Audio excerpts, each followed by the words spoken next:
Hey everybody, I hope you're having a good day today. It is a beautiful day here at the Capitol. It's like 70 degrees.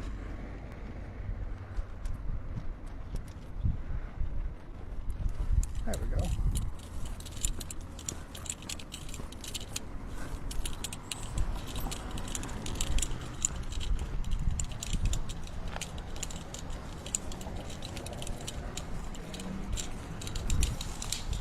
Let's see if I can walk through this way maybe. Oh. That looks like. Kinda.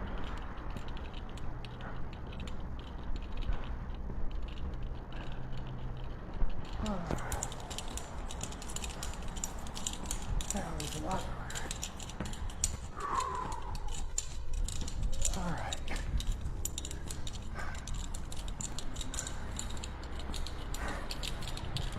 Okay.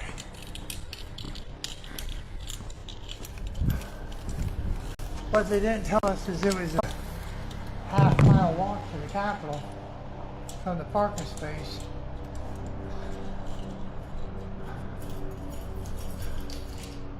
So we really didn't expect that.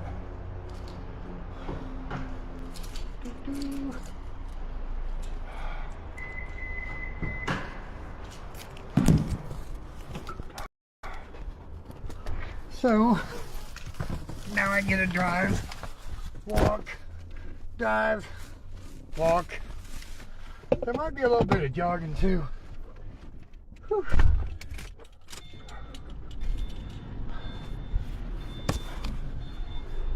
Alrighty, I'll pick everybody up here in a little bit when I'm back parked and heading back down there. So I don't want to drive while I'm messing around on the phone.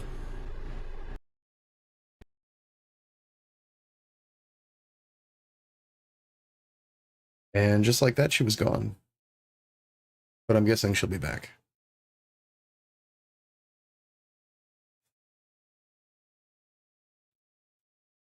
Hello, hello, hello. My little lovelies. What's up, everybody? How you doing? It's your boy Chainsaw. We got some things to talk about today.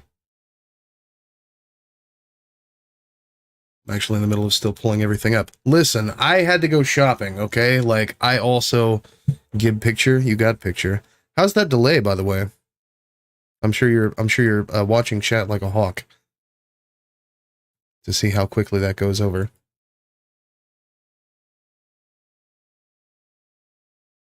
I want to try and run a very clean stream today, so if we do get into Factorio, it is obviously going to be well after this.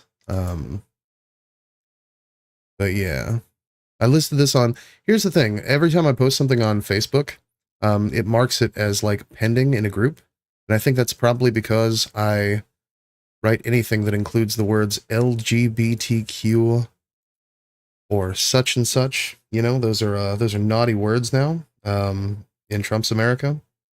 Big Brain Chainsaw uses YouTube to stream to hide the delay. I mean, here's the thing. Last time I streamed, I had the Twitch VOD up because, well, it makes life easier on you, but also to threaten everyone else, all those white names out there. Money me now, okay? I'm not doing this for free, and I don't sleep anyway, so. But I tried threatening all the white names, and Daho was telling me that, well, I mean, you could read it in chat, that it was just all bad. So Daho ended up watching the YouTube VOD anyway, Mata Ursa style. So yeah, I know, it was not great. Did not love that for me. So I have a list here, and let me pull this up. So this is what we're looking at today, folks.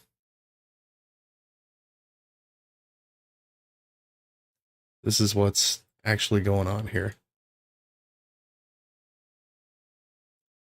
Maybe, if we can pull up the image. Maybe. All right.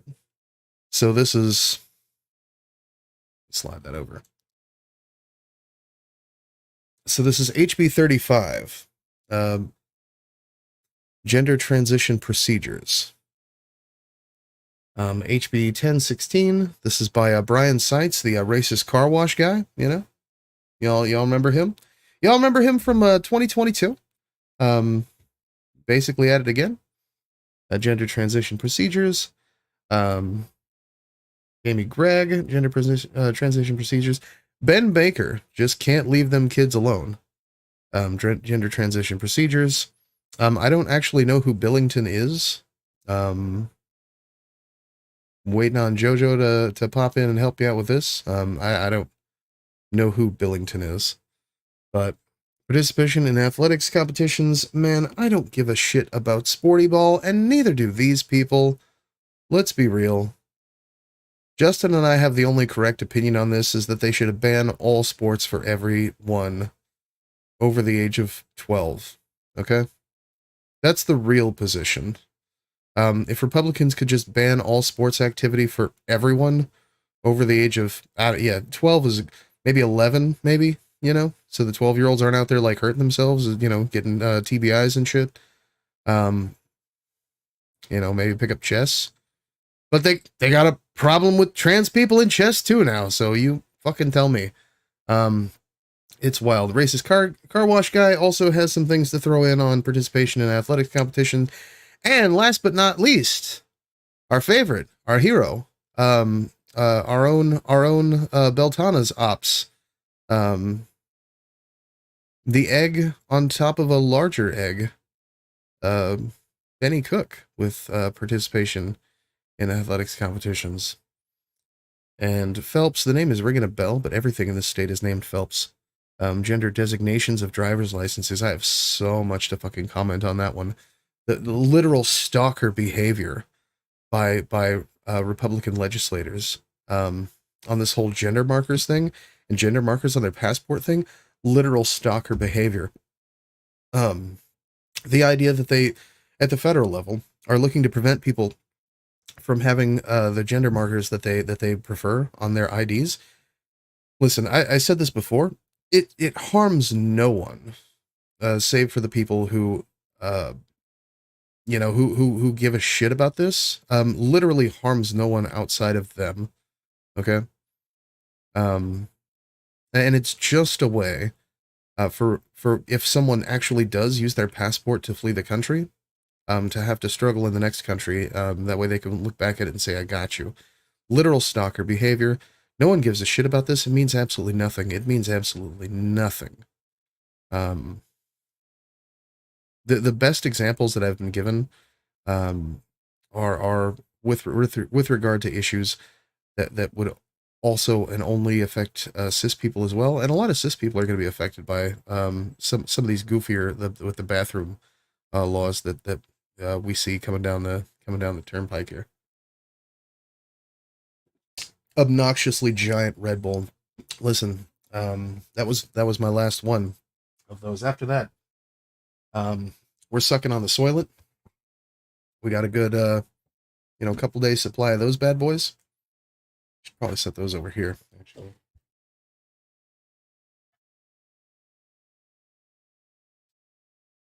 At least try to. Last but not least, our favorite, our own, our beloved, yours and mine, good old zero sugar monsters with the green top. We love these. They actually are not bad. But we've got about 21 minutes until everything starts. I want to actually do a little bit of digging, so if you came in early, good luck. This is basically just going to be a research stream. Sorry. Sorry, not sorry. I don't know how to turn the notifications off on Facebook, but I do have Facebook open, so if you hear that super annoying sound, that's literally all that is.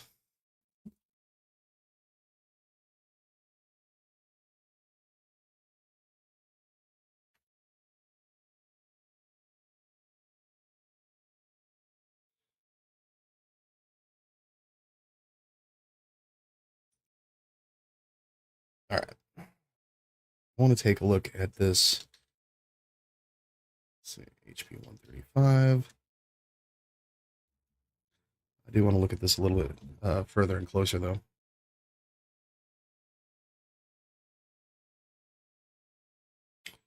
Ooh, I spotted Chainsaw Man. What up, Minnie? Good to see you, buddy. Yeah, same thing I told Warlord. If you came this early, this is the boring part of the stream. I'm basically just gonna dig through all of these real quick. And act as big brain pilled as possible.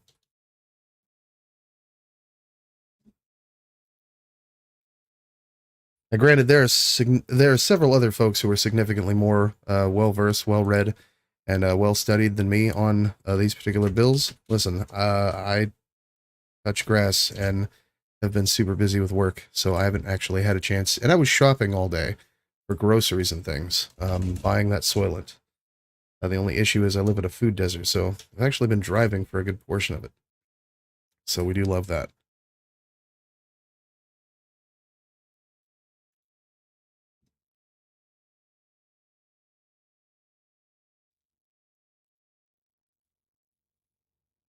Jesus, this is no joke.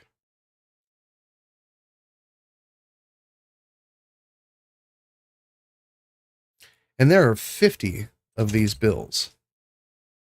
By the way, this is just 8 of the 50. Unironically, 50 bills. Did I already pull that one up? I don't know. Maybe. We'll see.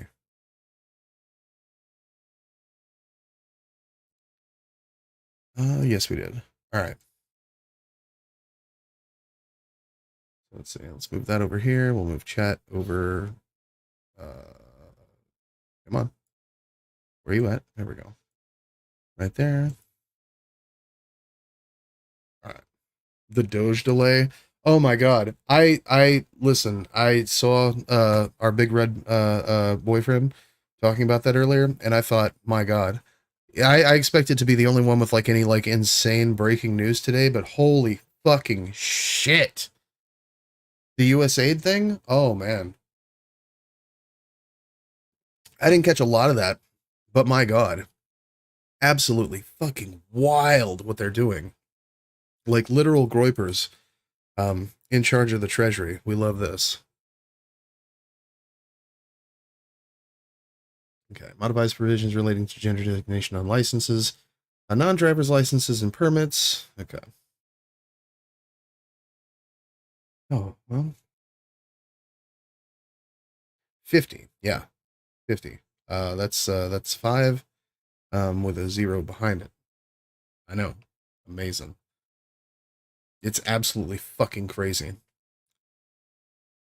right. Modifies provision relating to gender transitions.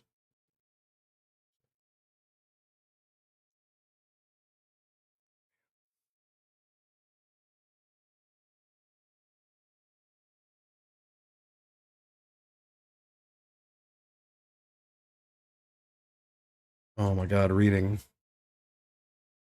How embarrassing. No one should see me do this in public.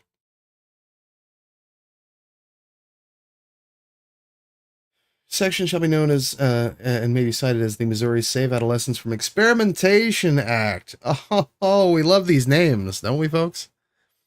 For purposes of this section, the following terms mean biological sex, biological indication of male or female in the context of reproductive potential. I love that. I love the framing of this. Oh, I know, right? It's crazy. Where will you guys get your Lipton from these days? Am I right? Am I right? Since you know.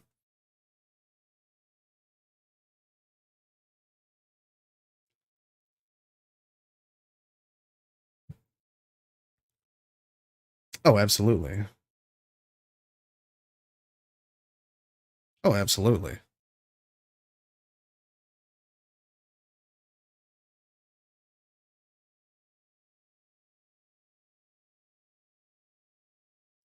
It makes one wonder how well, I mean, just listen, I'm not as well versed on South Asian politics as you are, obviously. Directly affected, friends, family members, that sort of thing, and also keeping up a ton with what's going on. Basically, what I know about South Asian politics mostly comes from watching your streams and your content and commentary. Um, but my God, just considering the way that India had been going recently, with the whole right wing, I don't even know. Should probably have drank more of these caffeine. Listen, I haven't slept in the last couple of days very much either here. Okay, so give me a fucking break.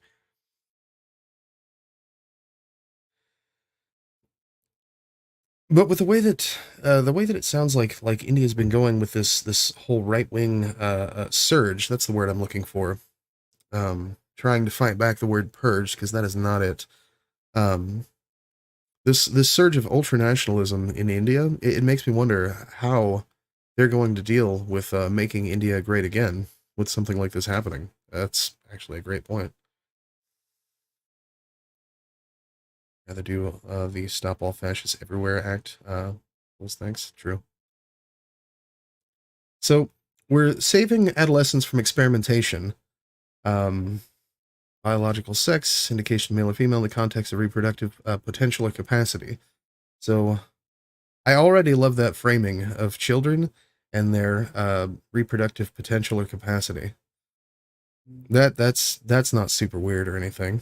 Um, sure. All right. Let's go, MoGOP. Such as X chromosomes, naturally occurring sex hormones, gonads, non-ambiguous internal, external genitalia present at birth. I feel like we already did this in 2022, and these people still have not figured out. It's actually funny that that when we did these hearings in 2022, I think it was Sites acted so surprised at the idea of an intersex person coming in and having a little chat with him, buddy, as if he had never even considered the possibility that this would be and now here we are again. Here we are one more time again. I mean, are we just going to be, anyways, reading time. Are we just going to be doing a remake of 2022? Um, hopefully not. Hopefully we get a little bit more hammers thrown, rhetorically, of course, than we did last time. Because I feel like, and not to shit on anyone who went last time, but I feel like a lot of it was an appeal to emotion. Um, why are you doing this to people? Why are you doing this to the kids? I unironically feel like we would. I mean, nothing is going to change. We have a Republican supermajority in the state. They're literally going to do whatever the fuck it is that they want to. But we have an opportunity right now to at least act like Democrats have balls. And I really hope that that's what a lot of this is, because I know a lot of this is going to be heart wrenching. Okay, so I want to like prepare everybody for that.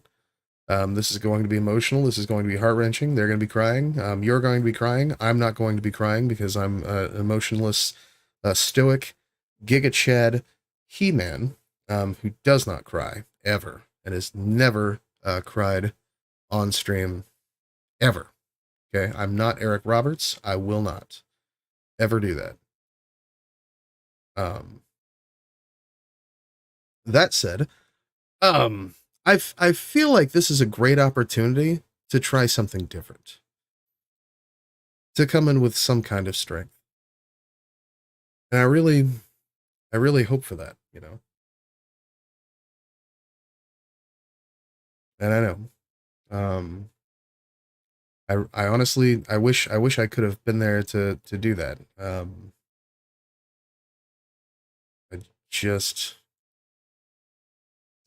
I don't feel like myself, that I'm, exactly at a point where I would be as effective as I would want to be. I have all these demands for others, but you know, to each their own, right? Now we overrun Facebook. Hell yeah, watch this stream on Facebook. That's where it's at. That's where the real chat's at, is on Facebook. That's where Wolfman's hanging out, probably. I have no idea because I'm not looking at Facebook chat. Wolfman might be over there saying that I look funny with short hair. Lord, who knows?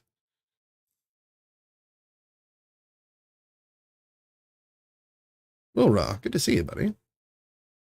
Been a while. Glad you got to make one.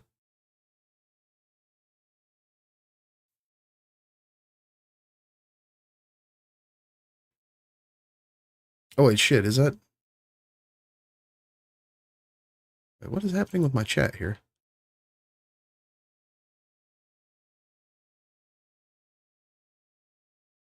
Am I catching all these? I'm not catching all these. Well, it's like kind of loading and kind of not loading. I love that.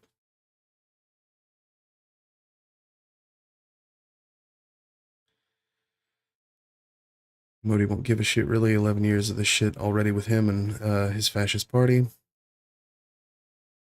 Your future warlord. The time is currently 2020, 2220. How cooked is the delay? Oh no, are you serious? Hopefully it's not that cooked. How we doing, though? You guys want to play some Marco Polo? We got like 9 minutes until this thing starts. I should probably grab a room. Text doesn't help with context, which is mandatory. I mean, sure. So I've got a filter on that. Y'all see that red thing that pops over whenever you add someone? I've got a filter on that, but it cuts out some of the emotes in chat, and I do not love this. It actually kind of super sucks. Low past warlord. The delay is 2 minutes and 30 seconds. Are you shitting me? No fucking way. I have nothing running. No fucking way. All right, let me see what our bit rate's at. Hold on. Jesus. Is that even true, though? All right. See if that helped, or if it made it worse. Probably made it worse. All right, give it a shot now. Try refreshing your browsers, and then we'll try Marco Polo, maybe. 2 minutes, 30 seconds. Listen, that's actually just the internet being trash, okay? That's not even my fault. Like, I can give a different bit rate on that, but that's basically all I can do.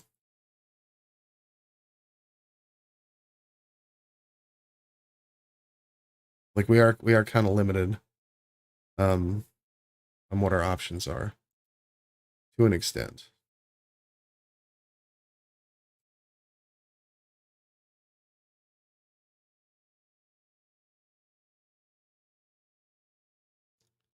So wait, didn't I already?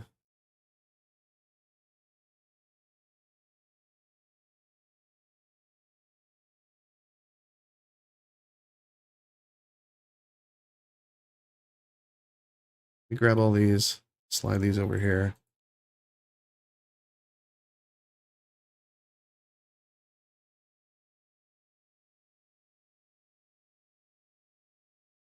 All right. Because we are going to be starting soon. You know what that is. And I don't think they're going to be playing Ayaya for us, unfortunately. But I got great news. I'm not going to be playing it for you either.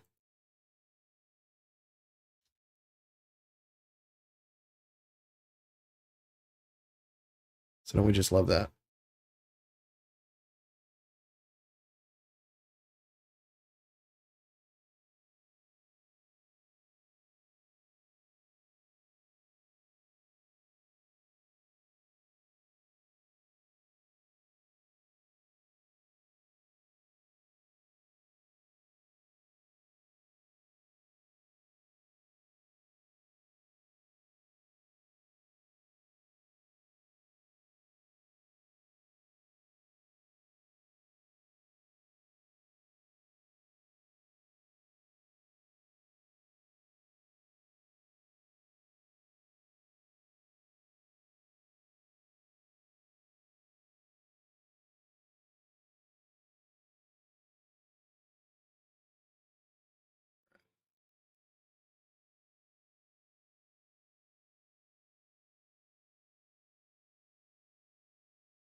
Yeah, I think I got this working. Oh, hey, what up? Celestial Wolf. Good to see you.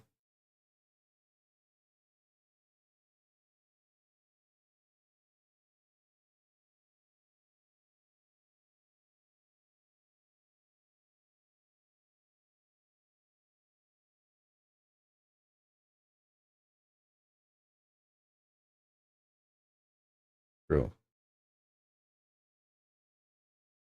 Watching on Twitch, but I'll comment here.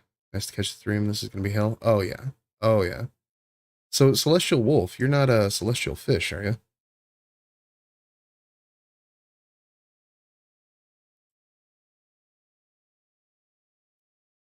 Must be.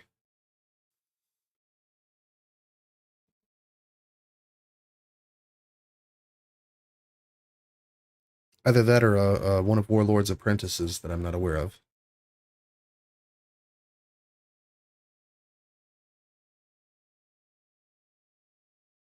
F for the internet. No! Are you shitting me? How? Oh my god, why? For reals? Impossible.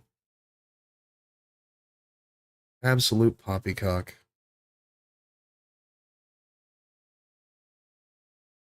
Are you serious right now?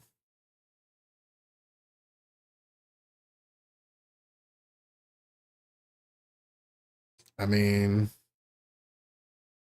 not me. We still live on Facebook somehow.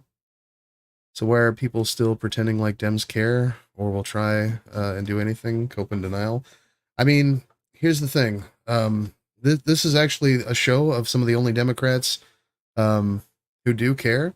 Now, the question is not so much will they do anything, it's can they do anything. Here at the state level, that's an absolute no.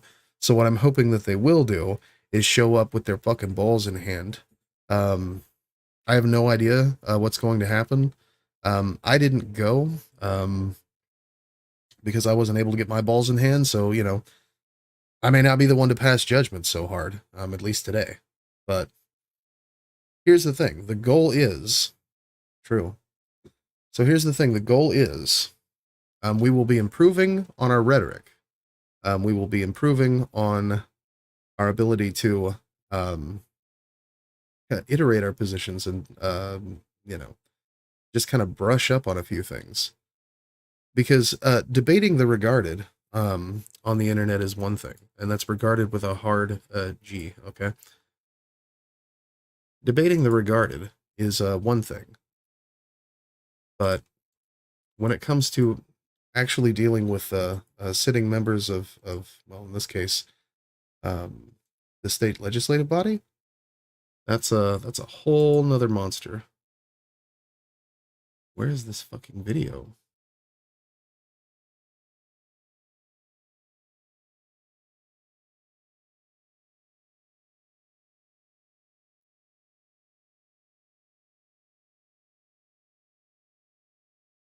Did it not?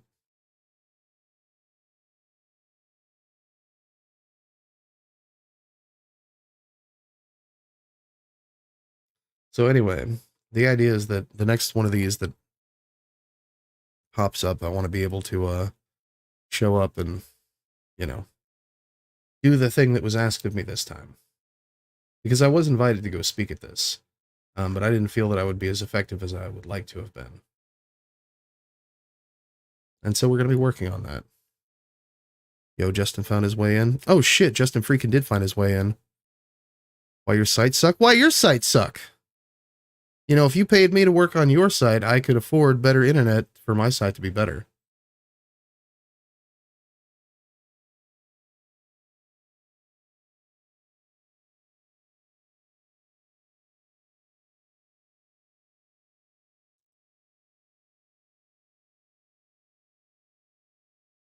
All this is true, by the way. Because Justin Chainsaw thinks he can code. I do think I can code. There'd be a lot of thought on it.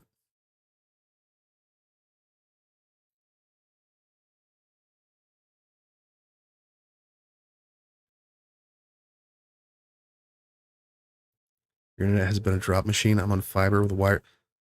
I mean, no, it's absolutely on my end. I have garbage internet. Okay, I have this. It's actually because of the people we're going to be looking at here.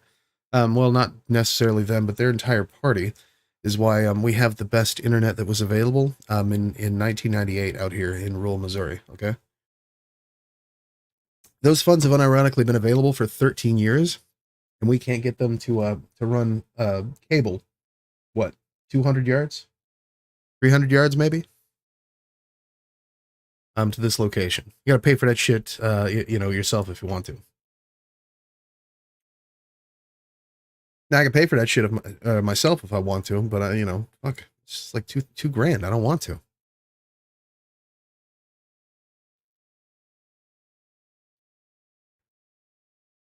I mean, true. Ironically, we do have a few of our trans homies who are going to be at this event speaking, so excited to hear from them. I was hoping that we might be able to get Cammy actually here in Discord to have a little chat about it, buddy. Most pro delay, that's true. I mean, if it makes you feel any better, the feed is doing exactly what you would expect it to do also.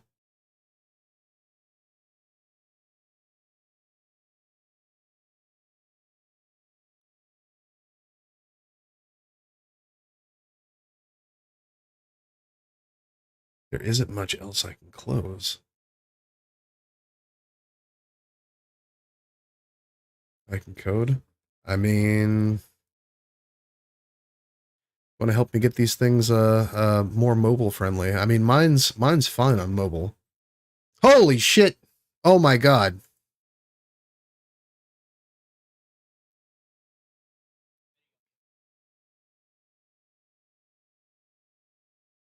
That's not even the right fucking one. Come on. Why do they not label these?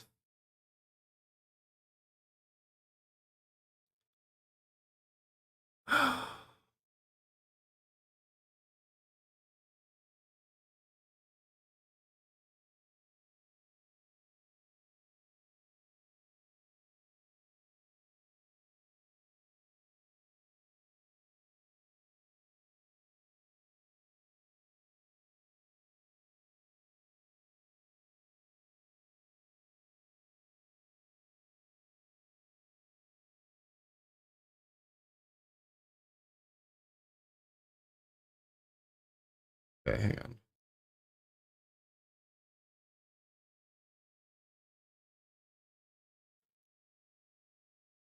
Wait, that's as big as that gets? That's the full screen? Oh, come on.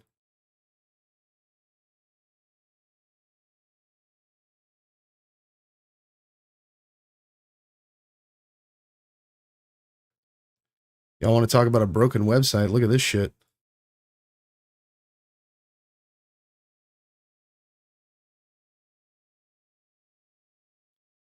Will Rob, what do you think of that?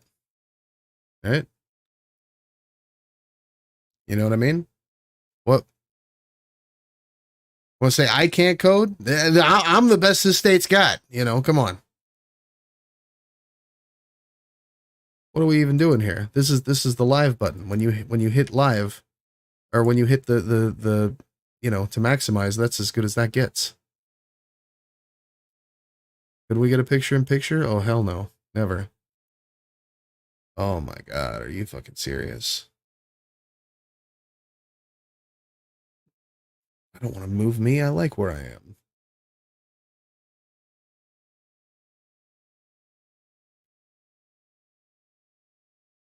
I feel like we had to do this last time.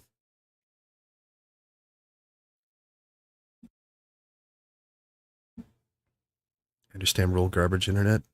Capitalism strikes again. I mean, true. Even have GitHub's repos to prove it. I mean, nice.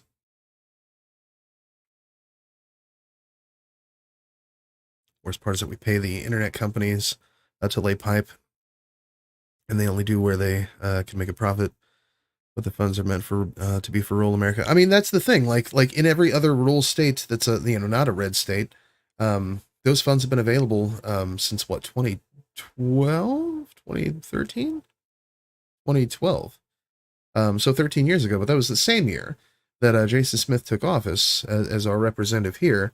So we have not been able to get those funds specifically allocated for here. I mean, keep in mind, this is the same state where, you know, once Obamacare had dropped, we weren't actually able to get Obamacare in this state at all. My God, I'm really going to have to go over here and all right, well, I guess that's what we're doing. There's nothing else I could do. This shit's just broken and regarded. I love that. What about... No? No? That only makes things weirder? Okay. Does that make it less weird? Not a bunch? Not really? Just makes it way broken? Okay. Alright, well.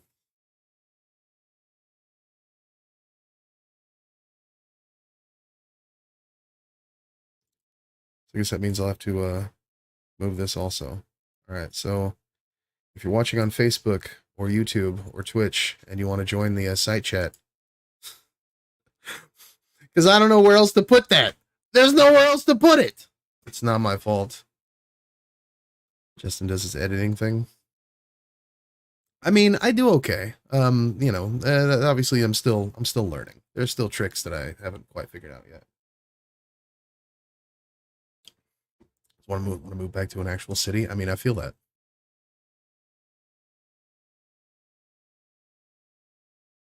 I really do feel that. So look, see, the F is on their end now. It's not even me.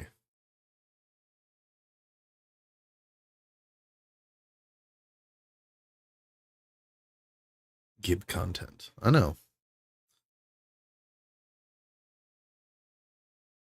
I mean, my website is way better than theirs. It's actually embarrassing. I mean, that's the thing though, right? Every function of government, they don't hire employees for that.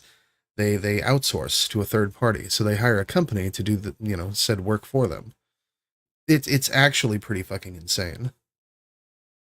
I get more options when it starts streaming. I mean, maybe. We're hoping.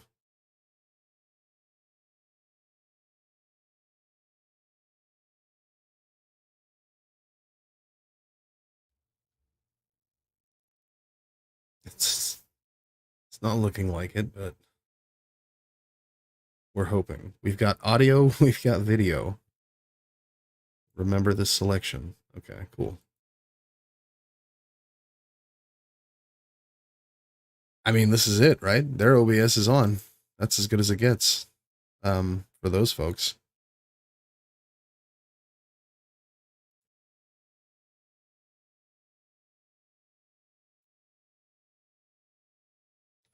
Missouri, the place that's name reflects how we are. I mean, true. Also, what up, neighbor? I did not know that you was a neighbor.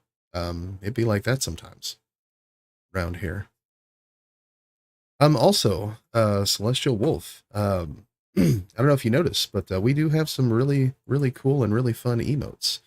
You go down and click on the Poggy Little Froggy and the Giggy Chad emoji. You'll find all these wonderful fellas. We got all the frogs for chat.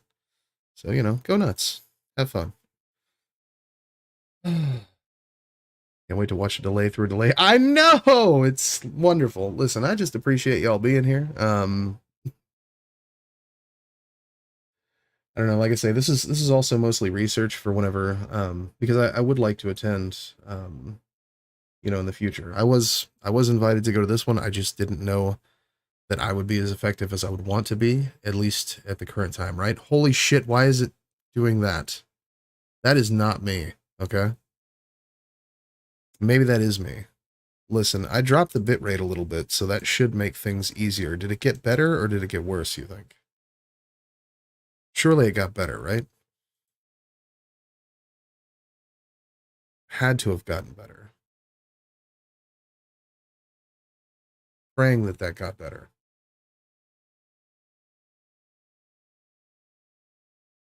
I want those on 56K, still be able to get the content, plus it runs on a Raspberry Pi Model B. I'm not, I'm in main. I just meant as the U.S. in general. I mean, that's the thing. Somebody asked me if this was for just Missouri or for, they said, is it just what's happening in Missouri or is it for all of us? And my comments were, honestly, this is it is just what's happening in Missouri. I'm gonna go ahead and open up this bot here real quick. It is what's happening just in Missouri, but we are the new Ohio. So what happens in Missouri is undoubtedly going to be what happens everywhere else in the country just as well, right? So, you know, when we go all bad, that spreads to other states just as well. But let me just throw this out there one time. The best way that you can ensure that your boy Chainsaw has better internet in the future is by your boy Chainsaw relocating one more time. We just got to get one more relocation. And we'll get literally anywhere with better internet. And when we do, then we'll be able to stream in, something more than choppy 720. Listen, it was either this or like, what is it, like 380 or some shit? I tried that once. You couldn't even read chat and screen. It was so bad. And there was still a delay. So, I mean, this is unironically as good as it gets, at least for now. We're making do, all right? But you can support the stream just by going to chainsawccc.com/memberships, picking yourself up a tier 1 sub. It's less than the cost of subs on Twitch, so and you can even gift a sub. So you could turn Will Raw into a little blue name in chat. Good time. 80p, 720p, or 60p at 480p. Yeah, I mean, I just do 30 FPS is fine. I have family that lives in Missouri, but I don't want to go visit Sam with my family in Florida. I mean, Phil. What happens in a state first, then it goes to federal. I mean, some of the worst laws that I'd seen get passed at the state level and then get picked up somewhere else. Most of them in years past had come from Ohio. But, it seems like we're leading the charge in stupidity, in ridiculous conservative stupidity these days. For whatever reason. Damn the new Ohio, that's fucked. I mean, real. You're not wrong. You got to start tanning your balls, bro. Lev1 Son 24, thank you for the follow on Twitch. Glad to have you in, buddy. When you're streaming all the time again, I mean, I am streaming all the time right now, kind of. My schedule allows me to have any kind of availability after like 5:30 p.m. Eastern time is whenever I actually get out of work. And oh my god, what is with this fucking delay? Like what are they doing? Maybe that's what that sound was. Let's check that out real quick. Nope.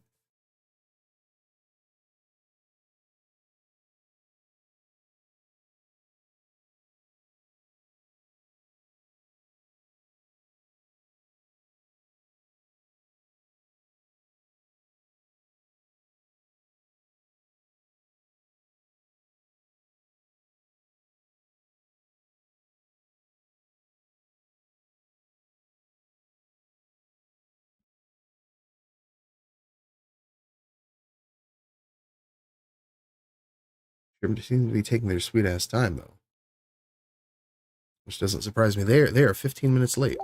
I think.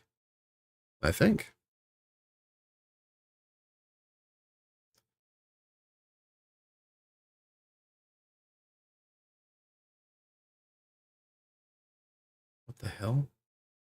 I refresh the page and this is what it gives me? Come on.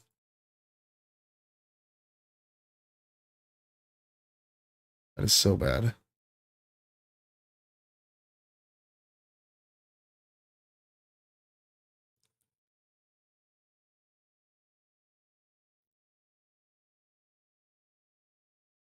No worries when you be streaming. Oregon has been posting its L's with Grants Pass, as well making it illegal to camp when you're homeless. Jesus Christ. There's no California Republicans are chomping at the bit to copy Missouri. Yeah, I know, right? No, it's actually crazy. Like I mean, you can pretty much do anything you want to homeless people in this country. They view them as subhuman, which is completely insane to me. I came up with one earlier as I driven past a guy, you know, with the sign and whatnot. And I was thinking about, like, well, for instance, Cami, yeah, runs you know, she's looking to found a non-profit group, but she's already doing like massive donations and things for homeless people in her community. And one of the things that I'd considered is, you know, when we're giving homeless people like toothpaste and shampoo and food and shoes and socks and all these things, like, we should really consider the motherfuckers who are out there panhandling and give them like skincare shit. You know what I mean? I know that sounds like, what the hell? Skincare shit. But like, these motherfuckers are out there like all day long doing the panhandling thing, maybe? If that's what they're doing? Like, they're gonna get fucking baked just standing in the sun, even on a day like today. You know, it wasn't hot. It was like nice and warm and whatever. But if you're just like standing there getting fucking ass eat by the concrete, like, oh my God, you are gonna end up with some fucking problems. You know what I mean? Why are we connecting this hard? Come on. Come on. Is this actually me? Is this me? This might actually just be me. All right. We're killing Discord. Jump back to that when we get a chance to jump back to that. Is this me? No fucking way. Let me check something.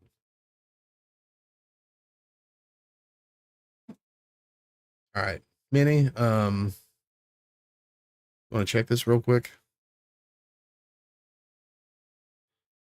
If you can, like if you're at the desktop there, in house media feeds and then house hearing room 7, I swear to God, if you get a feed of this, I am going to grab a hammer and learn carpentry. And maybe that'll be my side job. Because performing miracles ain't fucking...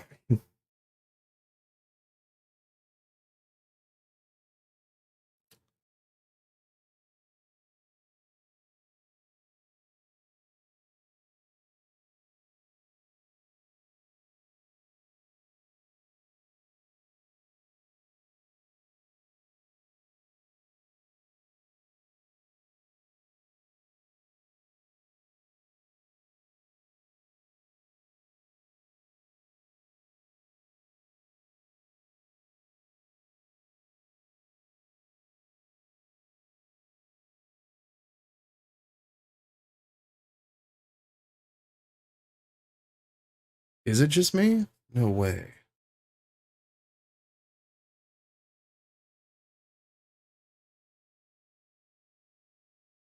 I'm not able to see shit on my phone either, so maybe it is.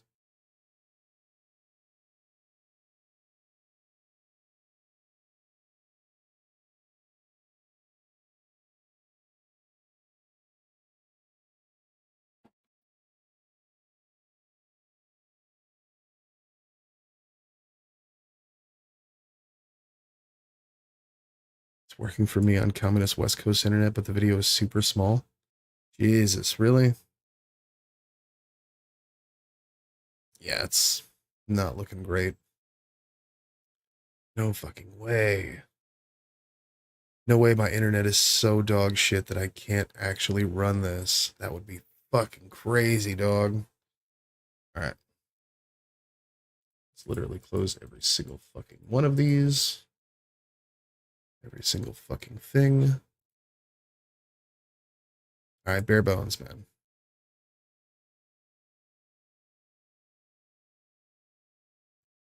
Bare bones.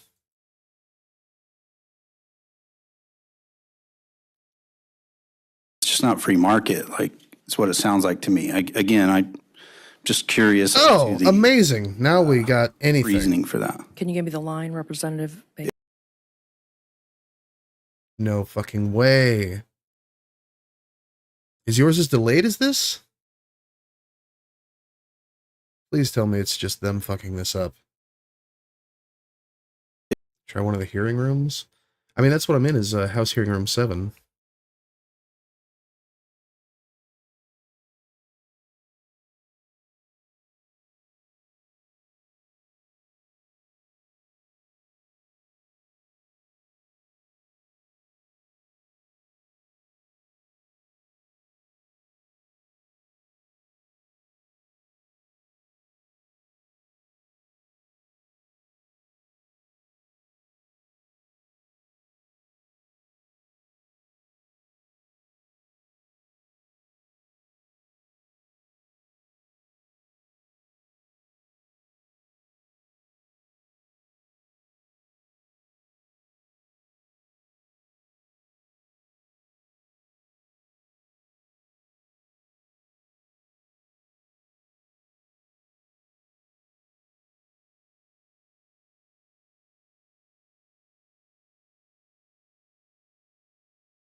Because that's what we're trying to do here.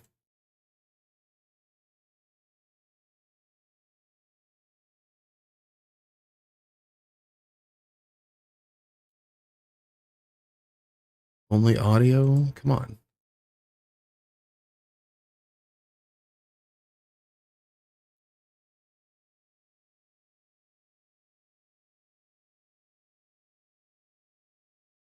Are we too cooked for audio even? Owner may have different locations that has one contract for it. And it's a little different. So now we're trying to get more free market, but it's still ultimately a one lottery license. And it's about the agreement you can enter into to operate a lottery game. So, but it went from, the history of it, it went from, I can only have one contract per location to now I can be an owner with multiple locations and I can have one contract that covers my different locations. That's why it's worded like that. Okay. Thank you, Mr. Chair. Thank you. Any other questions? All right, seeing none. All those in favor of adopting House Committee Amendment .04H signify by saying aye. Shitting me. All those opposed say no. Should we try it again? The ayes have it. You've adopted an amendment, adopted the amendment. I now move we roll the amendment into the new substitute. Comment.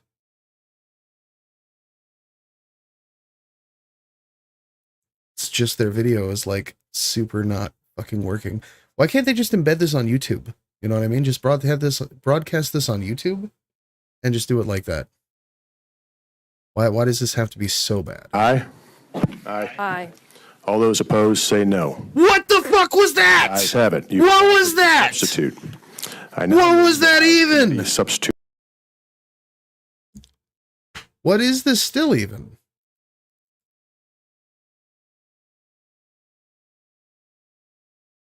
Oh my God. No way.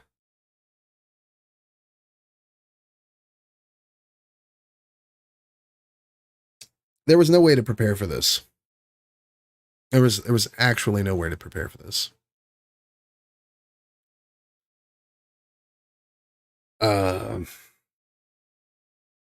it needs to be at, but I understand it's a very big issue, and I may not be opposed to voting allowed to go to the floor, but I ultimately may be no on this until those other items are fixed. I know we've not done the due diligence that I think is necessary, and I've got probably about 4 things that are still not clear in my mind on whether we let this go forward. But I mean, just true. wanna make sure that everyone knew that. I can't stream. They can't stream harder. It's actually so bad. Man, I really did not want to do audio only because I wanted to see these idiots. This is so bad.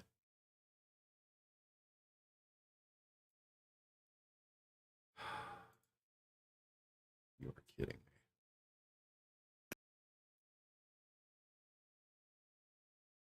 Unbelievable. Absolutely unbelievable.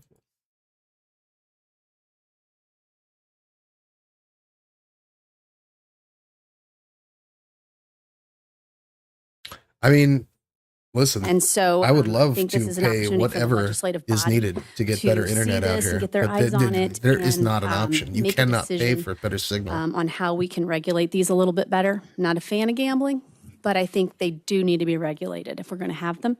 So I'm going to vote yes on this, but I do think that we need to work on this a little bit.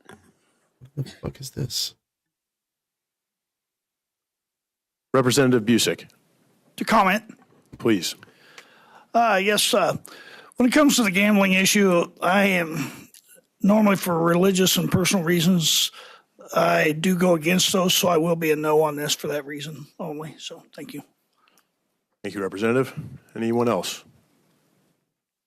Representative Fuchs, To comment. please. Thank you, Mr. Chair. I want to give credit to the people in this room who've really worked hard on this bill to make it something that could be beneficial for Missourians. As a social worker and somebody who studies addictive behaviors, I'd love to see the state of Missouri find other ways to fund our education and our state programs. And for that, I will be a no on this issue. Thank you.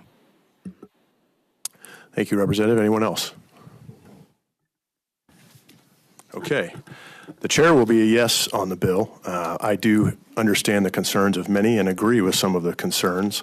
I do, however, feel we do need to place some regulation on this. Without regulation, it will continue to be the wild, wild west. And so I thought this was a fair start, and I think there will be work done still on the bill, and therefore I will be a yes. Madam Clerk, please call the roll. I mean, that's the thing. Starlink Chairman would be Christ. fine. It's an insane cost, but also I Vice can't do Chair Starlink Peters? with my Aye. day job. Representatives Unfortunately. Weber? No.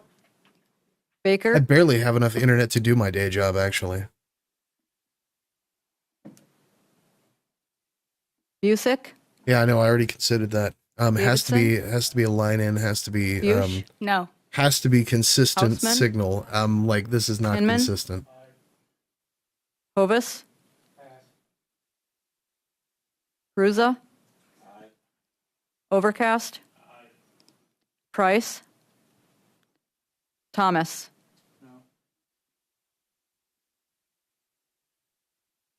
Baker? Hovis? Bueller. What's the current vote count? I'll be a no.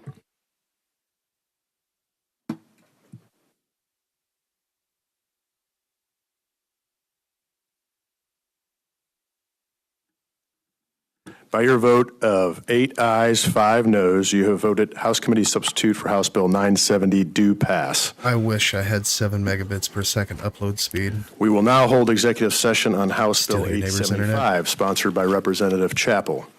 I move that House Bill 875 be voted do pass. Any discussion? It would actually be several neighbors up, whose internet I would need to steal. Seeing none. Madam Clerk, please call Go the ahead roll. and kick this down just a little bit here until they get to the Chairman goods. Christ? What we're actually here for. Vice Chair Peters? Representatives Weber? No. Baker? Busick? Gonna give Elon money. I mean, I think it's only like $2,000 to run the cable down here. You know. Hinman? The funny thing is because of the way that they have it set up, Cruza? like the line goes through the Overcast? woods to the next door neighbor's house, Price? which is like Thomas. further back. So the driveway next door has cable. The driveway one up from them doesn't have By your cable. vote of 10 Every ayes driveway and 3 going back, noes, you have voted House Bill they all have 875 do pass. We will now So- move forward with public hearings. actually wild. All right, thank God. So here we are. Literally Okay, 30 minutes late. Welcome, everybody, to the public hearing portion. We have a lot to discuss tonight on some very sensitive topics. We sure do, So buddy. I have a little housekeeping and a couple opening remarks before we get started. I mentioned this in our very first hearing in this committee, which a number of you weren't in, so I'm just going to repeat myself. We are going to handle ourselves on both sides of this conversation with dignity and respect. We're going to let every voice be heard. There will be time parameters, which I will go over, but I want to make sure that we do hold decorum. We are in the Missouri House of Representatives. And with the timing The other line for the parameters, cable company is we're going to have the bill sponsors mean, all true. go at the same time for the similar bill, if that makes sense. They're going to get 3 minutes each, and then we're going to have 30 minutes of questioning. Okay, and each member is going to have 5 minutes. So please be mindful of the time as we're talking to the sponsors. Then there will be 2 designated witnesses that get 5 minutes. They've already been selected. They will get 5 minutes, 10 minutes of questioning. The witnesses thereafter will get 3 minutes with 2 minutes of questions. We will switch pro. I don't know what this means. If kids are present and they do want to testify, we'll allow a parent, guardian, or adult to come up to the stand with them if that makes them more comfortable. But it looks like something's happening. We're going to hear both bills. No, tonight. nothing's happening. I will Okay. ask on the second bill. It has to do with sports. Let's try not to repeat our testimony. If you're going to get up and repeat the same testimony for the next bill as you did the previous bill, let's try to limit that as much as possible. And again, we heard these bills at length 2 years ago.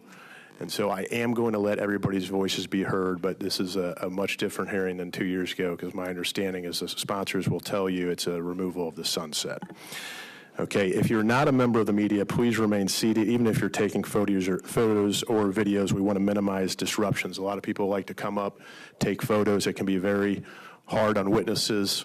It can be very disruptive. So if the media folks already know what to do in the room, if you're not in the media, please be mindful of the pictures.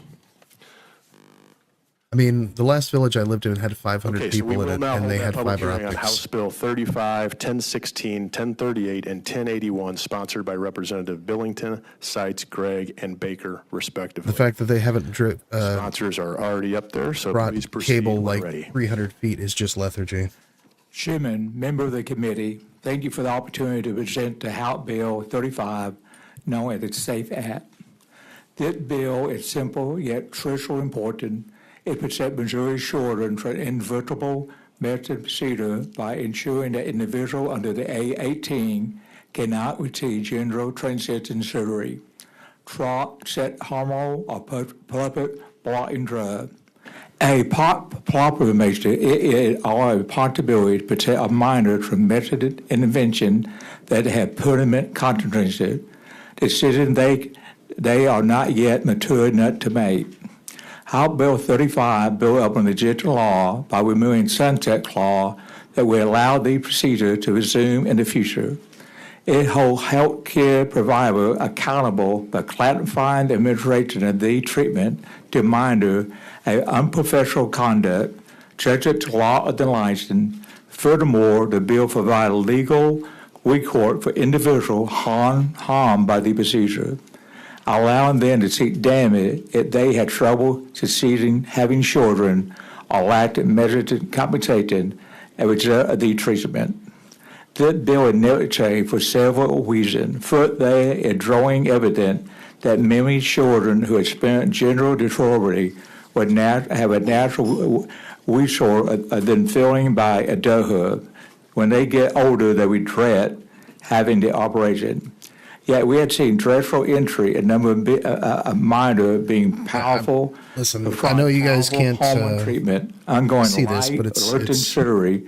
It's Jesse Lee Peterson, come okay? with central wit, including the ability to conceive and having children, like sexual function, heart disease, bone density issue. Despite the wit, there is no long-term evidence that such treatment improves mental health outcome in minors. Second, we must acknowledge the fund a political and financial agenda pushing the treatment on vulnerable children. The medical industry profit by the procedure and active group promoting military care, but our duty is to protect children, not to enable experimental medicine intervention that they may one day regret. House Bill 35 did not prevent adults from making personal medical decisions, or does it restrict speed or counseling. What it does ensure that the minors who are legally prohibited from making other major medical legal decisions are not subject to procedures that to alter the course of life punishment. Missouri not alone in taking action. Several other states have passed similar law with not considered associated with the treatment. Also, President Trump had recently signed an executive order at the federal level prohibiting gender translation. No, he's absolutely regarded. That's true. I believe that bill is not just about politics, about protecting the health, safety, and well-being. He's regarded with a hard G and two hard R's. No minor are subject to individual medical procedure before they are old enough to fully understand the consequences. The hardest R's. Thank you, Mr. Chairman. I'm happy to say any treasure from the committee. I mean, true. Thank you, Representative. Representative Gregg, are you next or who's? Okay. All right, well, I guess I can jump back into Discord since none of this matters. I think really the summary of the bill pretty much speaks to what we're up here for. Currently, a healthcare provider must not knowingly prescribe or administer cross-sex hormones or puberty blocking drugs for the purpose of a gender transition for any individual under 18 years of age. This bill specifies that after March 1st of 2026, prescriptions for cross-sex hormones or puberty blocking drugs that were given to individuals under 18 years of age for the purpose of assisting the individual with a gender transition prior to August 28th of 2023 will no longer be considered valid. Simply put, this is just to remove the sunset on a bill. Thank you.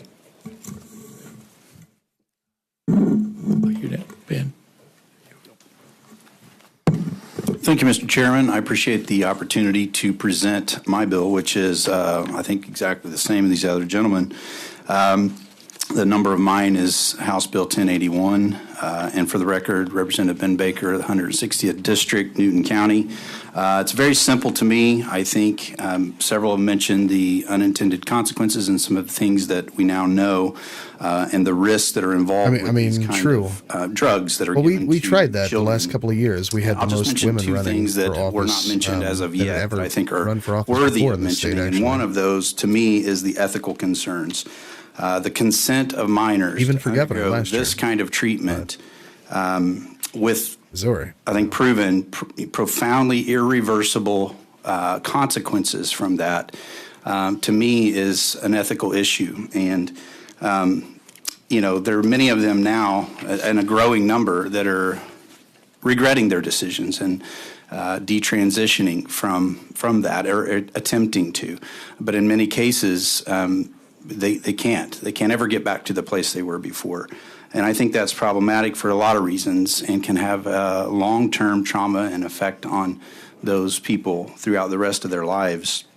But the other thing I wanted to mention too is, this is something that my constituents have been asking. Are we going to make sure that this is completely prohibited and do away with the sunset? And that's why I filed the bill. But they're not the only ones. You look at some of the most recent polling numbers from across the country, and it's overwhelming. There's a recent poll by YouGov from 2023. It shows significant opposition to allowing just to let everyone minors know to undergo these who's here. procedures. 24% favored hormone therapy or puberty blockers for those under 18, with 63% opposing. Just a second. When you look at the So just to let everyone know who's here, I am hearing in Discord that from chat, Clearly V Fruity is there, and just posted a picture of Cammy in CCC Discord. So love that. They are actually there. We will be hearing from them during this event as well. I think over 20. But for me, it's just health risks, mental health issues as a part of that that inevitably come from this and stem from that. And then the ethical and social implications, and then the public sentiment. Thank you, Mr. Chair. Thank you. Representative Seitz. Thank you, Mr. Chair, committee members. For the record, I am State Representative Brian Seitz. Oh, it's the racist car wash guy. Bill 1016. You know him. Missouri Save Adolescents from Experimentation Act. You know that guy. This is a simple bill, simply removing the statute of limitations and providing an off-ramp for children being given drugs in an attempt to change their physical appearance by stopping Love that for you, buddy. and or masking inherited genetic characteristics. But also true. Missouri restrictions as a result of House Bill 419 and later a Senate bill were upheld in a 74-page ruling on November 25th of last year. Supreme Court precedent allows lawmakers broad discretion in areas fraught with medical and scientific uncertainty, as is the case here. My goal, as with numerous pieces of legislation that I filed this session, is to protect children. The medical and mental effects of these procedures allow for the state to protect these vulnerable victims. We love these children so much that we want to protect them. This legislation does that. Thank you, Mr. Chair. Thank you all. We will now open it up to questions from committee members. Reminder, we will have 5 minutes each and 30 minutes total. Representative Weber. Please proceed. Thank you. I'm not going to take up too much time because we have a ton of witnesses back here.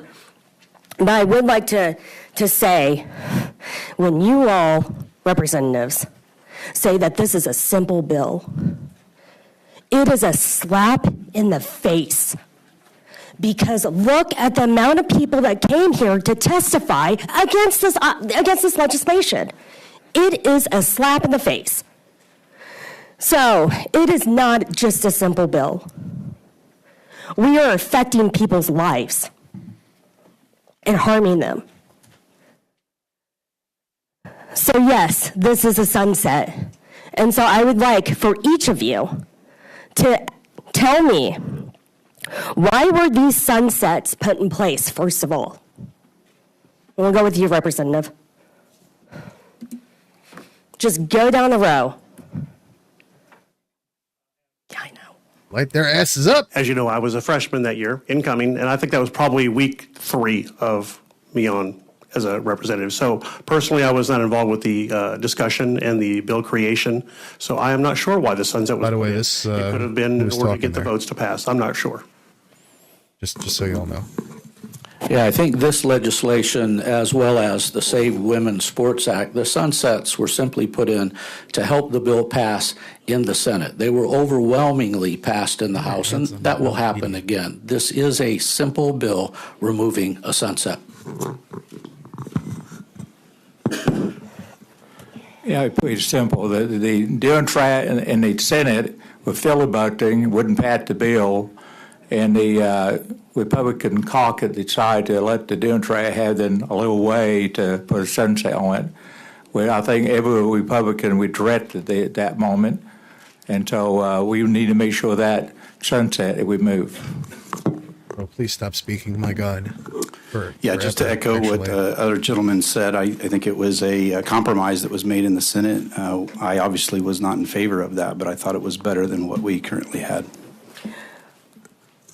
So it's protect the people that were using, that were receiving this health care. That was one. It was also to allow us to do a little bit more research on what was happening, on the effects as well. Removing this sunset is going to do harm. I do not agree with that. And again, this is not just a simple bill, but because we have limited minutes to ask questions and we have a ton of witnesses against this bill, I'm gonna yield my time. Thank you, Representative. Any other questions? Representative Hruza, please proceed when ready. To inquire. You mentioned that there is this viewed as an experimental treatment, and I was wondering, the sunset is brought up, and so we have now 3 years since the bill was passed. Has there actually been research suggesting in either direction whether the care is whether it's really worthwhile or whether there are just some issues, as well as has there actually been any FDA medication approved for gender-affirming care since the bill was passed? Thank you. Just so you know that there were try a few other countries at first went ahead and proved it to be done, but they found out that they had made a major mistake. And so a lot of different countries had changed their mind and said that they should never give their kid to anyone under 18 and younger. So all the different countries had changed their mind, proven that, to me, that helped prove that it was a wrong treatment. Ben? And I'll just add your question. It is not; these drugs have not been approved by the FDA for minors. Thank you, Representative. Representative Fuchs, Thank you, Mr. Chair. To inquire. please proceed. Hello. Question about your qualifications. Is anybody there a physician? Any of you? Oh, medical doctors? I think I can speak for the group, and none of us are physicians. No. Okay, just curious. So vibes. Yeah. Have you So just vibes. Have you spoken to parents of trans kids about this medical decision that they make with their children and with their physicians and with their therapists? Have you, the four of you, talked to parents of trans kids? I have. Okay. Yes, my granddaughter would thinking about doing it, but I'm glad she did not make a total decision and took any drug. So this infects your own family. Okay, thank you. Anybody else? But she did not take drugs. So Okay. Thank you. That's a total decision that people will make. My So Deuterino. I'll just answer it in this way. I am a father. Some people are like, hey. I have had conversations with both sides of this issue. I've had conversations with parents. And then you of just go on about your day and have who, some Cheerios. regret their decisions and have tried to detransition, and the problems and the things that come from that are horrific. I don't know if you've ever seen the pictures of what some of these people are faced with for the rest of their life, but it's horrific. I'll tell you, I've seen pictures of my friends' kids who have completed suicide because they didn't have access to their gender-affirming care. But your premise there is that it's because of it, and or that it's a result of. It is a people that lack of have- access. It is this legislative body. I would disagree with that premise. Well, we can disagree on that. But to your point of asking if you've talked to trans kids or parents of, and you told me that you're a father, which I appreciate your journey as a dad, but that tells me no, you haven't talked to trans kids So I just told you I have. and their parents. So you doubt that? No, I asked you if you. No, I asked you to answer the pick question, one, and you bro. told me I'm a father. You didn't I answer said that's if you've part talked of the to. answer. I said I talked to parents of people who had their kids have transitioned. Right, but have you talked to parents who have had That's all I needed to experiences know. with their children who have found themselves, who were struggling with their identities, and through access to puberty blockers, to medication, they were able to flourish? Have you talked to anyone about their trans joy with their kids? I just haven't seen that. Okay. I think so it does exist. I'm going to tell you, and you're going to hear a lot of it today. So, sir, are you going to sit in this room and listen to the hours of testimony so you can hear about trans joy? I've heard this every year that I've been in the Have you sat in this room? I thought he just said that he didn't. Yes, I've been here hear too. any of this. Yes, I have. I've been here too, and I haven't seen you sitting here every hour of every testimony for the however many years we've been doing this. Anytime that I've been on a committee where these bills have been heard. When you were the bill sponsor, did you sit in the Of room course. and listen to the hours of testimony? Of course. And you plan to do that tonight? Yeah. Great. How about the rest of you? Will you be sitting here to listen to the experiences of trans joy that we're going to hear tonight? And how important this medication and access is? Answer the question, Ma'am, I losers. wonder, do you do any research? Well, I doubt you've done a lot of research, but if you had done any research and found out that more people who had done the treatment had committed suicide than people who had not done the treatment. And so, had you talked What the fuck does that even mean? What? Have you talked to their mom and dad? this is my You inquiry, have sir. not. You have not talked to your dad. You just made that up out of the. Did you know that more This trans is people my inquiry. have a higher And the suicide rate insult of than whether I've done research or non-trans not, people? Isn't that this is the something? lived What experience the of people in fuck my is that? community, and Holy I've got lots of shit! Experience Well, understanding. I mean, it is true, but it's this impacts irrelevant. people. It's saying that there's a higher percentage rate of trans people who are victims of suicide than cis people. That's true, because people are dealing with But we're talking about this bill, specific sir. dysphoria. I want to take issue What's with actually the actual number that's important is that the amount of people who successfully transition versus people who aren't able to successfully transition. That's a real question. A boy, we are Like not affirming what the their gender. fuck? We're doing the very opposite. Like, did you know Let that us if you want to be affirm their trans, gender. A boy is a and boy we just and a let girl is a people girl. do You might that, think you're a cat, it but increases in their reality- likelihood of. Sir, are you aware that Holy we're now, shit. you just equated community members to animals, and we're not going to do that, No, okay? I'm very pro-animals just as much as I am pro-children. So I'll what support we're them going too. to do is get back to the question Okay, at I hand. missed that. How Oh, many God. trans kids who've experienced gender euphoria have you talked to with their parents? Oh, I've talked to none. Okay, thank you. And so we're filing legislation, having not even talked to the impacted population where this taking away their care, you've not had any conversation with them. No, I'm So here will you to- I'm please here sit to here protect today children. and listen to the hours of testimony that people are going to share about their experiences, since you haven't heard any? Oh, sure, I'd love to be here. Thank you. I Thank you. appreciate that. I have no further questions. Thank you very much, Mr. Chair. Thank you, Representative. Any other Holy questions? Representative Thomas, please proceed when ready. Thank you, Mr. Chair. All right. To inquire, Is that going Yes, forward? please All go right. ahead. My first question is for Representative Baker. When did you submit your version of this bill? When did I submit my version? Yeah. This year or? Yes, this current one. I couldn't tell you the exact date, but after session started. Was it after our hearing of your bill in this committee? Was it after that date? I couldn't tell you. Maybe. Okay, cool. So since you just filed it, I'll probably direct the rest of my questions to the three of you, since you've had more time to think about this. You said that you love these children. I've yet to hear any of you who have actually spoken to a trans child, a trans-identified young person. Do any of you have any specific experience in which you have spoken to someone? Actually, I did answer that I had spoke with some trans children, parents, and detransitioned children. So I have, yes. Okay, can you tell me about that?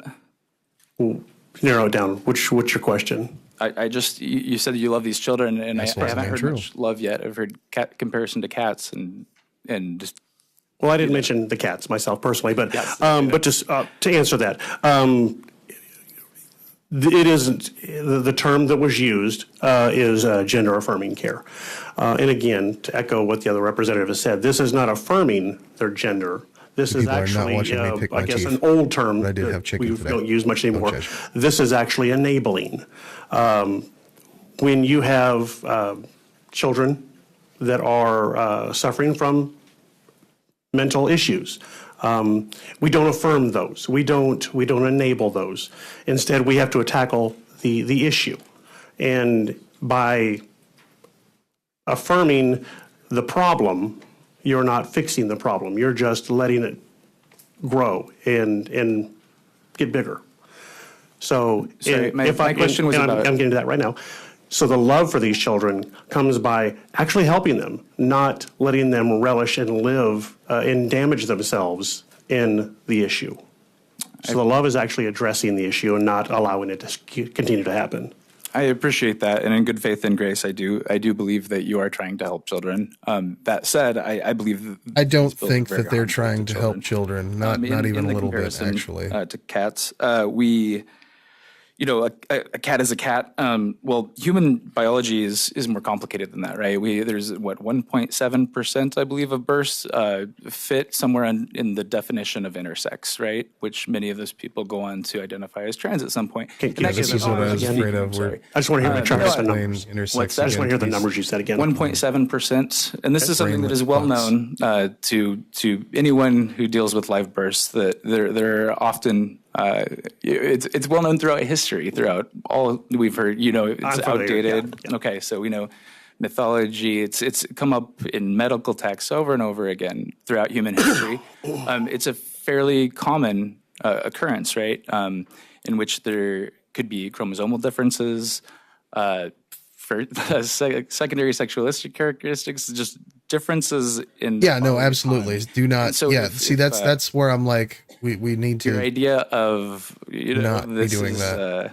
Enabling something. Actually, what if the decision we made could be upon meaner. birth was We wrong could be for those significantly people, meaner to right? them. We assign a gender Absolutely. at birth.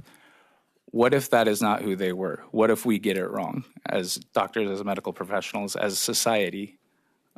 Do you have any grace for that possibility? You got to start. If you're speaking to the 1.7%, if you look at Jesus saved that number a Justin. little bit bigger, a little True. bit closer, a large percentage Thank you of for the that follow on Twitch. are individuals that are born with one gender, but maybe have internal organs of both. I personally know one young boy. He was actually the candle lighter at my wedding, and he was born externally a boy, mentally a boy, internally a boy. His testicles did not drop; they were attached to almost ovaries, with one simple snip, and that's his words. Things were back in place. That is actually something that would fall into the 1.7% that you're referring to, not to the extreme that this bill is really kind of addressing. So I think we need to look closer at that 1.7% before we can actually dive into that. But we recognize that Now all of not a so sudden simple, we've right? maybe Biology kind of heard of hates a intersex category, people. right? But maybe again, the kind of, sort of, 1.7%, a little bit. I'll chase that rabbit if you don't mind. 1.7% should not make the other 98.3% okay. Can you clarify? Let's just chase the rabbit that you're trying to chase here. You're saying we should allow 100% of all these to happen because of a 1.7% that is actually smaller than 1.7% if we dive into the numbers a little bit more. Right. Unironically. I'm still like, let's chase that rabbit. Keep going. Like, if anyone else has any clarifying things about what the point is, I would love to. What I'm saying is you're saying by mentioning your 1.7%, you're making it sound like it's a big number, but it's not. And it's actually not quite what you're explaining it to be either. No, there's multiple characteristics, right? People can have chromosomal differences. People can have lots and lots of things that fall under the intersex category, right? They can have different. Yeah, it's. I mean, there are wide like ranging. 330. Correct, but not all of them will fit 330 anything million that would pertain people to in this that. country? Absolutely not. Correct. Yeah, no, That's what I I'm saying. understand. 1% is a lot of Less fucking than people, my dude, 1% Reno. that you're referring to. Probably, Correct. and so it's weird that we spend as a like a body third of so much Cincinnati. time on And it. I haven't seen a bill to present to talk about that, so. Yeah. Representative, you are past your time if you don't, but I will allow you to finish real Thank quickly. you. Appreciate it. So, okay, we've established that none of us are doctors here. Do anyone know what the regret percentage is reported in studies is? I've got two quick questions, as quick as I can be. The regret for you keep saying this as if it's a fact that kids will regret this later in life. Do we know what the percentages are of that? I do not have the percentages of that, no. Vibes. Do you? Yeah, so AP reported, this is Dutch research from a couple years ago. It's about 1% regret for surgery related to transgender issues. But we're not talking surgery. This bill isn't about surgeries, if I can clarify that. So, but This is okay, so specifically that but chemical we would and acknowledge that medical. that's an even further step, right? So, and only 1% regret I think that. we're getting off topic if you're talking surgical, though, so I don't think those numbers would. But we're talking about gender. Wait, that's all you assholes like to talk? If a man who developed breasts naturally got those removed, what would that be called? Like that happens frequently in our species. Representative, did you have one more question? You said two questions. 34.9 million. That's a question. Gender affirming care does exist. You can see it in the hair plugs and in lots of different ways all around here. So it's like 3 million people. So that the only actually last Cincinnati. question I have is, again, none of us are doctors here. Do we know what the major medical professional organizations say about this? Are we endangering doctors who want to perform best practices in Missouri? Are we scaring them away from coming here? I know we're in a doctor shortage. I can't answer your question directly as far as the medical goes, but I can look at states that have very similar legislation that is already passed. And we have Alabama, Arizona, Arkansas, Florida, Idaho, Indiana, Georgia, Iowa, Kentucky, Louisiana, Mississippi, Missouri 2 years ago, Montana, Nebraska, North Carolina, North Dakota, Ohio, Oklahoma, South Carolina, South Dakota, Tennessee, Texas, Utah, West Virginia, and Wyoming. So the legislators and the people of those states are either we're talking all about wrong. Missouri issues in this right, room. and I Missouri included bills. them in that. And I'd like to say I've never been inquired by you before, and I've never actually heard you speak. I found you to be a very intelligent individual, and I think you're presenting a great inquiry. So it's an honor to speak to you today. I know. I hate that this is the first opportunity, right? But okay. But do we know where the American Representative, if you want to make a closing statement, or ironically, I would watch the that. question though? What are the major healthcare Let's be real. organizations say? Watch. Does anyone have any idea? Well, I do enjoy a little mob you talking justice about now and again. doctor that do the procedure. Well, if you a doctor, if we get this So that's passed, or this already person, passed, right? but a doctor That, do the procedure, what is it? they Wick? can be sued now for damage. Representative And I hope Wick, that would okay? keep any doctors from First name is Wick. Missouri that do that type But of for the sake of it, let's just call them Representative Wick That's because it's an funny input and we're on question, so I'll Twitch. answer it. Har, har, har.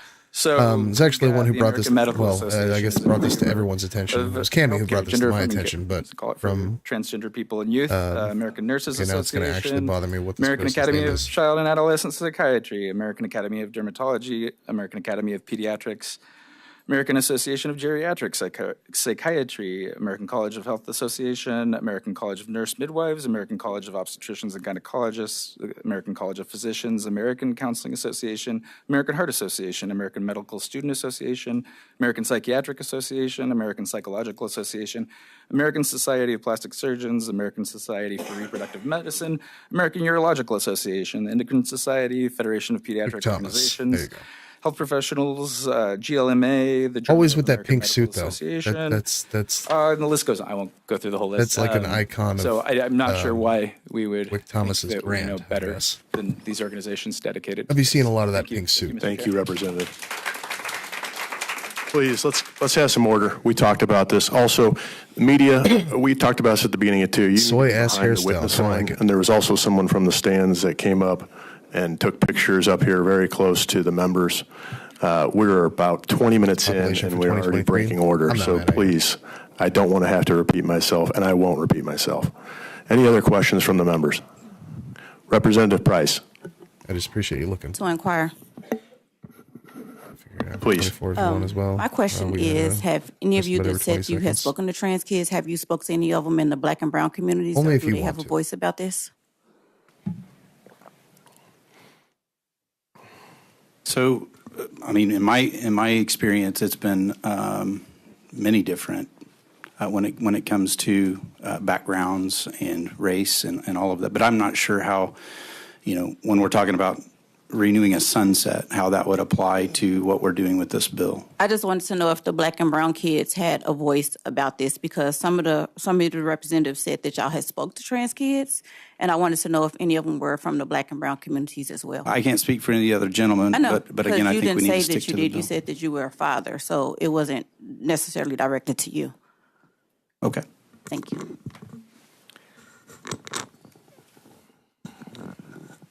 I can answer that I've not spoken with a black or brown, but I have spoken with an American Indian. Okay. Thank you.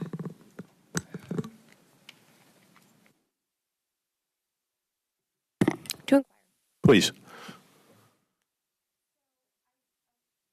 There we go. Okay. I want to talk briefly about gender affirming care. I heard recently, a few minutes ago, that it doesn't exist. It's a bold claim. I want to talk a little bit about the gender affirming care I see around this building. I see breast augmentation. I know some guys who dye their beards. I know some guys who wear lifts in their shoes.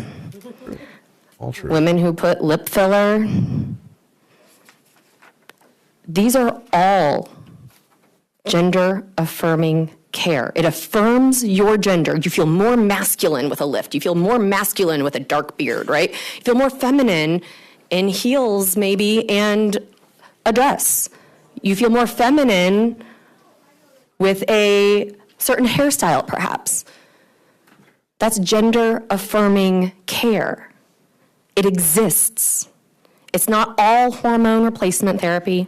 It's not all surgery. It's care. And to insinuate that this care either doesn't exist, isn't being done, or isn't necessary is, again, it's insulting to the folks in this room. It's insulting to folks back in our districts who access this care, who receive this care, who need this care, so they can continue to be with us. I'm curious, when we talk about gender affirming care, and I've heard it already this evening, claiming that folks regret this care. Now, you couldn't speak to what those numbers were. Representative Thomas did.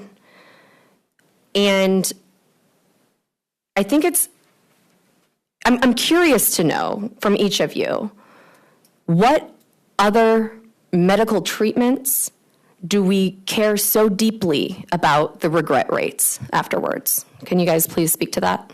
Right.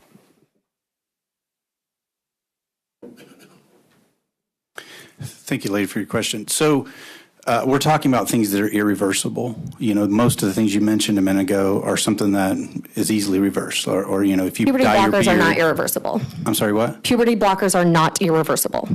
Well, the process of that is, in many cases, of what they're leading to with those and going in that direction. So, and I will say that, you know, there are a lot of numbers when it comes to this. What do you and mean? It comes to, you know, for puberty instance, blockers. pain, 53.5%. I hate that people call them puberty blockers. A better way to describe that would be transitioning with puberty postponers, blockers and right? with hormone treatments, experience. Because guess what happens when you bleeding, stop taking them? 42.5%, dilation issues, 46.3%. That's not regret. That's not my question. My question was specifically, that would what be other regret, medical though. conditions do we talk about, do we legislate around due to people's regrets of receiving that care? So we're talking about children, right? We are talking about regretting medical care. Yeah.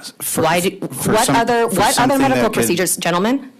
What other medical procedures do we care so much about regret rates? Or is this the only one? Anything that involves children and regret, I'm going to listen, and I think Can we you should list some for me? address. Can you name some for me? Who children are doing this? Anything when you're talking about children and the ability for a life-changing decision that is irreversible in many cases, then I think we should pay attention to that. You're not answering my question. Anyone else have an answer to other medical procedures that we care so much about regret rates? No? Okay, thanks. Bro, puberty blockers are reversible. thing, they have And nothing also, to do with anything the that bill, is so I don't know why irreversible, you're I mean, I don't give a shit about that anyway. The bill we addressing. Okay, that's actually not true at all. The bill at hand is to remove the sunset on what? Gender-affirming care. But that had nothing to do, what you adding had nothing to do with the bill. Y'all brought up the regret rates. I'm asking you about regret rates. That is fair in the course of this discourse. If you're looking at regret rates, you're right. We didn't have the numbers. Representative Thomas brought up numbers that he said were even a couple of years old, and that's fine. They're probably the closest that we've got. Do we know what organizations have affirmed or denied or changed their opinion on this? No, we don't have those either. I can tell you that where the children's sex change surgeries and processes have started in Europe, they have changed their thought processes. They're actually denying that this is a positive. So if you've got Europe as a whole changing their minds on children changing their sexes, where it all started, then I think that speaks to it as well. You're saying that if Europe's doing it, we should definitely do it too? No, I'm That's what saying, hearing. what I'm saying is, if they're starting to change their mind, then maybe we should listen to that, because of course they've been doing it longer than we have.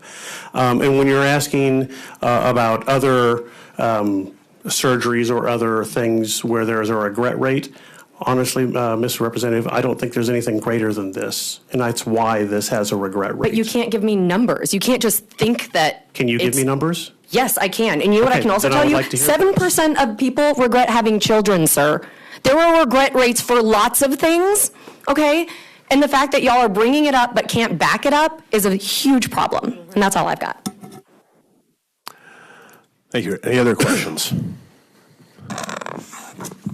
Representative Thomas, we have 2 minutes left, and I will yield it to you. But please keep it at 2 minutes. You did extend your time last time. Thank you, Mr. Chair. I just a point of clarification. I'll be quick. I'm not sure where that's coming from Europe right now, but I can say that we should give everyone health care. That is the true. first trans clinic Undoubtedly true. that I'm aware of in modern history. Europe And again, does this it, has exactly. been around forever. We Right? should give everyone But, here was the free health Institute of care because California Sexology, does it. Magnus Hirschfield's, and it was the first well-known book burning in May of 1933. What country was that? This was Hitler's book burning. Germany, Yes. And so there was actually a sexology institute that was Not gender. No, yeah, it was gender. It was sex and gender identity. Yeah, sexual orientation and gender identity is what they covered. Sure. And so it was well known. Got his memoir if you want to borrow it. Oh no, I'll pass. Thank you. It's a good read. But just to let you know that this is actually not the first time this has come up. It's just seems like that because everything was burned in the 1930s. Thank you, Representative. That will end the portion with the sponsors. Thank you, bill sponsors, representatives. Appreciate it. We will now begin the public testimony portion. We have a few designated witnesses that are going to go first.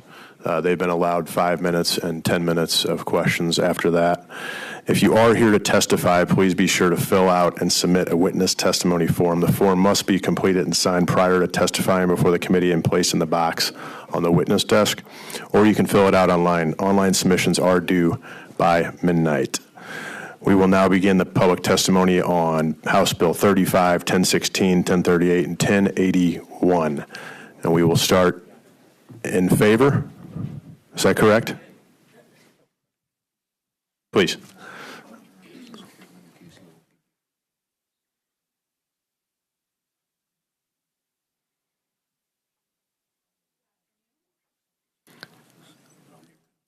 My name is Jamie Reed. I hold a Master's of Science in Clinical Research Management from Washington University in St. Louis, Missouri. I'm a lifelong Democrat, a mom of 5 Yeah, boys. and Cammy's streaming this also, and I'm seeing like she's showing around the room on the other side of this thing. I'm also a public whistleblower from a pediatric gender center. I saw patients from the age of 3 until the age of 26 and worked with nearly 1,500 unique patients.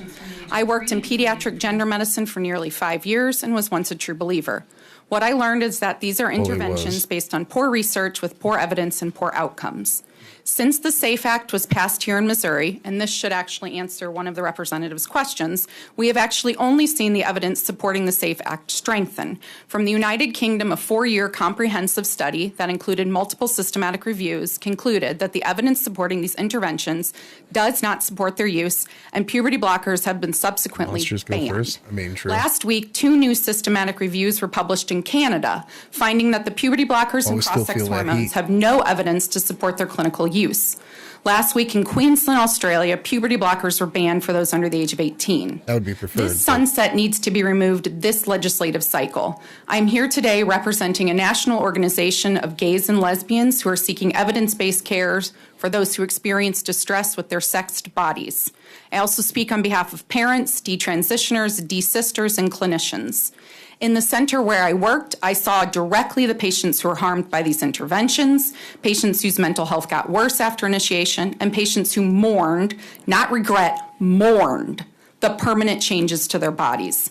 We now also have had in Missouri a full trial reviewing the SAFE Act, and the judge has upheld this law. We should be proud that Missouri has led the way.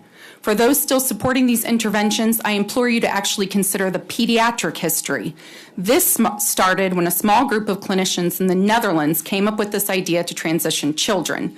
The clinician who was instrumental in creating this protocol, Annelou de Vries, recently published a paper admitting that the evidence is completely poor and it is now based solely on what people believe is the best thing for their own internal bodies, no clinical evidence to support. These original clinicians were seeking out the children that they believed would go on to have a lifetime of troubles with their sex bodies and intervene when they were young. Why? Because the transsexual adults that they were working with were not doing well. When they completed the first study, they asked, 68 out of 70 of those children were same-sex attracted, and they transitioned them. Not because they had any certainty that they would go on to have lifetime troubles with their sex, but because our society has a long history of discomfort with the way that gays and lesbians live our lives and our I mean, we might as well just steal content, Then right? the British tried to At least this way we can kind of see cast a something. wider net. This My time God. they caught the proto-gay youth and the kids that were vulnerable, children with autism and trauma, and they transitioned them. And they At least actually this way hid you the guys can results of see that what's study actually happening. Because this is poor research with poor evidence and poor outcomes. Remember, the British have now completely banned the use of puberty blockers.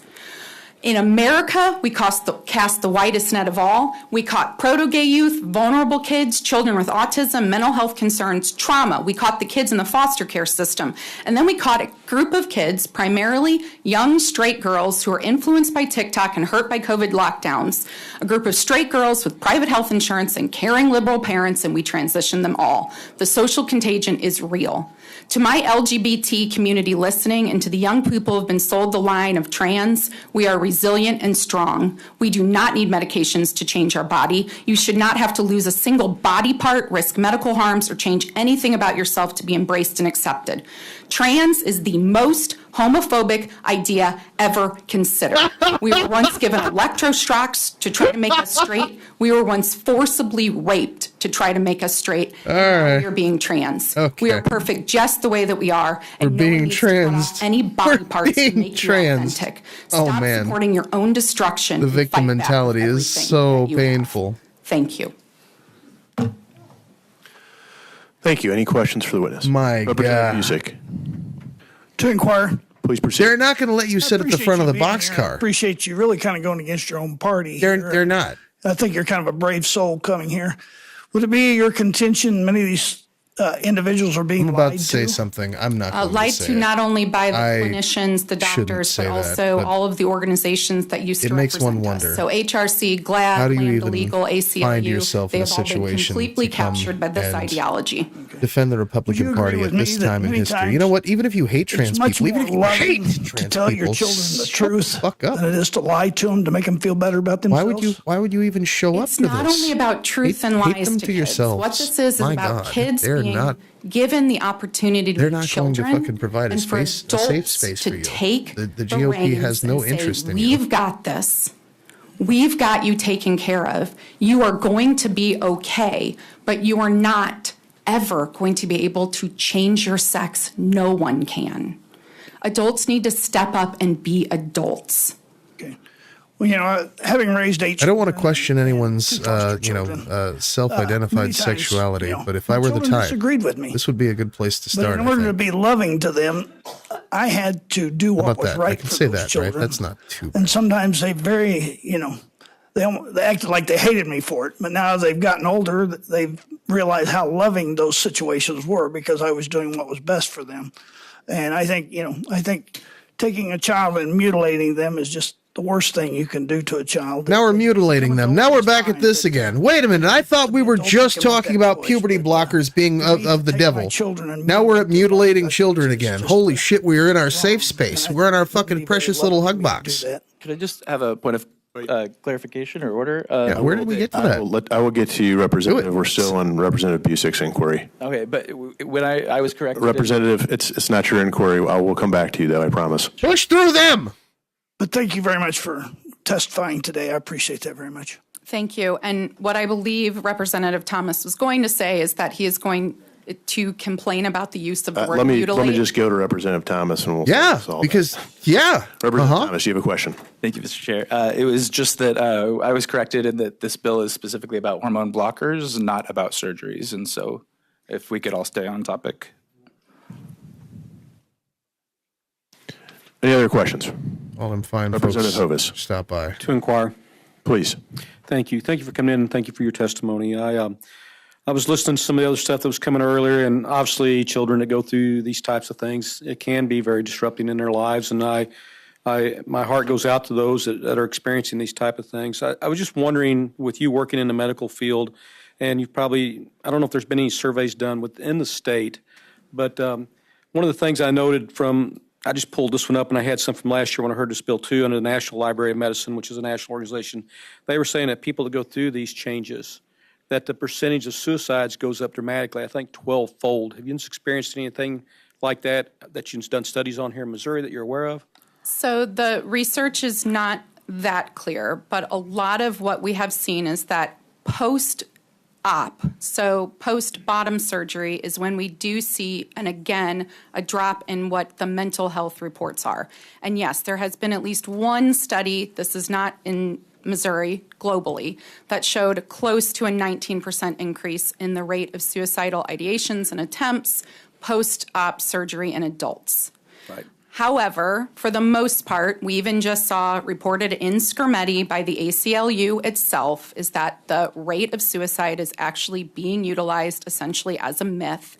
And Chase Strangio said in front of the Supreme Court, the suicide is not what we should be considering as part of the concern or outcome for these treatments, out of the ACLU's own mouth. Yeah. I think I'd heard that one before also, and I know the conclusion on this one was Patients who have undergone gender-affirming surgery are associated with a significantly elevated risk of suicide once they've gone through that. And I think what we were trying to do in Missouri, and I don't know what they've done in other states, is that I want to make sure that if a person decides to go through with this, because when they're adult, they can. But I just know that sometimes children and the stage when they're 13, 14, 50-year-olds, there's lots of things going through their minds. And I would hope that as parents, we would want for them to be more mature in age before they would make that decision. That's just from my perspective only, whether it's right or wrong. And I didn't know, one other thing I was going to ask this maybe for anyone else that testifies, is that when you compare country by country, and we look at, the United States, and they were throwing out a percentage here a while ago, how many people were going through this, but is it consistent throughout the world, country by country as far as, or is it higher in one country and lower in another because of how we discuss it or talk about this issue? Do you know? Yes, absolutely. So what we actually see is in Anglophone countries that are primarily English-speaking, if you look at Western Europe, if you look at Australia, New Zealand, a little bit of South Africa, the United States, and Canada, we see a clearly driven social contagion. So we see upwards in some of those countries of a 50% increase in those who are young people identifying as, quote, trans. And so we also can pull out, when you see a map that glows in certain areas, that's one of your indicators to at least pause and go, wait a minute, we might be seeing a social contagion here. And that is what we've absolutely seen across these Anglophone, Western, industrial countries. So they're blaming the British. So this is actually warlords' fault. Thank you very much. I appreciate your warlords out there transing the folks. I knew it. I fucking knew Dr. it. Cruiser, real quick, we're almost at our 15-minute mark. It's a different kind of colonization. So, right now, you've done charge them as an adult for a crime, but they can't tell people what they want. I mean, the research. The thing about that was brought up about the children who consider themselves maybe being gender fluid. If there's no intervention, people were said to be a same such trend as like hormones you're right. and so forth. How many of them will tend to go back to their original gender? And we're also discriminated against, not Sure. in So the same I way, think but part of what is hugely conflated in this room is even the and use guess what of happened? gender itself The and numbers of gender left-handed distress. people so did not really what skyrocket. we're talking about They is that kinda individuals leveled have a out. sexed body, Because that they now might people feel can just, like, distress do what about they their do. sexed body. What we know is that a large number of those who will grow up to be gays and lesbians experience similar distress, especially in childhood and then into adolescence. What we do not have is a clear way to make a diagnostic determination which one of those children would continue along the path to have that sexed distress into adulthood and not end up gay or lesbian, or who is going to have that sex distress and turn out to be gay or lesbian. We don't have a way to differentiate. The early clinician recognized this from the get-go. And what I honestly think is that gays and lesbians are a class of people that have been allowed to be harmed, and it was okay for us to be experimented on and have these endocrine disrupting drugs given to us for having our fertility taken away and our sexual function. If it was another class of children at the get-go, this would have never started. I mean, that's me. I'm your left-handed kid. I definitely want to be at the left side of the table. Otherwise, we're going to just be busting elbows. Children will revert to feel their original gender, so that. However, we're now concretizing I'm not fighting that. in, So if you line complete an early formation with a social sword and transition, shield, so we none will of this really concretize matters. in the child that trans identity, and we will no longer allow that potential natural progression into an adult gay or lesbian. Thank you. Okay, we're going to move in. Unfucking believable. We're going to move to the. Okay, now I'm convinced this person for actually opposition is to queer, the four but is bills. also just. Please come forward, state your name and who you regarded. represent. Sure. Thank you, Just wow. Chairman Christen, Wow. for allowing me to speak today. My name is Kenneth Haller, and I am a pediatrician. Tumblr logic. And I'm speaking in opposition to House Bill 35. Older millennial Tumblr logic. That's what that is. I have. That's all the I LGB retired Alliance in bullshit is. October on my 70th It's birthday. literally Tumblr for After queers 47 my years of age seeing patients as a medical student, as a resident, as an attending physician. that don't go outside the and last don't make 27 years friends. of which were at SSM Health, Cardinal Glennon Children's Hospital. I never had and any St. Louis friends. University School of Medicine. I'm not representing either of those organizations today. I'm speaking as a private citizen, and I was asked to be here by promo. I mean, yeah. No, it's pretty cool. In that You time, get the I've seen special kids seat. from all walks of life. In over 4 And you're further decades, away I've from seen everyone else eating. So if you have any tens like, of thousands, if not if over your left-handed kid 100,000 has like any kids, weird like and I've seen food kids. things, I've like, seen I don't want to smell your the catsup. science around even further away from your food. gender care advance I love that. amazingly. One of the things It works that out we to my benefit, to be honest. are If often you're eating often mustard hear or some is that shit, this I'm is like experimental, over here, and you're way that over this there. is not Great. proven science. We love this. Well, I'm going to tell you a little secret. There's nothing in medicine that is proven science. Science is always evolving. Last year, I was diagnosed with prostate cancer, and so I had let me give you the name of it, a robotic total radical prostatectomy. I don't know if you can put 4 words together that are more scary than that. But I had that done, and luckily I'm cancer-free. Now, there may be another procedure that comes along in 2 or 3 years that's better. That's more effective. Does that mean I should wait because this one was experimental? Medicine is always growing, always evolving, and my job as a physician, and the job of every physician, is to meet the needs of the person across from us. Gender-affirming care has been as long as you're doing what you can to, let them know come a that long you're way special little over guy. time. And it is, there normal. are guidelines Shit, take that my are story. very Be specific, like, I actually put love out it. by the World Professional Like, I watched this Association guy of on stream Transgender who's Health, left-handed who the actually American Academy of appreciates Pediatrics, the Pediatric Endocrine Society, and all of the many other organizations that Representative Thomas being mentioned socially earlier. different. I feel that. In terms of, and I think we've also been conflating hormonal treatments with surgery. We talk about mutilation and so forth. I don't know anyone, I don't know any patient, I don't know any doctor. I don't know of anyone who's ever had surgery before the age of 18, and often it is years after that. The path to get to that is long and arduous. It begins with psychotherapy, with social therapy, with, if it makes sense, social transitioning, living as the gender you are first, and then if that works, then moving on, if everyone agrees to it, if the child agrees to it, if the parent agrees to it, if the physicians agree to it, if it all makes sense, if the therapists agree to it, then we move to puberty blockers, which are reversible. Then there can be more affirming hormones that are used for to move toward the target genderization of the body. We talk about gender. Gender is not the same as sex. Gender is not the same as body parts or sexual organs. Gender is what one feels inside about who one is. And gender is something that children develop as early as 2 or 3 years of age. They know at that age that I am a girl and I am a boy, or maybe I'm somewhere in between. The point is that kids will start saying this, and there's some kids who will be very definite about who they are, even if the gender they declare does not match the body parts that they have, that they were gifted with at birth. So this is where we need to meet people where they are and use the science that we know. Now I'm a white male cisgender gay Catholic. I'm a little bit of everything. And as a cisgender person, I kind of don't meet your heroes, being transgender. I don't get it. I don't feel it in my core. I can't imagine this not being the kind of body that I'm meant to have.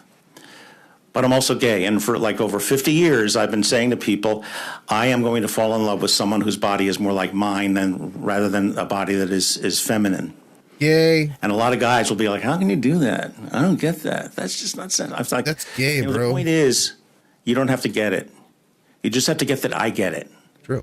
And when it comes to patients who are trans, when it comes to our community members who are trans, if they say they're trans, I may not get it, but I have to get that they get it and do what I can to help them live their life.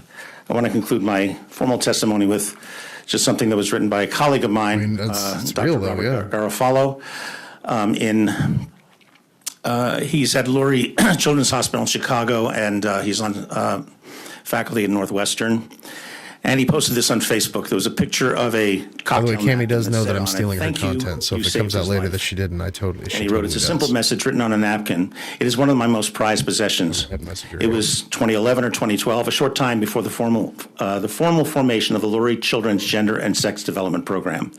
A mother and father came to the clinic with concerns for the well-being of their 11-year-old child presenting with selective mutism. Over the course of the past year or so, they had noticed their child had become increasingly withdrawn and depressed, and their grades suffered. Most recently, they had entirely stopped talking in their home and at school. A school social worker suggested that the sharp decline in the child's social, emotional, and academic functioning may be related to distress related to their gender identity. I remember the first clinic visit. The parents never heard the term gender dysphoria or even transgender before. They had many questions, really good ones. We proceeded slowly and with caution. We led with empathy and education and family support like we would with any other aspect of pediatric care. It took time. Over many visits, our team, a talented multidisciplinary team, provided the necessary behavioral health support and informed the family of the available science. This included what was known and what was not known about the risks and benefits of potential. We'll ask you to wrap up, please. Okay. I just want to say that at the end, I remember the mom telling me with tears after all this, "I have my child back." Fast forward a few years, I was sitting in the audience of a large community educational forum on transgender health. To my surprise, there on the podium was this kid, the one who once was so uncomfortable in their own body that they had refused to speak. They were confident, self-assured, happy, speaking in public about the role gender care had played in the betterment of their life. Sitting next to me was Mom. She beamed with pride. She casually slipped me this napkin. We both nodded and smiled. As I've said before, I know this care saves lives. I've seen it countless times, over and over again. I will never allow others to suggest otherwise, period. Thank you. Thank you. Any questions from the members? Base dad shit. Representative Weber, please. Thank you. Good evening. How are you? Thank you. What's that? Good evening. How are you? Oh, good evening. I'm great. No, you're fine. I'm great. Thank you so I'm much. hungry, but I'm great. Same. So, first of all, congratulations to your retirement. Yay. Yeah, right? But also, congratulations on being cancer-free, too. And I'm happy you got that surgery. Thank you. And I'm... what you said about that surgery, which was it was new different ways, new technology, and that Terminator got me- ass came in got me and to zapped that thinking. shit. My dad has severe rheumatoid arthritis for years of bad labor, but the ongoing joke is he's 3 back surgeries away from receiving a free one, and from his first back surgery to his last back surgery, it has been difference. Every time they go in, it's a different new technology that they are trying on him to see what works because his body's a little different. So in a sense, it is experiment on him.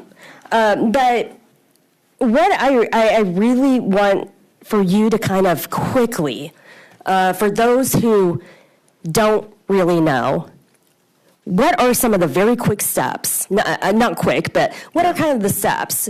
You briefly went over him, but a child doesn't get to have the transition because one day they wake up and they're like, you know what, I want to be a girl. Right. And then the next day they have the sex surgery. That doesn't happen. Right. Kids don't go to school and go to the nurse's office and come home a girl. Exactly. So yeah, exactly.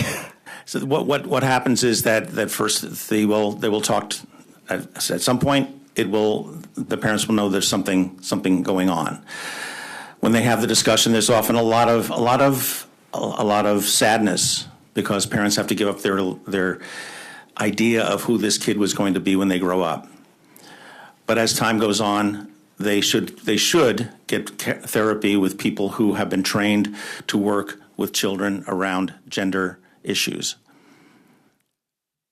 This goes on for at least 6 months and often for years before there is any consideration of any hormonal treatment, either puberty blockers or affirming hormones. And affirming hormones often don't happen until kids are 16 or older. There are off-ramps all over the place. There are a lot of opportunities for people to say, you know something, this isn't for us. We've been through this, we've explored it. This is not who I am. For a kid to say that and for the family to opt out. And a lot of families do. But this is a long and arduous and expensive process. And because it's done by pediatricians, we are the nicest people in the world. And the thing is, the thing is, it's about our differences. I know that everyone here cares about kids. I know that you want the best for kids. The thing is that for some kids, I don't know that some those kids walk a path that's different people passing from other these laws kids. give a flying fuck And we have about to allow kids, ourselves to be open actually. to whatever path that In is. fact, I'm and give pretty them sure they the encouragement and the support they don't need. give a shit Thank you about for these that. And then kids in also, particular. not because we've had, I've throwing it heard out these there. bills for years now. And so I know that some the questions were, well, give us the time limits that each kid has to go. And there is no time limits because it's exactly what you said. We meet people where they are. Right. And not every kid is the same. Right, right. That's why it is such an intensive process, and that's why there's Exactly. so many opportunities for people to, at some point, say, I want something different. Thank you so much. Yes. Any other members? Representative Fuchs, please proceed. Thank you, Mr. Chair. To inquire. Yes. Hello. Hi. One of the things you didn't list off before was you're an excellent cabaret singer, and I just That's wanted it. to make sure everyone knew that. I'll be in the lounge later. Yeah. so. But I do want to mention again for the members of this committee and for those that might be listening at home that you are the only one up here so far who's a medical doctor who's testified. Can you just remind us that you are a medical doctor? I am a doctor. I thank graduated from Creighton University in Omaha, Nebraska, a fine Jesuit institution, in 1980. Thank you, sir. And, yeah, thank you. And also Imagine. follow up just a little bit about Imagine. consent. So earlier we heard talk about consent, and I'm not a parent. I'm not going to try to pretend that I am one, but I think parents' rights is something in this conversation. So just a little bit about like how that works and parents. And so if we're taking away like parents' ability to care for their kids. Right. I can't think of any other procedure, any other treatment that kids undergo that might be painful or might be exhausting, where a legislature has felt they need to take this away. So, for example, at Cardinal Glennon Children's Hospital, we have the Bob Costas Center for kids with cancer and leukemia. Sometimes they have to get bone marrow. Sometimes, and I'm not a hemonc person, but it can be arduous treatments. The consent comes from the parents and from the child. Are there more and the people in treatments that are given room by now? the doctor. I Or did I cannot just make imagine that what up? it would be like to be a parent in this state and have the legislature say, I'm sorry, that cancer therapy is experimental. Well, we You can't get it. We're not going to allow you to get the Tammy's doing treatment that will dialogue. save your child's life. And I think in this case, we need to keep in mind that gender affirming care, which does exist, is something that has saved lives. Kids who are transgender, who do not get care, are at a much higher risk of suicidality than their peers. And the outcomes, a lot of studies show that they do very, very well. And in fact, we were talking about outcomes earlier, especially with surgery. I do have an article from the American Journal of Surgery, a systemic review of patient regret after surgery, a common phenomenon in many specialties, but rare within gender affirmation surgery. Total of 55 articles examining regret after plastic surgery. Regret after breast reconstruction was up to 47%, breast augmentation 5 to 9%, body contouring 10 to 33%. 33% of patients experience regret following prostatectomy. Not me. 19.5% following bariatric surgery. But the rate after gender-affirming surgery, which again is in people 18 or over, was 1%. Thank you very much. That perspective, I think, is very important. Thank you, Dr. Haller. Any other questions? Representative Peters, we are close to our 15-minute mark on the witness. I'll make it quick. To inquire, please. Please.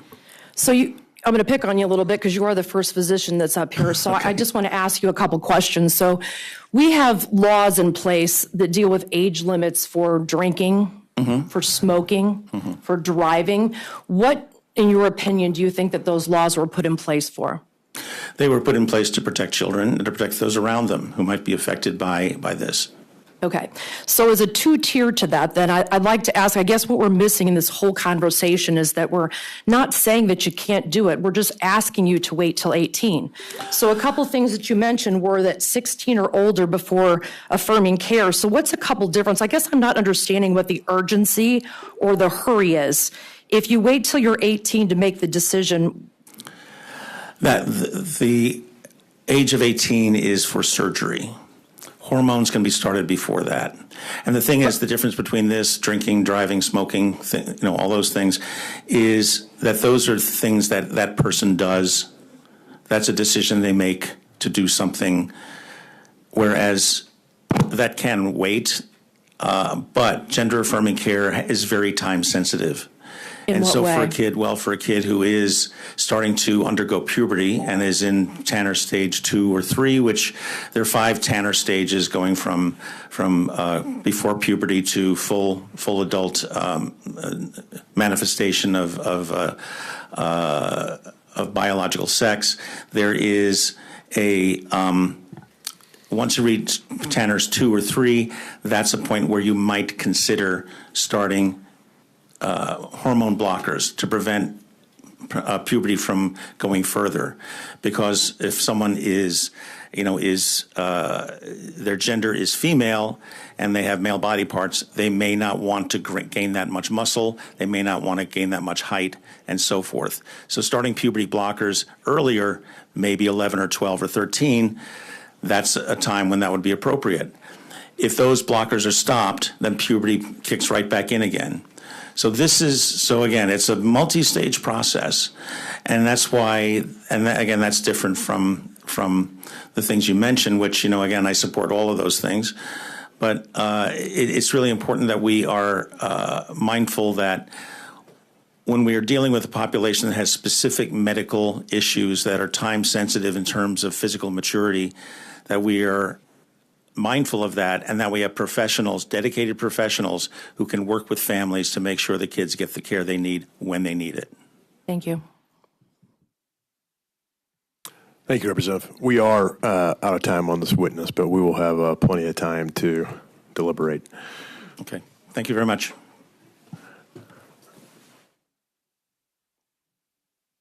All right. Tahoe confirmed. We are still live on Facebook. Amazing. You turn the volume up? Volume off my notifications? Do we have another designated witness? No, actually. I do not know how to turn notifications off the volume. The last designated, I'm going to go out of order here because there is no one in favor of this. I do not actually know how to do that. Designated witness in opposition to the last one. Yes, please. I've tried. I don't know that there actually is a way to do that on Facebook. Thank you, and please proceed when ready. Which is sadly where we're getting this video from. Is the video they provided us with. My name is Dr. Sharon Rescue Vermont. I am a general pediatrician, graduated from the University of Missouri in Kansas City in 1993. So I've been practicing pediatrics for a very long time. When I went to medical school, we did not have any classes on sexuality or gender because back then it wasn't something that came up. People back in the 80s and early 90s when I was in school, unfortunately, felt they had to be closeted. And so there was really no need or opportunities for us as pediatricians to deal with patients or situations where patients felt that their gender did not align with their bodies. Fortunately, in the past decade or more, people have felt much more comfortable thanks to social media, the news, people being more free about just talking about things. So kids have felt more comfortable being themselves. And so now all of these issues are coming to the forefront. When I was listening to the 4 gentlemen talking about these bills that they're putting forth, I thought a lot about how they sound, how all of you sound like the anti-vaxxer patients that come into my general pediatric office. Anti-vaxxers come in with all sorts of quote-unquote data, quote-unquote studies, quote-unquote research, and they tell me why their children should not be vaccinated. I I sit there and give them the real scientific data and explain to them why it is important for the health of their family and their children, as well as the health of the rest of the community, that their child be vaccinated. Vaccines are very safe and very effective. All right, can you still hear The anything? statistics that were mentioned by these four gentlemen here, who I believe really do have the best interest of children in their hearts, but the data that they were giving I don't know if was that'll the same actually type help. of data that my anti-vaxxer patients give to me. It was scientifically unfounded data. I mean, hopefully. Data that has been skewed, data that has possibly been made up. I have some real data here that I would like to share with all of you. The largest study to look at detransition was the U.S. might have Transgender Survey from 2015. It was a cross-sectional, non-probability study of 27,715 Yeah, Facebook is transgender its own adults. monster. It will literally adjust the volume showed on my That on my computer. across all of these Whenever I do people Facebook that they Messenger looked at in the calls. study, only about 3% either Which is why detransitioned I or said that typically they felt that they should don't like to have detransition. Facebook open at all whenever I'm streaming. When you look at that, though, But this is a special. only 0.4% of the people who were surveyed guessing that detransitioned because they felt that transitioning was incorrect for them, that they actually weren't transgender. The other members of the 3% that either felt like detransitioning or did detransition did so for the following reasons: pressure from parents, difficulty of transitioning, harassment and discrimination, employment issues, family pressure, relationship pressure, peer pressure, pressure from a mental health professional, pressure from religious counselors, pressure, okay? Are you getting the point? People are scared when people make changes to their bodies because they don't understand it. And so people pressure them not to do it. And this pressure gets to a lot of these people and they feel like, well, I'm just going to quit then. I can't take the pressure. But what you all don't understand is that we also know that the suicide attempt rate, when someone looked at 42 studies, 55% of the respondents across those 42 studies had had suicidal ideations at one point in their life. And these were all transgender folks who responded to the study. That study showed 29% of those folks had attempted suicide, but I've actually heard rates as high as 42% of trans folks have attempted suicide. And when you look at the reasons why they have attempted suicide, it's not because they're mentally ill. It's not because something is wrong with them. Because they detransition. There is No, so much actually, pressure not to be who they are that they feel that they can no longer live. it's because of this bullshit And right the reason here. there is so much pressure is Actually. because people who are non-medical, like most of you, think that you are making laws to help these folks, when in reality you're doing the exact opposite. Because They don't unfortunately, actually you all think don't that they're understand helping the these things people. that I They have know what learned they're doing. in my They almost don't 30 give a years shit. of practice. I actually, any of you that I don't actually hate this understand and argument. don't have the knowledge that I have. Not to be hit mean, me but up, I'd I love to actually meet you hate for a this cup of argument. coffee. And I mean this. They do I not. hope that some of you will They take me know up on this. exactly what they're Would doing. love to They explain know to that you they are actively why trying to get helping these children people to lull transition with themselves. what we do know to be gender That is the affirming entire care point: is to terrorize is the trans only people. appropriate way to help these kids. They're not trying to help them. reason They're I not became trying to. interested in gender affirming care is you know, because when my child, who I they're thought was just my fighting daughter, degeneracy. was 15 years old, this was 10 or 11 years ago, my child came to me and said, "I'm not They're your protecting their own I'm your son." whatever I didn't understand interest. trans issues at the time because, like I said, specific social I had interest no group, education about LGBTQ from the issues when I went to undesirables. medical school. That's it just all wasn't this talked is. about back then. I don't People think that were we. I think closeted. it's actually more harmful My to frame son it any other felt way. comfortable enough to come to me, tearfully crying, telling me who he really was. These people are literal begging me and demons. my This husband is to not going help to him work. be the Damn person it. he knew himself to be. I'm not trying to be Before mean. my son I just came out, we watched this 2 years ago. He had attempted This is suicide. never going He to had work. been They don't give a hospitalized shit. for mental health reasons They're and not even depression showing and up to suicidal listen to this. ideations probably 5 times. Not because he's crazy, not because he's mentally ill, but because people thought he was a girl and he knew that he wasn't, and he didn't know how to explain to everyone that they were calling him the wrong name and the wrong gender. You can please close. Thank you. May I just say that 2 things. One, studies have shown that when transgender people are when people call them by their appropriate name and gender pronouns, their rates of depression go way down. And my son now is almost 26, is working on his bachelor's degree, has an associate's degree, had a 3.8 in college when he got his associate's degree, and is extremely successful working full-time and studying. He'd be dead if his doctors had not given him gender-affirming care. Thank you. Thank you. Any questions? Representative Ruza, please proceed. To inquire, thank you. You mentioned, and lots have been said about suicides and what happens with the transgender before, after. Are you familiar with the study by Daniel Jackson? There was a review of 23 studies in Curious. I am not. Well, in that review, it's one of these evidence-based reviews, so not original data. And their conclusion was that there is really, the data is all over the place.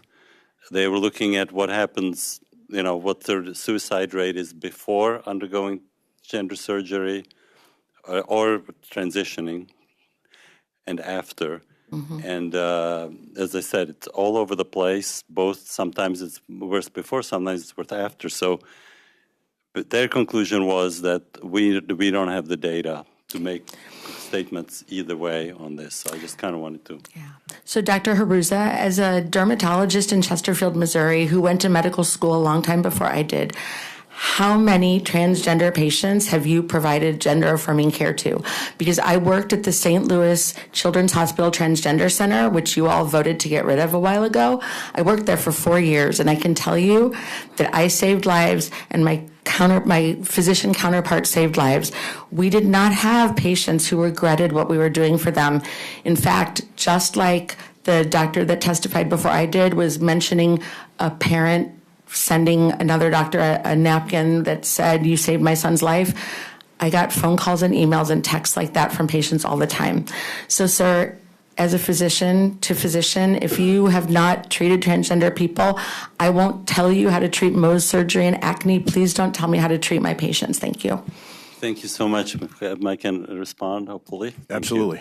Yes, so I have treated a number of transgender individuals. With gender-affirming hormones? No, I've treated them because as part of what I do is take care of individuals that want to remove hair in certain areas, depending on their new certain gender. So I have, and I've had conversations with those.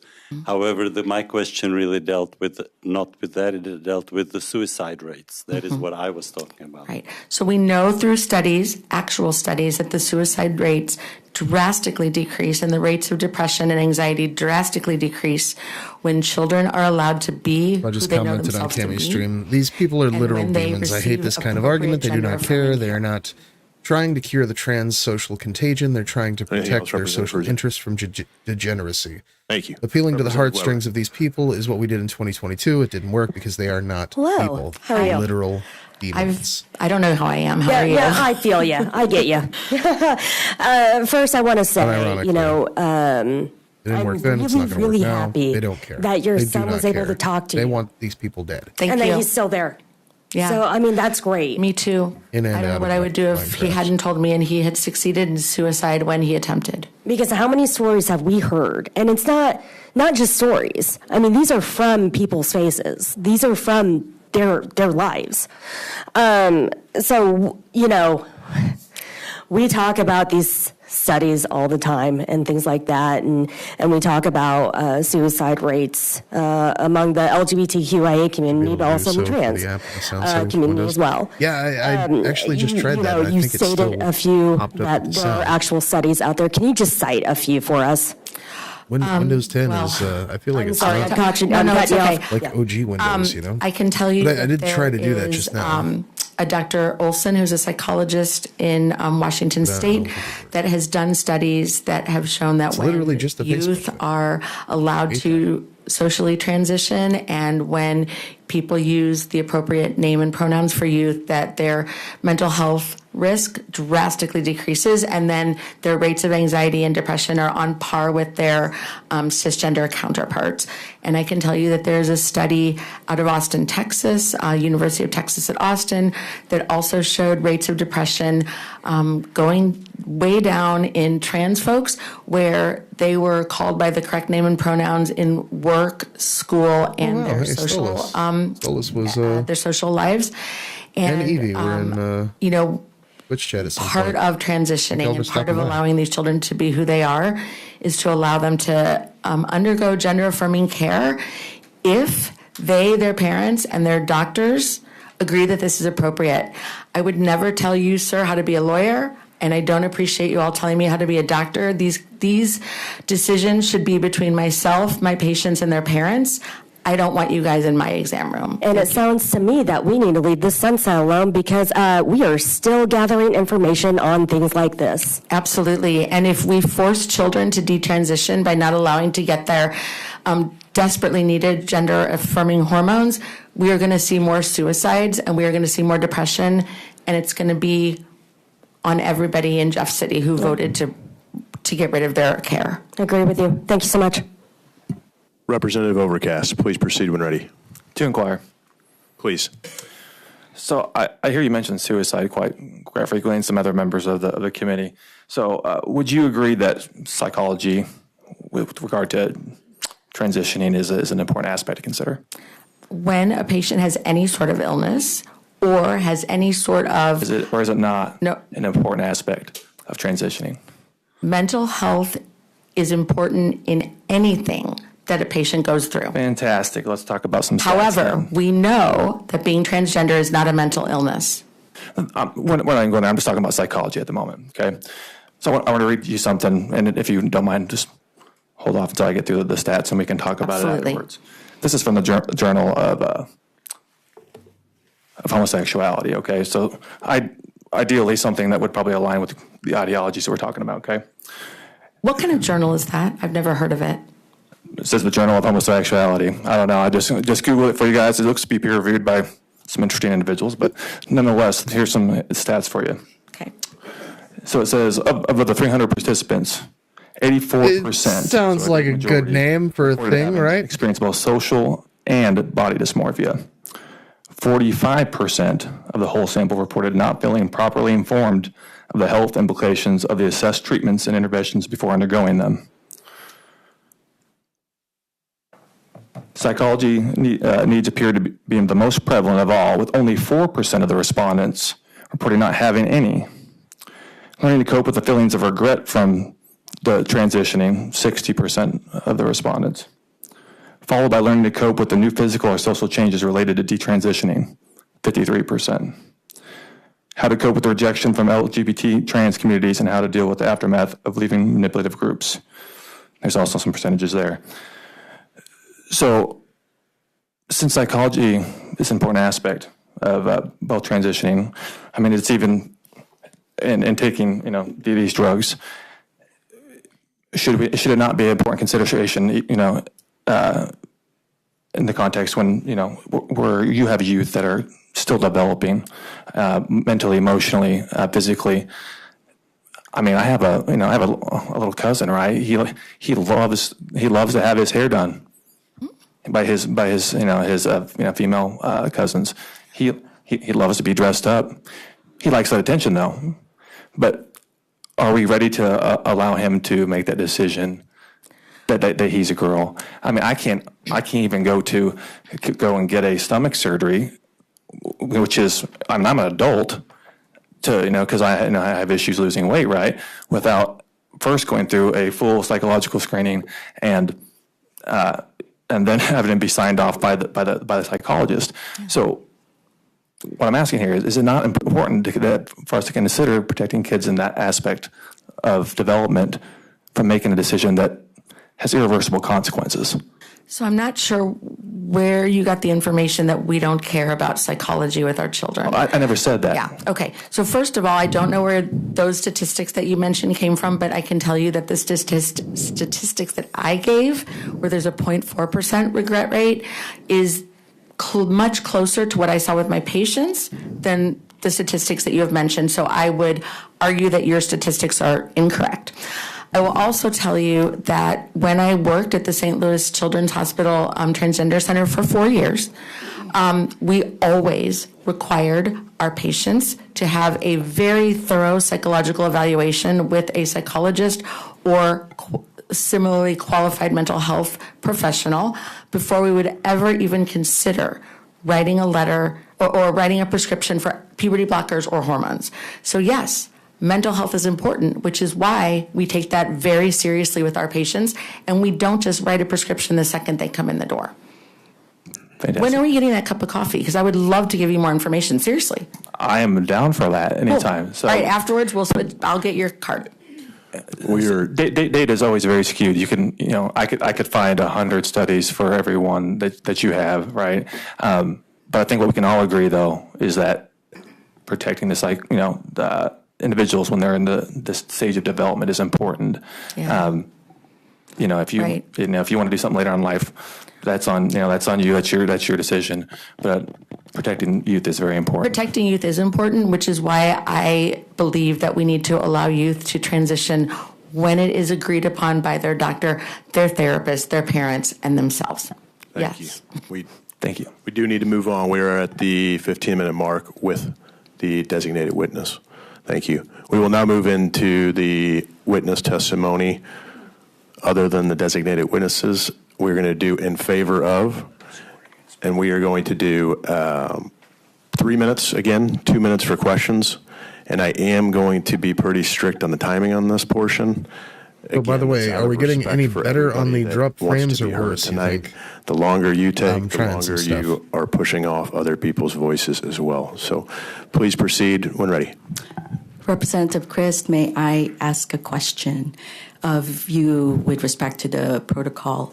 May I take the designated support position that was not taken in? I'm sorry, I cannot allow that because I already kind of went through that and asked the sponsors and others. Sure. So out of respect, I will not allow it because I don't want to go out of order against my agreement. No worries. I thought I would just ask. Please proceed. Yeah. Yes. All right.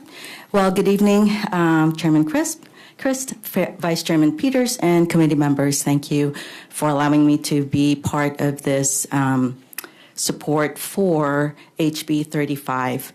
My name is Dr. Josephine Leah Guhob Glazer. I am a physician, family physician, almost 30 years clinical experience, and I have graduated from Missouri. So there we go.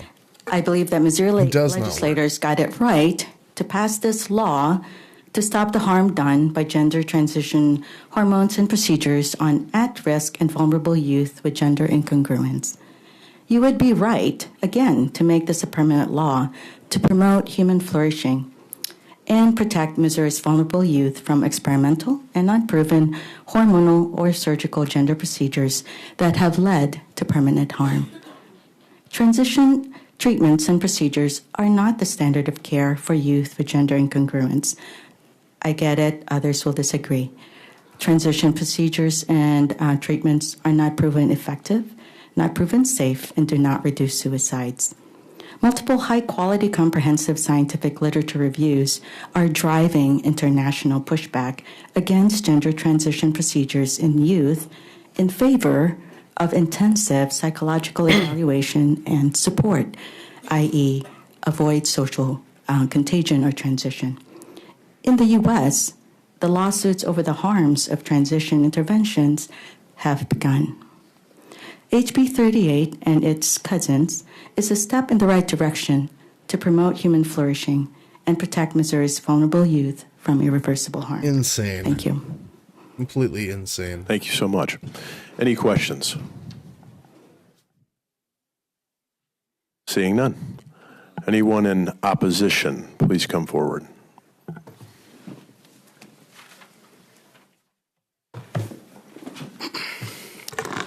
Hello, everyone. Thank you for giving me the opportunity to testify. My name is Ben Green. I am a proud Missouri resident. My wife is a fourth-year medical student, a few short weeks away from graduating and becoming an OBGYN. I'm an author. I take care of my dog. I pay my taxes on time. I try to call my grandma at least once a week. By all accounts, I'm a fairly normal guy. I'm also one of those transgender people we've heard so much about today. I transitioned over 10 years ago as a teenager living in a small town. I was one of those transgender children you are so concerned about protecting, and I'm now one of those transgender adults that we tend to target quite a bit as a legislative body. But I am also a joyous, well-adjusted transgender adult, and an answer to the question, why can't they just wait? As puberty started to come into effect for me, I watched in horror as my body changed in ways that I knew were wrong. There was just a constant feeling of standing in front of the mirror, often for hours at a time, feeling like I had no sense of recognition of the person looking back at me. When I finally learned the word transgender, it was so freeing. It gave me the access to ask questions, seek support, and get resources, but medical transition was still not an option for me. There are a lot of painful paths that youth might take at this crossroads, and for me, that meant looking for the quickest way out of the constant pain that I was in, which was a suicide attempt in November of 2015. This was not caused by my transition. This was a result of hearing over and over again from politicians and peers that to be trans was a terrible, terrible thing. Right. I wasn't able to access top surgery until I was 19 years old, and I spent every minute before then as a bystander in my own life. I wouldn't wear a t-shirt, so I couldn't swim, exercise, or dance. I would take showers as infrequently as possible, often wearing a shirt and with the lights off. Most devastatingly, I would not hug the people that I loved for 4 years because of how crushing it felt to become aware of my body and how that felt to me and to others.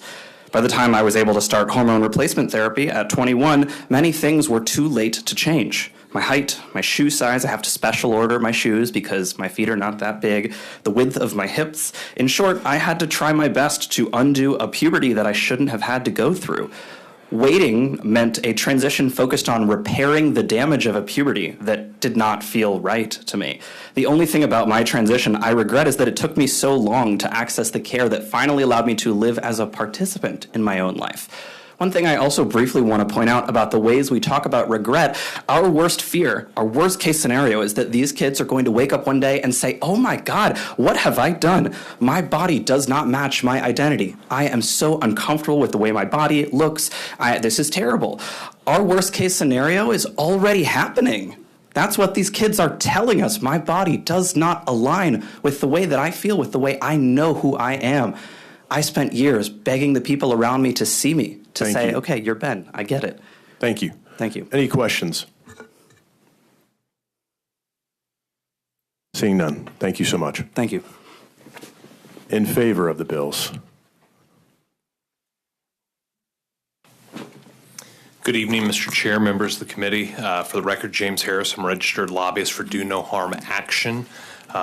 Would like to go on the record in support of House Bills 35, 1016, 1038, and 1081. Thank you. Any questions? Thank you. Seeing none. Oh, sorry. We do have a question. Representative Fuchs. Hi, to inquire, Mr. Chair. Please. Just curious about Do No Harm Action. Yes. Who funds that organization?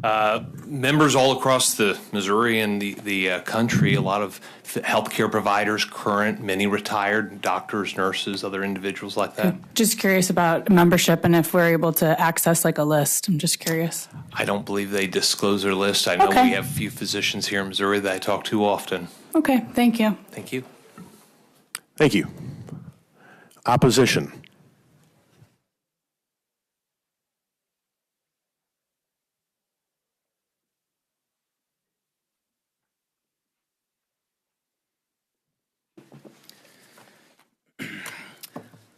Hi, my name is Jillian Maurer. I am a faculty at the University of Missouri, an associate professor in the Department of Engineering and Information Technology.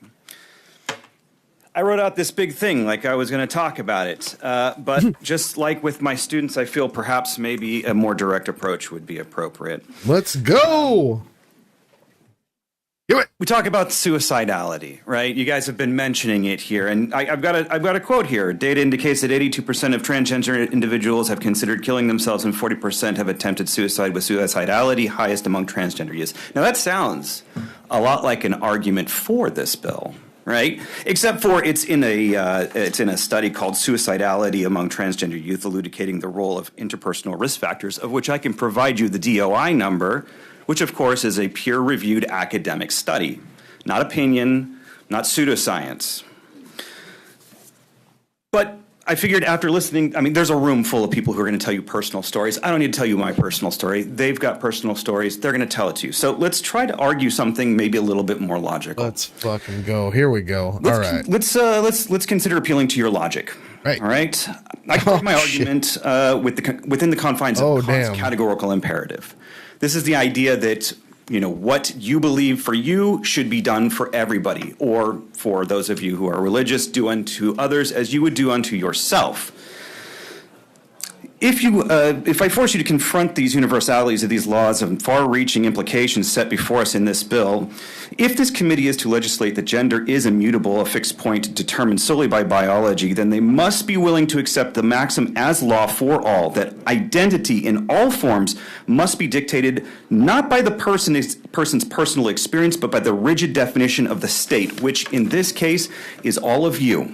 You get to determine what my identity is because apparently you know me better than I do.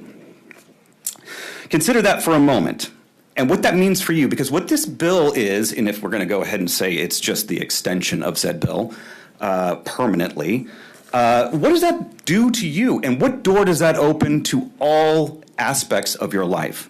Consider the possibility that self-determination must be stripped away from every citizen, not just transgender people, if this goes through. That their right to defend themselves, to live as they choose, to believe as they wish, must. I've never been more pro-Radfeld. Must ban men. Ban all men. Due to health and the prosperity of our youth. No person nor government shall dictate a person's purpose in life, nor their identity or pursuit of happiness. Thank you. Thank you. Any questions? Thank you for coming in. In favor of the bills?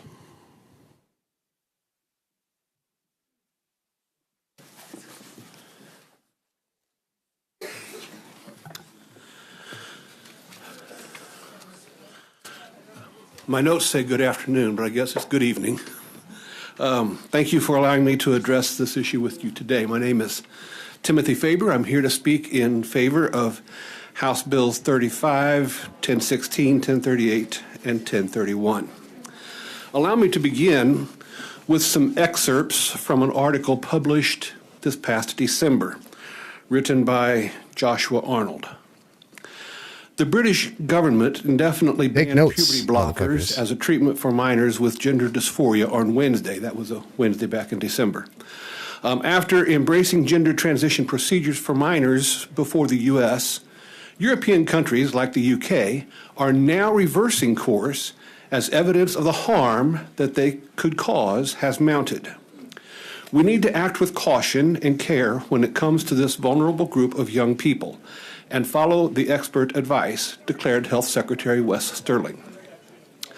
Along with the UK, Norway, Sweden, Finland, Denmark, and France have all pumped the brakes on providing puberty blockers or cross-sex hormones to minors as a treatment for gender dysphoria.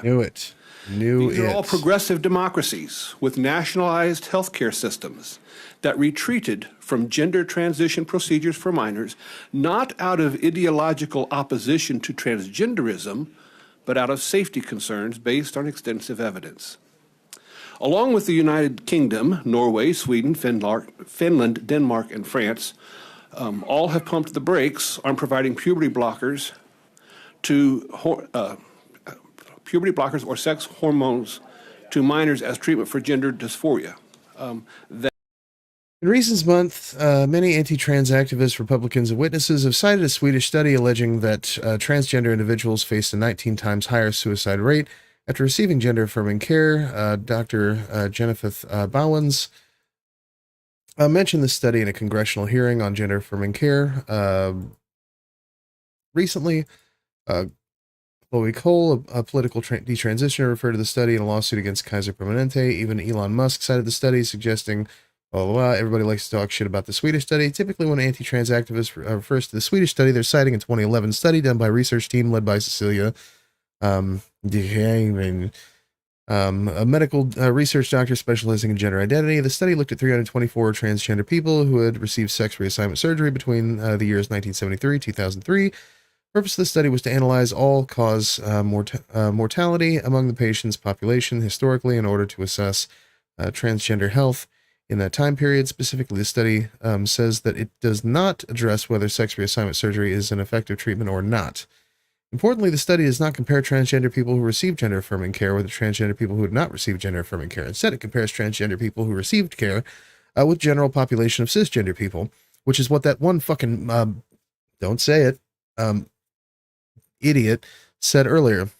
This is purposeful as the point of the study was to evaluate the unique health risks of post-op transgender people. Again, the study makes no evaluation of the risks or effectiveness of gender-affirming care. The study recorded high rates of all-cause mortality and elevated suicide rates between 1973 and 2003. Such findings are consistent with the challenges faced by the transgender community during this period. Discrimination against transgender individuals was rampant. Although the study recorded high rates of mortality and suicide, which is understandable given the political climate decades ago, it crucially did not compare the suicide mortality rate of post-op trans individuals with those who did not receive care or surgery, therefore inconclusive. This distinction is vital given frequent assertions that the study claims gender-affirming care, blah, blah, blah. What these idiots are fucking saying, the study does not substantiate this claim. In reality, the elevated suicide rates in the 1980s likely resulted from widespread sexual violence, abuse, discrimination faced by the transgender community.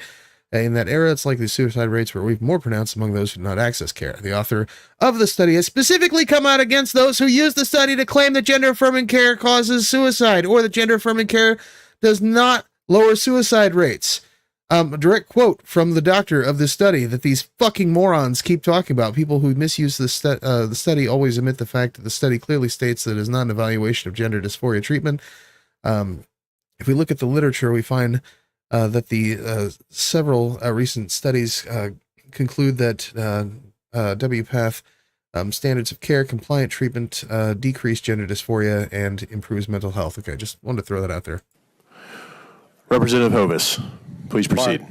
So the studies that are coming out of Europe, specifically the one you just spoke about, the country there, England, how much sooner did they start doing these things than what the U.S. has done on average? Do you know, have they been 10 years ahead of us, 15 years ahead of us? I don't know that it was 15, but it seems like it's been between 5 and 10 years. Okay. And so from their history of what they've seen, that's why they are kind of reversing course on some of the decisions that they've made. Yes. And I know we had testimony earlier from some of the doctors and stuff that we don't know what the future holds, but I just wonder where will we be at with this in 20 years if we learn even more stuff that may be not supportive of what the current thing is now to maybe go through these changes. I guess that would be possible, wouldn't it? It would be possible to learn more, yes. And, I agree. If we stop it now, we've potentially prevented harm. If we allow it, if we allow that to continue, then we're potentially allowing more harm. There's consequences for everything we do. I just wanted to see how far, much more advanced, because I had the studies last year that I printed out where they talked about people that went through some of these changes where the suicide rates was even greater, because sometimes that gets used as a reason why you should do it. But then when I see that it's significantly more, which I got a couple of articles, I quoted one earlier, that we have to really take that into account when we're looking at these things, especially when a child's still forming their behavior. I heard a doctor say one time, and I've got a couple here, you know, that we as a brain don't really get the full fruition until we're 24 or 25. And I just want to make sure that people are making these decisions, have had that opportunity for themselves to be able to make that decision. Thank you. Thank you, Representative. Thank you very much. We are going to stand at ease, actually, for about 20 minutes, allow everybody to get a drink, maybe a quick bite to eat since we're well past dinner time, and we will be back in... All right, well, there you go. Let's call it 7:10. You get a little break? Thank you. Take a little nap. And there we go. So that's at 8:10 for all you folks who are on the real timeline here.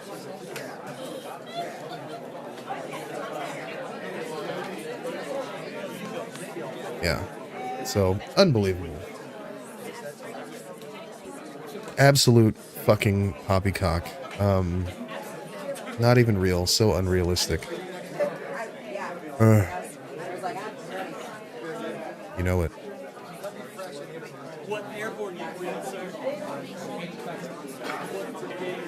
Let me see.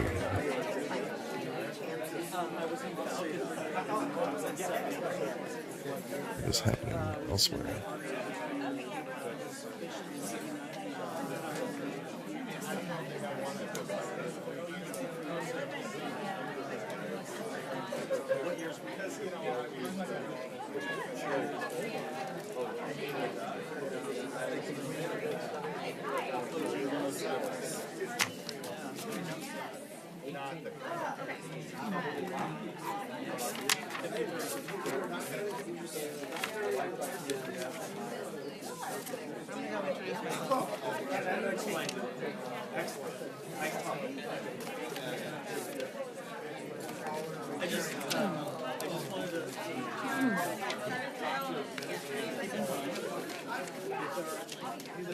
Here's two more. Okay. And I've been trying to keep them stacked, like people have their statement behind their sheet. And I'm just trying to see what else is going on out here. some, So bear with me here, folks. so I'm like, okay. Yeah. I tried to give good instructions. Do they not know that we have a hot mic? Say So something. there's two Say more something. with their Say something crazy. behind it. All right. I should have went and grabbed the I statement. mean, we're dropping all the frames anyway, so. Oh, okay. Everything going okay? We've got them in 4 and in 6 completely full. So I mean, it's whatever at this point. I've told them they need to wait to see this empty and come up and test. Listen, I just appreciate that we were able to get the turnout that we were able to, you know? Is this on? I've seen so many names in chat. Unbelievable. Yeah, it's on. What do you think this is? He says, is this on? Can they hear me? Can they, like, actually hear us talking about secret government things? Of course. Of course we can.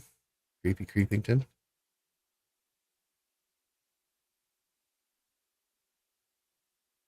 All right. So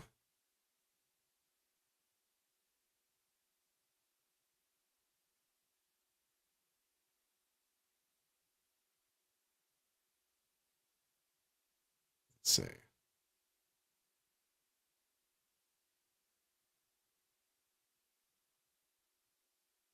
Oh, that was what I was going to do. So I did see that, oh, yep. Still Celestial Wolf. And Evie of Dreams looked like popped in on Twitch. Good to see you, buddy. Stolas, good to see you, buddy. Glad you can make it in.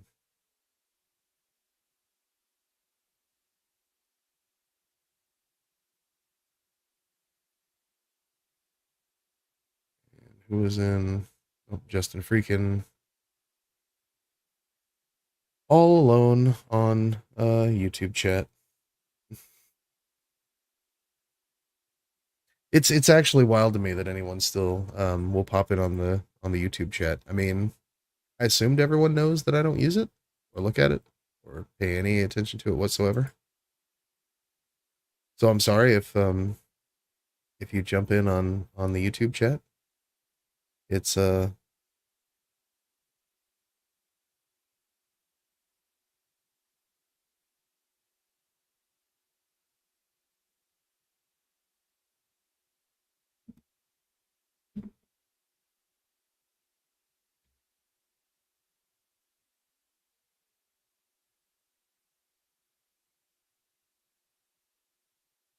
well, while we're doing this, I'm going to go ahead and promote this on Facebook.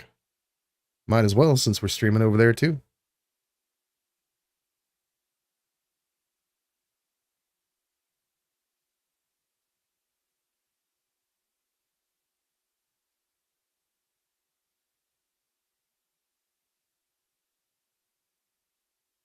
It's crazy. Actually, everywhere I've promoted this today, everything keeps coming back, and I think it's because I keep using the special keywords. That Facebook will totally bust your, because I thought it was the groups, you know. I'm like, damn, who hating on your boy Chainsaw? But it's not actually the groups. It's if you use the special words, then they will totally kick you back. Here, let's at least let folks know that this is what we're doing. if you use the special words, they will totally kick your post from groups, like the algorithm does. It's actually wild how that works. Because yeah, I was like, man, motherfuckers hating on Chainsaw, and then I posted it in a group. I posted something in a group a while back that I knew that like all of the admins would be like, oh hell yeah, brother. Or at least that was the assumption, you know? And yeah, still got a kickback. So absolutely wild.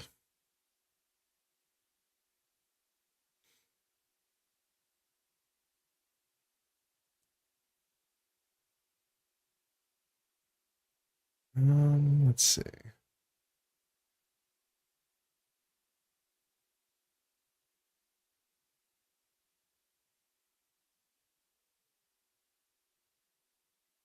Now, some of these groups I have no idea. I post this in some of the Pride groups, and they might actually decline my post. It's so wild. Like some of the largest LGBTQ groups that I've posted in, they're not chainsaw friendly. You know, what can you do, right? But that's okay. You know, we be fighting the good fight. We be fighting the good fight for reasons. And I love the fact that we actually have, you know, some folks who are giving testimony here that are willing to, you know, to really let them have it. I love that. Now, I don't expect everyone's going to be able to do that, you know. I mean, there's a reason that your boy Chainsaw didn't show up today. And it was because of fear of my own skill, or fear and concern of my own skills on this. But we are definitely going to be looking to improve that this way when I do show up for one of these things, because you better believe I'm going to be going to one of these things. We will definitely be throwing down. I mean, because that's the whole point, isn't it? To be able to really make some waves. Because I mean, like I say, you know, you heard the whole, you know, playing on their heartstrings thing, which is fine, and I get that like people are hurting, you know, there's nothing wrong with that, but like this is the hearing for the thing, like that's what we're actually doing here, and so since this is the hearing for the thing, I think that the main focus should be on throwing hands. I mean, to be honest, we did the heartstrings thing in 2022, as I'd stated. We tried that. It did not work. They do not care. They're literal demons. They could not care less. They unironically could not care less. So that's not going to work. That is never going to work. And we know this already. So there's no point in even trying. What needs to happen is a battle of wills, showing the other side that yes, we have strength, we know what we're talking about, and at least encouraging other people to be more active. Using that to make them shudder. If we can make, I mean, leftists are terrified. Absolutely, I get it. You know, liberals are concerned. Leftists are terrified. You know, trans and queer people are like freaking out. I get it. I totally get it. But why should we not make them just as concerned? Make them just as uncomfortable in their skin? This is how we inspire people. You know, that's part of why I opted to not, actually. Is because if I do, I want to be able to inspire people there as best I can. I want to be able to, you know, be the kind of voice that comes into a place like that last person. Comes in there and really shakes shit down, and let them know that I am not one that you might want to fuck with. Of all the people you'll be asking questions to today, I may not be the one for you, buddy. This way, if someone makes the mistake of trying, they will get clobbered. But that's what I feel like we need on the left, is more strength. We're missing that desperately. I mean, it's even in the memes, isn't it? You know, the woke DEI, blah, blah, you know, the snowflakes, you know, we don't have to have that. It doesn't, we can care about human rights. We can care about, you know, providing a safe harbor for the marginalized without just being soft, weak, uwu. You know, we're not protecting shit. You know, like that. We're unironically not protecting shit by being soft. In fact, we're getting fucking railroaded. And I don't know about you guys, but I'm kind of tired of getting railroaded. It's high time to get a little mean. Act like we got a pair. Figuratively or otherwise. And I think that's going to be really good for our side going forward. I think that should be the Democratic messaging, is that, you know, because if we're looking to fight fascism, are we looking to fight fascism or like throw soap at fascism? Like, we're going to, you know, with the water gun? No, Timmy. No. We're not going to scold fascists back into the 1940s. That is not going to happen. So, but just a thought. I don't know.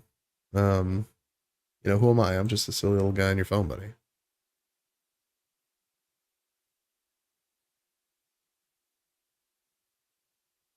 But it is just a thought. We do be happy. Wait, how many instances of chat do I have open here?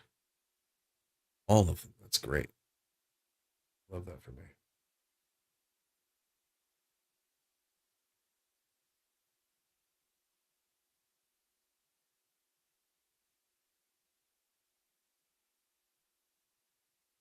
All right.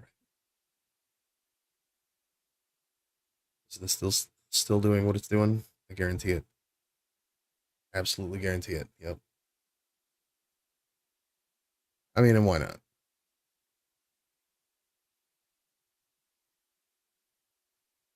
Who's surprised? No one. Oh, wait. Wouldn't that be cool if? Wouldn't that be amazing if? Can you even? Impossible. I refuse to believe that we're going to have good signal now. I refuse. I don't want to believe it. I don't. Okay. That's better. That's what we thought. We got a few seconds of buffering, and then we got more of this. Okay, this is why we're doing audio only. This is actually why we're doing the audio only. Because it's the only thing that we can count on. And again, this is still the result of Missouri GOP's mishandling of federal funds. Lack of appropriating funds for the purposes of which they were to be released literally almost a decade and a half ago. So.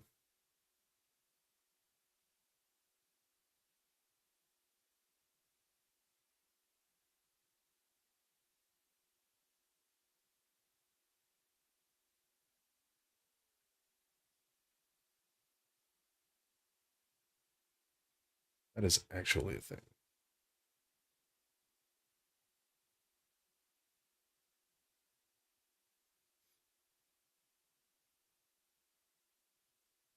But again, this might be the best time to, once again, let folks know that you can support the stream simply by going to chainsawccc.com/memberships. chainsawccc.com/subscribe. You can subscribe for as little as $5 a month. You get a colored chat highlight, and you'll be able to support the stream, support your boy doing more of this. Maybe not more of this, but at least with better internet signal, because I am absolutely this right here is this nightmare of signal. I mean, we're watching Cammy's stream because like we can't Because what Missouri is broadcasting is I'm not able to pick it up without buffering. Cammy's streaming the goddamn TV on Facebook, and I'm able to pick that up better than this shit. This is provided by the state government. My tax dollars are paying for this, and this is the best that they could come up with, is some god-awful, what is that?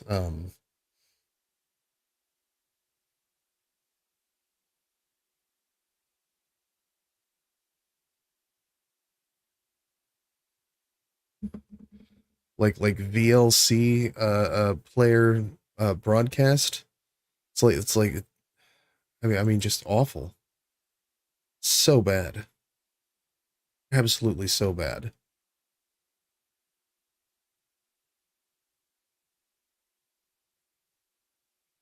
Okay, I can't even believe that they're trying it.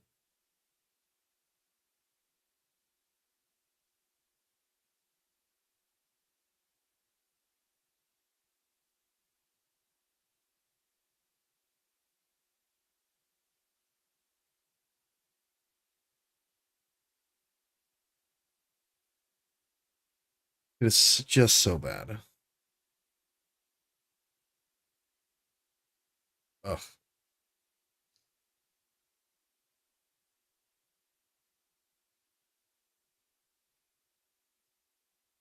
All right.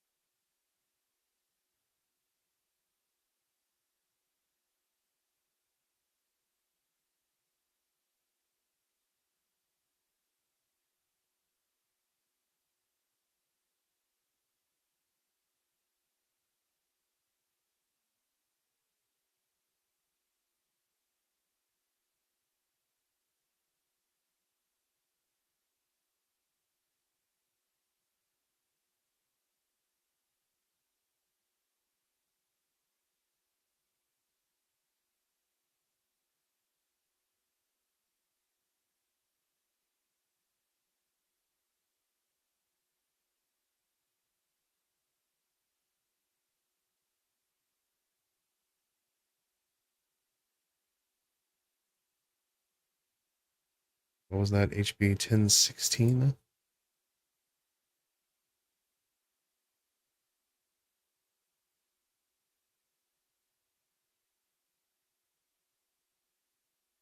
That's what's coming up next.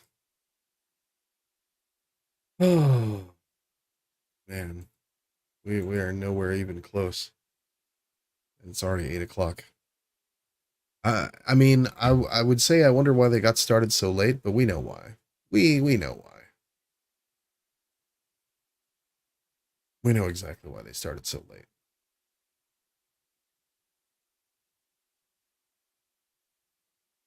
Same as always.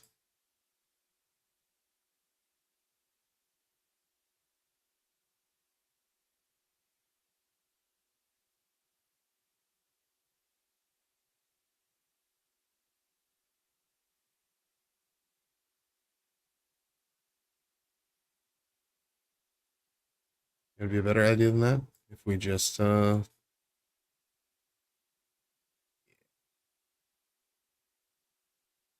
if we just use the Zoom feature. That'd probably be pretty good, right?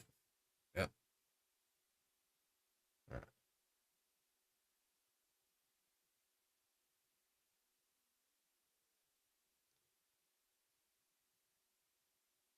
Section shall be known as cited as the Missouri Save Adolescents from Experimentation Act. Okay, so this is all part of the same.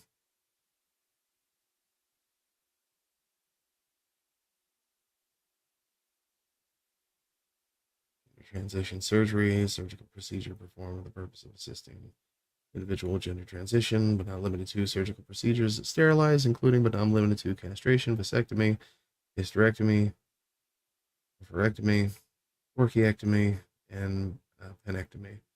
None of which they're performing on minors outside of like a small percentage. Super fringe cases. But super cringe party. Try telling them that. You know what to do. Just unbelievable. Augmentation or mammoplasty, subcutaneous mastectomy.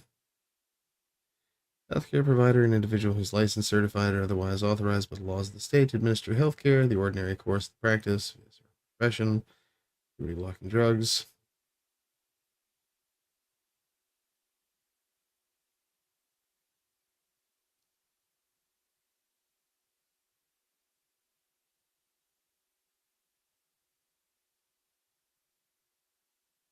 You know, I didn't even think I should post this to my group, actually. All the groups I have been posting this to.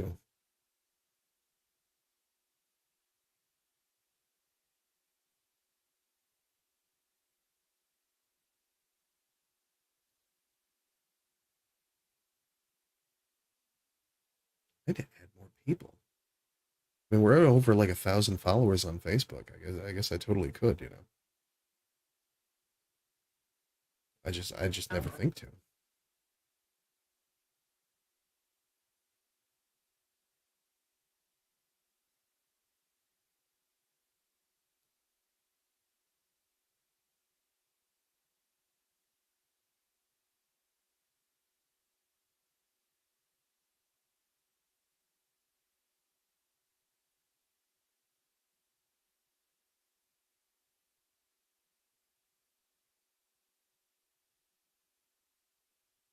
It's amazing. So words you can't use on Facebook.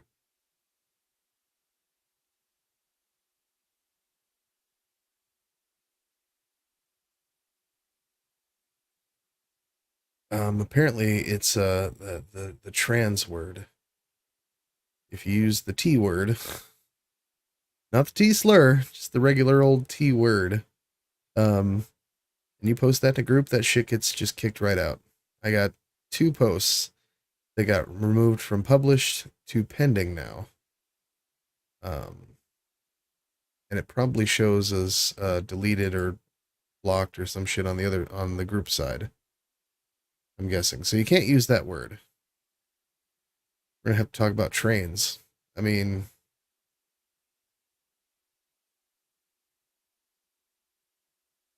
if the rumors are true, there's a good portion of trans people who are autistic anyway, so we'll just run with the trains concept. I love that. I'm here for the trains. Also, I'm here for the autism. Well, the autism's here for me. This is why we got trains. This is why Factorio, bro! If my life were a video game, it would literally be Factorio. And there are trains. Got conveyor belts and trains, so plenty of options for everyone. Intersectional even.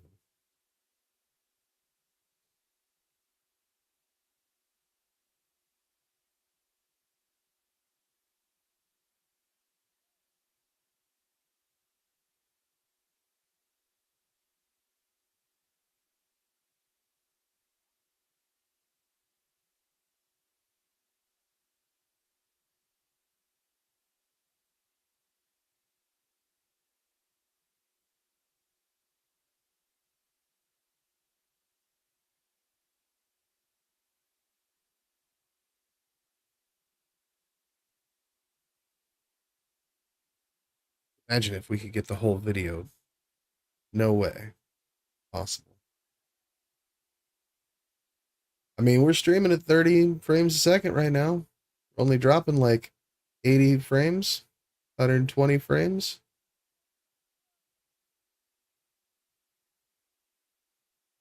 We're only dropping 60% of frames.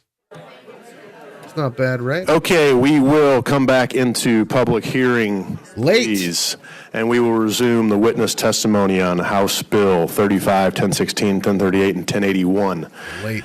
We are going to opposition, I believe, and just a reminder, we're at 3 minutes and with 2 minutes of questions.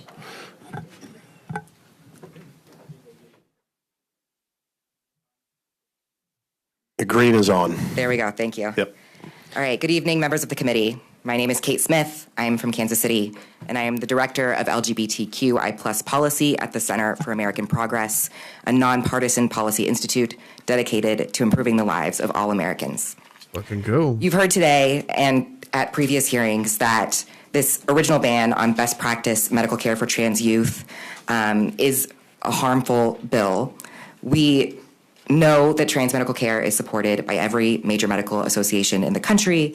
We know that this care is beneficial for trans youth and their mental and physical health. We know that this care is very carefully given with the guidance of their families, of medical professionals, and through research and expert advice. Let's dispute a couple of things. One, I've heard this claim that puberty blockers and HRT, or hormone replacement therapy, is overprescribed. That is so far from the accurate truth here. Studies estimate that just 1.6% of youth are transgender, and not all transgender youth access puberty blockers or hormone replacement therapy. During a 5-year period, a recent study found that fewer than 1 in 1,000 U.S. adolescents with commercial insurance received puberty blockers or HRT for gender-affirming care. We also know that claims that very young trans kids undergoing surgery related to gender-affirming care are simply false. That's just not happening. Access to trans medical care increases physical and mental wellness. It increases school participation and participation at work and in community spaces. We also have heard that the regret rate is incredibly low at about 1% compared to an average of about 14% for a host of other medical interventions. The bills seeking to remove the sunset clause from this law banning best practice care for trans youth are not only unnecessary, they are premature. The clause does not expire for 2.5 more years. They aren't providing any new support or impact for Missouri families. Trans young people and their families deserve access to the medical care they need without the government overreaching into doctors' offices. And Missouri families deserve their representatives to focus on issues that will actually support them today, not discuss laws that are already in place and will continue to be. I urge you to vote no on this bill and the identical copies. Thank you. Thank you. Any questions? Thank you for coming in. We will move to in favor of.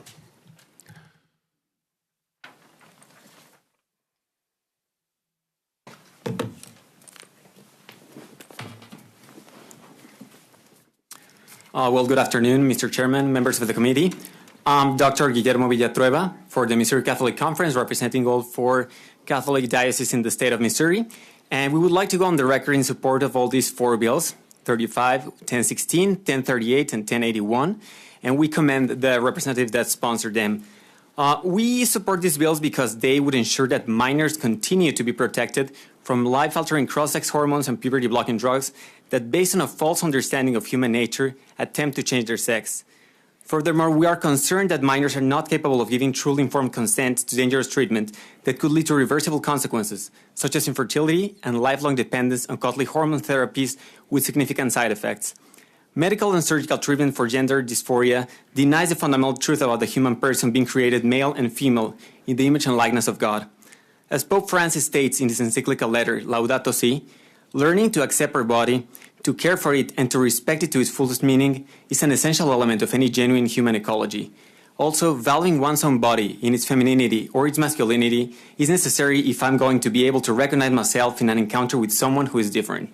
In this way, we can joyfully accept the specific gift of of another man or woman, the work of God the Creator, and find mutual enrichment.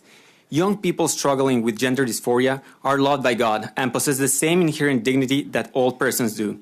They deserve help that heals rather than harms. Using cross-sex hormones or puberty-blocking drugs for the purpose of so-called gender transition can and will only inflict harm and cause suffering. Only when those who struggle with gender dysphoria are able to accept their bodies and their vocation as women or men will they be on the true path of freedom and happiness. We urge you to vote do pass on these 4 bills. I thank the committee for their time, and if they have any questions, I'll be happy to take them. Thank you. Questions? Representative Ani. Good evening. Good evening. Thank you for coming in and testifying tonight. Where does the Catholic Church stand on intersex folks? Well, the Catholic Church acknowledges there are some people that have genetic abnormalities, genetic problems, and they are. Sorry, you're saying that intersex folks are abnormal and have genetic problems? No, I'm saying that from a medical standpoint, They're intersex people like a lesser have a medical condition that is not the normal one. Any subspecies of. And I would Wait, like to what's he quote saying? to you from My Pope God, Francis' these people. Declaration, Dignitas Infinita, because he answers your question specifically, and he is the voice of the Catholic Church, if I may. Please. Bro, literally just He said. says, this is not to He exclude literally the just said possibility the that a thing. person with genital abnormalities that are already evident at birth or that develop later may choose to receive the assistance of healthcare professionals to resolve these abnormalities. However, in this case, such When medical he says procedure would not abnormalities, constitute a he's sex change in the actually sense saying intended here. undesirables. He's talking about sex and more Just to broadly. help with the translation. What he means is So undesirables. we're made in the image of God, and also some people have abnormalities. Right. Well, we are made in the image of God because we all have Undesirables is what he's intellect and will. But not for instance, saying. my That's eyes what do not he work means, though. perfectly. That's Again, why I these people wear are literal glasses. demons. But the purpose of They the know what eyes they're is doing. to see. They're very The aware. purpose of the genital system is to procreate. So even if someone does not procreate necessarily, that is I what use their my body is genitals. ordered to. Okay, but Naturally. I don't know what I guess this I'm not guy's going to on. even go there, but forgive me if I don't put a whole lot of credit into what the Catholic Church has to say about human nature and consent. Thank you. Thank you, Representative. But tis. Nailed it. Actually, we are out of time on this witness. We're going to move on. But please keep that inquiry in the back of your head, Representative Wick, and we will get to you. Next in opposition.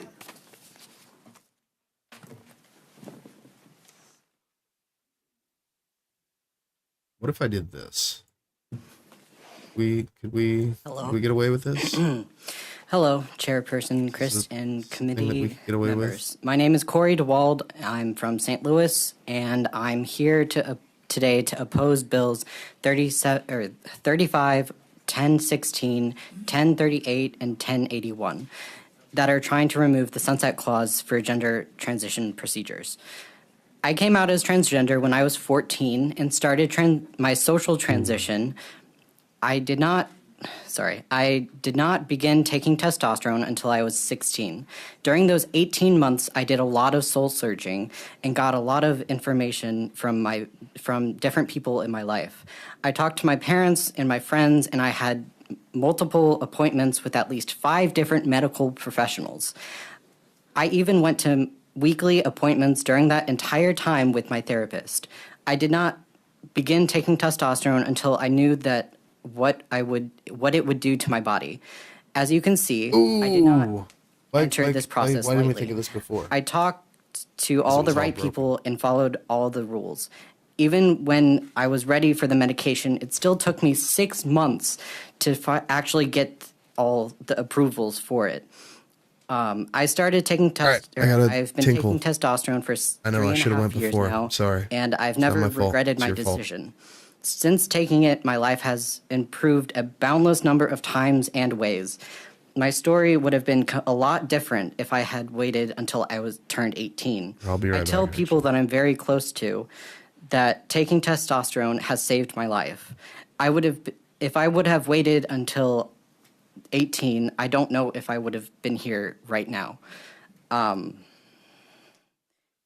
Even after therapy and medication, I would have been severely depressed during high school waiting for testosterone.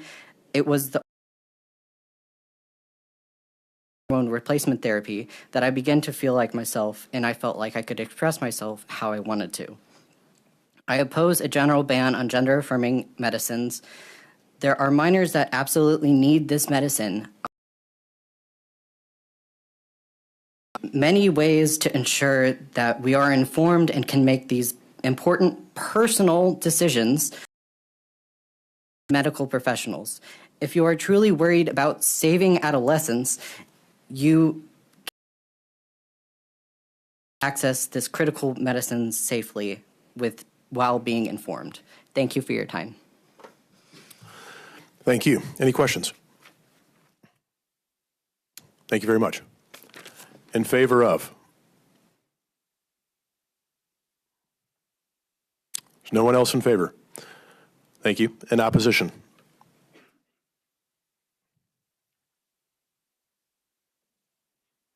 Hello. I'm Michael Walk, a resident of St. Louis County, and I am here to speak in opposition to HB 35, 1016, 1038, and 1081. 2 years ago, the Missouri legislature passed SB 49, which effectively ended gender-affirming care for minors in Missouri. This occurred despite opposing testimony from dozens of medical professionals, family members, and trans individuals themselves. SB 49 did have a grandfather clause allowing transgender youth to continue treatments which had already begun. This bill aims to end the to ban this medical care.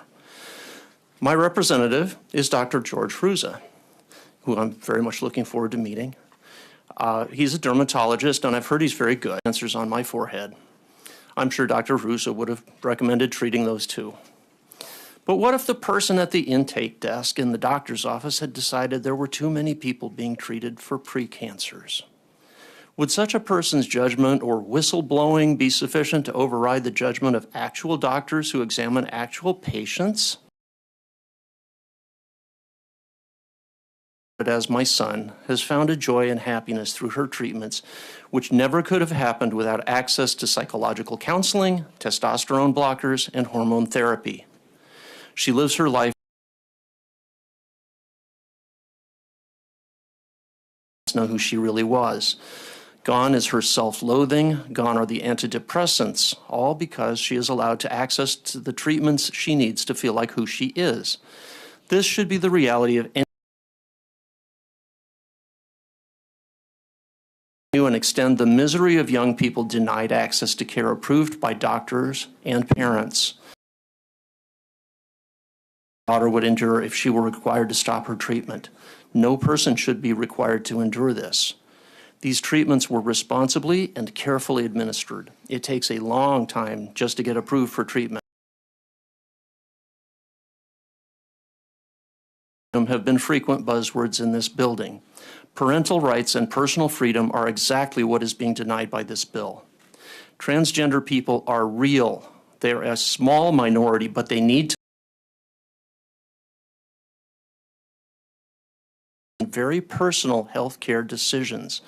Please allow young trans people to experience the joy and affirmation of feeling right in their own bodies. Vote no on this bill.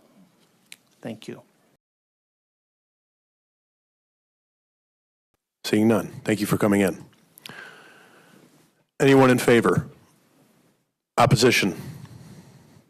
I'm going to periodically see if anybody else pops in and wants to be in favor, but I'm an attorney. I practiced law throughout the state of Missouri for 39 years in every circuit and every appellate court in our state. I represent this evening the Mid-Missouri Civil Liberties Association, an independent group of citizens who are concerned about the preservation of constitutional and civil rights. We urge you to oppose, and we oppose, all of these bills. But I want to address in particular House Bill 35. I want to ask you to abide by a principle which all Americans hold near and dear, and that is the principle of limited government. There is no need, there's no justification, there's no good reason for the government to insert itself and young people. We urge you not only to leave the sunset provision in this law, but in fact to repeal the law forthwith. Thank you. Any questions? thank you. Any questions for the opposition?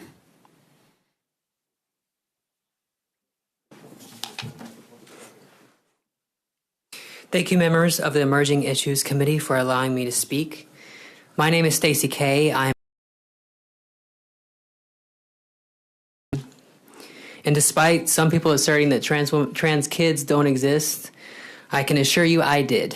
I was raised by very conservative Christian parents in Arkansas. All in all, they were decent parents. They got me the education I needed to excel and set me up for success later in life. But they did one thing that nearly ruined my life. They forced me to be a girl as early as 2 years old. At first, they didn't want to intervene, but around age 4, they started making sure I had no access to feminine things. For example, my sister had a yellow Disney princess dress from the movie. The rest of my childhood was filled with disciplinary measures to try to keep me away from developing femininity, but it didn't work. I was sent to conversion camps, conversion therapy, and went to church 3 times a week. I cried when I grew facial hair, and my dad tried to teach me to shave. They took me out of public schools to keep me from CPS and to keep me away from any possibly LGBT influences. I was a very sad kid. I saw my body develop in ways I hated. I didn't like what I saw in the mirror. Every day I was disassociated, and I knew everyone in my life would shun me if they knew how I felt. But I was so miserable I had to do it. When I graduated college and got my own health insurance, I started living as a woman and was formally disowned by my church and my parents. I haven't talked to them in 6 years. I left Arkansas because I was shunned by the whole town. I moved to Kansas City because at the time, because of bills and laws like this one. This bill wants to go after the very few of us who are blessed with parents who listen. Those in support prefer to focus on the detransitioners, but every one minor who detransitions, there are thousands whose families forced them through the wrong puberty. I am one of those. My story is not uncommon. I know you personally probably have no real issue with trans people. This really doesn't mean much to you. But to kids lucky enough to have parents and doctors who listen to them, it will be a huge deal. So I'm asking you, define your humanity. But more time. Please vote no on HB 35. Thank you. Thank you. Any questions? Are you in opposition?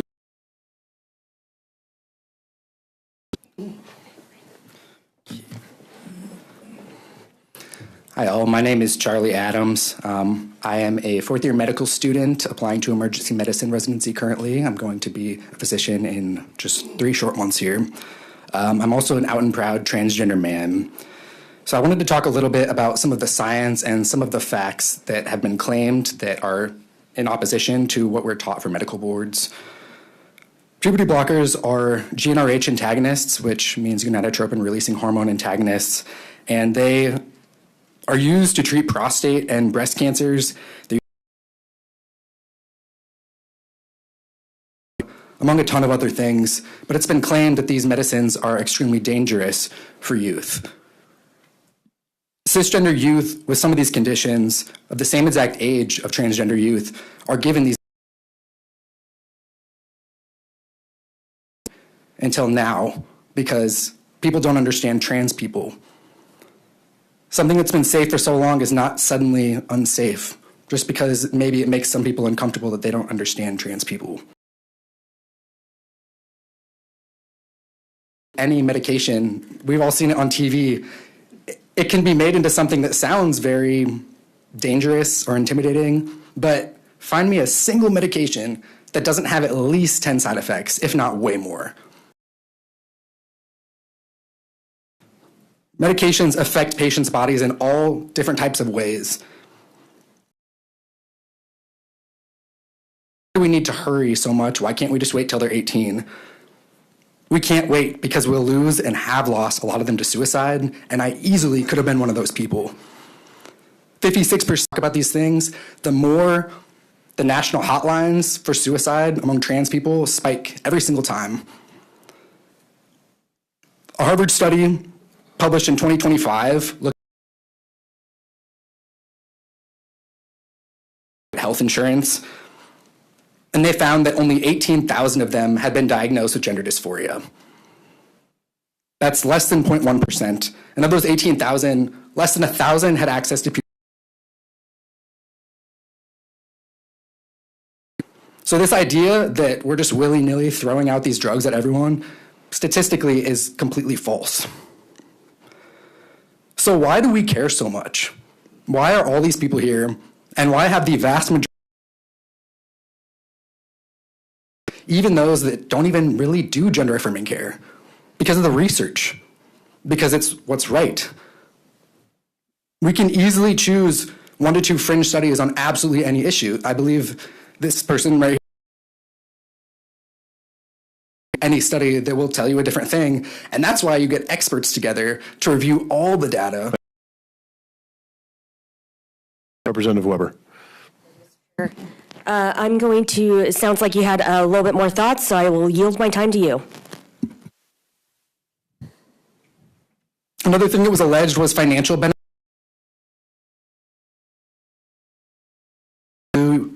St. Louis Gender Affirming Clinic for Youth yielded 0 results of medical negligence, yet the allegations made the national news, and that tends to be what stuck in people's craw to speak on this issue.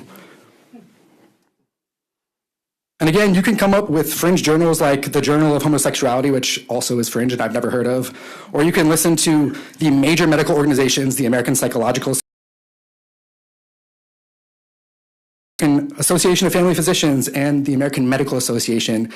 All of these organizations and so many more have decided by looking at the entire preponderance of evidence what is the correct clinical treatment for this, just as they do with any other issue. People are asking, why is this issue so much more prevalent now? I didn't hear about this back in my day. A big part of that is visibility and access. In Victorian times, about 3% of people identified, I believe the 20s or 30s. All right, the song did not loop, therefore I did not poop. Make I did grab a little desks snack. and lecture That's halls okay, 'cause I'm more back. accessible for left-handed people. They realized that it wasn't an evil thing, which it was thought to be for a long time, and they found that by the 80s, 12% of people identified as left-handed. Are we getting audio now? Is that what's happening? Is that what's actually happening here? We're getting audio. Let's try it. For left-handed people, they realized that it wasn't an evil thing, which it was thought to be for a long time. Wouldn't this be wild? And if they we found did? that by the 80s, 12% of people identified as left-handed. I would be amazed. A lot of this has to do with stigmatization. And for people like me, where I was raised with absolutely zero exposure to any sort of anything LGBTQ, it doesn't even make sense that I was having these thoughts when I had not seen any of these things or heard any of these things. And yet, that was the answer that absolutely cured my severe mental illness that I had as a child. The answer was gender affirming care. And if I had had access to that from a younger age, I would have saved myself about a decade of not really enjoying life and living how I am now living. And I don't wish any child to go through what I went through. If you'd please close. I'll leave it at that. I hope that you consider these things that I've said. Thank you. Thank you very much. Anyone in favor? Opposition? Thank you. Good evening, Chairman Chris and members. I'm Father Mitch Doyen. I'm pastor of St. Josephine Bakita Catholic Parish in North City, St. Louis.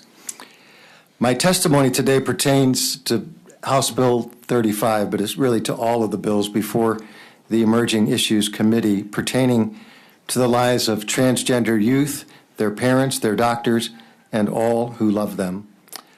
Allow me to ground these deliberations in a larger context.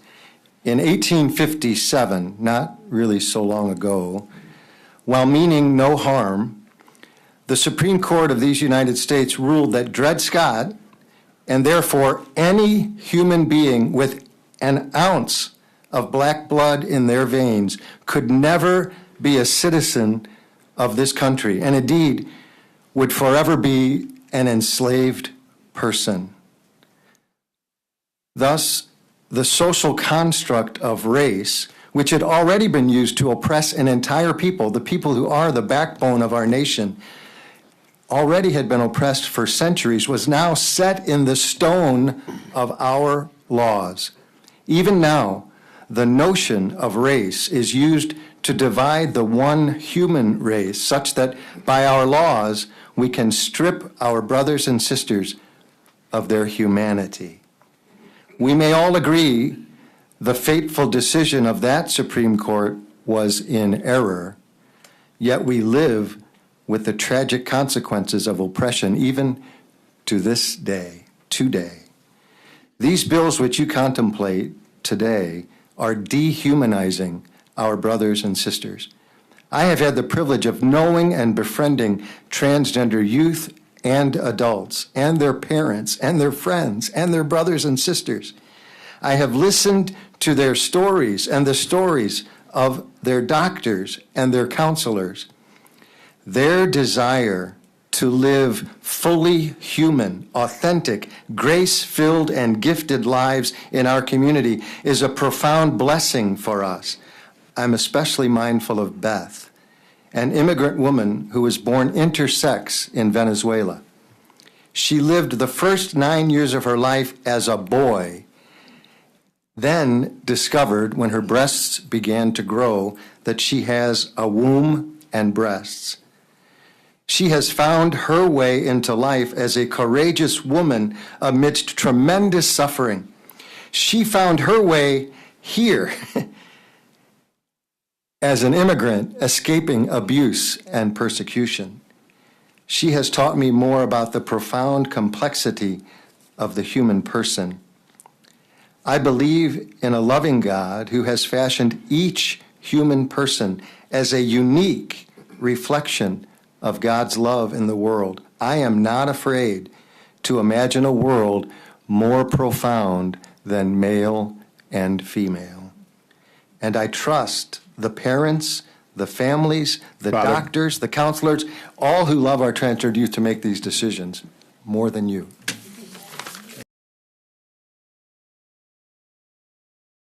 Fuck, are you serious?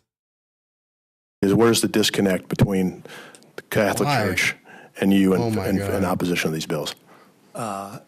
So fear Of course, why not? is everywhere. It's everywhere in the Catholic Church.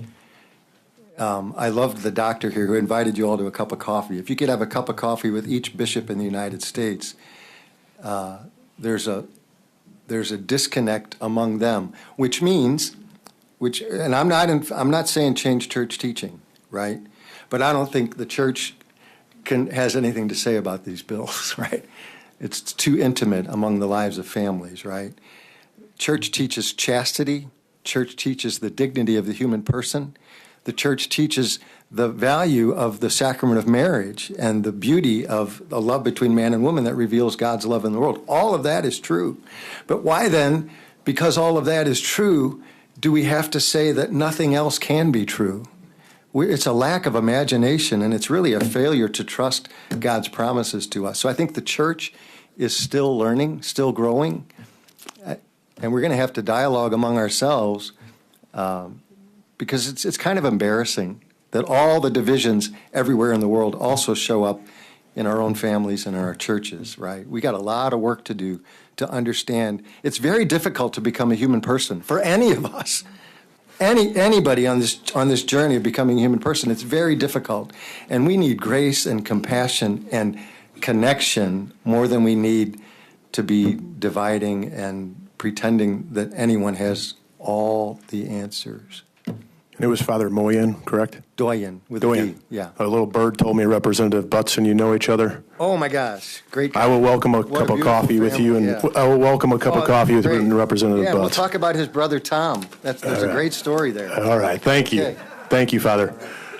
Anyone in favor? Opposition? Please. Yes, you.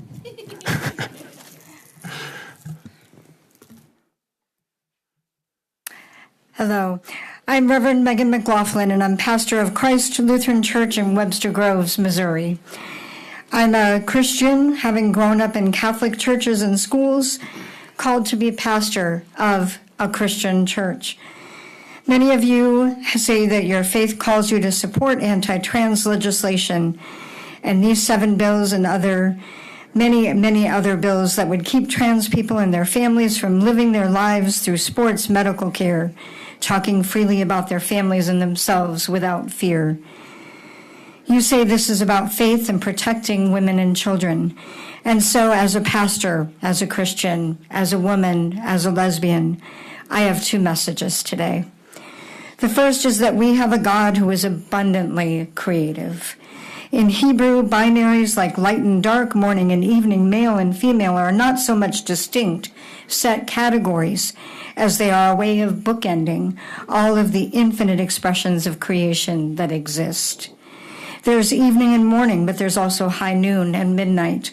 There are over 10,000 species of birds, almost 35,000 species of fish, 10 million species of animals on land and water.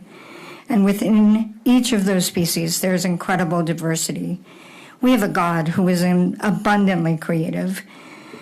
The second is this: of all the commandments of God that show up in our scriptures, Jesus and the scribe agree in Mark 12 that the most important law of God is love. Love for ourselves, just as we are. Love for those around us, just as they are. Love for God's creation. Love for God who created all of it, speaking it into being and filling us all with the breath of life. Today I plead with you, as a Christian, as an aunt, as a pastor, as a woman, as a lesbian, witness the abundant creative love of God expressed in beloved children of God. Allow them the dignity to be the people God created them to be. Allow their families the dignity to love them and care for them without needing to defend them from those who should protect them. Take action to truly protect trans youth and their families. Thank you. Peace. Thank you. Any questions? Law, critical faith theory. Seeing none. Thank you so much. Next in opposition. All right. Sorry, I'm totally taking a look at something. Thank you for having me. So my name is Willow Benz. I am the parent of a trans child. He started his transition at 13 when he told us that he was a boy. And we listened to him. That's part of parenting, and it's not just dictating to your child, it's listening to them. We listened to him. We got him care in the form of therapy. He's spoken to multiple psychiatric therapists. And when they concluded that he is trans and that he needs hormones, only then did we proceed to get him hormones, and that was at age 16. Since then, he has flourished. He's become an outgoing, successful child who cares about life now, whereas he didn't before. He is now 18 and is just set up for success. I'd like to speak about another child. He is my foster child. He is also transgender. He was transgender before he started living with us, so no worry of influence there. And he is 17 and came to live with us after the ban went into effect. And the difference between the two is night and day. He is usually sullen, watching his body change in ways he does not like, knowing that there's nothing he can do about it. So I urge you to please vote no on this. Thank you. Thank you. Any questions? Seeing none. Thank you so much. Next in opposition.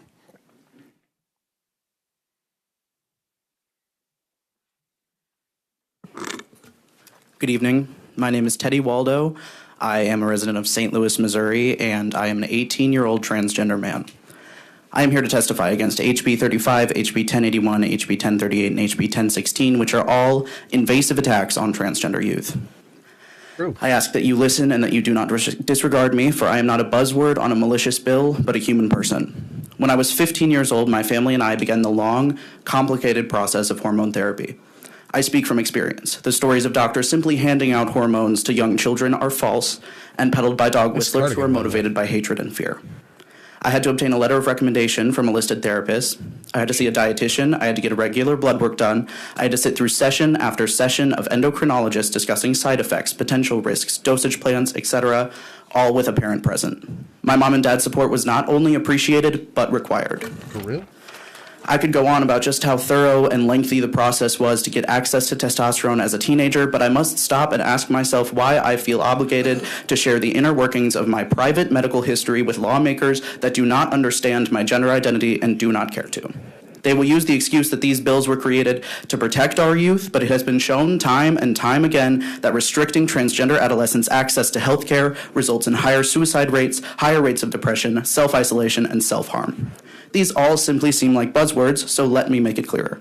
People like me, children like me, kill themselves when they do not have access to gender-affirming health care. Hey. The idea of our children dying should be scary. I implore you to vote against HB 35, HB 1081, HB 1038, and HB 1016 and leave these life-changing, life-saving decisions to Missouri medical professionals and the families they serve, not a government of cisgender people that do not understand us, our children, or the intricacies of gender dysphoria and HRT. Based. I might have missed Being some allowed things, to but the transition one into who I really am was like stepping into the sunlight after years of uninterrupted darkness.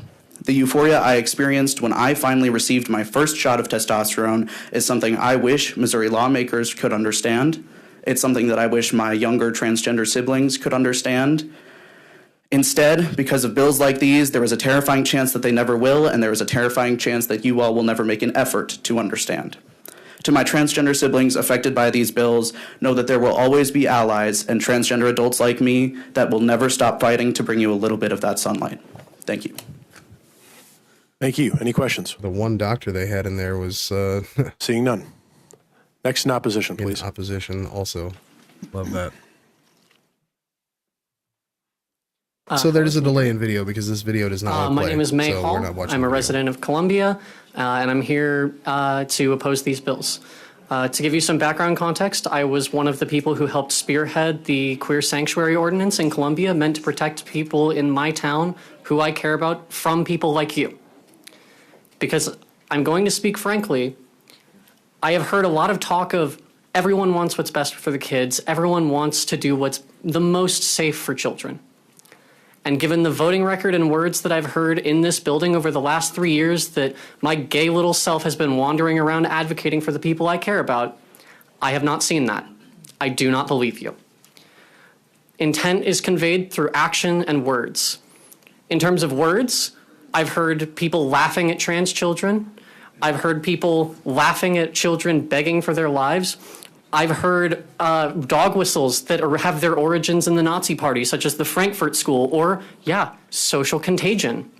And in terms of voting records, I see education spending cut, I see healthcare spending cut, and every single year that I have testified here, I have seen a child marriage ban shot down by the GOP. So forgive me if when you say you want to protect children, I'm not eager to believe that. There's a bill in the Senate right now, SB 767. There it is. That is a child marriage ban. I have zero confidence that you will pass it. Base. I have heard a There we go. discussion as well of Europe and how they've Let's backpedaled on whip 'em out. transgender rights. I feel it important to provide the context that Europe has been increasingly electing fascist parties such as the AfD. So, no, I think that when Adolf Jr. is rocking up to Germany and taking away the rights of people who deserve them, that's not an example we should follow. I think we should be better. True. And finally, Even in Tortellini land. I don't see the benefit in any of this. None whatsoever. I have seen our highways falling apart. I have seen road work taking too long. I can't get my fucking internet to work.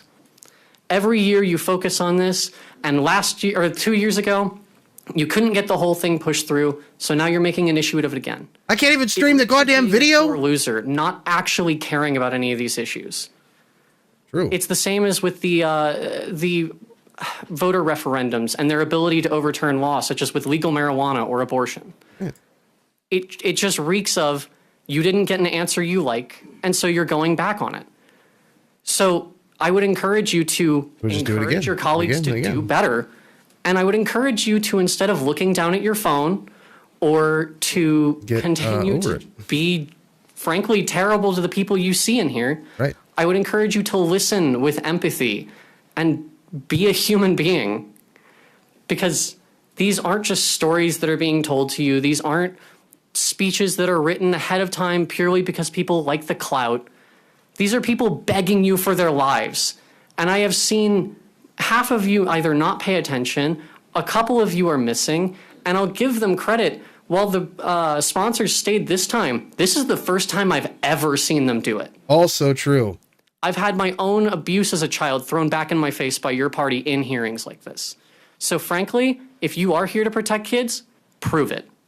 Thank you. Do you have any questions for the person? Thank you. Anybody else in opposition to the bill? Like, unironically, all of that. Hello, my name is Zaria Cheney. I'm a third-year law student at the University of Missouri, and I'm testifying in opposition. I'm also a gender-fluid person, which really seems to worry this legislature. Oh, never heard I of really want this. to take What is issue that? with the characterization I've heard over and over by this that real? bill, specifically from Representative Peters and some of the sponsors. On its face, this bill bans specific medical care if and only if it is inconsistent with a person's sex assigned at birth. That has nothing to do with their age.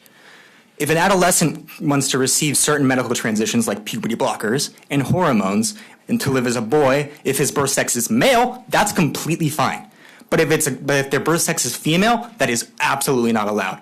That applies vice versa. I want to point this out because what this law truly does is draw a sex-based line and then use it for the purpose of discrimination. You may argue that Missouri is not discriminating based on sex, they're discriminating based on gender. That is not true, and the Supreme Court would disagree with you. A few years ago in Bostock versus Clayton County, the court clearly stated that discrimination based on gender identity or sexual orientation is sex-based discrimination. This law is categorically unconstitutional and it is discriminatory, which is why it and many other laws in different states have been challenged over and over again. It's also why this law should not be extended longer than it's already been decided. But really, I don't have to say any of that. I bring it up because I think as lawmakers, both writing this bill and deciding it, you should have an idea of what the law says. Or basic understanding. They don't read. But it should be They certainly don't read these laws. Is discrimination. You think they wrote It them? certainly is to everyone behind me. Oh. They know it. But it should be to you too. What we're really asking is not for you to be an advocate, a zealous trans advocate or a queer advocate at all. We're asking you to use basic human empathy, to grow a spine and vote against your party for once on one issue, because it is blatant discrimination and it is being shoved in your face over and over again, as it is being shoved in the face of every Missourian in this room and everyone that you represent. Damn. I will yield the rest of my time. Does this person follow me on Facebook? Thank you for your testimony and Damn. questions from the committee. Yo. Thank you. Grow a fucking spine. I Next love that. person in opposition. Please to the more bill. of this. Please more of this. Can I have some more? Can I have some more? Thank you, representatives, for giving me an opportunity to speak to your committee today. My name is Jenny Hickerson. I live in St. Peters, and I'm speaking in opposition to the bills that we're in reference to. In gathering my thoughts for today, I wanted to share a little about myself and my life. In the limited amount of time, I know that true understanding and education comes with open dialogue, open communication, and listening. Not just being on your phones and not being out of the room. As I'm very disappointed in the lack of presence. Call them out. Call them out by name. I was brought up in a very conservative family in which the rules of religion directed all aspects of my development as a child. At a very early age, I felt different and struggled with gender. Struggling from an early age feeling female, but being told by my mother that God created me, a little boy, left me empty, confused, and very alone. Told to never talk to my father about this, I was told that I would be damned to hell and that God would not love me. This consistent messaging left me hopeless and sad. My means of survival was to cover my feelings by masking them to try to become the best boy and the best man I could be. As you can see, that just didn't work. Throughout childhood, I took part in sports. I tried to do all the activities that could make me more manly. Even after graduating from college and being commissioned as an officer in the United States Army, I chose to become a combat arms light infantry officer and have deployed around the world, ultimately serving in the special operations community with 46 total months deployed in Afghanistan and Iraq, where I was awarded 4 Bronze Stars. Thank you for your service. Thank you. Living this life and struggle fighting my gender dysphoria, it was a weight that just got heavier and heavier trying to live a life that was not authentic. I tried to pray it away. I served in the church. I did so much more that just didn't work. But in my late 40s, I did hit the wall after experiencing a near-death event. I realized that I had to live my life for me and I had to live my life authentically as who I was designated to be. My transition has been a long and very meticulous process, and I am now complete, and I am and finally feel honest about who I am. It is not a fantasy, it is my reality. Sharing all of this, many words describe me. I am a disabled combat veteran.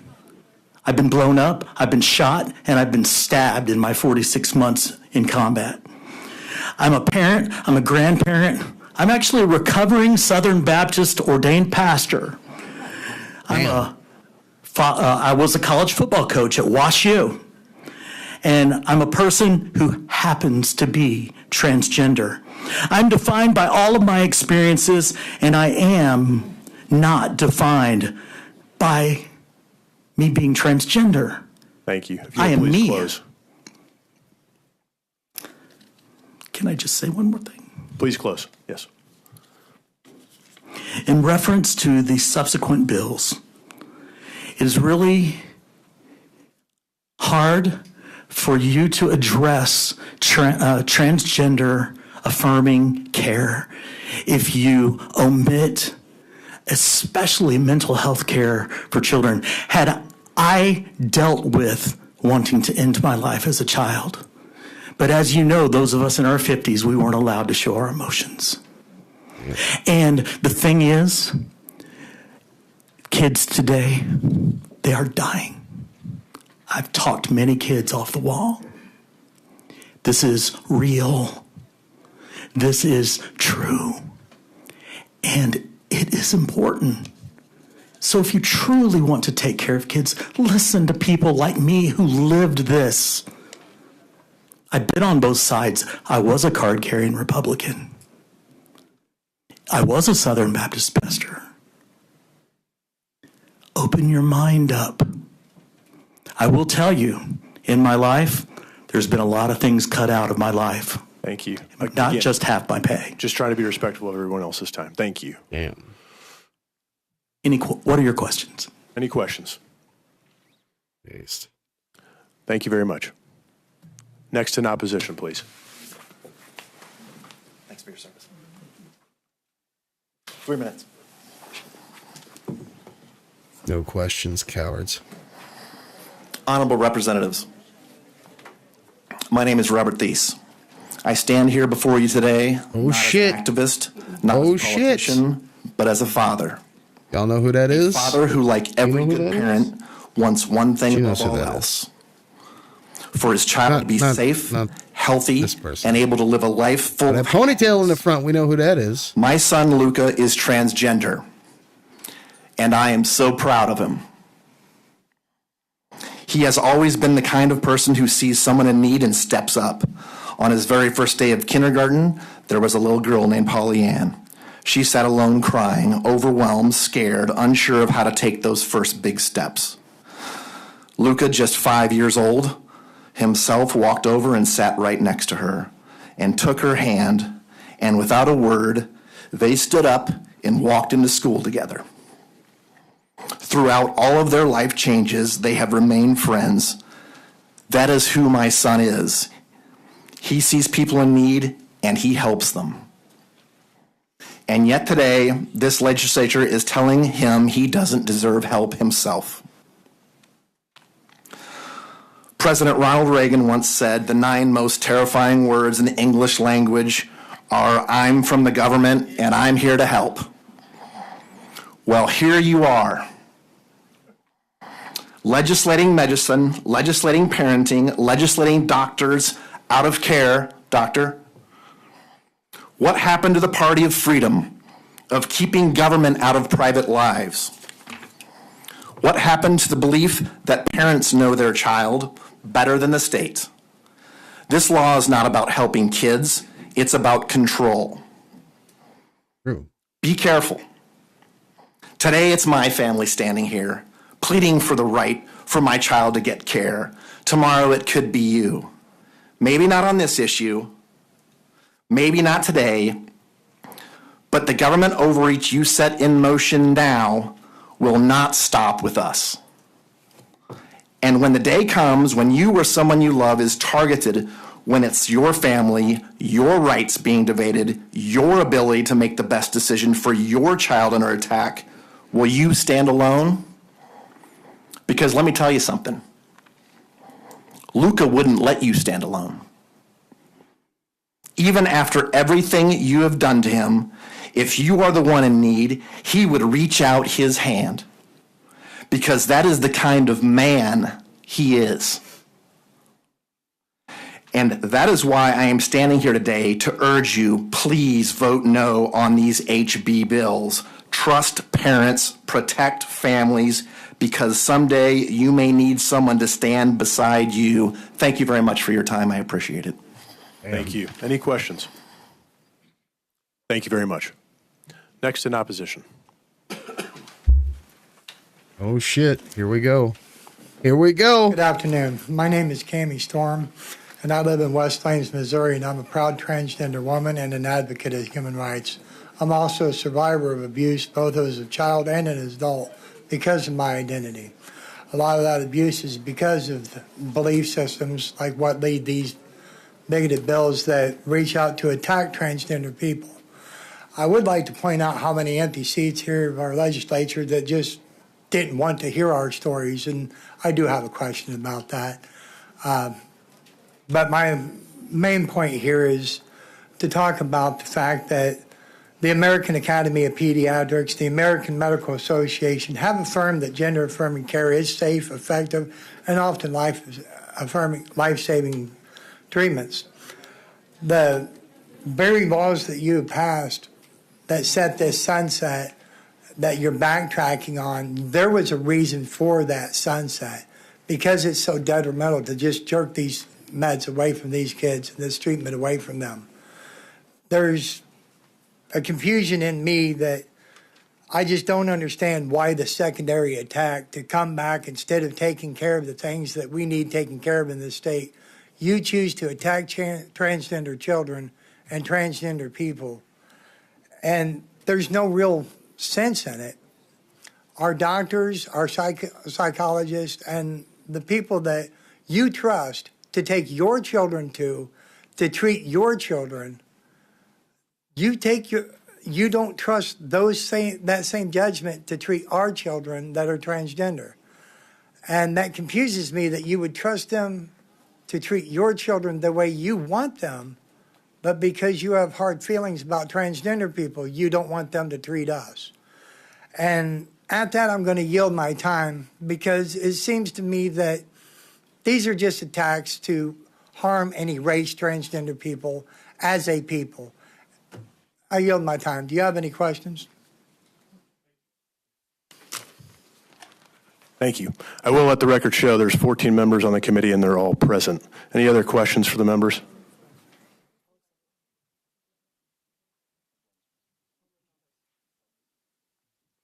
Who's missing? Oh, I do have one missing. He is here, though. Thank you. Any other questions for that witness?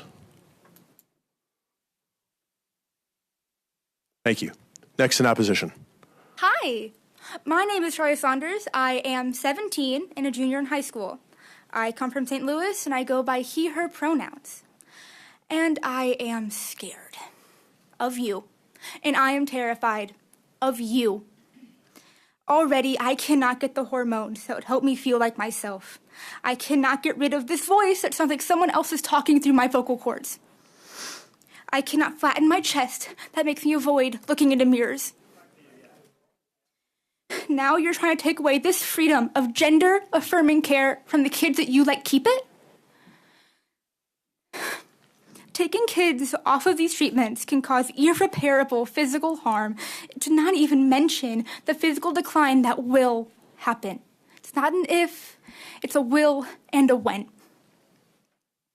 Trans kids already contemplate suicide because of how hated they feel. They feel hated by you, by their classmates, by themselves. I know I did, and I still do. Because kids like me are being turned into politics. My childhood, our childhoods are being debated in rooms like this, and most of you don't even care. I have been told not to be angry, try and connect with you. But I cannot do that because I am terrified. And I am angry. I am angry that you would allow children to go through so much pain and damage to themselves in the name of protecting us. You are killing these kids in the name of love. That does not sound like love. It does not feel like love. You will see kids start fleeing the state. I have seen kids flee Missouri to get away from you. I will not be going anywhere. I will continue to speak out for my peers that have killed themselves because they were scared and they were hated and they did not feel comfortable because of the laws that you put on their bodies. Their blood will be on your hands if this goes through. I plead of you to vote no. And if you do vote yes, I want you to imagine me sitting there right in front of you.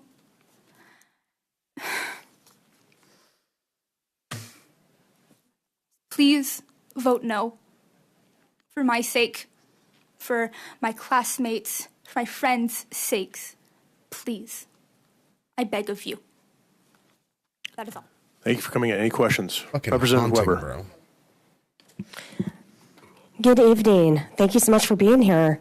I'm sorry. How old are you again? I am 17. 17. Oh my God. So close to 18 and voting age as well. Is this your first time testifying at the Capitol? No, Okay. I testified 2 years ago. 2 years ago? All right. Well, I'm so sorry to say welcome back to the Capitol, but thank you so much for your words. Of course. Any other questions? Thank you. Next in opposition.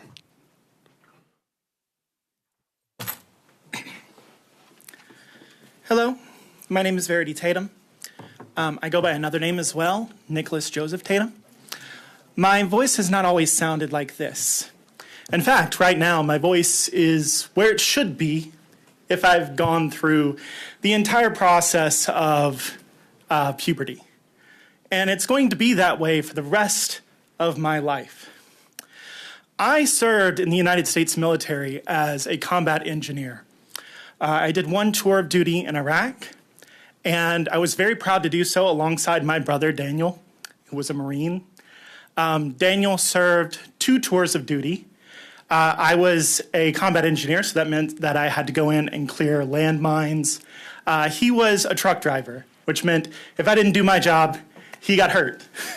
I was instilled with a very strong sense of duty, personal duty. And we've thrown around like a lot of different things today, a lot of different terms, one of them being parental rights, right?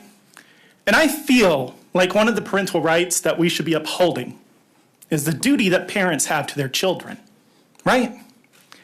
If I had had the opportunity to have those puberty blockers today, my voice would be up here, and I wouldn't have to voice train. I wouldn't go through the struggle of hair removal. I wouldn't feel pain as much. It would be miraculous. It would be like going through a real puberty, which I feel is what I should be owed at the bare minimum. Today, these children that you're talking about, A drink of streamers. the parents that you're talking about that have the rights over them, afford both an opportunity here. Make sure that both can make it to where they need to be in life, that parents can provide for their children. My parents, I love them to death. They're American Gold Star family members now, and I am also an American Gold Star sibling because Daniel died in 2007. He's never going to hear my voice, ever. He's never going to see his sister. I yield my time. Thank you. Any questions? Representative Ani. Just briefly, I want to thank you very much for your testimony this evening, and I want to thank you for your service. I want to mention that trans issues are veterans' issues, and that has been very clearly on display this evening. Thank you. Thank you for lending your voice to this fight. It means a lot. Right. Good enough to serve, I'm going to let the. but not good enough for, Thank you. Anyone else? Next in opposition. Hello. How is everyone doing? I just want to thank everyone who came before me and was brave enough to share everything they've been through. And I just want to share a little bit about my story and my journey. I am in opposition of HB 35, 1038, 1016, and 1081. They're all giving related. I'm Landon Patterson. I'm 26 years old, and I started my medical transition at 16 I don't know if you missed me crack open the soil. I Good to see you, buddy. was Missouri's first transgender woman to win homecoming queen at Oak Park High School in Kansas City. And I am living, breathing proof of what it looks like when you support youth and you give them a chance to be their truest selves. A lot of the things I heard tonight was that I was an adolescent or a victim to being mutilated, and my parent wasn't great, and they assisted in that, and it was really hard to hear as someone whose life has been saved through gender affirming care. I went through therapy, I got letters, I went to my doctor, I received my hormone care at a safe level for my age. I was communicated with on, do you want to have kids one day? If you do, these are the steps we will take. All the different scenarios that I was walked through before starting this journey. And I just want to say, when you're a youth, not everyone has safety at home. Not everyone has safety at school. And being able to start my transition and have parents that listened, and then had a faculty and a school and people, my peers, all the way in 2015, be able to look at me, see me, accept me, allow me to wear the girls' uniform to cheer, allow me to play on the girls' volleyball team, and even win homecoming queen. And there was that much love and support. I never thought we would be in this position now, so it's really unfortunate to see that we're moving backwards. But I will say, being supported at such a young age was the catalyst into being the woman I am today, and being strong enough to live my truth. And it just breaks my heart, because when I was young, I wanted to give up, and every day I had to go to school was really hard when you don't get to be yourself. All kids ever want to feel is included and to have the same opportunity as everyone else, and half of the time they don't even have the courage to come out or be queer or transition, all of those things. So they're sitting in the corners being shoved to the side and bullied and suicide, all of those things. But when we can look at these groups of people and help them, give them access to the care they need, just like a lot of other people's cisgender, heterosexual kids get to do. All we've ever wanted is to feel included and to feel protected and feel safe, and everything I've heard tonight about these bills doesn't make it's disappointing. And the pain that I still feel is not from being trans or being trans at a young age. It's the pain of not knowing, will these bills affect me as an adult and trans youth? And thank you for listening to my story. Thank you very much. Any questions? Hey, good to see you too, Luke. Thank you so much. Thank you. Next in opposition. We missed Cammie. Cammie came on just like literally 3 speakers ago. Hello, committee members. Thank you for allowing us to speak to you. My name is Nancy Pollock. I'm speaking in opposition to these bills. I'm 78 years old and from St. Louis. And what I have learned is that all people deserve love in whatever form they choose. Every person should be comfortable with their authentic self. I know many couples within the LGBTQ community. I know trans children and adults. I have learned to use the proper pronouns. Their genders and sexual preferences are really irrelevant to me. Subject matter tonight is They don't serving affect well. me or my life in any way.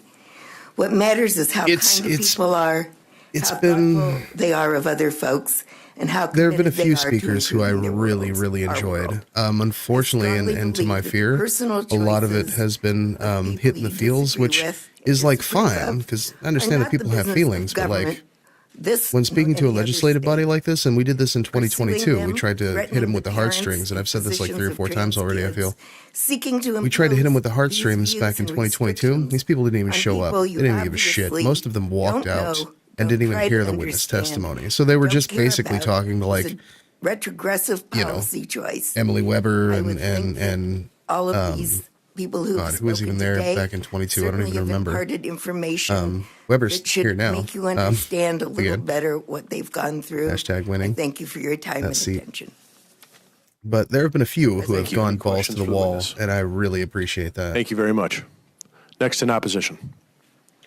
You Good just evening, Representatives. absolutely Thanks for just- letting just us laid it speak. down. My name is Dakota Allen. I reside in House District 10. I've been testifying on these various issues for years. One of them Legislators actually on both called, sides of the aisle. called them spineless. In fact, I've been at this longer than some of the I- sponsors of these bills. For a second there, I 7+ thought I was years going to come. speaking to you guys I'm not even going to lie. It was so good. One It common was so denominator good. stands every single year. Missourians want real solutions, not more attacks on our neighbors. The sponsors of this bill say 1.7% rate of intersex births isn't enough to legislate on, so why are we legislating based on a 1% rate of regret? I work in special education classroom. I'm taking time away from my students, altering their routine because you can't seem to set aside these issues when you've already won. You just don't want to have to defend it when the agreed upon time to reevaluate this comes. We said that we would look at the research when the time came, and you guys don't want to because you're scared of what the research says. Because once again, you're wrong. I'd rather be making trips here to advocate for expanded funding, for adequate pay for my colleagues, and the support all of our schools deserve. Your constituents would like for us to be talking about the issues that matter: school funding, rising prices, infrastructure, and creating equitable opportunities for all Missourians. I came here to make you one promise.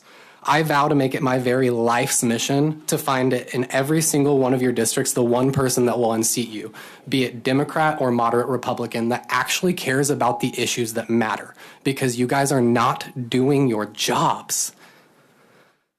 You may not realize it yet, but Missouri is ready for a reckoning. And if you haven't seen it today, all of the people behind me and in the 2 overflow rooms that we have are showing you that it's coming. We're ready and we're coming for you guys. Thank you. Yeah, some of that. I mean, some of it's been a little bit braver than that, but I love this. Any I love questions this for that messaging witness? in particular. Please, can we have some more? Thank you. Next. Hi, Chairman and members of the committee. Thank you for allowing me to share my thoughts on HB 35 with you today. Closer. Sorry, I'm nervous. I don't like speaking, but here I am. My name is Dr. Sarah Galladay, and I am a mother of a trans girl. I admit, before my daughter came out as transgender on June 2nd, 2022, at the age of 16, I knew very little about being transgender or any of the challenges that go along with it. I am not so different from all of you. When something doesn't affect us directly, we don't seek to understand. It took something close to home to make me have the effort to research and understand what transgender means. It took meetings with doctors and therapists and honest, open conversations with my child to really start to grasp what being transgender meant. It is not about sexual orientation. It is about who you see yourself as.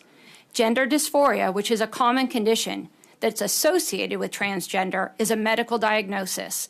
It is a mismatch between the brain and the body that is confusing and crippling. It is not a phase. It does not go away with time and counseling. It is a persistent feeling that leaves one in a state of unrest and despair. I witnessed this firsthand as a parent. My previously happy, successful child became withdrawn and depressed in her adolescent years. She suffered in silence, afraid that we would not accept her and believing she was a monster. She showered in the dark and hung a towel over the bathroom mirror to reduce her pain at seeing herself as a boy. We sought help, and we were the lucky ones. We found therapists and trained medical doctors who put us through a battery of testing and counseling to determine how to help our child. I appreciated these safety checks being in place to know we were making the best decisions for our child. After extensive testing and therapy, our child was diagnosed with gender dysphoria. We were terrified but hopeful that something could be done to minimize her suffering. Our daughter had to live socially as a girl, which meant going to school as a girl, even though she still looked like a boy, combined with regular counseling, evaluation from trained, licensed therapists and psychiatrists before we had any option for puberty blockers or cross-sex hormones. This is not a fast process, no matter what you think. It's slow, it's methodical, there are checks, there are balances to make sure the diagnosis is correct and the treatment is medically necessary. Do you know how brave it is for someone to be so brave and so sure to walk into a high school declaring yourself a girl when everyone looks at you and immediately identifies you as a boy? That's what it required for her to have even the beginning of access to care. Please know it took us years of research and firsthand experience personally to appreciate what gender dysphoria means and how it affects a life. The doctors who can prescribe puberty blockers and cross-sex hormones have a minimum of 10 years of education and training after graduating college before they're knowledgeable enough to treat these children. If you could please close. I saw firsthand how gender-affirming care made a difference. My child returned to us. The happy, confident child we were in danger of losing during adolescence came back as she slowly transitioned socially and medically. Without gender-affirming care, I'm not convinced we would still have this child. She's a successful pre-vet student at KU right now. I guess I ask, where are the people that have been hurt by these drugs? Why are they not up here advocating to support this bill? Where are those people that have been hurt? You hear about them, you tell us they exist, but where are they? We got the statistic. Thank you. What's their name? Say their name, unironically. Thank you very much. I mean, next in opposition. I really did not have any faith. I'm not going to lie. I am a transgender. I didn't have any I'm faith 28 years old, in and I'm a that college one, student but at then University of Central nailed Missouri. that shit at the I'm end. a double major in political science Hell yeah, and we'll be information coming for 'em. technology. Oh, Monterey, you missed some of the better ones. It through a was Siegel Ed so good program. for a hot minute. I am here today to speak out Also in the good to most see you, vehement way possible these bills that are facing our community. Look, we got a new Myself blue name, personally, Triple Funk. Yeah. I prepared a bunch of statistics, but most of these people went into depth on the statistics on how the impoverishment, the incarceration, and the suicide rate is horrific. And it's just so fucking, I'm sorry, so bad. Yeah! I apologize. Do it!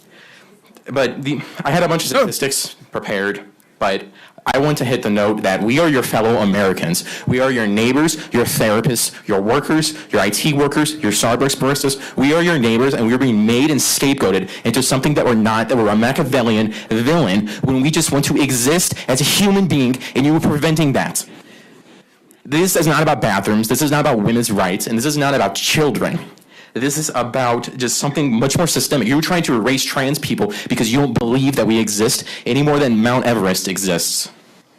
The totality of these bills is that with the countless others that are addressed across the nation, is that they will reverse the progress that in has this made one our state. country and our community towards equality and equity for all. We state liberty and justice for all, but we are providing for ourselves right here and now that there is no equality unless you're a cis white man or a white woman who preaches Catholicism, which most of my generation does not. Make no mistake, for now they're coming after trans people, but they will not just stop at trans people. For the people in the world that view queer people like this, they will come after queer rights next. There is no significance that Obergefell is being challenged by the Idaho legislature. They're pushing that bill up. It's not I'm a not mad. coincidence. Their goal is erasure of what we are as a community, and there's not enough words in the English language and time for me to go step by step as to how horrific this is for people like myself. I would like to end on this note that if this is what the adults in the room are speaking of, can you imagine the horrific conversations that our children are having with one another in schools towards each other about being trans? I was playing, this is rather like funny, I was playing League of Legends, and in the chat, this person started talking about how like trans people are bad, and they could probably not have been more than 15 years old. Can you, as a little tidbit, imagine what our children are saying about each other, about people like me, who just want to exist and get my degrees. And honestly, I want to work in like legislatures like this, but I don't know if this is how this system is supposed to work. Thank you. Thank you for your time. Any questions? Ask him questions. Ask questions, you spineless fucking pussies. God Hello. damn, good that evening, that's what I mean. There were like My 2 or name is 3 of Scott those. Rose. I'm from St. Louis. So good. I'm a woman of So the good. transgender variety, and I want to touch on something the bill sponsors good. actually brought up. I want to talk about irreversible changes to a young person's body and the regret that comes with it. When someone reaches the age of puberty, generally, they go through one of 2 kinds of puberty, estrogenic or androgenic puberty. And thus begins the development of secondary sex characteristics like breast growth or voice dropping or facial hair. And these things, you can't get rid of them easily. They're often painful, expensive, time-consuming, and sometimes even impossible to get rid of for someone whose internal sense of self does not match their assigned gender. Experiencing these changes is painful, doesn't even begin to describe it. These aren't just physical blemishes you see in a mirror and get moderately annoyed at. They are painful to your core sense of being. Having to go through the wrong puberty. Mind the lag, is it's truly really torturous. And yet, we have a way. There's actually nothing I can do about it, though. Our children from going through the wrong puberty. It's called hormone replacement therapy. And for kids who know themselves well enough to know that they do Oh, you've been here the whole time? Hell puberty yeah. that they would otherwise go through, it is a way to escape this. It is a way for them to live as their true selves. I'm a very happy woman. I've been on HRT for 4 years. It is truly the best and most beautiful thing I've ever experienced. And if I'd been able to experience it as a teenager and not go through androgenic puberty, I would have 10 more years of my life back. For most trans people, the age of 18 is too late to avoid permanent harm from going through the wrong puberty. By restricting hormone replacement therapy to those 18 or older, you are condemning Missouri's transgender youth to the horror of watching their own bodies develop in ways painfully in opposition to their sense of self, when you could instead trust qualified medical professionals and trans people ourselves that we know ourselves well enough to choose what is best for us. Transitioning is the best thing I've ever done. It has allowed me to finally live as my true self. And I only wish that Missouri's youth who are trans can experience that too, and sooner than I was. Thank you. Thank you. Any questions for the witness? Thank you very much. Anybody in favor come into the room? Opposition, please. Thank you. Good evening. My name is Mark Paulzine. I'm here with my wife in the other room. Time for another 70-year-old retired guy. Reminds me of the trans guy that completely tore into Ben Shapiro and made him a cry long like time a bitch. ago in a galaxy far Fire away, like to I see. had a couple of careers I that mean, carried me into we've been other seeing some things capitals, tonight. 2 other capitals that did a lot of legislative work, and I have a lot of respect for Sir, this, either that mic's not on or you're not for this speaking into it. process. Thank you. Okay, closer. I have a lot of respect for this process and for the work that you all do. I've been sitting here and I've watched the committees paying attention, and I appreciate it. There's a lot to digest here. I came to tell a story, so I'll keep it short. I've got to get home and put a grandson to bed. But my daughter turned 35 here recently, and she's transgender. She came out about 4 years ago for us. And I only wish I had known that there was a system or a process or people who could help. I stood witness to her youth through grade school and through middle school and through high school and college and into her career. And when she came out to us, I told her, this explains a lot. I had no idea that the anxiety and the depression, the withdrawn nature, the social Damn, that lag must be so bad. Oh my God, I'm withdrawal so and sorry, response guys. that she had, the suicidal ideations and the suicide attempts. Listen, I'm not going to live here figure out forever. what was going on. We We had no definitely idea. going to have She better didn't internet at the next place, I swear to Until God. later in life, she had a chance to interact with people in the transgender community and became aware of her true self. And I'm very proud of what I she don't know did. how I have worse internet than Epic Prawn, but Now she's an somehow adult and she's not I've part of the managed. problems that we're going to be facing. You got to really here. start one-upping that youth 10-legged motherfucker in a different teens way. and children, but I do not want to see the possibility be prevented for or kept from people who need that kind of help. I saw firsthand, we witnessed a lot. It would have saved us a lot of pain. She's gone to become a wonderful woman. She is outgoing and connected in ways with friends and with communities in ways that we couldn't have hoped for. I know you have a lot of things to consider, but I would really, really hope that you take your party coats and your political hats and set them aside and open your hearts and your minds and listen to the information that's being provided on the other side of this. I'm speaking in opposition to HB 35, HB 1081, HB 1016, and HB 1038. Do not pass those bills.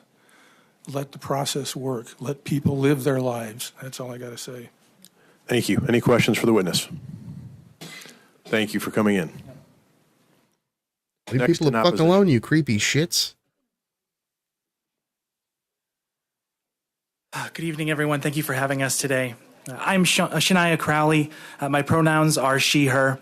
I'm a trans woman and activist, but long before that, I was an overly affectionate and kind child who was chastised in a Catholic grade school for giving too many hugs. Hand to God.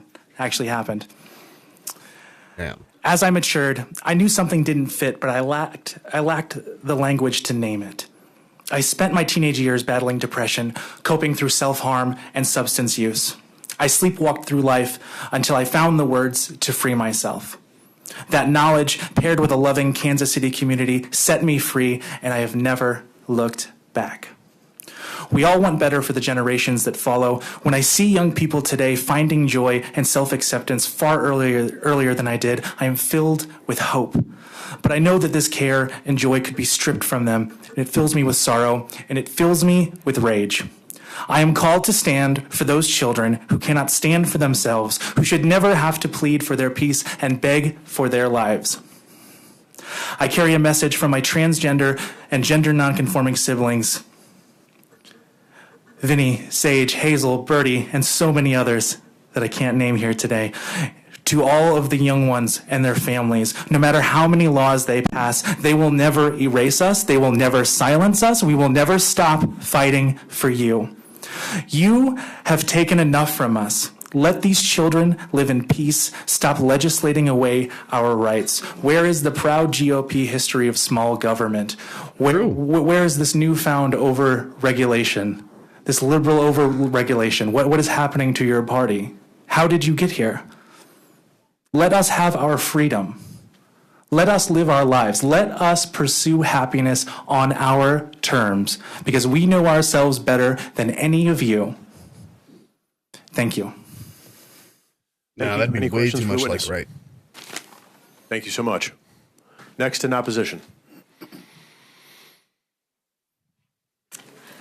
First off, I would like to say thank you for letting me speak today. My name is Corazon Hunter, and I'm from the Mountain View and West Plains area. Today, I'm here to show support to the trans and LGBTQ community by opposing the recent anti-trans bills that have been proposed.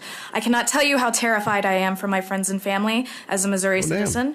These bills will only be the beginning of harm than most people realize. I'm from a small town where discrimination is already an everyday occurrence. True. I have a sister who is trans who had to move away simply because society shunned her. She was made to feel less than, treated like an animal rather than a human being. The discrimination got to the point that my own neighbors threatened to call the cops on her if she even tried talking to them because she is trans. Currently, she is facing the reality that she may be forced to detransition because these bills will deny her the gender-affirming care that she needs to get her hormones. She is terrified people will not take her seriously, take her identity seriously, facing even more discrimination. My question is this: why are we wasting taxpayer dollars to harm a community that simply wants to exist and live their most authentic self? My friend Cammie Storm, who talked earlier, has also attended today to speak out against these bills. Cammie is a wonderful woman, a trans woman. And you know what she does? She spends her days advocating for the trans community. True. Women's rights, immigrants, as well as providing those in need. She did feeds all the that this homeless, week, actually. provides warm clothes and tents to those that have nothing.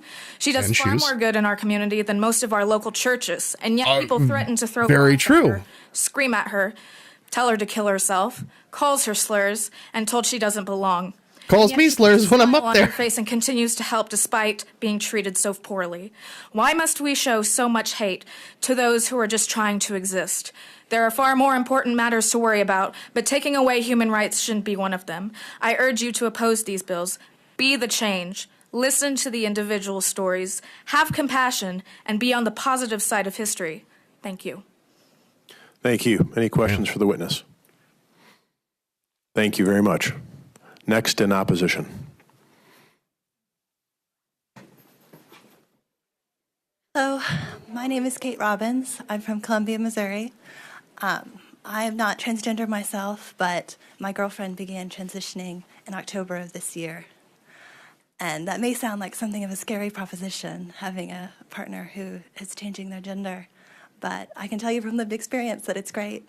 She's much happier. Yeah, we still here. As a woman, and I'm much happier. I want to be being here a all woman. day. As long as this is going Through her on. transition, I've learned that The least I could do transgender since I is really didn't just a way actually to live more go. authentically as yourself, and that's a wonderful thing. But we definitely going to be Speak a catching the little next louder one. into the mic. Apologize. For We wanna sure. hear you. We Kinda both making just it want my to live business without to, fear and make without sure that I'm judgment totally and without prepared undue for that, legal restriction, the same way that we could as a heterosexual couple. Because we're the same people we've always been. We're just both girls now. Really, the hard part about her transition has just been what the outside world makes hard. Bills like these and the attitudes that inspire their creation contribute to that world. A world where people can't live honestly, can't live as themselves. I don't want to live in that kind of world, and I don't want Missouri to be that kind of place. I wish I could say I had always been so enlightened, but before my girlfriend transitioned, I was not particularly knowledgeable about transgender issues. And to be frank, I didn't particularly care. But that was wrong. And I think you can tell from people's testimony and the pain in their voice that it's wrong. I'm not religious, but I truly believe and love the words of Jesus. I believe in defending the meek and the poor and the downtrodden, and that's why I'm here.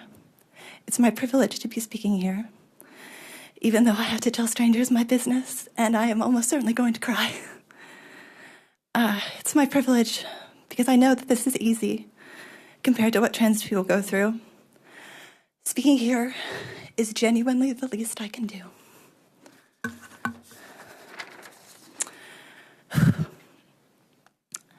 And I believe that after hearing everyone speak, that this vote will be an easy decision for our legislators. I believe that they will try to follow in the footsteps of Jesus too, and will choose to vote against these bills that hurt people and make their lives harder for no reason. I believe in all of you. Please don't forget this when you cast your vote. Thank you all very much for your time. Thank you for coming in. Any questions for the witness? Thank you.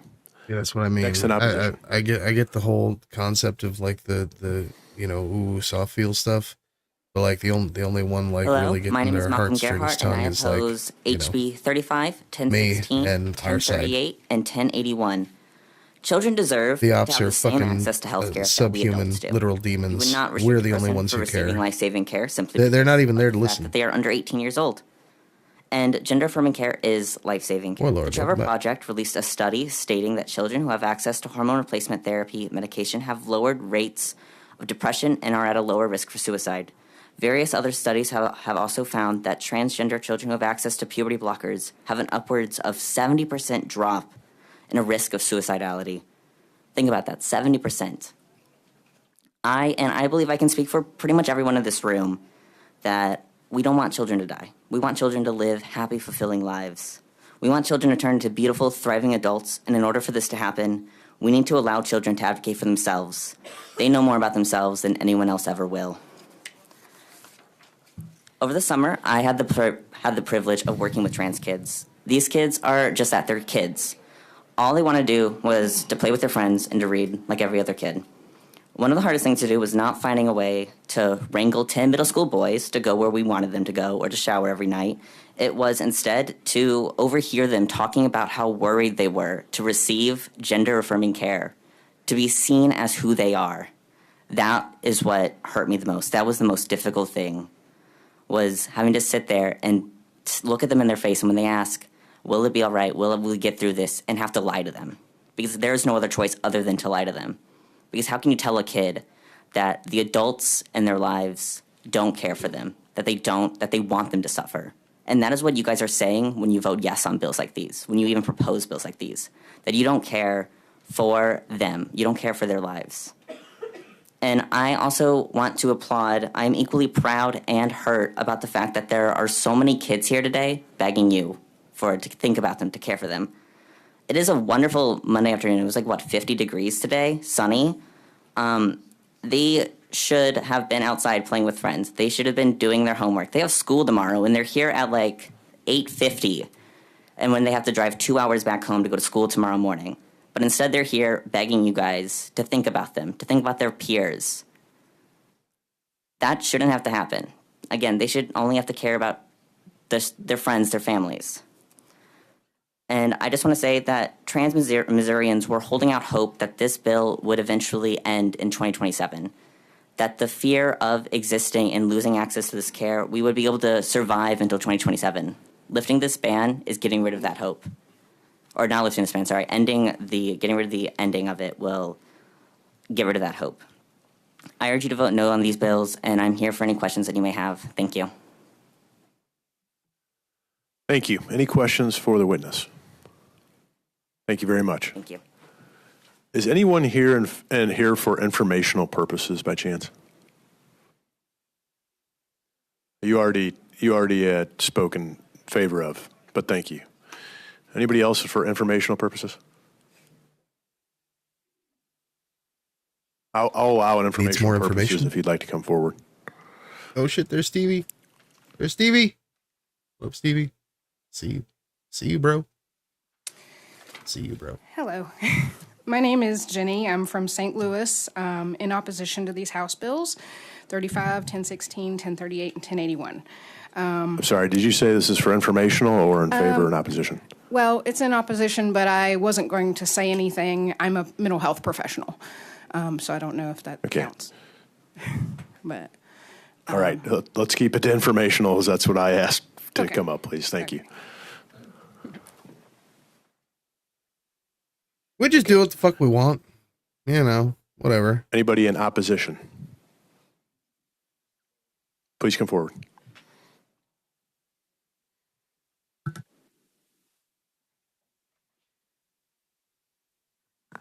Good evening.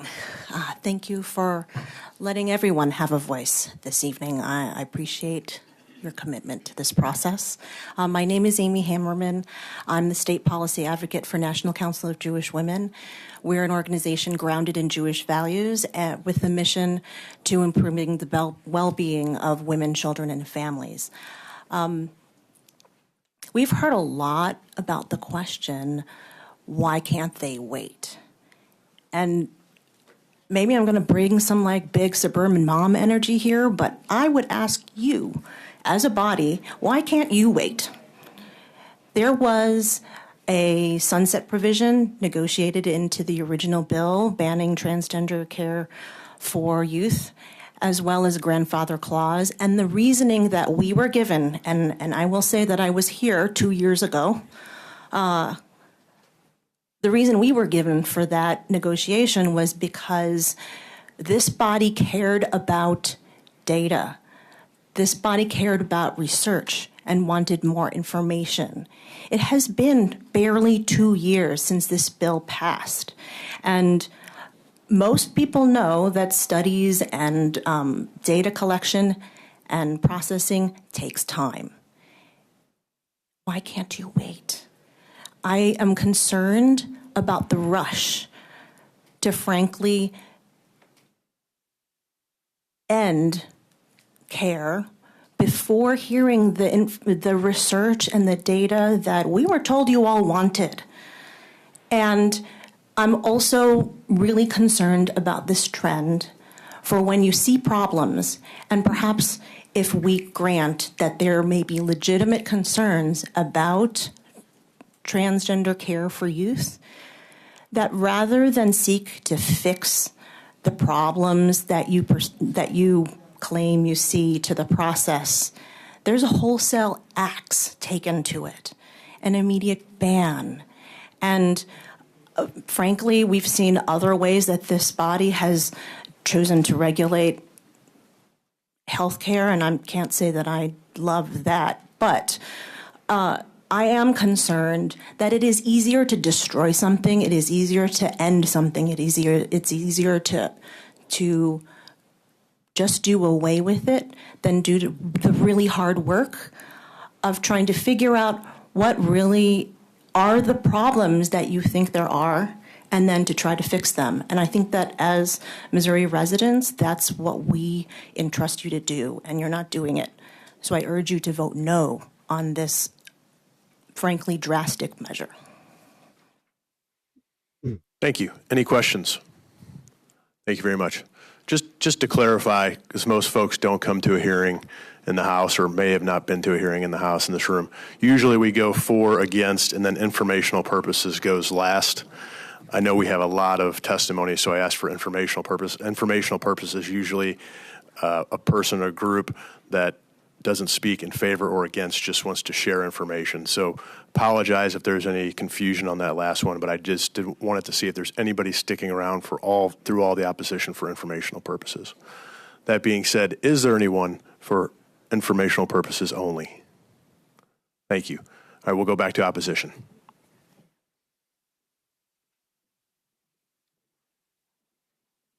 Hello, my name's Kai Brunkhorst. I'm a 20-year-old trans man. Oh shit, it's Sky. I've been for 9 months.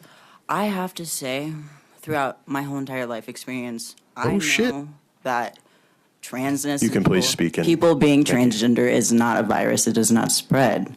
Growing up, my whole entire life, I did not know a single trans person. I knew queer people like lesbians and bisexuals. Did not know a single trans person. Was never exposed to those people.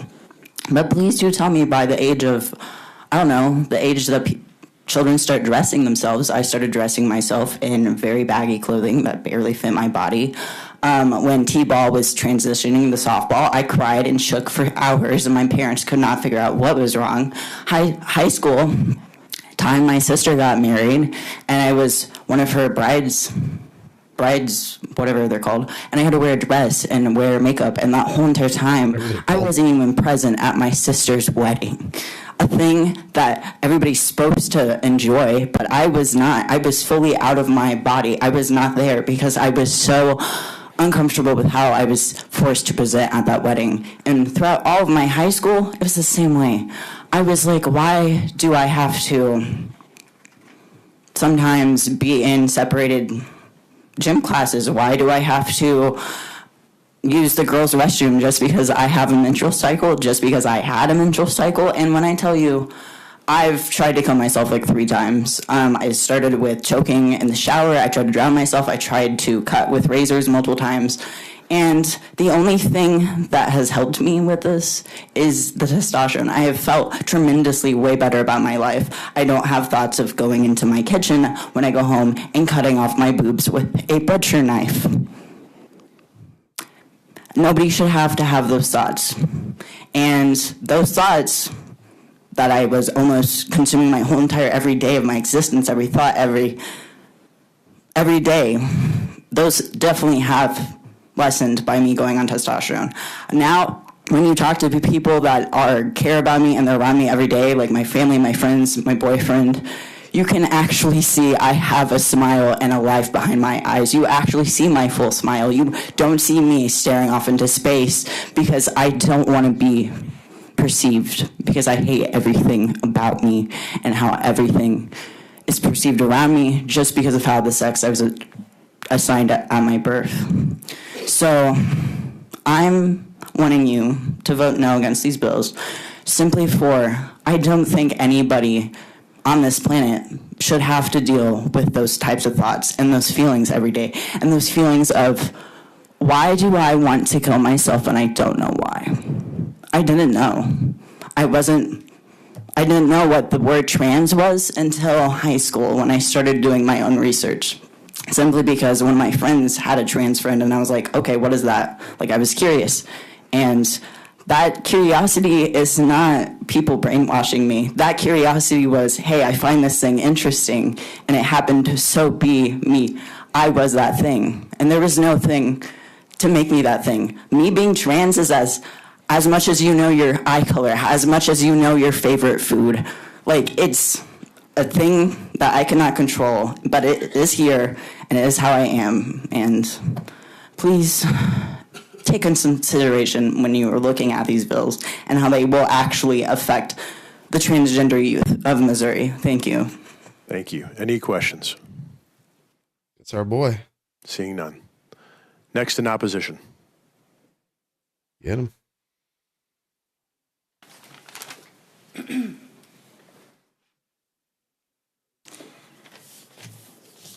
Hello, my name is Rachel Bray, and I'm from Hazelwood, Missouri, and I am asking you to vote no on all of the HBs that we're talking about.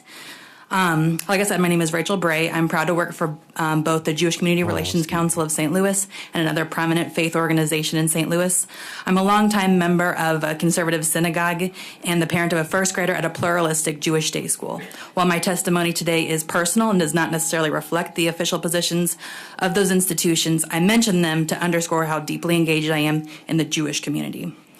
There's an old saying, 2 Jews, 3 opinions. Our tradition thrives on debate and interpretation, but some core values are universally held. One of the cornerstone principles in Judaism is that we're all created b'tselem Elohim, in the image of God. And I'm going to hope that no Hebrew speakers hold it against me. But this belief affirms the inherent dignity, worth, and sanctity of every human being, including transgender and non-binary children. Our Talmud recognizes more than 2 genders, and for centuries, Jewish law has acknowledged the complexity of gender identity. Most crucially, Pekuach Nefesh, the commandment to save a life, takes precedence over almost all other laws in Judaism.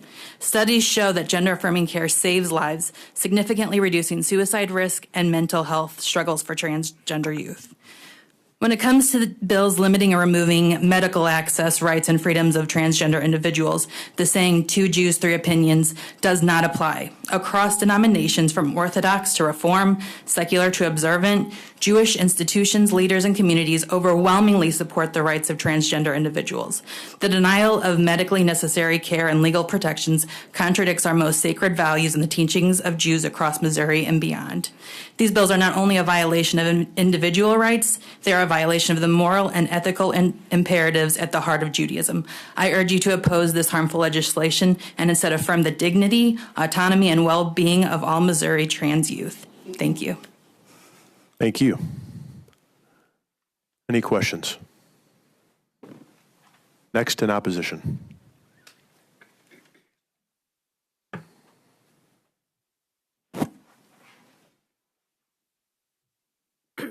Hello.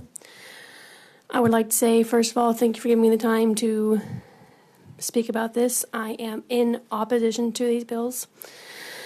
My name is Amanda Nicole Keeney. I am 28 years old. I am non-binary. My pronouns are they, them. Growing up, I always felt out of place, like something deep inside of me just felt different than any of my female or male peers, cousins, friends, schoolmates, you have it. My female friends would be talking about boys and talking about makeup and talking about princess stuff, and my male friends would be talking about, the things that they liked, and I didn't really feel like I fit into either of those boxes. And I grew up in a very toxic church and was forced to go for many, many years through extensive, torturous conversion therapy. And for a little while, it did work. I believed that I was also a Christian. I believed that I was straight. I believed that I was cis. I married a man. I had kids. And after a lot of self-exploration, I realized that wasn't me. And before you say anything, no, I do not regret having my children. They're the light of my life. But if one person had told me when I was a teenager that it was okay to be me, I would have had a very different life, and I would have... It is absolutely ridiculous that I have to be here today away from my children, away from my job. I'm a daycare provider, and I work with babies, and I've done it for 10 years. And let me tell you something. Kids know who they are. I knew who I was. They know who they are. Nothing that you are going to try and do today or anywhere here on in the future is going to stop us, erase us, or keep us from existing. I am now, within the last couple of years, been able to comfortably accept who I am. I am non-binary. My pronouns are they, them, and I still do go by my given birth name, Amanda, which is fine. But with these very harmful bills that you are trying to put into Missouri, I may never be able to get top surgery. It is extremely difficult for me to look in the mirror with the body that I was given because I was forced to go through traditionally female puberty. My name is Amanda Nicole Keeney, and you will not silence me. I will not be remembered as someone who said silent. We the people means all people. Thank you. Thank you for your testimony. Any questions for the witness? Thank you. We have the next person in opposition of the bill. Yeah, that delay must be huge, and I'm so sorry for that. Hello, my name is Gray Saunders. I wanted to thank you for letting me speak here. I'm from O'Fallon, Missouri. Yes, go Jews. And I wanted to come out in opposition of all of these bills. I'm a proud Jew, a pet owner, a brother, son, and a transgender man. Here you go. Well, you were early then. Saved my life. I come from a very conservative Christian family who doesn't understand the queer community, and even they can attest to that. They saw me go from a depressed, suicidal girl who didn't see a future for herself, for anything, to a now happy and enthusiastic man who loves his life. Don't take this life-saving care from other people. Don't take this life-saving care from child and teens who desperately need it, please. I needed it. They need it. I'm here if you have any questions. I'm not going to take up any more of your time. So many people have said a lot of things, so many good things. I'm not going to keep saying what so many people have said. Thank you. Thank you for your testimony. Any questions for the witness? With none, we have another person in favor of or in opposition to the bill.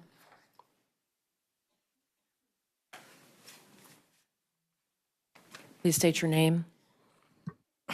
Hello, my name is Jaden Bennett. I live in Columbia, Missouri. I'm a 29-year-old black trans man with autism, and I'm here today to testify against the consequential bills being discussed in this legislature. These include HB 35, HB 1081, HB 1038, HB 1016, 36, 180, 337, and 135. That's 8 bills too many. Where, bro? We got 42 These more. bills would make a permanent ban on transgender youth health care, a ban on Actually fucking transgender youth insane out sports, here. and unnecessary barriers to changing gender markers on state IDs. These laws are not just harmful, they're cruel, and they're deeply personal to me. It's pretty stalkery. As a child, I knew who I was. I knew I was trans, but society, my family, and even the world around me forced me into a box that I didn't fit in. I was told to hide, to suppress my identity Not gonna lie, it's because the pretty world fucking wasn't stalkery. ready to accept me. And now, as a 29-year-old, I'm still battling with the consequences of being forced to live in a body that doesn't match who I am. Every day, I wake up and I look in the mirror and I don't like what I see. This is not me. I'm not the person the world sees when they look at me. I've been denied the ability to transition fully because of laws like these that continue to pop up and deny me of my right to live authentically. We exist.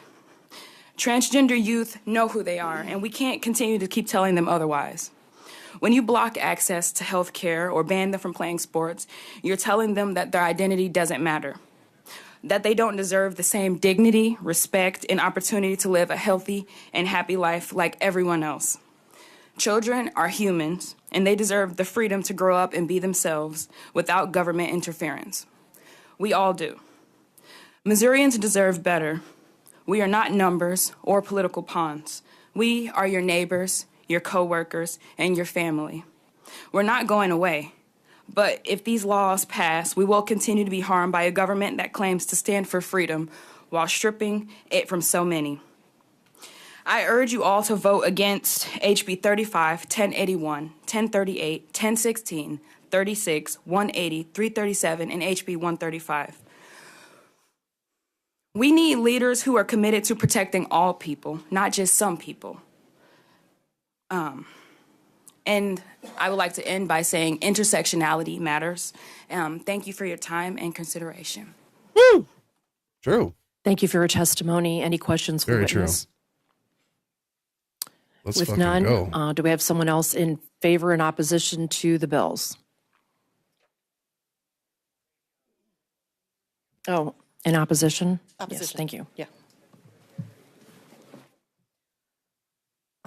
Thank you, Chairman Chris, who's not present, and House Committee for hearing me today. My name is Melissa, and I reside in St. Louis. I'm here to oppose House Bills 35, 1016, 1038, and 1081. I am a born and raised Missourian and a voting constituent. I'll get straight to my point. I want my elected officials, legislators, to stop trying to be involved in and create laws and regulations that overstep their bounds and enter into people's personal lives and choices. There is no need for any legislation that would hinder access to gender-affirming care. These bills are ridiculous, unnecessary, and unethical bureaucratic meddling. True. I stand with trans and non-binary Missourians of all ages. This is all a distraction from topics that actually need to be taken care of and improved upon, like health care. Increased access to health care, not decreased or further restricted access to health care. Again, topics like health care, our education system, affordable, accessible housing, food security, and increased gainful employment opportunities. These are what we need our elected officials focusing on. Oh, you're good. No There are worries. young trans people in my life that I care about very much. They are thriving and flourishing due to their gender-affirming care. I am here in support of them, their parents and caregivers, and all young trans and non-binary people growing up now and in the future. I mean, it happens pretty quick Lastly, for me. So I am here to ask elected legislators to focus on needs that we actually need addressed, such as deficits in our state, like I've mentioned previously. My shoddy fucking internet, which is causing a massive delay in chat right now. Educational system, housing, and food The security. fact that we're listening to this audio only and only watching the video, so we have a video. Thank you for your testimony. Any questions Because for this is witness? audio only, by the way. The video is just Seeing like there. none, we have anyone else in opposition of the bill? There's not actually a delay. We're just the audio is not what we're actually enjoying. The video is just Hello, also there. my name is Sasha Justice. I'm here from St. Louis, and I am here to testify about the benefits that my child has had years because of access to sons have been gender-affirming here. health care. You can't get them in this state. I'll start by telling you that my daughter attempted suicide for the first time at age 10 when she was in Table's 300 yards away. I could see it I from had here. no idea what she was struggling with at the time. At that window. It was an excruciating several years of repeated suicide attempts, hospitalizations, therapists, psychiatrists, trials of different medications, but she never improved. When she finally came out to me as transgender, I was shocked and confused. I didn't know anything about transgender people. I started doing research to try and understand what she was going through and how I could help. I read all of the research I could find and learned from the American Academy of Pediatrics, from the many doctors that she was seeing, and from the transgender community that gender-affirming healthcare, along with safe and supported social transition, has drastic positive effects on the mental health of trans kids. You've heard this again and again, so maybe it's true. I sought the advice of experts and was so relieved to find the Transgender Center at St. Louis Children's Hospital. I was so incredibly grateful for the expertise of the doctors and other medical professionals there who spent hours with us explaining the risks versus benefits of different treatment plans. We chose a treatment path and started my daughter's medical transition finally in June of 2023. I'm happy to report that since starting gender-affirming care, my daughter has blossomed. She found joy again, she laughs, she has friends, she has hobbies, she wants to live and enjoy her bright future. As you may be aware, SB 49 went into effect in August of 2023. We originally thought that she would continue to have access to care because of the exemptions built into the bill. However, that proved to be false. After all the emotional ups and downs, the bill was so threatening to doctors providing critical gender-affirming care that it required the center to close. Our doctor had to move out of state to practice, and we faced yet again another huge and scary hurdle in accessing critical health care for my child. I wish that you could feel what it felt like to tell her that you didn't want her to live.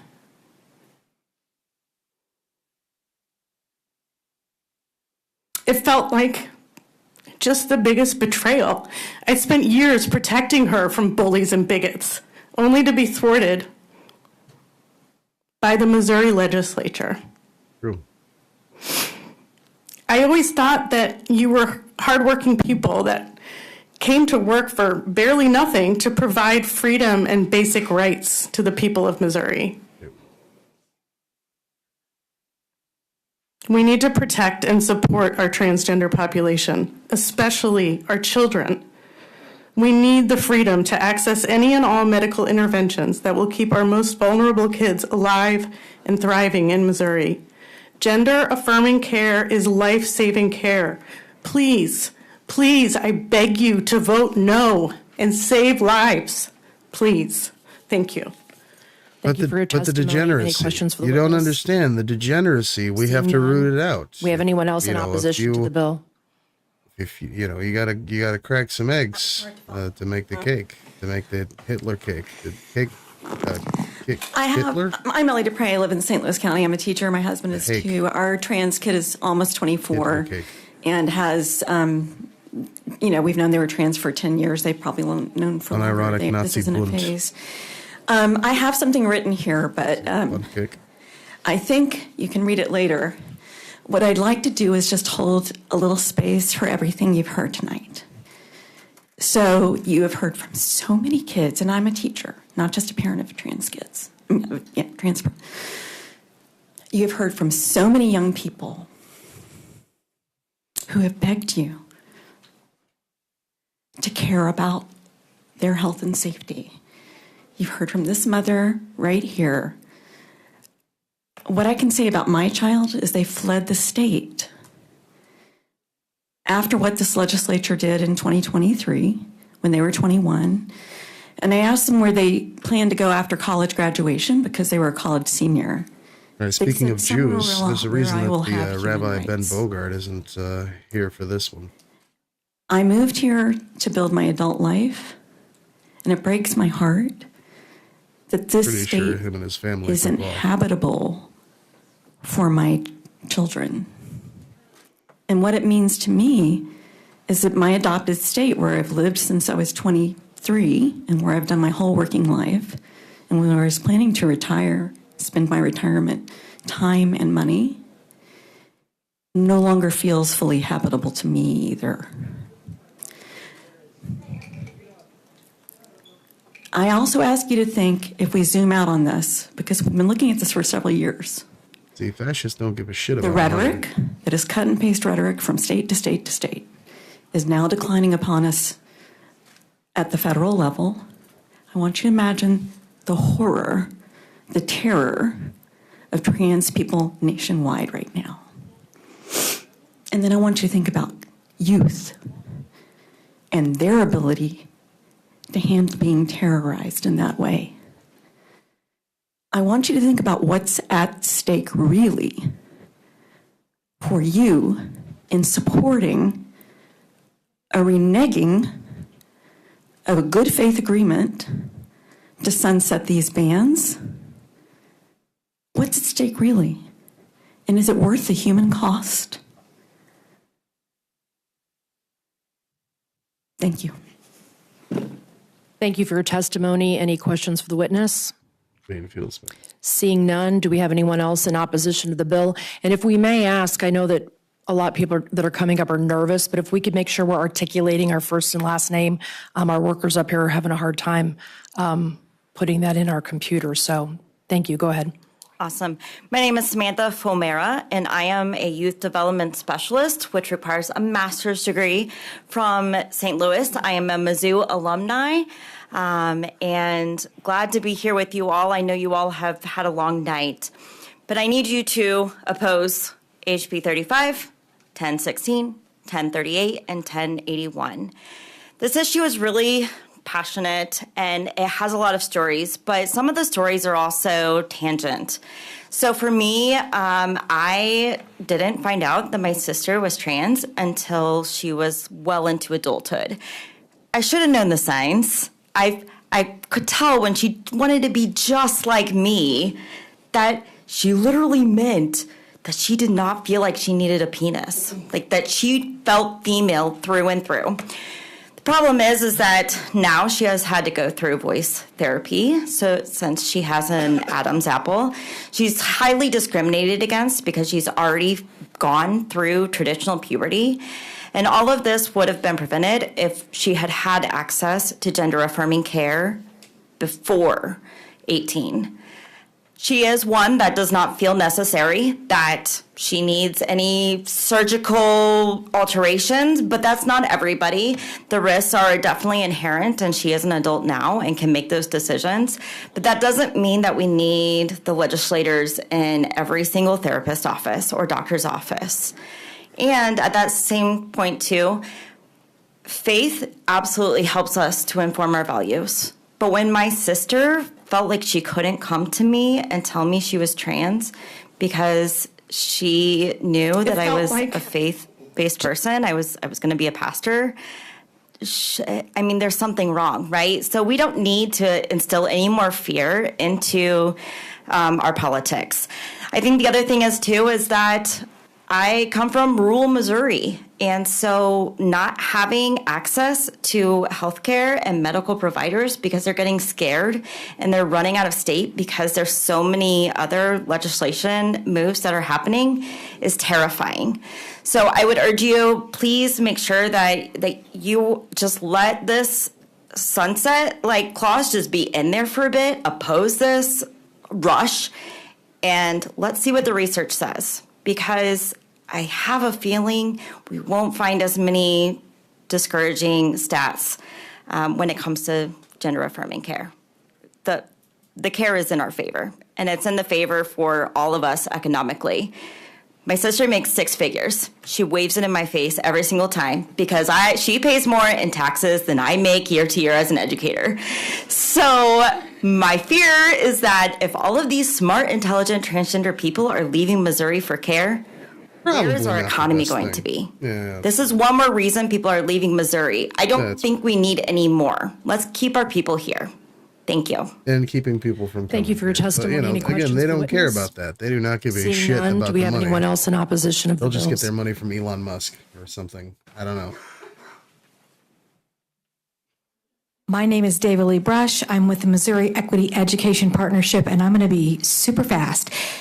All these lived experience stories cannot say it any better than we can say it. The Missouri Equity Education Partnership is opposed to these suite of bills.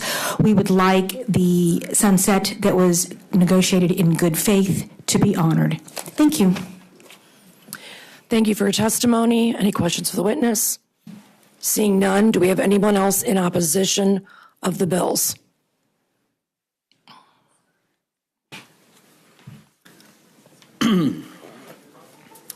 Thank you. My name is, Ashley Quinn, and my pronouns are he, him, his. One of my trans sisters, I was going to also mention I'm here on behalf of the church that I work for, National Avenue Christian Church, Disciples of Christ, Open and Affirming Congregation in Springfield, Missouri, where I'm the pastor of public theology and justice. One of my trans sisters, Julian, is quoted as saying, "God blessed me by making me trans for the same reason God made wheat but not bread, and fruit but not wine, so that humanity might share in the act of creation." I don't speak to negate any trans person's experience or understanding of themselves or their God, but I don't subscribe to the notion that God made a mistake or that I was born in the wrong body. I have been granted the incredible opportunity by my Creator to be involved in this process, as I believe we all are, And I have also been afforded the opportunity to help as the Minnie, are you taking notes? That is some critical faith theory, so my I was dude. listening to his words. He mentioned earlier to expand our imaginations to a better understanding of the breadth and the variety of creation. My denomination, the Disciples of Christ, once erroneously barred queer and trans people from serving openly in the church. But at our 2023 General Assembly of the Christian Church, there had been previous resolutions in support. But at our most recent General Assembly, we passed a resolution that was called the Invitation to Oppose Anti-Transgender Legislation and Affirm the Dignity of Transgender and Gender Diverse People. So from a church that I was told you can't pursue seminary, you can't pursue leadership in the church, when I was in my early 20s, when that would have been kind of the normal progression of things, I stood in a room with thousands of people who represented hundreds of thousands, I'm sure, disciples across the country and in Canada, and there was not a single no vote in the room. It was a unanimous support of a resolution that affirms the dignity and the faith and the baptism and the spiritual gifts of all Christians, regardless of their sexual orientation and gender identity, where it pointed out that we've had anti-transgender legislation, like bans on sports participation, which I know is one of the other sets of bills here tonight, and then ones like this, where trans children are being prohibited from receiving medically indicated treatment, even with the consent of doctors and their parents. And it goes on to say that we affirm that Scripture affirms the human dignity of all people, and that it be further resolved that we stand in solidarity with transgender and gender diverse individuals against harm being done against them, and often with the misuse of religious text and symbols. The whole resolution is attached to my testimony that I'm leaving here today. From a pastoral perspective, if you can please close. Sure. From a pastoral perspective, we recognize the inherent dignity of each human, of each child of God, and on behalf of the children and families in our congregation and the children and families of all faiths and of good faith, it is imperative that we allow this bill to sunset and to restore access to care for children. And further, I think we need to repeal the whole thing so that we can also restore access for low-income adults on Medicaid and for those who are incarcerated. Do we have any questions? Thank you. Any questions? Thank you very much. Inshallah. Next in opposition, please. It was amazing. Amazing. I did not expect. Thank you. Chairman For Chris. submitting those. Members of the committee, my name is Kate Hopkins, and I am from Kansas City. I'm a mom of two girls, Alma and Evie. They are aged 4 and 2. This bill doesn't just ban gender-affirming care for trans youth. It really goes a step further. It says that even kids who are already receiving care are going to have it taken away. Imagine being a parent. You just heard very powerful testimonies. Seeing your child finally thrive after struggling for years, and then the government steps in and says, no, we're taking that away. Whether you personally agree with gender-affirming care or not, should we really trust politicians to make medical decisions for other people's kids? Shouldn't that be up to parents, doctors, and families, not lawmakers with no medical training? This bill sets a dangerous precedent. Today, it's gender-affirming care. Tomorrow, it could be mental health treatments or even reproductive health care. In fact, it is tomorrow, and that's why I'm here. But I'm here to support my trans friends. Do we really want politicians deciding what kind of medical care is acceptable for our children? Also, Cripple Punk, thank you for This is not about agreeing with someone's choices. Appreciate It's about respecting their right to make them. Because once the government starts picking which medical decisions are okay, none of our families are safe from that power. Thank you. Thank you. Any questions? Thank you for coming in. Next in opposition. Good evening, Mr. Chairman and members of the committee. Jackie Barget, registered lobbyist here on behalf of the City of St. Louis. to testify in opposition to all of these bills. I have submitted a letter from Mayor Jones outlining her opposition to all of the bills, outlining her support for the trans community and kind of breaking down some of the negative impacts that legislation like this can have on the economy in St. Louis and the communities in St. Louis. I cannot sum up what has been said before me by these individuals and families and healthcare providers about the impact this legislation has on them. So in short, I will just say that the city of St. Louis stands firmly with its LGBTQIA residents and is committed to ensuring that all residents are treated with dignity and respect and have access to health care. Thank you. Any questions for the witness? Thank you very much. Don't yawn. It's Next in opposition.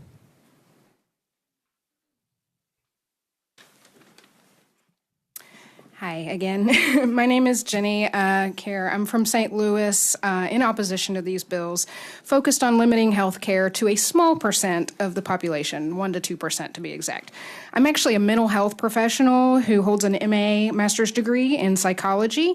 I've been a licensed professional counselor in 2 states, as well as have certifications in various other therapies and addictions and I love that this person got a little confused earlier and just did the thing.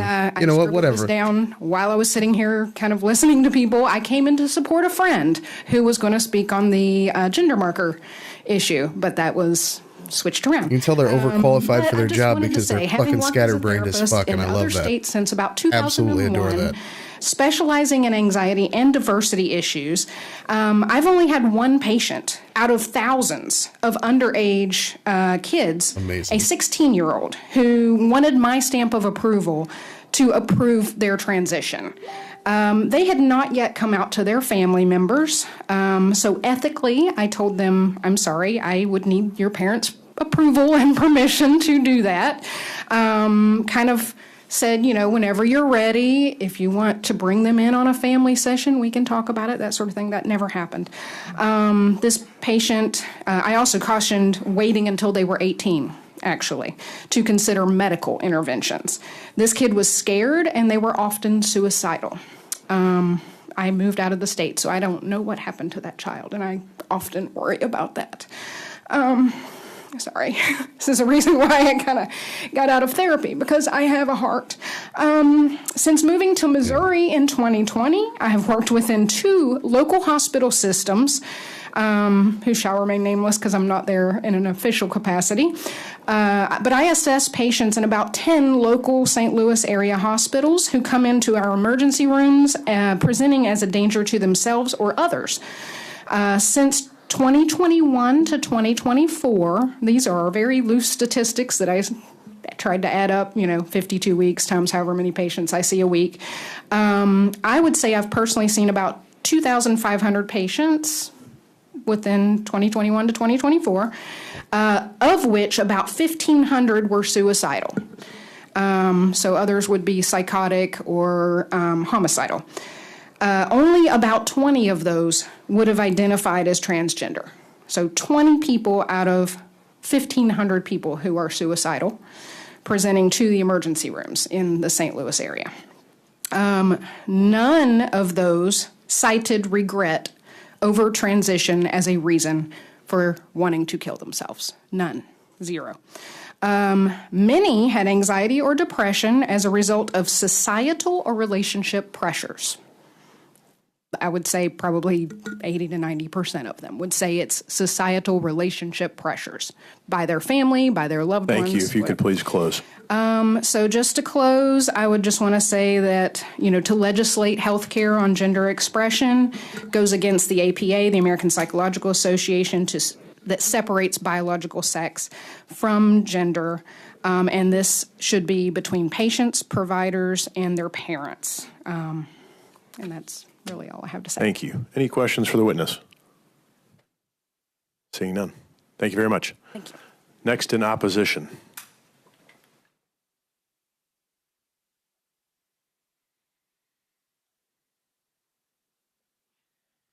Hello, my name is Sky Hammock. I'm from West Plains, Missouri. I'm here because my partner, Cammie, is transgender. I've learned a few things from her being transgender. What's up, buddy? First is that gender affirming care is really life-changing. She is a much better person today after the transition than she was before. She also struggled going through the wrong puberty. I know some people have mentioned that these laws don't allow for puberty blockers, and as a result, they go through the wrong puberty, and it just, and she has big feet, and she always complains about them. I know this isn't my story to tell, but it's just the things I've picked up from being around her. I also note that the surgeries have a 1% regret rate, which is much lower than most other medical procedures. Oh, man. And that's all I have to say. Thank you. Any questions? Not easy chill on being a little cutie up there. Thank you. What the hell? Next in opposition, please. I love that. Hi, my name is. I mean, I know that was serious, but like it was just. Missouri. I'm a non-binary trans man, and I'm testifying against all four bills here: HB 35, Leave cutie from chat. 1081, 1038, and 1016 are all government overreach that deny the realities of these children. They further marginalize children, which is honestly the most heavily marginalized group. It takes away parental rights and hinders doctors from doing their jobs and working for the individual needs for the health of their patients. And it bullies a small percentage of individuals with fearful rhetoric. Again, less than 2% of the U.S. population is trans. Furthermore, if we truly cared about not mutilating children, these bills would not have provisions that state to fix intersex children. If we can understand that and put a clause to deal with ways that humans can be born not completely male or not completely female, and then mutilate them accordingly, then we can understand that bodily autonomy is paramount here. People, yes, children can choose for themselves how they feel and who they are. The government has no right to control what families can decide for themselves. Get it, bro. A witness earlier for the supporting of this bill side decided to mention something about female genital mutilations in other countries. And I was kind of concerned as we just kind of skipped over the fact that that is a very common practice here of male genital mutilation. Literally, circumcision is such. In fact, that I'd like to go ahead and speak about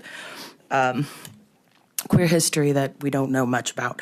There is David Reimer, not actually a queer man, was actually mutilated as a child. There's a whole Dr. John Money at Johns Hopkins in whole experiment, an unethical one that they did on twins. They had botched the circumcision of one twin and decided to go ahead and try out something experimental and fix him into with female genitalia and everything and go ahead and see if they could test nature versus nurture on this.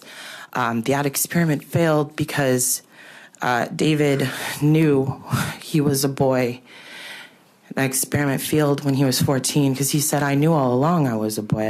I don't understand this." Unfortunately, as well, David did end his life with suicide. It is not the reasoning that most people would go ahead and kill themselves after transition is that we're not able to get our bodies looking the way that we would like them. Transition is time sensitive. My breasts started growing when I was 9 years old. If it could have saved my life, I would have loved it. Please close. Anyway, I would like you to think, again, listening to all of our testimony, we're real people. Thank you. Thank you. Any questions for the witness? Thank you very much. Next in opposition, please. Hell yeah, bro. Get him. Good evening. Thank you for your time tonight and for your attention. My name is Luke Lindberg. I'm a St. Louis County resident. I'm proud to be a sixth-generation Missourian whose family settled this area when it was originally in the 1800s. My family names are on streets around St. Louis, and I'm proud of that fact. But I'm deeply troubled about the direction this state is headed in. As an American, denying access to medical care for only a certain class of people, these other propositions to prevent them from participating fully with their peers in a way that recognizes their personhood, acting as though they don't exist, or for official government purposes. No matter who the class of people being targeted, these are deeply un-American and chilling actions to undertake as a legislature that impinge on our basic freedoms. I don't want the government coming between me and my doctor in making my medical decisions. My grandfather, I don't think, would recognize today's conservative government. As someone who was raised Christian, whose father was a pastor, and whose mother also had a master's of divinity and religious education and would have been a pastor, except 2 pastors is maybe one too many for one household.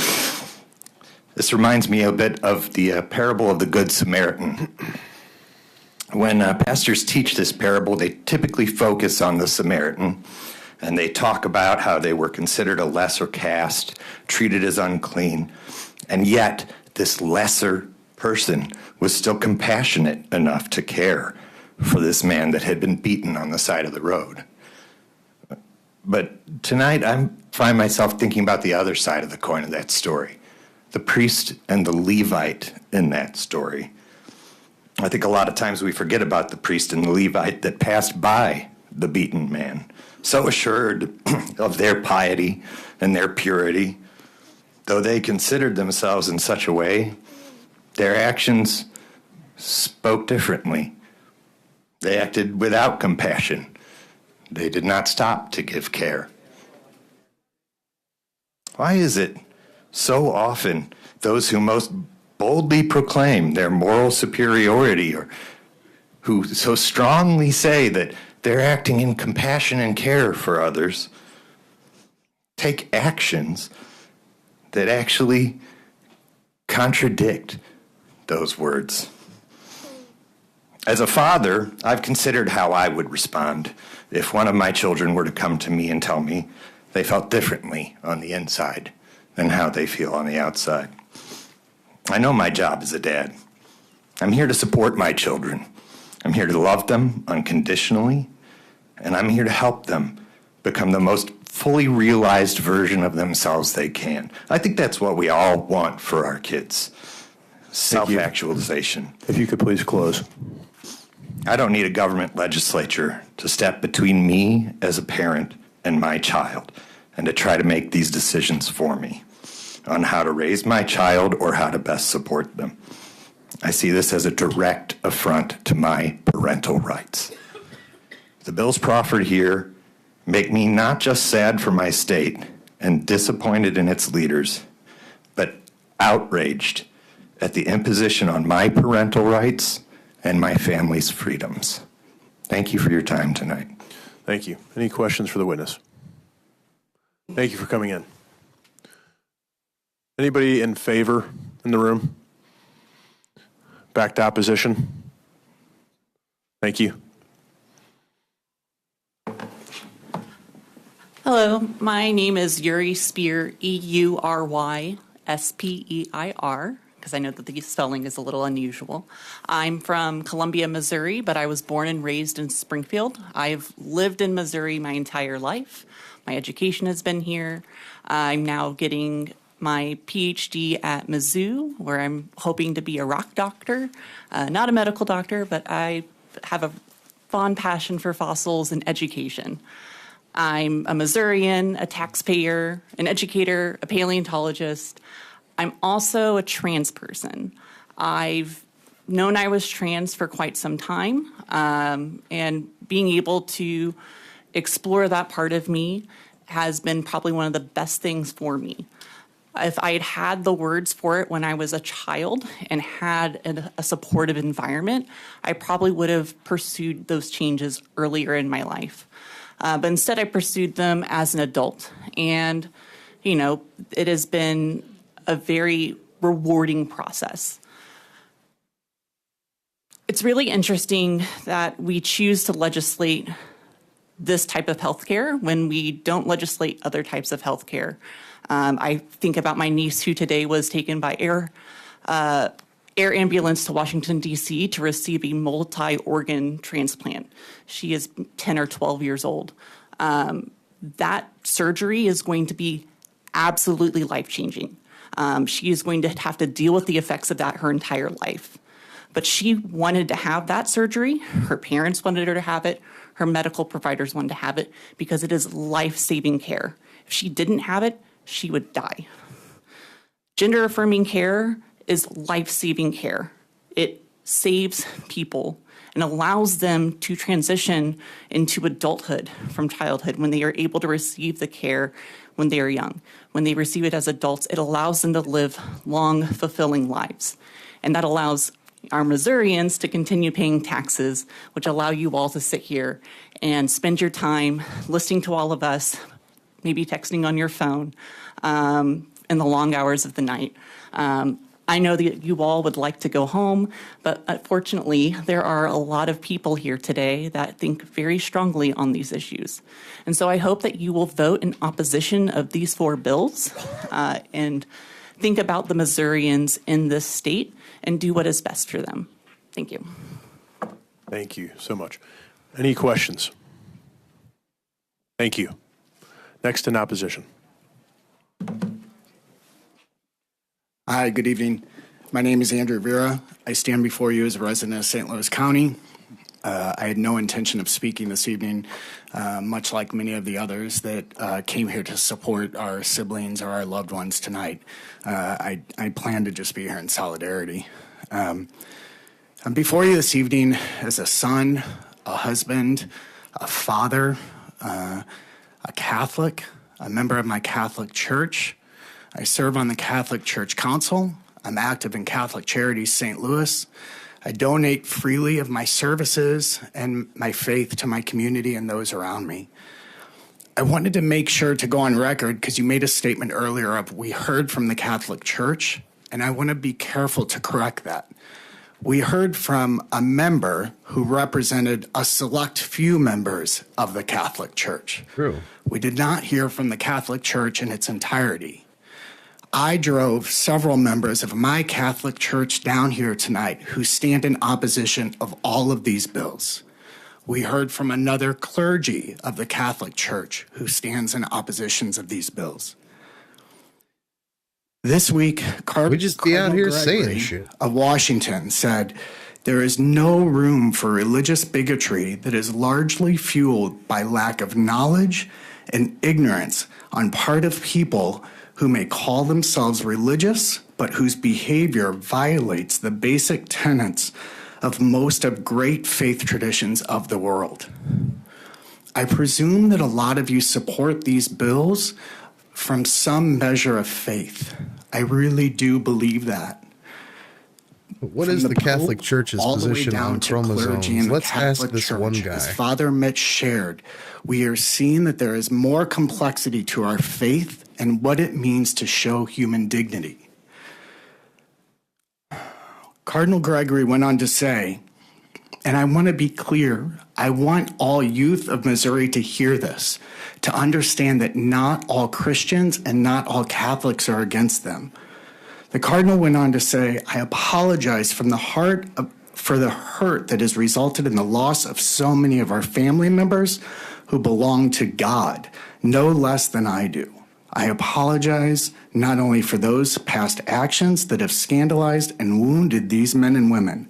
I apologize for my own lack of courage to bring healing and hope, and I ask forgiveness. I apologize not only for those whose past actions have scandalized, and I ask for forgiveness.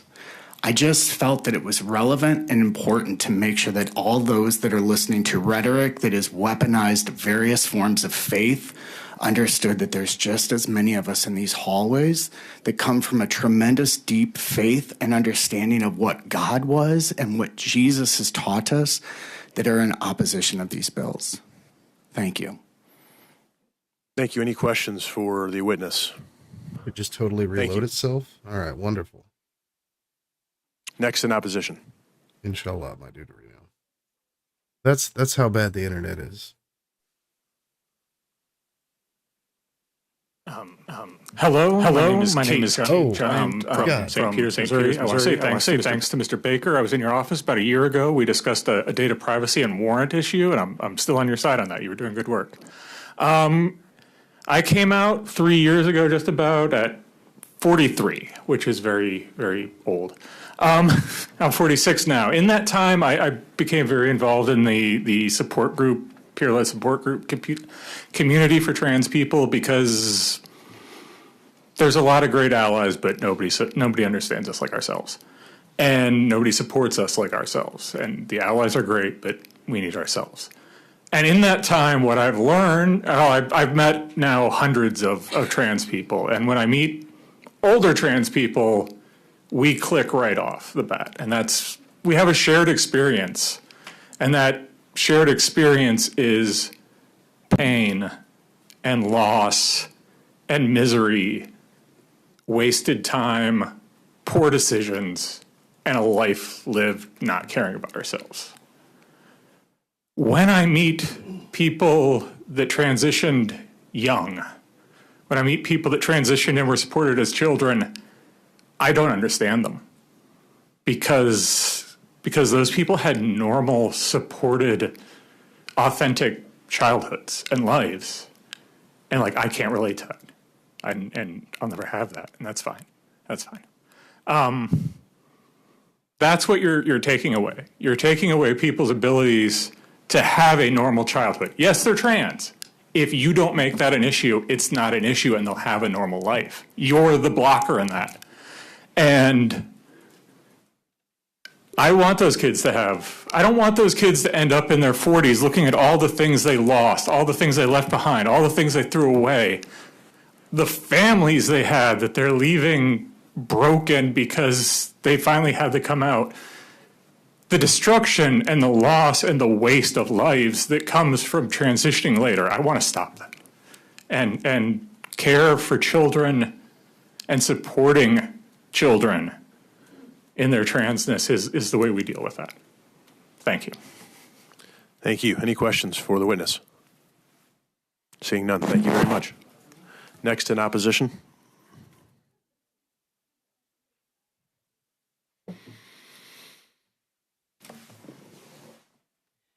Hi, my name is Nicole Faubert. I go by Cole, they, them pronouns.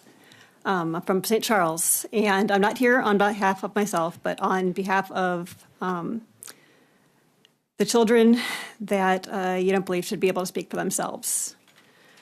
We know that those who trust doctors and scientists won't listen to data or science, and that those who cherry pick the Old Testament but ignore the teachings of Jesus in the New cannot be swayed by theology.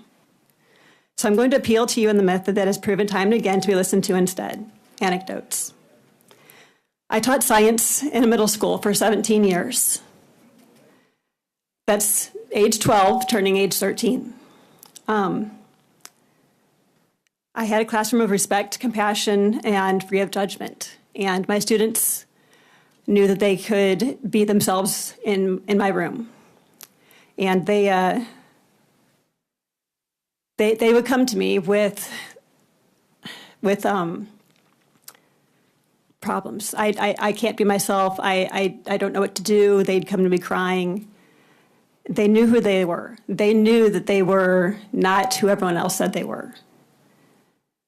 Or they would come out to their peers, and their peers would come to me, and they'd be like, what do I do? This person wants to kill themselves. Like, how do I help this person? And I would try to do my best to support them. These students were not being coerced. They were not being brainwashed. Their parents didn't support them. Their peers were bullying them, threatening them. hurting them physically, sometimes sexually. They did not have support from other teachers. They did not have support from the principals. There was nobody on their side, but they knew who they were. They knew that they were not who everyone said they were. And they were kids. And they had known since they were little. They would be like, I've known for my whole life who I am. Nobody told them that.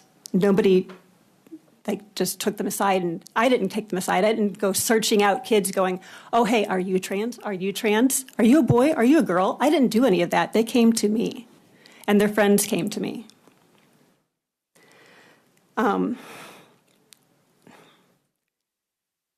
Right now, the government of our nation and our state is sending a message to children.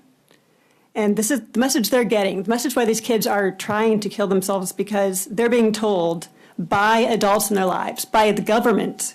They're being told by the government of the nation they live in, we would rather you're dead than trans. We would rather you were dead than happy. The government is sending a message to entire generations of children and their families and their friends and their allies that you wish they were dead. That's damaging the citizens' trust and belief in the government, and it's creating citizens that have no belief in the system. They don't believe in the future. They don't believe in trusting the government to do what's the best for them, because the government has said, we wish you were dead. Thank you. If you will please close. So keep in mind that when you tell citizens we wish you were dead, those citizens will have less faith in you, and they will not feel the need to protect and follow the law if the law does not protect them. Thank you. Thank you. Any questions? Thank you very much. Next in opposition.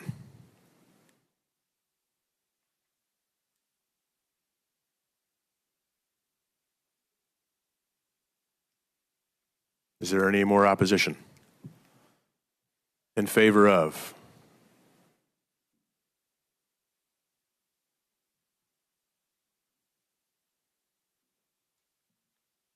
Thank you, Chairman Christ and members of the committee. Thank you for enjoying this evening, listening to everybody's accounts. And I wasn't planning on testifying, but I've heard the word of God used several times this evening, and I just wanted to come up. Oh, I'm sorry. My name is Bev Aylen. I'm here just as a person, as a saved person by the blood of Jesus Christ. There is a God. All right. It doesn't change, and his word Here we go. never changes, and his word is for our benefit. We became the strongest, most prosperous, freest, most benevolent nation because God's principles work for the believer and the unbeliever. And for the first couple hundred years of our history, our statutes were based on God's principles, and everyone did well. About 80 years ago, we started pulling away from his principles and our statutes, and now we have chaos. So I, as a person, I know I do better when I'm walking with the Lord, following his principles and not trying to do things my way. When I try to do things my way, I become a selfish person. I need something. Even Ben Baker looks tired of this dumb shit. To help me be a better person than I really Even the Republicans are done So I with this lady. want people to know that there is a God, a creator God, who never changes. His ways are best, even though we think so many times that we have a better idea. Thank you. Ben Baker is suddenly realizing that he's on the wrong side of history. Just the bored look. Representative Ani. Hi, do you have anything to say about this bill or just Jesus tonight? Just Jesus. Okay, thank you. Damn! Ashley on. Get him. Thank you, On Mr. Chair. Ani. June I Clark. don't actually know how to pronounce her last name. I don't know her. Hello. We've think been she in this follows me on conversation Twitter. before. She's been testifying for years on these bills, right? Through Concerned Women for America or Women for Liberty or whoever's supporting. Maybe today you're here on your own. And I wonder How have you been instilled with the moral authority on who is speaking the true Ben word? Baker's got the fuck out of there. He's not even dealing with this shit. It's like, nope. His moral authority. But I'm wondering, how is it that you are the one here to tell us that tonight? Okay, thank you. I don't have an answer for that. Oh, I thought there was another Any other question. questions? Yes. Representative Thomas. So I appreciate your testimony. I do think it is a good thing we have the separation of church and state, right? Because I always have my Bible nearby as well, and I find a very different interpretation than you do. But we don't have separation of church and state. Well, that's a conversation that's not on the scope of this bill. So We do not have again, separation this is a of large church book. and You state. you could take any large book, you Literally, put it into singular Literally. sentences, you can justify pretty much anything, right? Yeah, we can justify a lot of things by what we want to do. Yes. Yeah. So and I just want to share again. I know this has been said, but I don't know. Have you ever heard the interpretation of Genesis, the story of Genesis, in which we've heard a lot tonight. Man or God created man and woman, but in the second telling, right? God created Adam. God created the first human, and from Adam, man and woman were created. And so, in my interpretation of that, Adam, the first human, was both male and female, and neither male and female. And I think there's a divine androgyny that is an interpretation that has been seen off and on. I've never heard that interpretation. Yeah, well, I welcome you to talk about it with me sometime. Yeah, I think maybe we will. it's really beautiful in my mind, the idea that potentially people who have both masculine and feminine qualities are close to God in that. And I just want to remind the committee that that one of the biggest tenets, hospitality and loving my neighbor, are things that come up again and again and again. In my readings of it, I don't see anything condemning trans people, but I do We're see all condemned. We're each condemned. Well, cheers. Every human is condemned. Yes. So, if it wasn't for Jesus Christ dying for our condemnation, we would all be in the same pickle. But, specifically. But I do want to just, whatever one does to the least of us. Wow, we are all condemned. With that on this. Thank you. Very quickly, Representative Rice. For clarification, did you say the first 100 years that we lived well? No, I said for the first couple 100 years, we did pretty well because our statutes. Who did? Americans. Are you sure? Well, actually, I'm glad you brought that up. Because Not the blacks. We go by biblical principles. I'm guessing we do she okay. does not mean the blacks. But God doesn't we were not to own other people.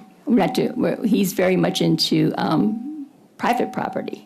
But not property as slaves was private property. God's principles. Bro, what the fuck are you talking about? Thank you. No, press her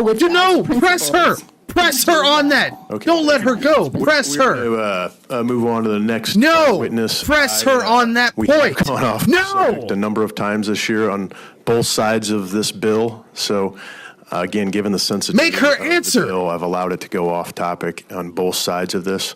But let's try to get it back on the rails here so we can finish up soon. Fuck, you were so close. Is there anybody else in opposition? Make them fucking answer. Anyone else in favor?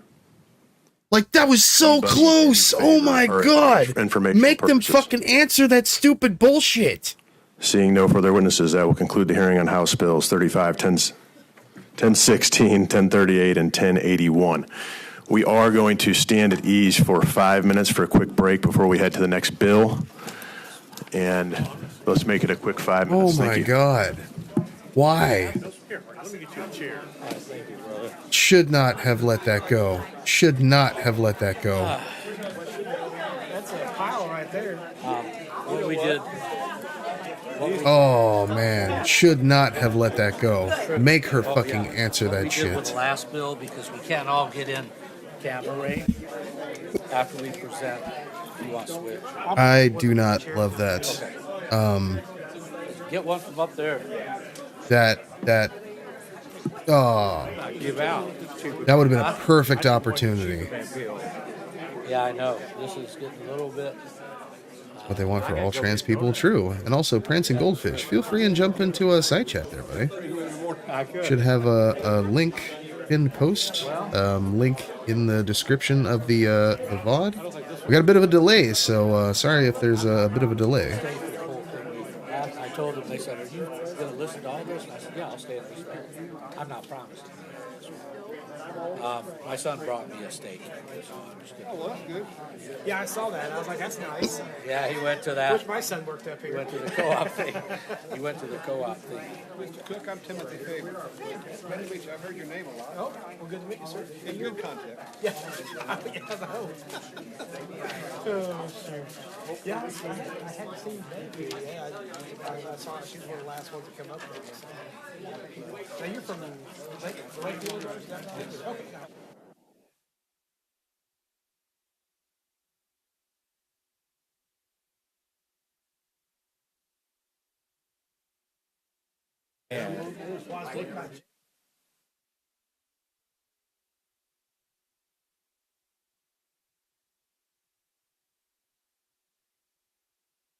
All right, this might be a good time to sit back and stretch your sack or get yourself a snack. I'm gonna go tinkle while we wait on this stuff. So don't nobody go nowhere. You know what it is, dog. And we'll be right back with it.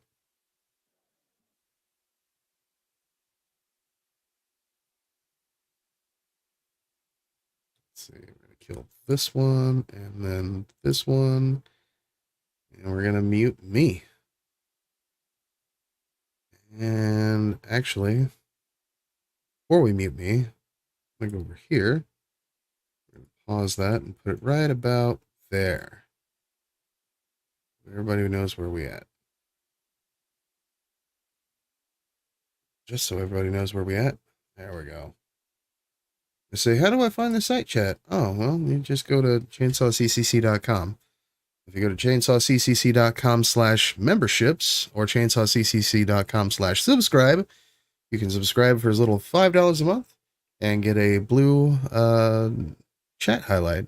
Be just like Cripple Punk here, all based in blue pilled. For $10 a month, you get a teal one. They're even sweeter. It's like the teal in chainsawccc.com. For $20 a month, you get a purple name. It's purple. And for the low, low price of $40 a month, you can get yourself a tier 4 sub. You get an orange name in chat. And you'll be the only one I pay attention to. True story. All right. Get your things. We'll be right back.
Okay, we are no longer at ease, and we are going to resume the public hearing, and we are going to hear House Bills 36, 113, and 624, sponsored by Representatives Billington, Seitz, and Cook, respectively.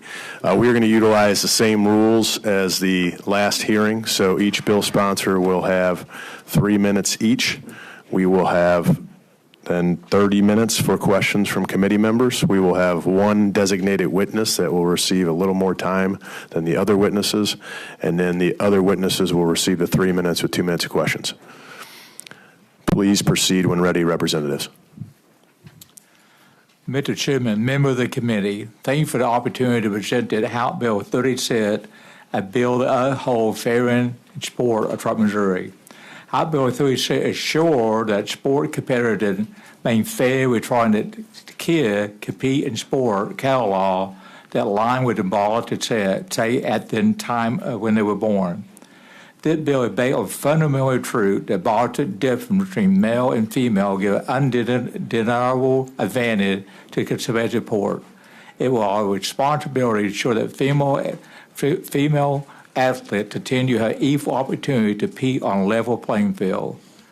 Studies show that adult male, even at ongoing hormone treatment, maintain advantage in training, endurance, speed, or volatile female, allowing male-born athlete to compete in female division, denying young women the ability to fair compete to scholarship, championship, and future opportunity in sport.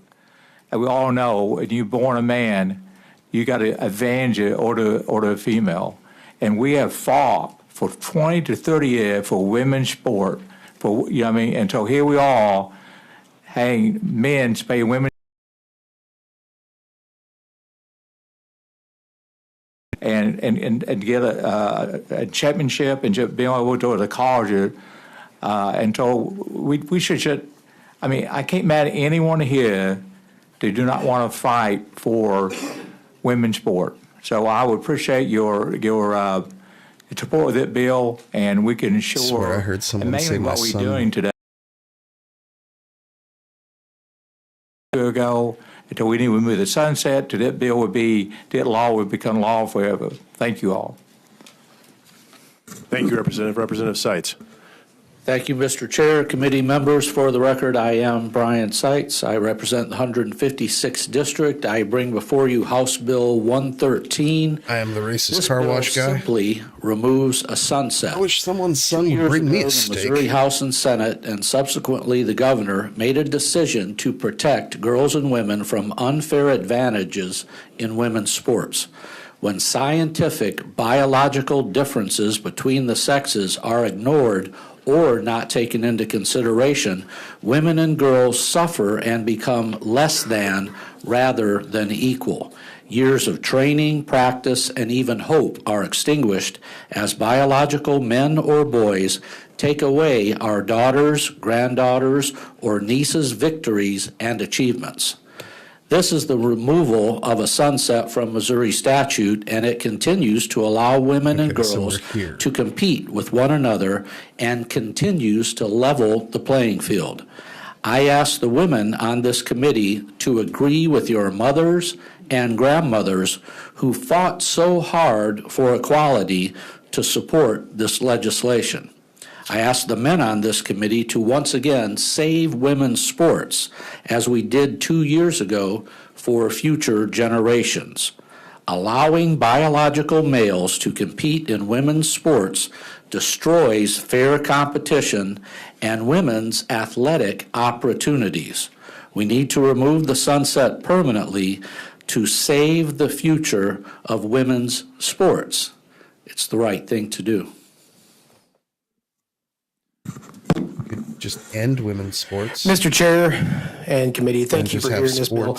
Representative Benny Cook, Representative Maurice Felt, and sports. Texas counties. This also works. I like that better. My House bill is 624. These House bills are crucial because they ensure the continued protection and fairness in girls' sports by preventing males from competing in female athletic events. Removing the sunset clause guarantees the long-term stability and consistency of the law, providing for our female athletes to continue to protect them in their sports. Without this action, the protection of women's sports could be subject to future uncertainty. By removing the sunset, we renew our commitment to safeguarding opportunities for young women in sports for years to come. There he is. There he is. These bills are very. Look at him. They're just. He looks like an egg on top of another egg. Was I wrong? Did I lie? Thank you. Come on. Look at him. Any questions from the committee? Representative Weber, please proceed when ready. Good evening, representatives. I mean, listen, I'm a chunky boy. So, but like, I have the good sense to grow a fucking mustache. You know, you all want to talk about women's rights. Get their ass. And how we need to be treated equally. We're not treated equally. We don't have equal pay. We don't have a reproductive health care. We can't even get divorced while pregnant right now in the state of Missouri. Yeah, that's actually true. We still have to pay extreme taxes on feminine hygiene products that we need. Also but yeah, true. let's talk about equal treatment in sports right now. And again, gentlemen, for the two that you've already been here, I've already asked you, this is not a simple bill. Because if it was a simple bill, we would not be here past 10 o'clock. We will probably be here way later because this is not a simple bill. So, I have to work tomorrow. very I hate simple this. question for you all, though. And again, we will go in order. Why were these sunsets Hey, put in Prancing place? Goldfish, welcome to chat. Thanks for stopping by. Sorry, I was taking a break. Again, the Senate, Republican, some we could not get passed because the Democrat would filibustered the bill.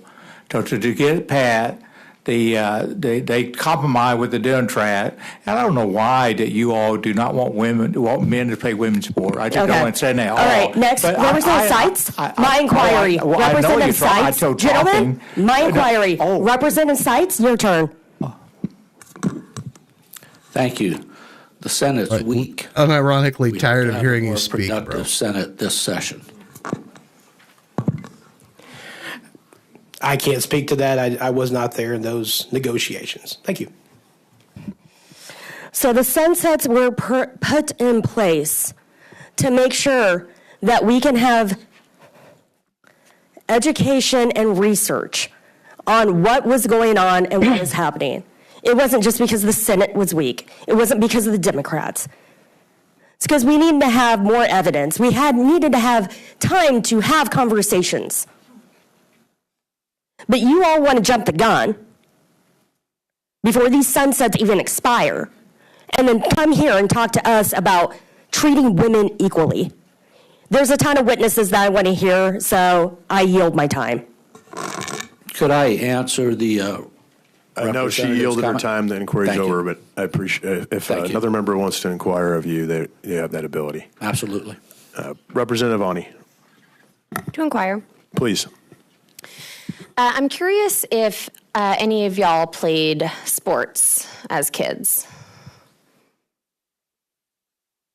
Yes, I did. I played what did you get? basketball. I played baseball.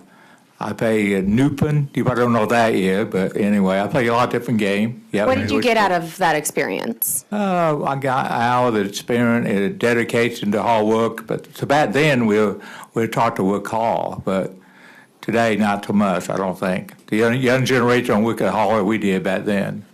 But sport is good for you to trade sport. Okay. But men should not play women's sports. That wasn't the question. Representative Seitz? That was free.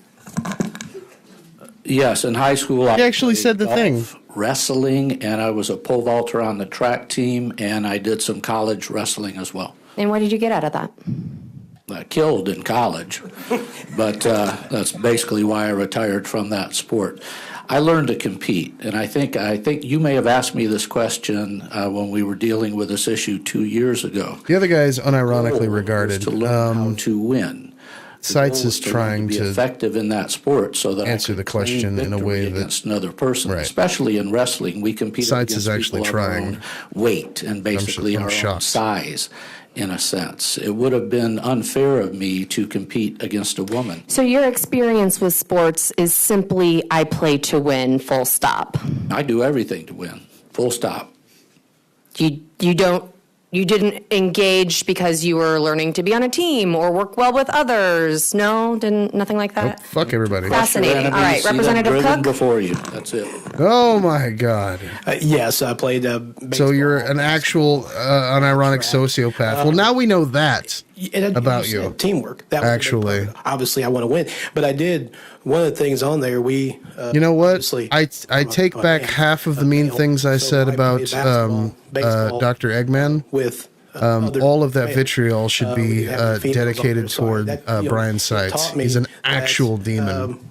There should be males. Actual sociopathic demon. So that's... Playing sports taught you that there should be male and female sports? Because everybody plays those differently. And you have some males that were very good at the sports. I was not the best at basketball. The other two are just stupid. Brian Seitz knows and wants dead children. That's the reason we had males play sports. Unbelievable. Absolutely unbelievable that he would have the gall to say that. That's the way it's always been, and therefore we should keep doing it. Perfect reasoning. They know exactly what this is doing. Very frustrated to hear these responses for a lot of reasons, but I also am very frustrated to hear your response to the previous question because unbelievable. When this passed 2 years ago, first of all, to be clear, this bill was signed into law like 18 months ago. We have not had time to determine if this is an effective piece of legislation for the state of Missouri. The entire reason a sunset was negotiated in good faith in this building, which I'd like to remember everyone in this room, that all we have in this building is our word. If people cannot trust us, why bother doing any of this? So yes, the Senate negotiated a sunset on this bill after a long filibuster that severely hurt the health of our first out gay senator in this state. That's not nothing. That means something, and it should mean something to every legislator in this room who gives their word on a piece of legislation. Thank you. Thank you, Representative. Any other from the members? Representative Thomas, please proceed when ready. From the neighborhood. Thank you, Mr. Chair. So I think I'm starting to hear it. Yes, and the sports ball, true. Because you played and all sports. Gender segregated sports as a child. That is why you think they should be. I'm from rural Missouri, And in our town, we didn't have enough people of any gender to have teams otherwise. And so she says, when I was being stripped, I was young, I didn't know my rights. But if we talk about rights, they should be implemented. I am encouraging those women who have a passion for football that everything is possible. This is what they want from trans people. I would like to ask the government and the sports from, like, a officials while to make back. sure that the rights of every player are protected. This is the way I was born, and I know I'm God's creation. I can't change. Yeah, that's how I far look. back we are. So my fear is that this will affect people who look more androgynous. And that are there any safeguards for abuse, specifically since we're legislating children's sports, right? Like the sports of minors, that this will not be happening in Missouri because we passed these laws? The question would be, would it be fair for that woman who won all of those awards to compete against a male and have him take away those awards? That is not. As he competed as a become an woman? outspoken advocate against legislation like this. Sure, as a understood. But would it be professional fair soccer for a player. man to take away those hard-earned That's not the medals and question I'm awards? asking. Okay. I don't know. Is she losing to women too? Like question, if we're going to boil it down to simple terms, like how are we preventing abuse in this?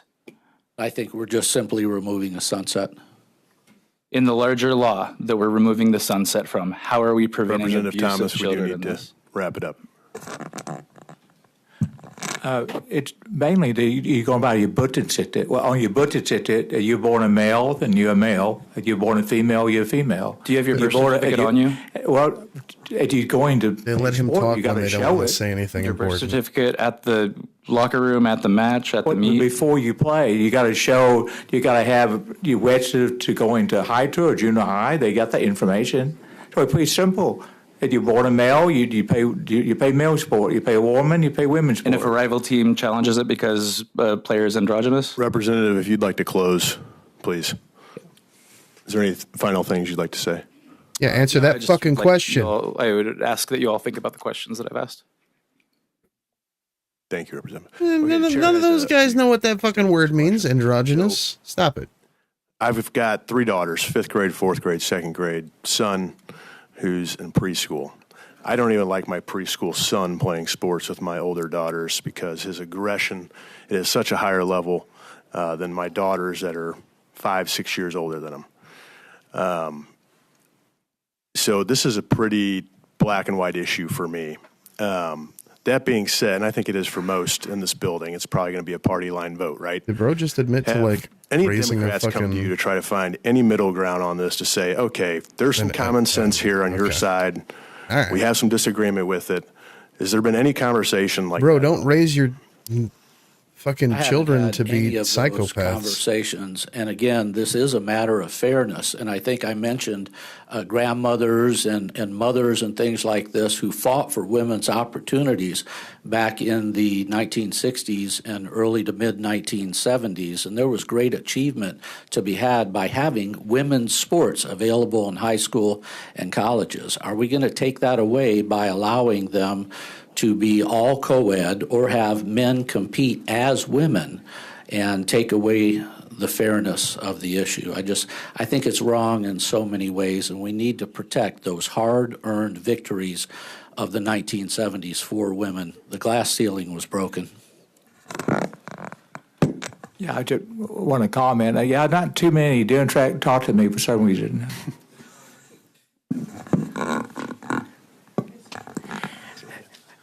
I haven't had anybody this year come and talk to me about this sunset piece of legislation that I have. Thank you. Representative Peruzza, do you have an inquiry? One thing that hasn't been guessing nobody wants to mentioned, and talk maybe to you can either one of speak those to guys that, for different is reasons. the issue of team sports for adolescents and older, where you would have a biologic male running with a female, playing with biologic females. As far as safety issues, if there is any concern about safety. I think it was laughed at when Representative Billington mentioned something, and maybe he went a little bit too far in his statements, but there are differences between men and women biologically. There is a strength issue for some men. There's the ability to jump higher. I think volleyball. Wait, I thought these guys were like. Imagine experts in HRT and puberty blockers. Now all of a sudden it's her jaw could be broken. It's extremely there are biological differences in how these hormones and puberty affect children. Sport. It is in a sense. So is basketball. Can LeBron James? You're literally creating a problem and then using that problem to justify extra dumb shit you've created. I think not. That takes away the level playing field, and it's just not fair. So there are inherent dangers because there are differences in physical makeup biologically. Okay, ban the sports, whatever. Let the kids do puberty blockers then. It was a trash accident. A man was playing women's sport and spiked the ball. Unbelievable. And that lady got hurt, almost died. So I know people are laughing a while ago, but I ain't laughing because someone could get killed. Did he make that up? That woman got hurt extremely bad. So it can happen. Thank you for the treasure. Representative Fuchs. Now, we were trying to fix this. The only way that could possibly happen. Make sure we continue protecting our girls and women. Okay. Curious about if you're going to take up the cause for pay equity, because women's professional sports teams are way underpaid. And so if we're going to talk about saving women in sports, I would really like for us to talk about pay equity. Thank you. Yes, your point of order. I understand. Saving women's sports, though. I understand. Hey, let's keep it to the bill. Again, I've given a lot of leeway tonight on going off topic, but yes, let's please try to stay on the bill. Are you done with your inquiry, Representative Fuchs? Yes, sir. Thank you, Mr. Chair, and thank you for the inquiry. Representative Baker, did you have an inquiry as well? I do. Thank you, Mr. Chairman. I think we need to get back to the bill. Several have mentioned, why do we need to revisit this, right? I think there's several reasons why. I think science is a big part of this because studies indicate, and multiple studies indicate that biological males, even after undergoing hormone replacement therapy, to suppress testosterone, still retain significant muscle mass and strength. Would you say that's correct? I would agree. Okay. I think that's correct. For instance, research cited suggests that after 12 months of testosterone suppression, transgender women, which would be a biological male, still possess around 48% more strength. 48% more strength. And 35% larger quadriceps mass compared to biological women. Do you think that would figure into? I swear to God, I'm on my ableist arc with these fascists. Sam. Biological male to play in women's I want to say it. Absolutely. I want to say it so hard. There's a difference between the sexes. Okay, so that's science. Bone density, structure, I won't get into that. Cardiovascular, metabolic differences, all of those things play into it. Males have larger hearts, higher red blood cell counts, greater lung capacity. All of that gives an advantage in endurance sports. Wouldn't you say that's correct? I would agree with that. Okay, so that's science. And then I'd like to also mention this. Safety is a big part of it, I think. And people laughed when Representative Billington mentioned that people could get hurt. And I think that's really sad that people in this room who claim that they're arguing in favor of people would laugh when someone mentions a fact that people can get hurt in these situations. If a male is playing sports with women and he's 35% stronger or 48% stronger, that's definitely a situation where someone could get hurt. Wouldn't you say that's correct? Absolutely. Is that a laughing matter? No, I don't think that's a laughing matter at all. Last of all, I ask this. It's interesting that no Democrats have come and asked to talk about where's the middle ground in this, because their own party is against this, is against women having to play sports, whether it's professional, high school, or collegiate sports, with biological men. In fact, a New York Times poll just last month, was conducted. 79% across the board in this country are opposing or in oppositional of biological men playing in women's sports. Were you aware of that? No, I wasn't. Okay.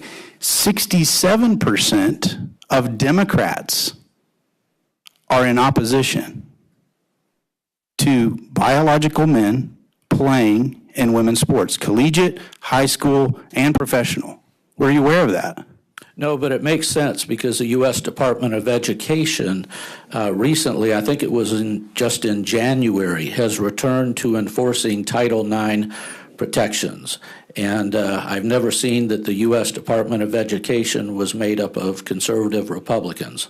So I would suggest that they understand this is a problem as well, and it's unfair to women, which is why they're going to enforce Title IX protections. Thank you. And I would just add to that, last of all, as a dad of 4 daughters, I appreciate you bringing this bill forward. All of my daughters have played sports, and there are certain situations where I would not allow them to play sports because of this very reason. Because as it is, the way that some are advocating for in this particular subject is that anyone who just felt like they wanted to identify could play in that sport, right? And that's the way, that's why we're here having this conversation, is because obviously an overwhelming majority of Americans say this is a problem, we have to address it. I definitely wouldn't have been filing these kind of bills or even talking about these issues were it not for the people of this country that we represent, the people of this state that we represent that have concerns about it. Is that why you're filing these bills? Or is it just that you love to come in here for 16 hours and have these hearings? I never thought I would be filing a bill like this. I never thought I'd have to. And it's come to the time we have to. It's a sad time we have to do this, but we got to make sure we're protecting our girls to make sure they're safe. I appreciate it. Thank you, gentlemen. You're literally the same guy who went out there. I don't know if it was him, okay? But somebody went out there to try and intimidate his opponent, who was adjusting her signs that had gotten ripped out of the ground and thrown on the ground of having a biological male in their back in 2022. Come on now, bro. I just can't imagine a dad having to. They had, who was it? Was it the local PD came out there? Peyton McMahon, I think's her name. Or someone, sheriff, somebody came out player. there. She and just like was hit by a trans athlete despite that was a whole mess. Her doctors told her she come within inches of dying. Yeah, because he's a cop, by the way. The fat she was hoping to play college volleyball, but her career was ruined because of the injury she had. And so there is evidence of people that can die her opponent, from this type of or his opponent a couple years ago. So and I really don't have a question. Last year, more of a comment. Thank you. Well, used to be a frequent chatter, Representative but Price. she's doing a lot of live performances, traveling around right now. Just for clarification, this is just for women's sports used to be a frequent chatter female here. sports, because I'm a boy mom of 4, so where would the protection come for my kids?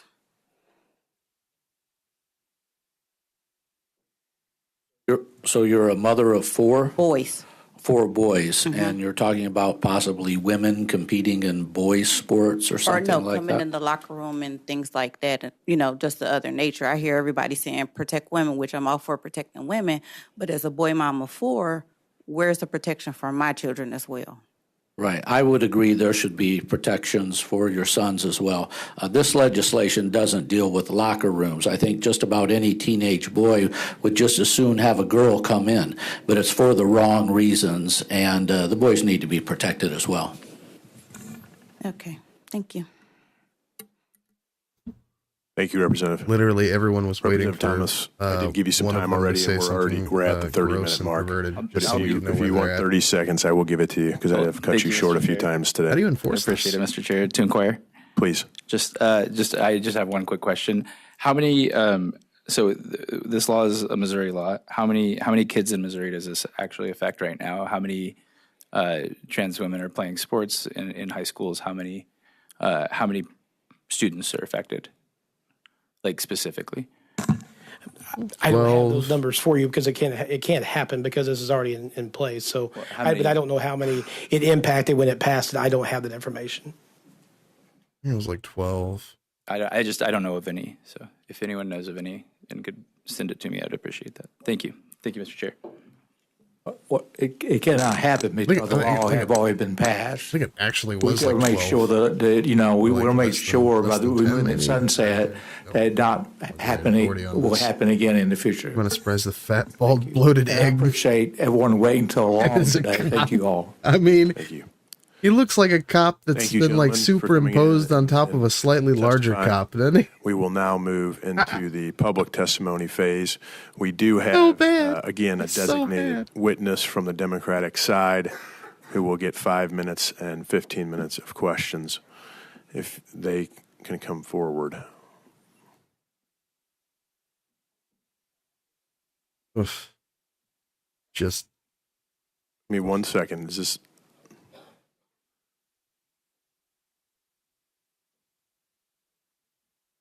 Are you their designated witness? Yes. Yes, please proceed.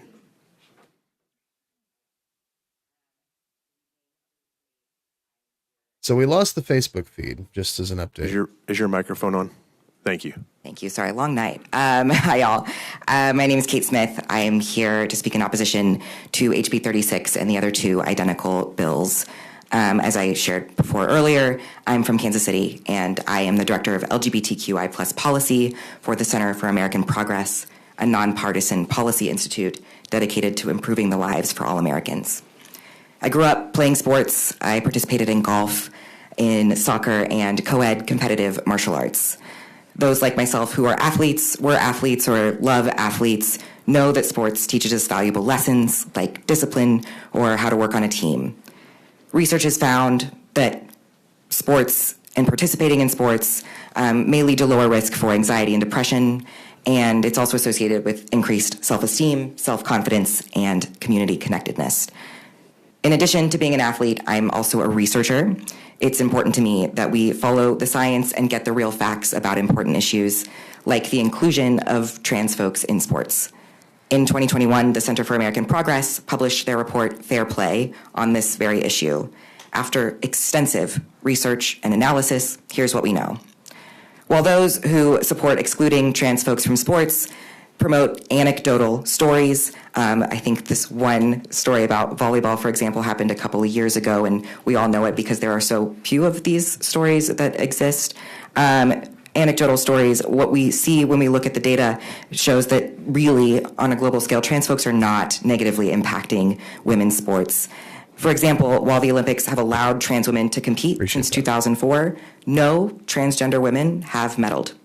Additionally, women and girls' participation in sports is only increasing. In addition to the Olympics, professional and national level leagues like USA Gymnastics and the National Women's Hockey League have trans-inclusive policies. And we should be clear, this law is not talking about professional or Olympic sports. We're really here to talk about kids playing on teams with their friends at school.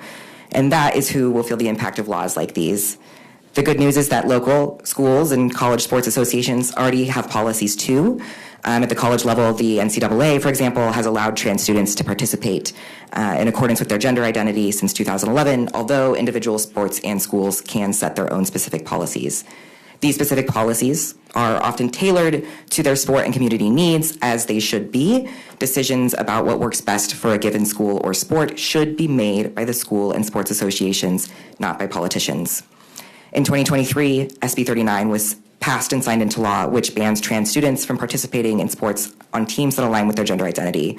The law contains the provision, the sunset provision, that is set to sunset in 2027. The clear intent of the legislature with this clause was to allow legislators more time to get to know trans students, sports policies, and to get all the facts about how to best support student athletics. This is a clause that does not sunset for 2.5 more years. So rather than spend time on issues that actually carry immediate impact for everyday Missourians, we're instead spending time prematurely debating whether a law that is already in place should remain in place. But let's talk about the real impacts of laws like these on Missourians. When there are so few trans students participating in Missouri sports, it is cisgender girls and women who will feel the brunt of these laws and already do. We've already seen girls mistaken for being trans because their hair is short or even because they're excelling in their sport. Even further, these laws are targeting and having real impacts on Missouri families. A recent study found that 4% of LGBT people have already moved states due to laws that attack or harm or otherwise target LGBT folks in their home state. Applying that 4% to Missouri suggests that over 30,000 LGBT Missourians and their families have already left Missouri due to laws targeting LGBT people.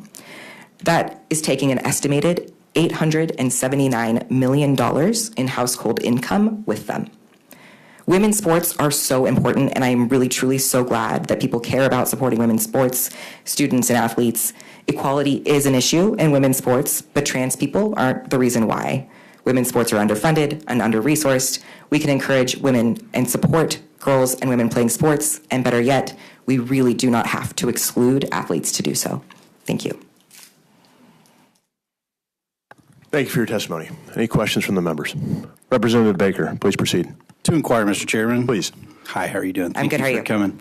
Yes. So I take a little bit of exception to your premise that it is not the purview of the legislature to be discussing this and these kind of laws, because is public safety important to you?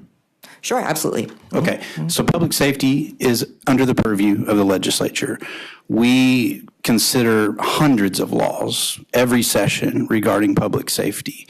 Is protecting children important to you? Sure, yes. Okay, so we talk about hundreds of laws protecting children because I think it's important. I think it's a function of government that we should all be behind, correct? Sure. Okay, so then you would probably agree with me that it is under the purview of the legislature to deal with these laws. I think this law has a couple more years for y'all to have these types of discussions, and there are other things that would actually change law today. So in terms of what's under purview, it's more about, to me, what is actually going to have impact for folks. And really, this law would not change what we're actually seeing in policy now, and nor would it need to for another couple of years. So whether we have the discussion now or in 2 years, it's the same discussion. It's right? Not, which is really great. In those 2 years, we're able to get more research. We're able to have folks that are able to come and talk to you. So I think the research is just going to prove more so that we do need this law, and public opinion is continuing to move in that direction as well. And so in 2 years, probably 70% of your party would be in opposition to biological men playing in women's sports. So should we have it now or then? I am with a nonpartisan group, just to be clear. Okay. And if in 2 years we see that data and that's the conversation, then wow, it'd be really great for all of us to be on that page. But I think we have enough data and we have enough anecdotal evidence currently to vet this legislation, have this discussion, and then do what our constituents ask us to do, and that is to take action on this. So, and you mentioned you were a part of MMA or some kind of martial arts. I did co-ed competitive martial arts, yes. So you're aware of the story about Fallon Fox? Yes, I am. Okay. So a transgender woman who transitioned after years of competing in male divisions fought Tamika Brents. This was in 2014, actually. And during that, fractured Brent's skull, caused all kinds of physical damage to that person. And when asked about it later, Brent's described it as this: the experience as one of immense physical domination. So would you say that that would be something that you would be okay with one of your children being in the middle of? Is that kind of a fight with extreme domination, knowing that they could be injured for life? You know, I think this is a really great part of this conversation and very important. Again, competitive martial arts, we have injuries, and of course we want to limit those as best as we can. I've broken things. I've been in physical therapy plenty for, you know, the dislocated shoulder and things like that was caused by, like we said, co-ed by women or by men. And very quickly after that fight, I believe Fallon retired very quickly and no longer competed. And I think that's an important part of, if we're really caring about limiting injury, there's some great ways to do that, but I think we can all probably agree that if there's injuries happening through the course of the sport, we're not generally talking about banning folks who are causing sports injury by following the guidelines of their sport. Okay, well, I would disagree. Thank you, Mr. Chairman. Thank you. Okay, couple questions. So this is one I just have struggle with making any sense of. You don't have to answer this. I'm assuming you're a Democrat, okay? And let's say for the sake you are, because the Democratic Party, you know, and we've had this discussion tonight, party of feminism, women's rights, and then we have this discussion right now, and it's just the hypocrisy and contradictory statements are just through the roof.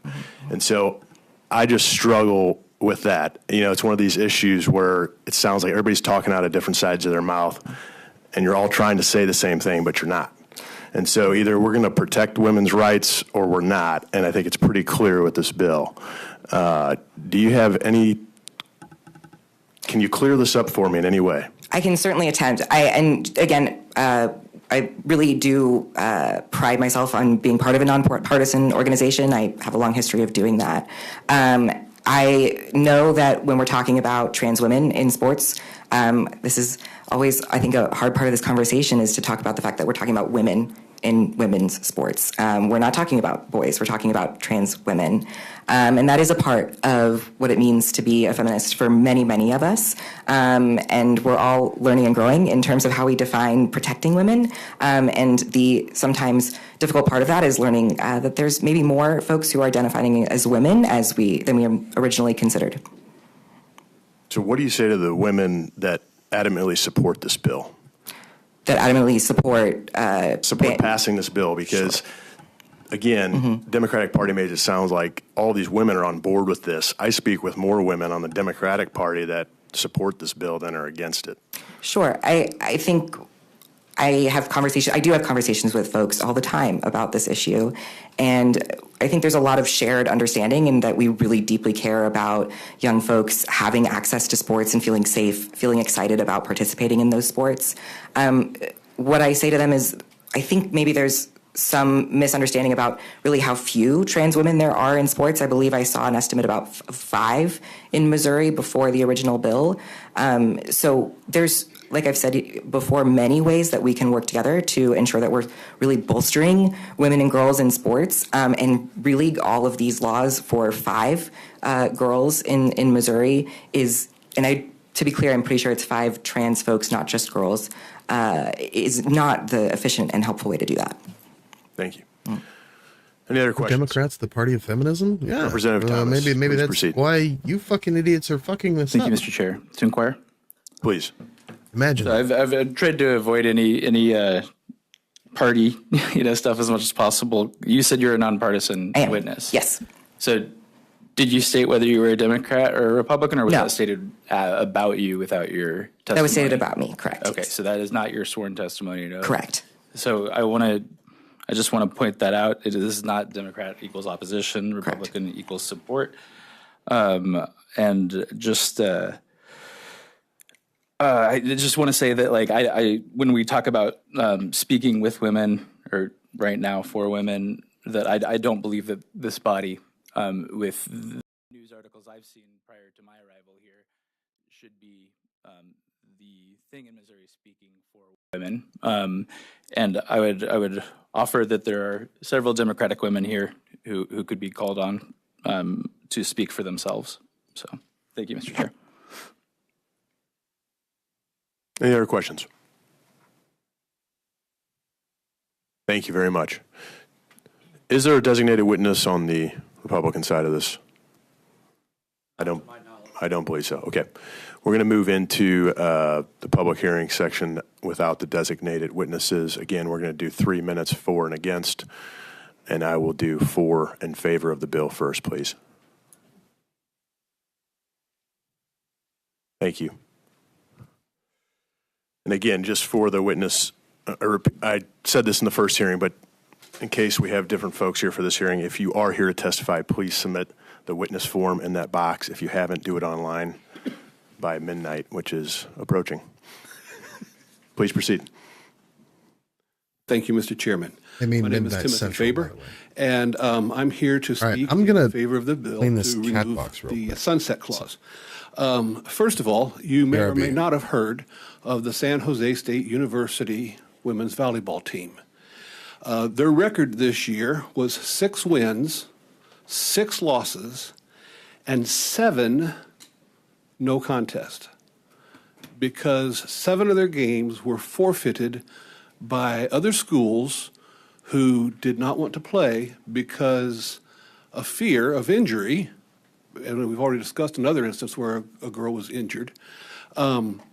Those 7 games counted as wins, propelling San Jose State University into the championship round and depriving the women of those other schools the opportunity to play a fair sport with other women and girls. So I just thought you can check it. It's all over the news. Check it out if you want to. Addition to that, this bill is not creating a new law or changing the meaning of anything that already exists. In fact, it does just the opposite. It simply makes it so that existing law continues in force for the indefinite future.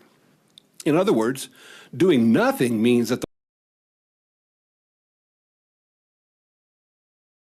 the shows foresight, diligence, and fortitude.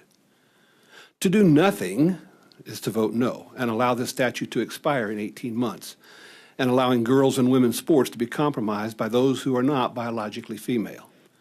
A radical shift from current law, but also a Pandora's box of issues,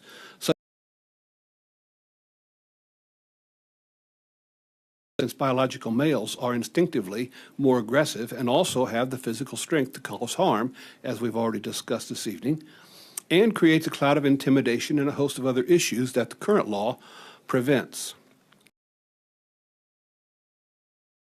Girls and women's sports are for those who are indeed biologically female. It guarantees them the right to compete against other females, avoids the intimidation and discomfort of competing against biological males, and shows that you are men and women who are statesmen and stateswomen and not politicians. That you truly you and that you're not looking out for your own interests. Thank you. Thank you. Any questions? Thank you very much. Next, in opposition.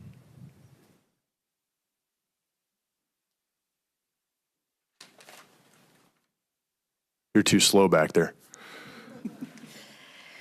Good evening. I am Amy Kuo Hammerman. I'm with National Council of Jewish Women, and we have a mission of improving the lives of women, children, and families. I took the liberty of looking up some of the statistics that were discussed. University in 2023, shortly before this body passed the ban on trans youth sports. They had recorded that since implementation of the rule association that prior to this law had governed whether or when or how trans youth would be permitted to play on the teams that align with their gender.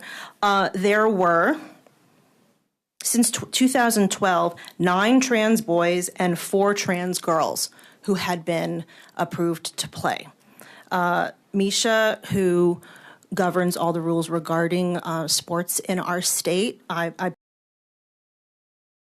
proactive in even passing this policy in 2012. This is not a new issue, and actually I was very impressed that organization had talk about saving women's sports and protecting women. But what hasn't been discussed right now is that, one, this bill doesn't just cover girls' schools in our state. When I was here 2 years ago, I testified about how my son in kindergarten through 4th grade played on baseball and soccer with a transgendered buddy. And that child, all he wanted to do was play on the same team as all his other friends. This bill covers elementary school age children, and we're applying it to all these youth. And I'm not saying I'm asking you to just narrow this down to high school and college, don't get me wrong. But I guess what I'm trying to say is a lot of this is really not doing what you think it's doing. And instead of protecting children, we're talking about children, it's singling out children. It's excluding children. I would also say, in regards to the safety issue, there is a clause in the underlying bill that says that if there is no, for example, for transgendered, or actually it doesn't specify, where there is no, for example, girls' football team, a girl may be permitted to play on the all-boys football team, one might argue that that would be extremely dangerous. And this law says that's okay if you read the letter of this law. There is good intent here, but this law is not accomplishing it, and it is hurting a lot of kids who just want to be athletic and be involved in a team, be part of their community through sports. I ask you not to vote for this bill because we shouldn't have Thank this you bill. for your testimony. Any questions for the witness? Representative Overcast. To inquire. Please. I guess maybe more to make a statement. So my daughter plays full contact football with guys that are 2 grades above her. She's tenacious. Inevitably, one day we're going to have a conversation about the realities, right? Which is genetically, she's not going to be as big as they are. And there is risk, right? Well, what we're talking about is the genetic differences, okay? If you are genetically male, you're going to grow like a genetically male. And you will put your female counterparts at risk for injury.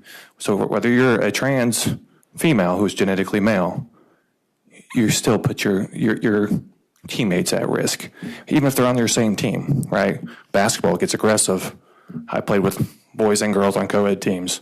Girls can be just as aggressive as the guys, right? I don't know this is necessarily about discriminating, if you will, against trans girls.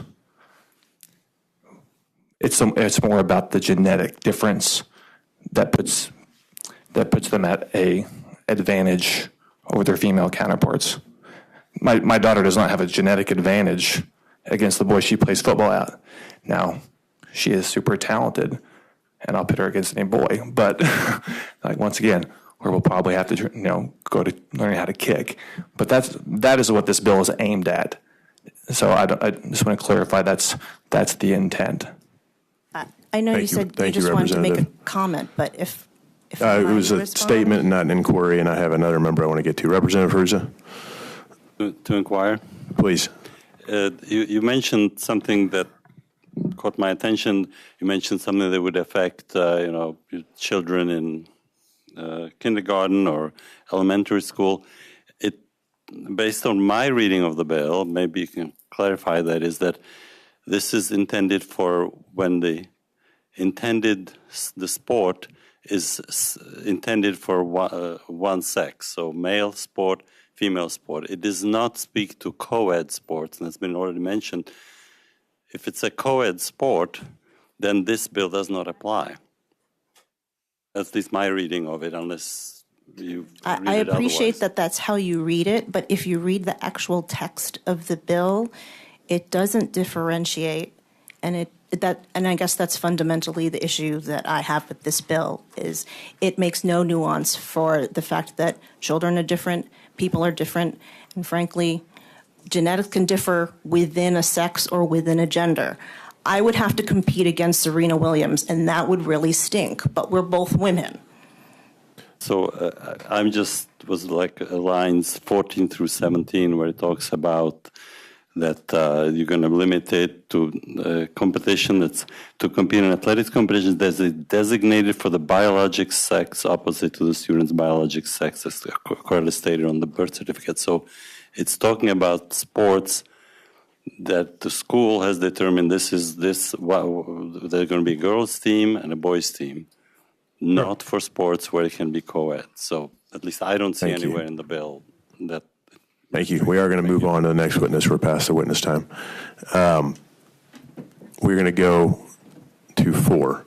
And just for informational purposes, we do have another ex officio in the room. Representative Crossley has joined us. Just want to let the committee members know and the witnesses as well. For the bill, please come forward. Well, good night, Mr. Chair, members of the committee. Dr. Guillermo Villatrueva, representing the Missouri Catholic Conference, and we would like to go on the record in support of House Bill 36, House Bill 113, and House Bill 624. Can you tell me your organization again, because I think there was some confusion in the last testimony. Catholic Conference. Catholic Conference? Yeah, we represent all 4 dioceses of the Catholic Church. Thank you. We support this bill because they would ensure that fundamental fairness and safety for female athletes seeking to participate in interscholastic sports remains the norm in Missouri. As you may notice from my accent, I'm Hispanic, so I love soccer. And there has been a lot of mention regarding more data that needs to be collected, more information as a reason for you to wait on voting on this bill. But we don't need data to notice that men and women are not the same, and men and women do not perform the same way when they are playing sports. For instance, in 2017, the United States women's soccer team, who were the world champions back then, played against. It's like the entire Dallas previous conversation never even took boys place. Team, and they That's lost what I don't 5-2. get about this shit. And then they went on to win. It's unironically like the entirety of all of the points on puberty blockers, women and men are and what not they the same. do, and HRT, and how it affects the body. So It's like none of that matters now. We're having a completely different universe. I mean, conversation. The common good and ensure that our laws comport with the proper understanding of human nature. Amazing. This measure would achieve Absolutely this amazing. purpose conclusively, and we urge you to vote do pass on these three bills. I thank you for your time, and if you have any questions, I'll be glad to take them. No logic whatsoever. Thank you. Any questions for the witness? No. Mr. Chair. Appreciate it. No consistency. Sorry, Representative Baker. Thank you, Mr. Chair. To inquire quickly. Please. So within the Catholic Conference, do you have schools? Yes. Okay. Well, and the Catholic Conference does not administrate schools, but the Catholic Church does have schools. Right. Do they have sports? Yes. Do they have co-ed sports? I think so. Has this current law prevented co-ed sports in the last 2 years? No, not that I'm aware. Thank you. Thank you. Representative, I'm in CYC, which is our Catholic Youth Council in St. Louis, and has not prevented co-ed sports in at least my diocese. Anyone against? Please proceed, sir. Mr. Chairman, Shannon Cooper tonight representing the city of Kansas City, and I find myself in a unique position here as a cranky, old, straight, white guy who is up way past his bedtime. But I agree with all that, actually. But it's here tonight to implore upon you to follow the deal that was made. There is a sunset. I am under no illusion whatsoever of what the vote will be on these three bills coming out of this committee. And I am under no illusion what the vote will be when this bill comes off the House floor. And I don't disagree with the statistics that Representative Baker stated earlier. But what I do know is that I represent a city, the largest geographical and population center in this state, that goes above and beyond to make sure everybody feels welcomed.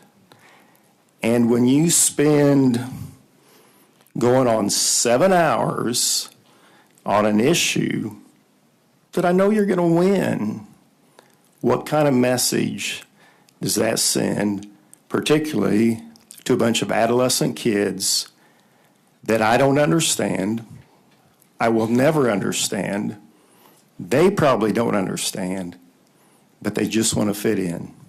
And sports gives them that avenue. And if we look at all the problems Kansas City deals with, and I'm ashamed to say that by the time we come in here and the bell rings in the morning at 10 o'clock, several people will die in the Kansas City region from a fentanyl overdose. Unfortunately, somebody's probably going to get murdered over a bad drug deal. But we sit here tonight at 11:13, 6 hours into hearings on bills that I know you're going to beat us on, but that's not saving anybody's lives. It's just making a lot of kids out there feel very vulnerable. Okay, this is some effective softness I dig. Less than 2% of our population. And I would guess that this will probably be the longest House hearing of this session. Mr. Chairman, I don't know what more I can add other than to say these kids aren't hurting you. They just want to fit in. They want to feel loved. They want to participate. Mr. Chairman, I'd be happy to answer any questions you might have. Thank you.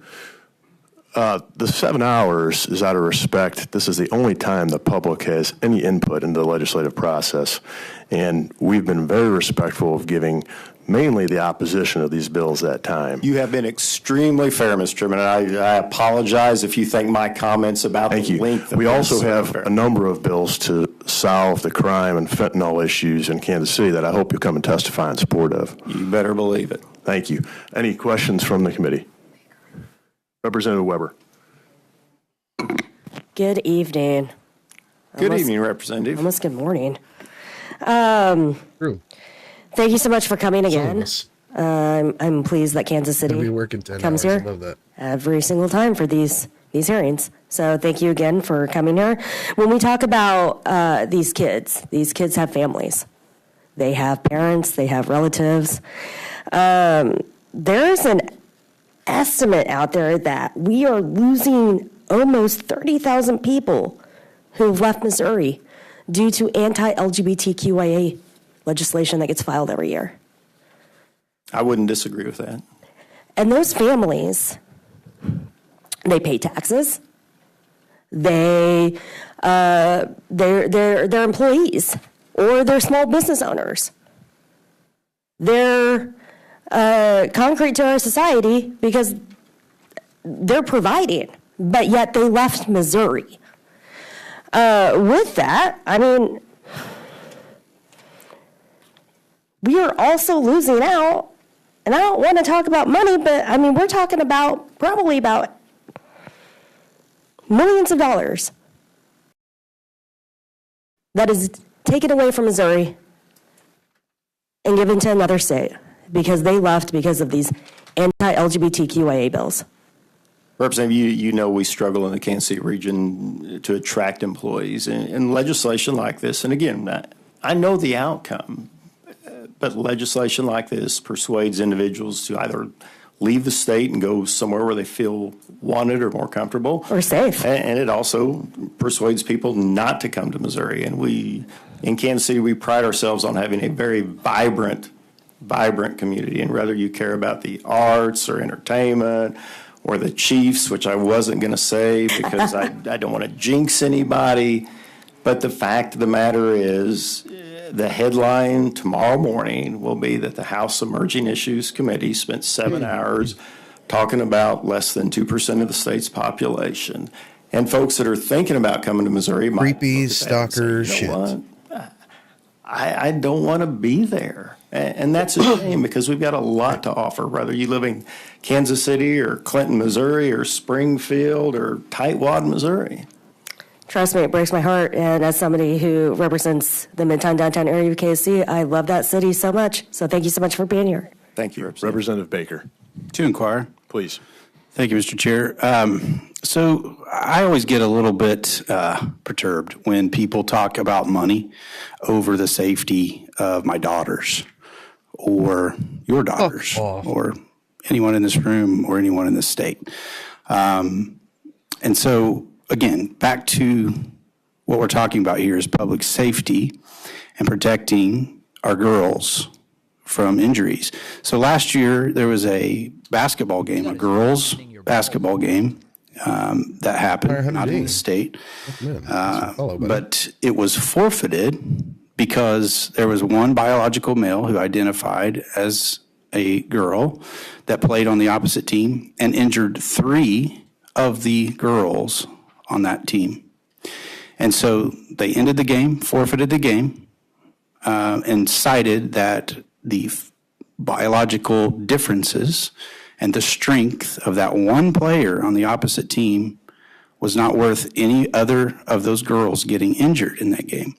So if that was your daughter, like what would you tell her in that kind of a situation where you know they were dominated by one man who was stronger on the other team and they were injured? How would you feel, and how would you address your daughter in that kind of situation? I know you wouldn't think that it was fair, But what would you tell them? Like, how would that be something that you would be okay with? Well, Representative, without knowing the circumstances other than what you just shared with me, it sounds... It's a real story. I'm not disagreeing, but it sounds to me like if that individual had the opportunity to injure 3 other players before the referee stopped the game or threw that individual out, I think there's an issue right there with the referee. And I'd also contend that there's probably more girls hurt girl-on-girl sports than there are in these instances.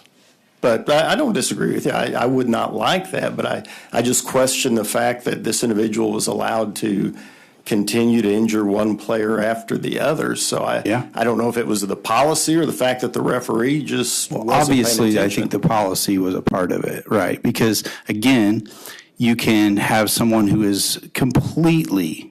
And I mean, I'm sure there are situations where they may not be that much stronger and a girl that's really strong, whatever. But there are situations, and this is one of them, where he was dominant in strength. I'm not going to And injuries happen because of that. So what I'm wondering is like how, I really do struggle with the thought of like why Kansas City would not want to protect our daughters.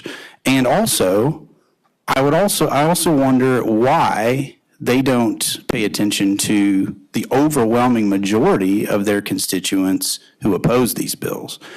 So why would they send a lobbyist here to lobby in favor of a small minority over the large majority of people that oppose biological men playing in women's sports? And what I would tell you, Representative, if you would look at the agenda of the Kansas City Council, inequity runs rampant here. And, I'm here tonight to talk about this issue, but if you want to talk about other inequities towards women, we're going to be here when you talk about the pay gap, when you talk about safety issues, when you talk about that's not reproductive bill, rights. We're talking about I'm not interested in talking about any of that. You can't have it both ways. You asked me to talk about what the Kansas City Council feels about.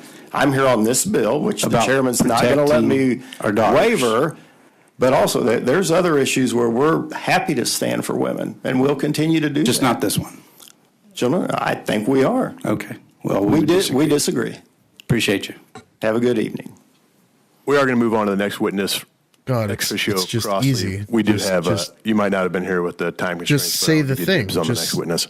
Are you sure I can't Just answer say the thing. question, This Mr. is Chairman? for women. I've been It's- patient it's- for 7 hours. I'm very sure. We've given you plenty of time, sir. Funny Chairman, shit thank you. aside, Crossley, I'm always available. ironic Thank you. misogyny aside, just say the thing. Okay, we're going to go next in favor We are of the standing bill. for women. Trans women are women. That's the whole fucking point. Like, duh. Opposition. Just say it. Just say it. Thank you. Just anybody say it. Just be like, yeah, we are standing for women. Trans women are women. You've seen plenty of fucking women come in here, bro. I want you to You realize know, that I'm 6 some of them tall, some of them short, some of them got big boobies, small boobies, short You can be stacks. talking to the mic. Like there's a whole Joe Cat hear song you. about I can't this, hear about you, different kinds of women outside. you got. You know what I mean?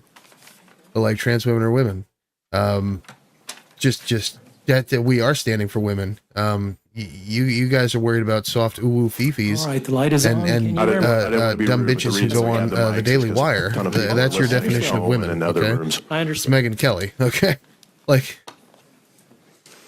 if you had My your name is choice, every Christine single woman Reynolds. on the Democrat side of the aisle, they would She, not be her, considering hers. I'm women from because they're all a Springfield. bunch of racist fucking weirdos, especially if Alex they're Riley more than willing represents to. my district. Just And I'm here to speak in opposition to the transgender youth sports ban. Chairman Christ, Vice Chair Peters, committee say the members, thing. let's talk Fuck's sake. sports. My daughters were both Make them full defend ride their dumb volleyball shit. scholarships at different universities in Missouri.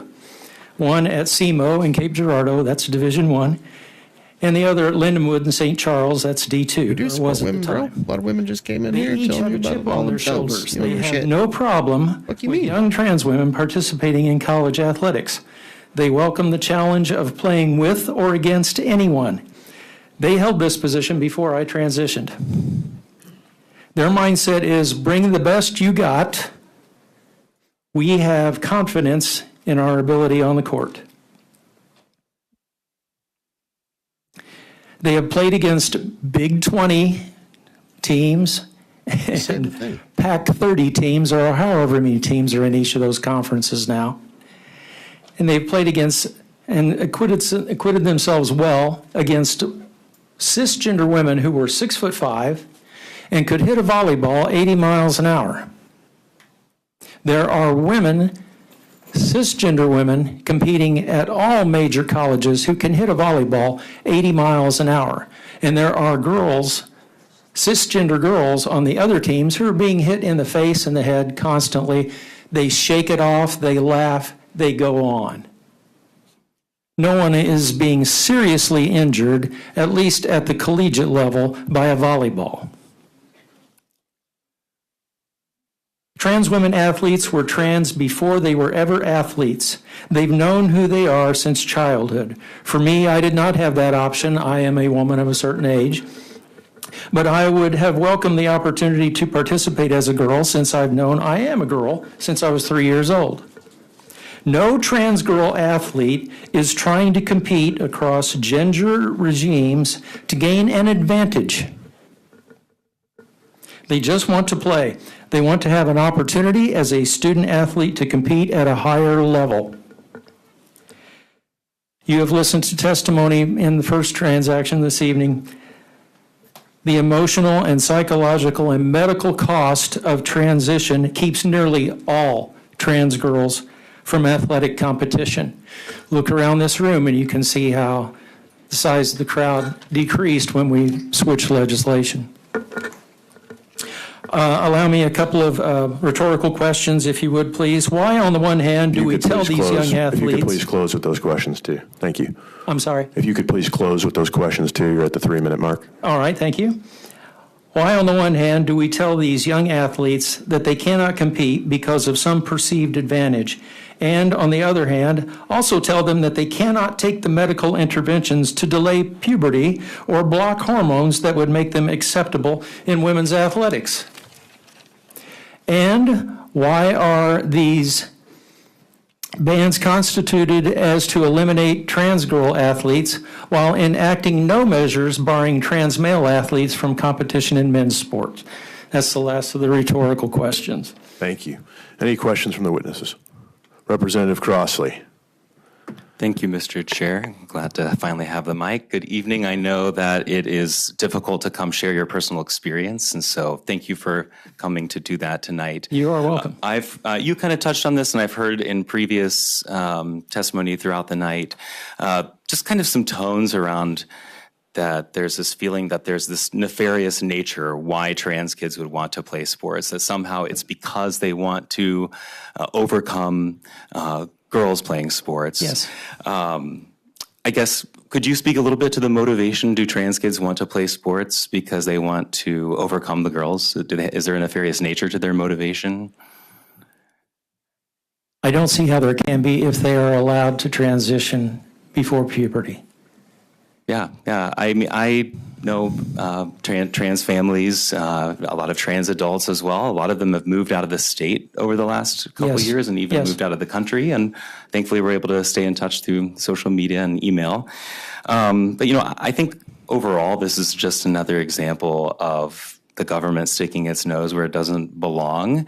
We're talking about a handful, maybe 2 handfuls of kids that would want to play sports in the state. So, 5 to 10 kids. I trust, I don't know about you, but I trust my neighbor and I trust the parents in my community to regulate their kids just like they trust me to regulate mine. And if I felt like my kids were having an unfair advantage over someone, we would have a discussion about that. Earlier somebody said that they only play to win, which is funny because they have a lot of losses. But they, at the end of the day, what sports is about learning how to play in a team. I have my kids play sports so that they can learn to compete, they can learn to win, but ultimately so that they can learn how to live in community with one another and work together and understand that they don't have it. They don't have everything that they need and everything that it takes to win by themselves, that it takes all of us. So thank you again for being here and sharing your personal experience. You're welcome. Thank you. We're going to move to the next witness. Representative Wick, I'll come to you if you have a similar inquiry on the next witness. Anyone in favor of? Anybody in opposition? Thank you.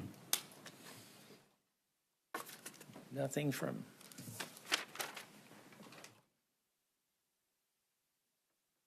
They're just unbelievable. Hi, I'm back.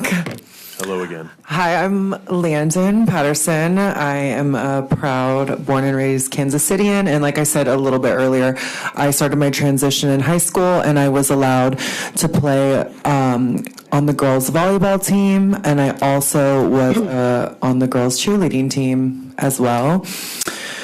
I had doctors and medical professionals who handled my hormone replacement therapy with their expertise. And because of this, I got to cheer and be recognized as female on the volleyball team and on the girls team. I had consistent appointments and labs to assure my testosterone and estrogen levels were at those of my biological female peers. With that being said, it didn't take long for me to notice the night and day difference with my athletic ability once I was on HRT. There was even a point where I was still having to play on a boys' club volleyball team as a girl, which was, being on the girls' team, I never had any pushback and I had acceptance. But when I was on the boys' team, I didn't go in that locker room. I was not welcomed and I was not felt to be included.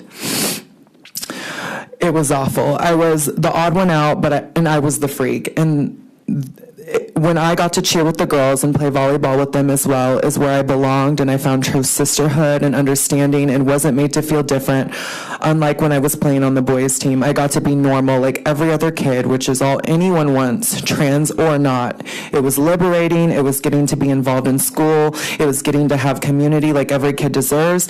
And how is it my peers, my school, and my school district in Kansas City, Missouri was more accepting and loving and tolerant of trans youth back in 2015, and we're having this discussion in 2025. Trying to go backwards and target and attack an already marginalized group, and we question why they're not the majority when they're a marginalized group. These bills are the complete opposite. This isn't protecting kids. This is another way to harm a group of them. Trans people exist and will continue to exist, and it's instead of uplifting us, we're in a constant fight for our existence. Thank you. Any questions for the witness? Hi. Representative Fuchs, please proceed. Thank you, Mr. Chair, to inquire. Hi. I just wanted to say thank you very much for being here and sharing your story. I appreciate what you said about having access to HRT, and so that kept, as a high school student, that kept your levels at a certain place, so that made it equitable for being in competition on those girls' teams. Yes. So if we go back to the previous bills and people had access to puberty blockers, then we wouldn't even need something like this. Exactly. And okay. I was not the best player on the girls' team. I was not dominating. I wasn't out there to beat because I couldn't do it on a boys' team. I wasn't there to hurt anybody. I was there to play, and I was there to lose, and I was there to seek asylum and have camaraderie amongst my other female friends. And I found that in Missouri, and I hope other trans kids can still find that going forward. Thank you. I hope they can too. Thank you. Thank you so much. Thank you, Representative. Any other questions? Thank you very much. Thank you. Next in opposition. Good evening, y'all. I'm Reverend Lauren Bennett, and I pastor a church in St. Louis, and we live in Webster Groves. And I'm just curious how many of you grew up playing sports?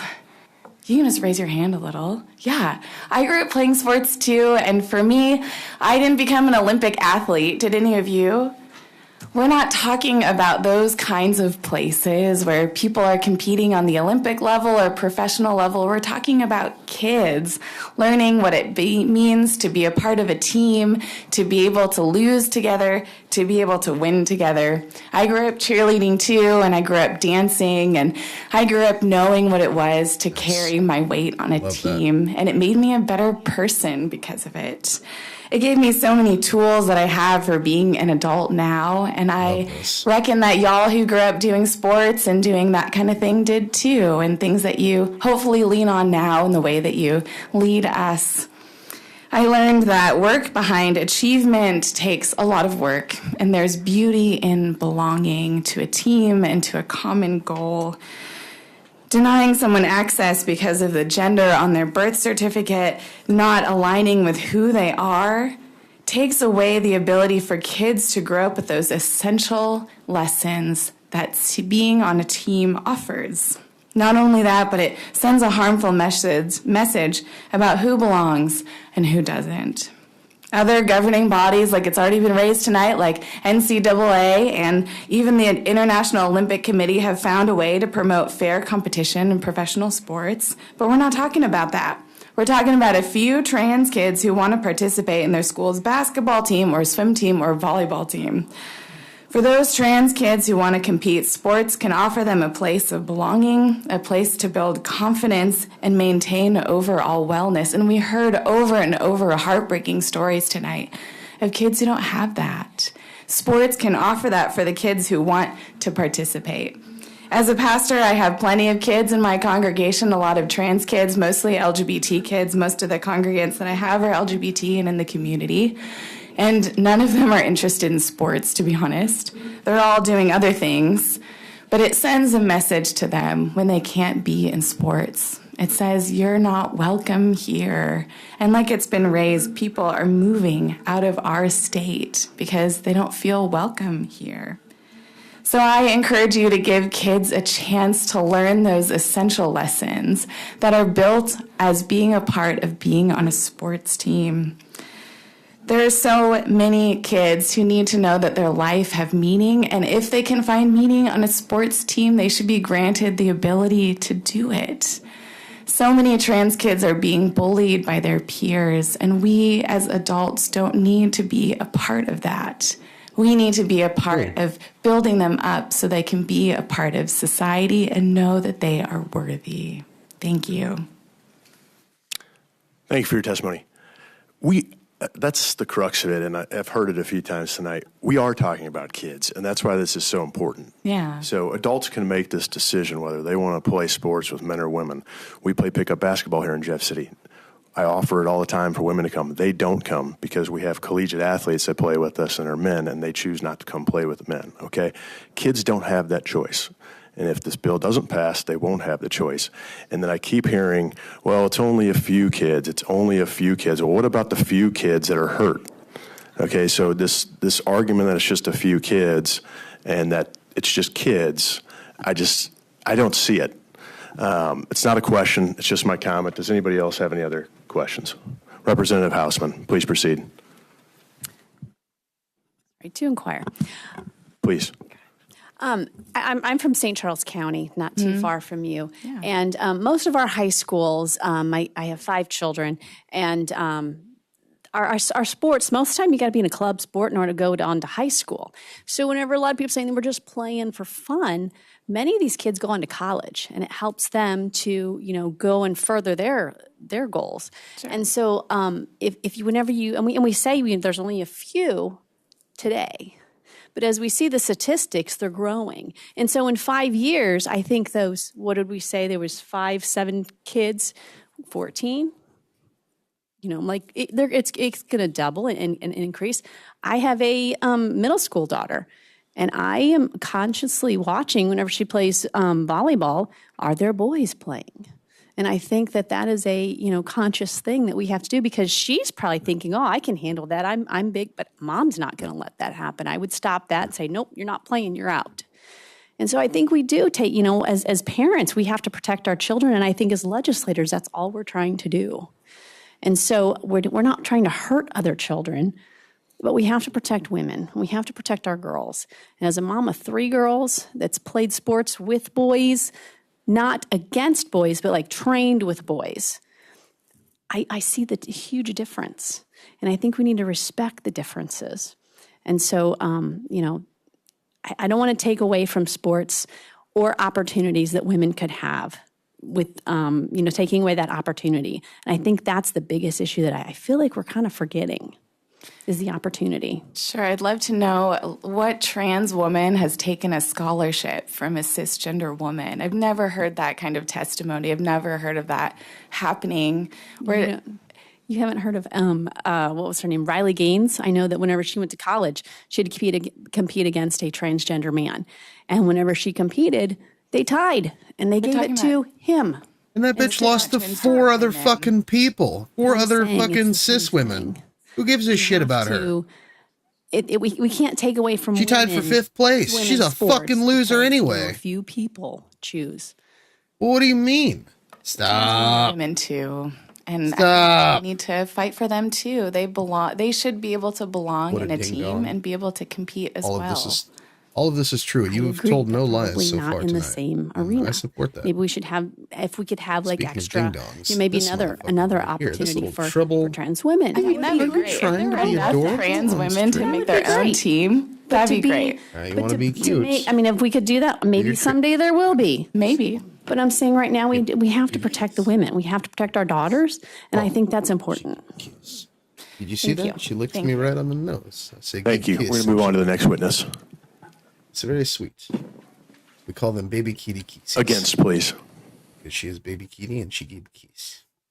3 minutes. Yes. What are you, a lady? Look at this shit. You got your little paws. Honorable all Representatives, my crossed name is over. Robert Thies. My son is a transgender. I like the real deal. Look at that. Missouri has always prided itself on fairness, opportunity, and competition. We celebrate athletes not for their background, but for their hard work, perseverance, and heart. Yet today, instead of promoting those values, we are debating whether the permanent ban transgender students from playing sports. We are talking about banning children. You are hurting children. I am the father of an 18-year-old transgender son. He is kind, disciplined, and hardworking. He deserves the same opportunity as every other student. This is not about fairness. This is about control, Representative Baker. If fairness and safety were the goal of this committee, we'd be talking about fundraising girls' sports for equitability, expanding accesses to coaches in their facilities, ensuring they're safe from gun violence, the #1 killer of children in this country. Instead, we're pushing this legislation that uses trans kids as scapegoats while ignoring the real challenge facing women's sports. Barry Goldwater, the father of your modern conservative movement, said the conservative movement is founded on the simple tenet that every individual is unique and different and has the right to be themselves. This bill erases individual freedom. It replaces fairness with exclusion. President Eisenhower also warned us, a people that values its privileges above its principles soon loses both. This bill places privileges over principle. We are harming children with this bill directly. How many children have been hurt by transgender athletes in Missouri in the past 20 years? I'll tell you, because I've done research, this body has not. 0. There are 125 women in adolescent sports injured playing volleyball, head and neck injuries every year by the orthopedic review. Women are harming women in these sports. There's a handful of kids that want to play. You are directly harming these children. I'm almost out of time. You don't have to agree with me. You don't even have to understand what it means to be transgender. But you do have the choice how history will remember you, Representative Baker. Let's truly be inclusive, loving people, and let all the children play. I do thank you for your time. Thank you. History will Again, remember I'm him still as the bigot who wanted to trying to shoot down the understand why Chinese your balloon belief with of his protecting fucking your child silence. is more important than other people's belief that they're protecting their children by not having men playing women's sport. Well, I understand it's your belief, but the actual facts. You keep quoting these somewhere in Minnesota or somewhere in 2014. The past 20 years, there have been 0 accidents by a transgender student injuring another student in the state of Missouri. You want to look it up? I'll stand on those facts because I've looked it up. Where's the harm to the trans student that's not getting allowed to play in men's sports? Where is the harm that they can't play with their fellow students? Where is What the if- what if- harm to the trans community by not being allowed to play in men's sports? You just heard a bunch of fucking 17, 18, 19-year-olds talk about trying to kill themselves. Identify with is they're ostracized by groups like you. You got to set up. My son can't play in sports. Is there physical harm? Is there physical harm? Is there public safety issue? Is there physical harm? Just say it. Just say the thing. Say the thing. Well, say there's it. been zero injuries for transgender. Are you saying are there Answer the question. not Say the physical thing. harm for Say it. transgender kids to play sports? Not in Missouri. There's been zero in 20 years. He asked you a question. Representative Baker, do you have answer any the question. I do. Thank you, Mr. Chair. So I just have one question. Fantastic. It's easy. So Just the say National it. Institutes of Health is what I quoted earlier. When it comes to even those, Which study were you quoting? I'm sorry. Which It study were is you the quoting? Trans women in elite sport, scientific and ethical consideration. Okay, so even those who have had hormone replacement therapy, still being in some cases 48%. Just say, bro, more you just listened to a stronger 17-year-old, an 18-year-old, and a 19-year-old talk about all the times when they were biological male being younger that much that they stronger wanted than to a kill female. themselves, and the only reason that So they let me haven't just killed ask you themselves this. is because they At finally what found point- community. what Are you percentage actually would fucking you retarded or say what? is not Just okay fucking and say the not thing. Safe for a biological male to play with a woman in a contact I should have went sport to or this. any of those. Baker, fantastic. You I'm asked so that. mad. We have time I've to not been think mad this about entire that. Why time. I do should this have went. tonight? I'm We just have two asking mo- you. Oh, I what would be the threshold for you to say? I think we should study it. I think we should really should take the study it. time we have. Yes. So Because there's been zero so injuries. if it was in the state. 100%, Don't follow him. Don't follow him. It's a trick. What was 100%? if a person Don't was follow him. 100% stronger, you'd say, let's study it. Because we guess know I'm it's 48% right now. 48% stronger. with even zero with hormone I do. with zero injuries. I'm That's not gonna lie. surprising. I'm So I real guess with bad about the 100%, gift you're gallop. saying there's I will not a chase that possibility of injury? motherfucker so hard. No, I'm not. I'm not. 'Cause it has happened. I'm not going to talk about possible. I'm talking I know, about you're tired actual now. facts. So if we Representative set Baker. policy You that don't remember where you allows were. an injury That's and the my problem daughter with gets following injured, British it does matter to me. And it does matter to her. Women are already being injured in It was a sports by real other good women. one. 125 women had head injuries in this And state that's a alone. choice that they made to play that sport. Sure. Knowing My that they're kid playing doesn't against have that biological choice. women. And And my daughter wouldn't have a choice either. And transgender kids aren't hurting your precious They women. are. They're not. So I just quoted you, and I could read story after story. I could read has a story choice to after play story. sports, too. There's in the past 10 years, 60,000. You just listen to Brian Seitz talk about it being super competitive. It's time to wake up. The orthopedic. It's time to win. There may be a. You tell your kids they need to fucking grow a fucking pair and fucking learn to be more competitive. Harming themselves. Stop being failures in As a father, junior I choose to varsity let my daughters sports. play, right? That's what you tell your daughters. Against biological women. If you're gonna be in sports and you're gonna be competitive, you need to learn how to win. If you can't fucking quitter, that's what you tell your daughter. I question. Okay? Yeah, I cherish the differences. Is that not what we just heard Brian Seitz I do say? want to give some time to a Democratic counterpart, but please close. Okay. I'm finished, Mr. Chair. I don't think there's. God, any I should have reason went to here, this. All right. Okay, thank you, Okay, I'm Mr. going Baker. to I agree with All I right. agree with that you Nope, as well. Cammie, you win. I'm Representative going. Thomas. I'm sorry. I should have just fuck Let's it. keep some decorum Fuck it. too. I We should have get a just little went. snippy at each other. Decorum my nuts, Chair, bro. I promise to hold decorum. Just, seen shit actually, yet. a point of clarification, I think. Nope, Cammie, you win. I'm sorry. I should have went. The, You're right. So we just talked about like I what don't know what I would do about the- work tomorrow, though. I do actually what still would have to the do that. amount be? People got a Again, 3-hour these- fucking drive I know ahead. that the body hasn't. Unfortunately, again, this is my first session. That the sunset clause was so that we could do research. Unfortunately, I'm just being pulled don't in live now, that so I'm doing a far, lot of but still research not very real fast. close. But luckily, all of the Women's Sports Authority policies are easily available online, and so they actually do have. Thank you. They're He's in the NWSL. Athletes who transition from male to female are eligible to complete. loves under me a the little following bit too conditions. much. The athlete is She could declared love me less. Her gender identity is female. Declaration cannot be changed for a minimum of 4 years from the declaration. Must demonstrate total testosterone levels. Representative, can you please speak into the mic a little more? Sorry, yeah. Thank you. So they do have very clear policies on this. Athletes' total testosterone level in serum must remain in the typical range of women athletes throughout the period of desired eligibility. Compliance with these conditions may be monitored by testing. So there are specific processes that women's sports authorities, which in my mind are the authority on this, are already have available to the public, available to the body, that we can easily do this research. And so again, I'm sorry, this is tangential, I know, but I do want to. I remembered my thought from earlier. The point of clarification in the blue, when you came up, you said we got to Caitlin Clark's name. I want the record to show that I knew Caitlin Clark's name. I just wanted to see if any of us who are talking so impassioned about protecting women's sports could name a single professional women's sports player. Okay, so I just want the record. Caitlin Clark's awesome. All right, thank you, Mr. Chair. Thank you. I apologize if it became heated. We appreciate the opportunity to speak. Thank you. Appreciate it. Apologize to him. He doesn't deserve it. Appreciate you as well. Next, Next, anybody coming in favor? I made that same mistake 3 days ago. Anybody in opposition?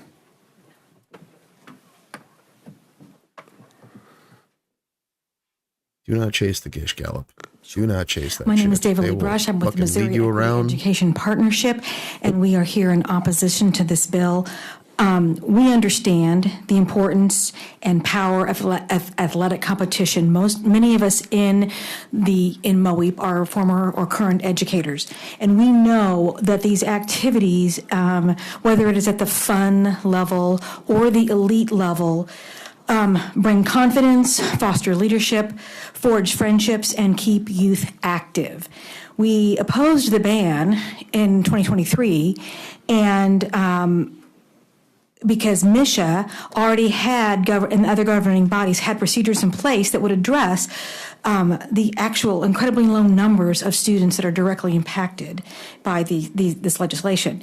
And we understood that the sunset. That one Fox story was that debunked, by the way. I wasn't even listening to it, to be honest. Was to be able to gather more data and I think more at that point I was information. fucking off. And other people may Also, have there's a different massive delay in ideas, chat. but Also, about why it was put in. sea change? But it was negotiated in good faith. Whoever you are, welcome in. Good to see you. And to try to eliminate the sunset less than halfway through the time I don't recognize the name. really kind of corrupts the integrity of the body itself as a whole. And it means that we as Missourians cannot trust our legislators when we've talked to them, when we've counseled with them, when we've testified, that they're going to say, yeah, we'll put the sunset in, no problem, sunset, just to get it passed. And then less than a year and a half later, we're renegotiating it. It's not in good faith then. Neither one of those words, good or faith, matter in that sentence.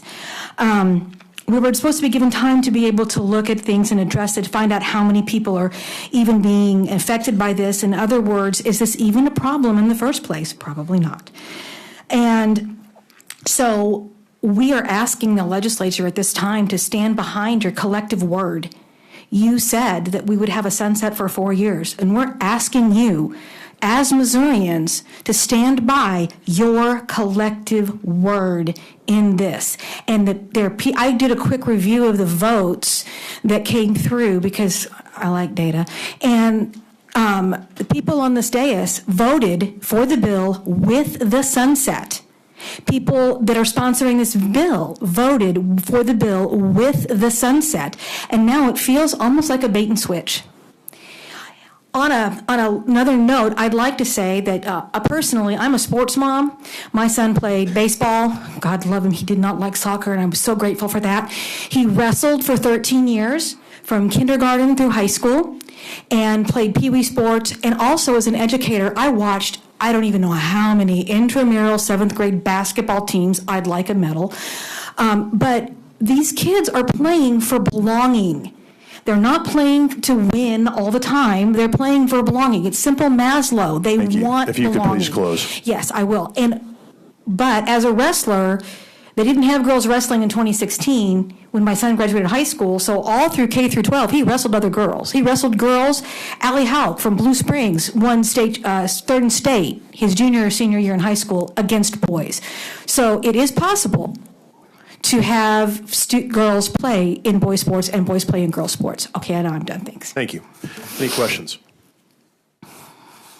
Seeing none. Thank you. Opposition, please. So I think I'm going to change Good the evening. color to the I'll try links to in move chat. forward, 'cause They're a I little bit. My name is Atticus Witten. I'm 19 years old and I'm a trans man. I Little darker grew than I up in prefer. a very, very small town. And Maybe I'm tier sure as two a lot of people know who come from subcolor. small towns. Sorry. By the way, Sports C-Chat, teams you just make Is it. the mic on? Speak louder. Okay, yeah. Talk If you to could your put your name, side please. chat. I'm You can go to Atticus Freeman. I'm 19 years old, and I'm a trans chainsawccc.com/memberships man. or /subscribe. I come from a small town. Subscribe for and I'm sure a as tier some 1 people membership for come only from small towns $5 a know, month. It's less than the sports cost is of a very, Twitch very channel. big. Have a cool It blue was how chat I made a lot of my friends growing up. It was how For $10 a month, you can get the teal. It's really pretty. how I socialized. And I want to also mention that I am disabled. I did not transition until I was 19. So I did play on girls' sports teams. By the time I was 12, I realized that I was transgender, and I was quickly shunned from my girls' basketball team. I played basketball, softball, volleyball, all of it.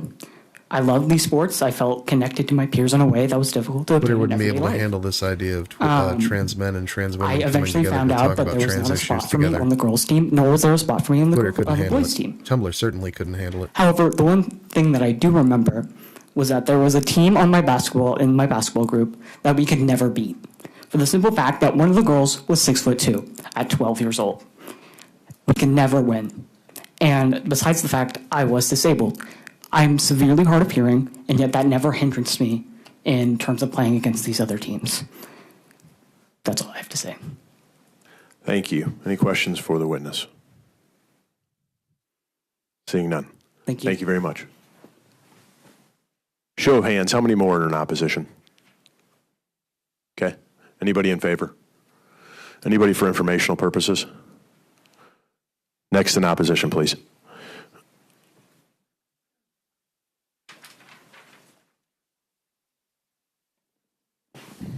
Good evening, morning in 3 minutes. Don't worry, I don't intend on tearing anyone's head off this time, unless I'm given a really good reason. My name is May Hall. Do it. I am a trans woman. I'm from Columbia. I went to Mizzou. I coached the fencing team there for about a year and a half. I went to Parkway Central High School in Chesterfield, so I'm familiar with the area. I'm familiar with the concerns, and I know the ever-present state of that football team. Obviously, there's a lot that I can get into. For instance, Representative Thomas's concerns about how this affects cis women, the enforcement of this being very unfair. We've already seen incidents of cis girls being pulled into a very invasive examinations to prove that they are not trans. The fact that that disproportionately affects black and brown women, as they are typically masculinized in our culture. And the fact that, frankly, I think it's kind of sad that you guys seem to think kind of lowly of your daughters and sisters, because speaking personally, as someone who has a sister who played D1 lacrosse, who is younger than her and just is the kind of person you guys are worried about having a scholarship taken from her, I challenge any cis man to try and block her, because she will demolish them. As for the question of how many athletes this is actually affecting, I do have the number. As of 2023, the amount of trans people in high school athletics was 15, and only 2 of those were trans women. So you sure showed those 2 people. Additionally, I could address the whole myth that all trans female athletes are these hulking athletic titans. I would love to meet this 6'6" trans woman who could obliterate a human skull in one shot, because she sounds incredible. But really, I'm just going to speak to my own experience as a fencer and a coach, because there was a lot that I had to teach, and there was a lot that I had to learn as a fencer. Fencing is a sport of biological advantages. If you have long arms, you own the game on a fencing track. That being said, before my transition, I was a fiercely competent fencer. I did well, but there was a cis woman on our team who kept up with me quite well. She was a good friend of mine. She was incredibly fast. After transitioning, I could not keep up with her because I just was not strong enough and was not fast enough. Additionally, the reason I had to stop my coaching and stop fencing altogether was because I was made to fence cis men, and I got physically injured too many times. At one point, I had a cracked collarbone, because while fencing swords are not exactly large, it is still a stick of metal you're swinging at someone. That being said, as a coach... Thank you for your testimony. Any questions from the witness? Representative Crossley. it seemed like you had something more to add. No, we're not going to do that. Do you have a question for the? Did you even let them have their closing statements? I don't think so, but thank you. Thank you. Any other questions for the witness? Damn. We just fucked protocol at midnight. Next in opposition. I mean, you know, why not? Chair Chris, Do what we thank want. you for allowing us all this time, well past most of our bedtimes, to talk on this issue. First, I would just like to acknowledge, the actual pain, Representative Busick, if I'm saying that correct, about the injury. We're not trying to make light of these injuries that can happen. Rather, I would just like to ask you to not legislate on these very far Bone density outlier. thing really sucks. I'm sorry, for the record, you have to state your name. I'm so Carpal bones. New to this. My name is Kate rods in 'em. Hopkins. Thank I am from Kansas City. I'm a mother of two between the fingers and daughters, wrist. in fact, and I'm also a lifelong athlete. And I just would like to address Those your a few mandibles? things in discussion here. Representative Baker, I think those are your mandibles. to the issue of laughing earlier, I just want to say that Could it be was wrong. not about an I'm not a doctor. individual in any way. We were laughing because it sounded like absurd scare tactics about this bill at issue, that women will die if we play along trans, women. And I just want to say, as I'm almost 40 years old. I've played softball, volleyball. I still play volleyball on Sundays.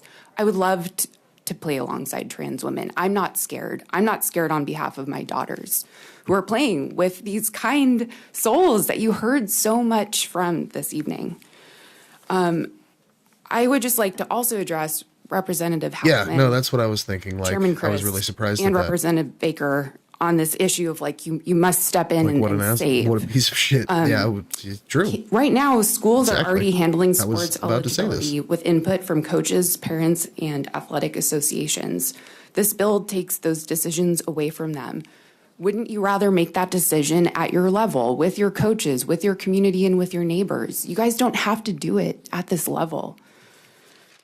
And I would just like to add on the point about, you're hearing this overwhelmingly from Yeah, I mean, he's the your chair of constituents. the Missouri GOP in the House. You're So hearing from scared people who all the rest of the maybe bigoted don't even pieces know a of shit trans decided that person. he was the But guy. You've heard many statistics about a tiny little fraction of the population, and you're on the lookout for Is them. it just me? Listen, I've dated enough school teachers in my life. I'm Is it just me, or is speaking this from the other side? There's person nothing totally to school be teacher pill? so scared of.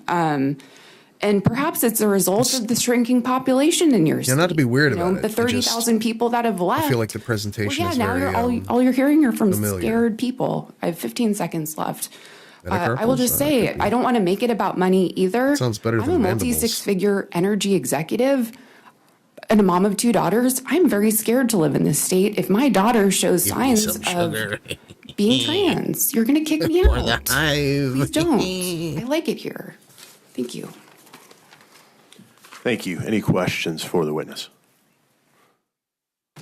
Representative Baker. Just two quick questions, Mr. Chair. See, now we know. So now we're not just speculating. one is, do you have any empirical evidence of 30,000 people actually leaving the state? I've heard that number mentioned by several I have too, but representatives. nobody's ever actually given any evidence of that. Just curious. The second is you mentioned the local level. So I've actually had the experience of talking to several of my school superintendents in my area who want the state to make a law on this because they're worried about lawsuits. And so, I get what you're saying, but yet the education system is asking us, again, the state needs to make a law on this, because if they do that in one town and the other town doesn't, that sets them up for lawsuits. So anyway, it's just my experience. I would say try not fear, try empathy. Just try it. I'm just trying to be a state representative and be a good one, and that means I have to be responsive to the people that I represent. And so if my school superintendents are asking me to do that, and the people in my district are asking me to do that, then wouldn't you think that I would be trying to do my job in the right way by advocating for this? Hey, I look, would some of the ask you people, they want them to go into any of the camps. trans folks you've heard here, and let them come talk, and let's not be People so at the scared. school, Let's build they want bridges. them in the camps. Okay. I'm just following orders. Thank you. Any other questions for the witness? Seeing none. Thank you very much. Next in opposition, please come forward. I mean, we're just doing what we can here. Hello, my name is Cammie Storm. I'm from Westlands, Missouri. Hey, And that's her. That's our girl. Please speak into the mic. Thanks. That's our hello, girl, my dog. name is Cammie Storm. I'm from Westlands, Missouri. And again, we've already been through this, and we've set a sunset clause on this. And my question, the thing I don't understand is, what is the committee so worried about being found out through the investigation of this and giving it the time that you agreed to give? We as a people trust you to follow your word and do what you say you're going to do whenever we do things together. And then you go back on your word to further attack the trans community without even taking the time to look at what you're supposed to be doing with the sunset clause. Within that clause, that was supposed to give time to go over all of the statistics and all of the data. Now, my question to you is, why are we not taking time to look at that data? Why are we just trying to eradicate transgender people right off the bat instead of giving the full time that you agreed to give to us? Is that 5 minutes? I mean, This probably is not. more of an erasure of trans people than a simple bill, as you say it is. You're not giving the full time as you promised your constituents. And that's pretty much all I came here to say, and the Right. question I came I mean, here to that's ask. not bad. Yeah. I would, and Promise like your any of you constituents to one thing. explain it to me in a way that I can understand of why you decided to go back on your word on this sunset. Thank you. Any questions for the witness? Representative Baker. Real quick, Mr. Chair. So probably none of us voted in the House for that. None of us wanted the sunset, but unfortunately, there are times in this body where there are concessions that are made in legislation. So we're not going back on our word at all when it comes to this issue, because it's something we've advocated for all along, right? And then the other thing is you used the word eradicate. I think that's a very strong word. None of us want to eradicate anyone. I care about all people, and I want to protect all people. And I think this is something that, again, that kind of rhetoric is dangerous. Like, no one on this committee or in this body wants to eradicate anyone just because Brian Seitz wants to identify eradicate or any of people. those Look at him things. smiling back there. But the logistics of this is there are things that the state sometimes find itself in the position to have to deal with and to address, and this is one of them. So just, I think I could speak for my colleagues in saying that none of us want to eradicate anyone. Thank you. That is the message it sends when you don't follow what has been agreed upon between your caucus and the people of Missouri. Any other questions for the witness? Thank you. You have a beautiful day. Thank you for hearing me. You too. Thank you for coming. Next in opposition, please. She's too good for us.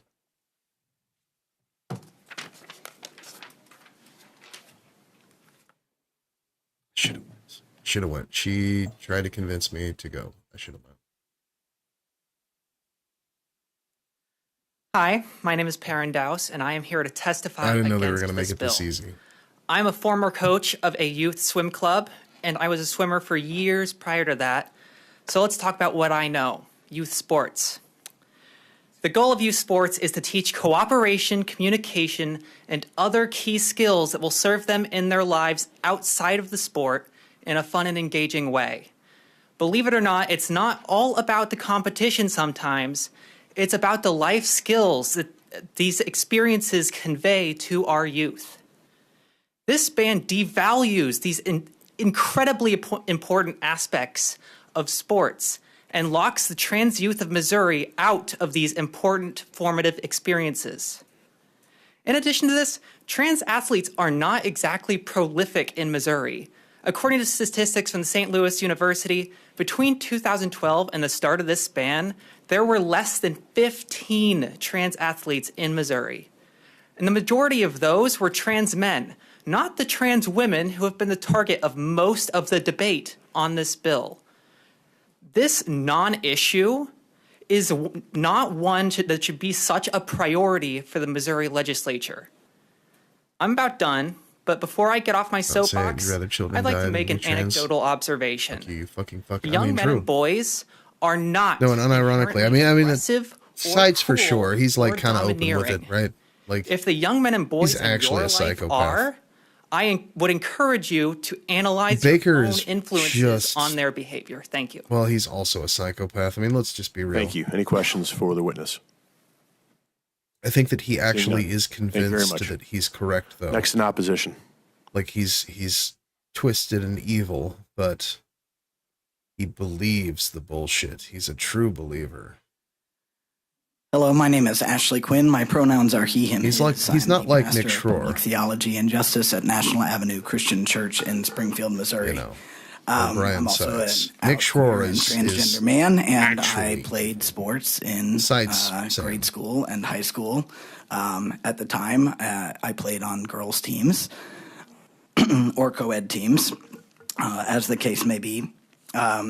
I wanted to note that as pastor, think I've that had the because joy Baker and does honor of have, cheering on young congregation members daughters at football that he games, does band actually care concerts, about, and baseball practices, especially since one of them and theater performances, was killed in Haiti and that recently. all children a couple should of have years ago. access to the full Last year. offering of Last year or curricular 2 years and ago. co and extracurricular So, like, he activities does without have oppressive, emotions. singling out He's a demon, bans but on transgender children and it's teens just because from his participation. sense of All morals God's is children are wrong. precious and loved and shall be honored and supported in all areas of their life. I'd like to say as something that I saw as in listening to the way that folks were speaking, and the last person to testify kind of hinted at this as well. There's the kind of quiet part that people aren't saying out loud is that trans girls in locker rooms, in teams with cisgender girls, will not just be aggressive and violent and dominating in the athletics of it, but I've heard people do this little wink nod thing about the locker rooms, and that then the thing you're not saying that you're saying when you're doing that is that you think that trans girls are going to somehow sexually assault cisgender girls in locker rooms. And that is not an acceptable thing to say about the children that are in our lives. It's not an acceptable assumption to make about transgender girls. It's not an acceptable assumption to make about transgender women. So we just, you need to hear yourselves saying that. And if there was any kind of democracy to what is happening, then 80 people or whatever the number is showing up and speaking in opposition to this bill and the last set of bills would be more than enough for you all to just drop it and move on. But obviously that's not actually what rules this body. So I'd just like you to be a little bit more honest with yourselves and to understand that trans people are not a threat to you, and that trans kids just want to play sports with all of the other. And I think too, and if you think that they are, about you should just dominating come out and the and say point it. of sports is to win. Don't be a coward That's about the it. problem. Just say. That's not what I think sports is all about. of you That's are not what perverts. I learned. Maybe and that's I think the all of your grace that children I are got perverts. as a trans guy is that Just I say it. didn't grow up in those boys' locker rooms. I grew up in the girls' locker rooms where we talked about cooperating and playing up to each other's strengths and supporting everybody on the team, and everybody on the team had a role and a purpose. Thank you for your testimony. Any questions for the witness? Representative Busick, To inquire, please. are you saying there's no cases of where a trans woman with men genitalia have attacked women in women's bathrooms? We're talking about children. Familiar with any. We're talking about children. I think there we're is several we're cases. talking I about think you'll children. find if you look that up, We're I think talking about there's several children. Cases, but We're talking about children. We're talking about Are there children. cases where men have entered into women's spaces No. and attacked women? Sure. Are there Those- cases those where are problematic people men. who claim to be trans women that still have male talking about genital children. attacked women in bathrooms? Children. And that has happened Children. several times in this country. Children. In the state of Missouri and children. I don't know that I could say Children. that in Missouri. Thank you. What's it matter whether Say it again. Missouri Say it again. or Say it again. whatever State. Well, you It govern still in the can be state of considered- Missouri, right? it Children. could be a No, danger. stick. Fuck Missouri. Stick My with the children. daughters- Stick with the children. If there's someone with male genitalia in the woman's bathroom. Children? My coaches were largely men, and they came in the locker room when they announced themselves. Yeah. But None of them I raped think us. you're So totally that was a good mistaken thing. when you say there's no evidence of that happening. I think making the assumption that trans people are predators is an erroneous assumption. That is not what's happening. That is not what I'm claiming, but there is some that are. No. If you deny that there are, you're denying reality. I'm sorry. Yeah, there's some of everybody that is. Was that the point? Well, that's not what we're talking about here. Trans people as We're predators. not legislating is wrong. predators. We're legislating trans people. Any other questions for the witness? Okay, I've got one. Genuine question. Sure. Obviously, there's a large community in the trans population. Are there sports leagues that I'm not aware of in the trans population, or why do they not form a sports league specifically for the trans population? I can't speak for the whole trans population. I'm genuinely curious because it's evident. I'd say that it's in evident- most it's cases there evident are tonight not that it's a enough large trans people to form an entire league or even an entire team. I mean, how many trans kids are in Missouri? Well, you're going to have like a whole league about Very 12 kids? I super mean, come on. inclusive, environment is roller derby, which can be a very Like how many trans kids in Missouri give a flying fuck about kind of sport. athletics, bro? I know that like, what are you talking about? Representative Quaid has played. I know she's no longer in the House, but I know she had played roller derby. And up and down, I've seen posts here in the last week saying that roller derby leagues across the country support trans players. Okay, thank you. Yep. Thank you for your testimony. Thank you. Crystal Quaid is short, but Next in yeah, opposition. she could probably beat me up. Some of them gals in the roller derby are fucking like kind of brutal though. I went to a match not too My name long is ago. Chris And it was a Truesdale. little I'm the rough. pastor of a And it was in church her South town. City. And as a member of the I met clergy, Crystal Quaid once. I would like to direct Said my she liked my testimony towards content. those representatives here that identify as Christian. Now, I will spare you the typical Jesus stood for helping the poor, the sick, I don't think the she watched needy, my stream, but you know. and that God loves you as you are, because that has been well covered by Just my follow me on colleagues. Twitter. I don't use But Twitter anymore. needless to say, as someone who has, in addition to his Master of Divinity, a Master's in Cell Molecular Biology and History of Research at a top institution, the church has missed it largely when it comes to the biology of human sexuality and gender, effectively denying the intricate complexity of God's very creation. To say the least, this is not as simple as the church disagreeing with Galileo about where the earth is in the universe. From the very early roots of the church, we have been anti-empire. This movement of grace called Christianity is the direct product of a revolutionary anti-authoritarian figure known as Jesus Christ. You may have heard of him. Jesus was ultimately slain on the cross as a result of speaking out against the Roman Empire. So as I sit here today, I am equally saddened and infuriated to see that this history has been forsaken in our state, in our representatives, in favor of aligning and corroborating with the government to oppress people through law, very much in the same manner that the Roman Empire oppressed Jews in Jerusalem. Indeed, what may have started as the Church of Jesus Christ has seemingly become the Church of Pilate.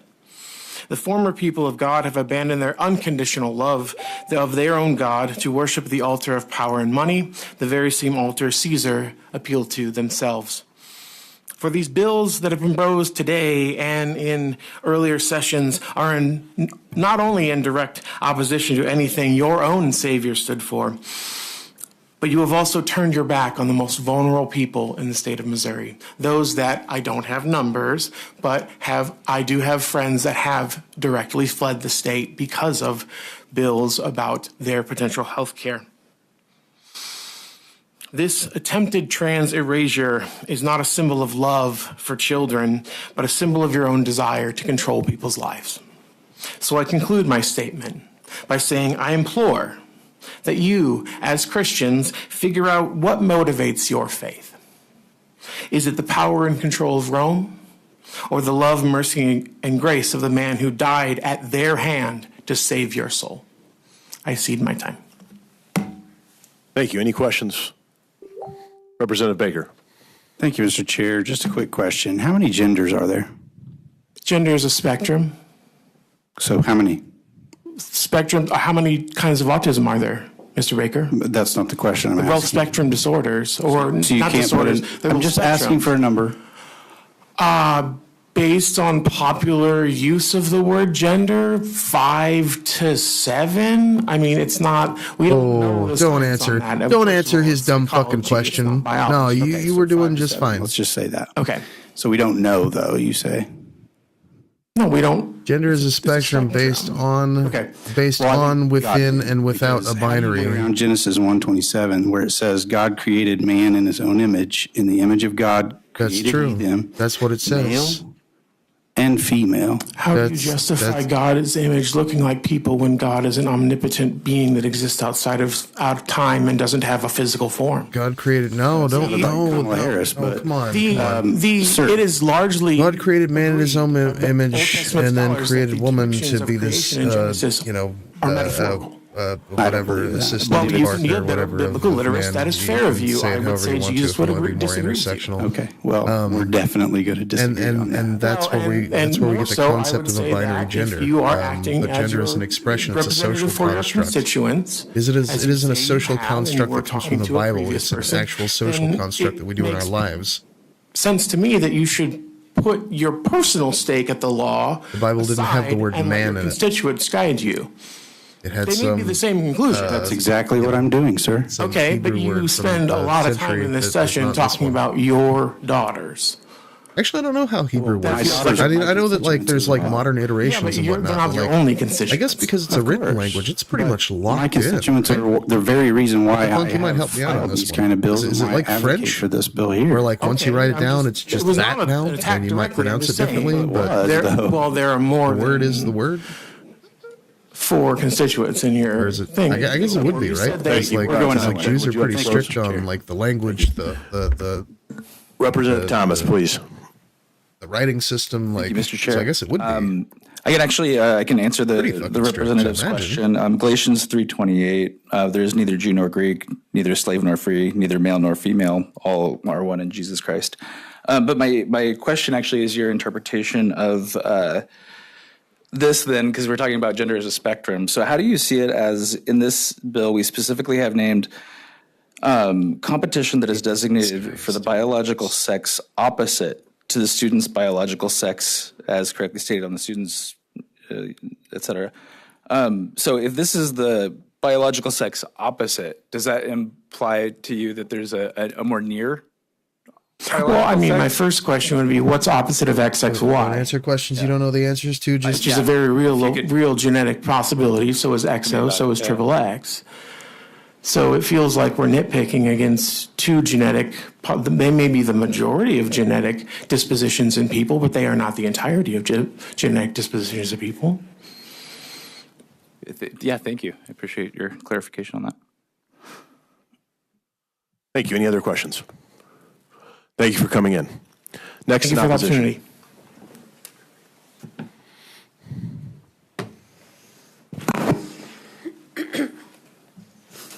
I would first like to state I would like to apologize in advance if I do get emotional.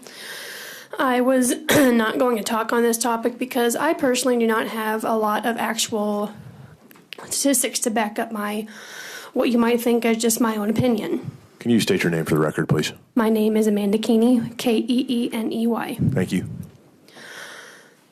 I am non-binary. There is more than two genders.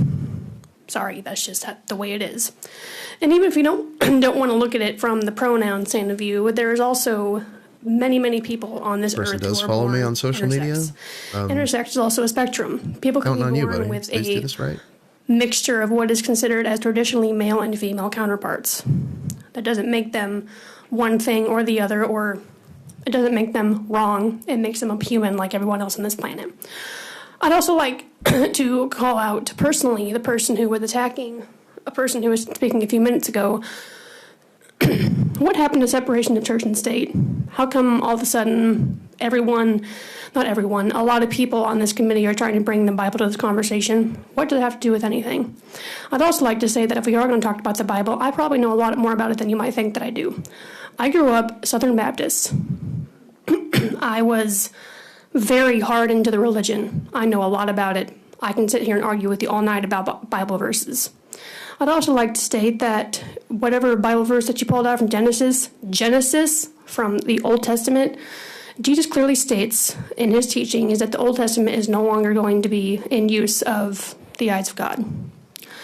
What I mean by that is, while we still need to learn about the Old Testament and learn why it was written and learn why it was there, we also need to understand that the New Testament came and Jesus came so that we don't have to abide by the many concept is that the New Testament nullifies the Old Testament as a gospel, while it is still a great reference toward Do you eat shrimp? Do you wear mixed linens? That's the Christian All belief. these things are listed in the Old Testament as things that are considered an abomination.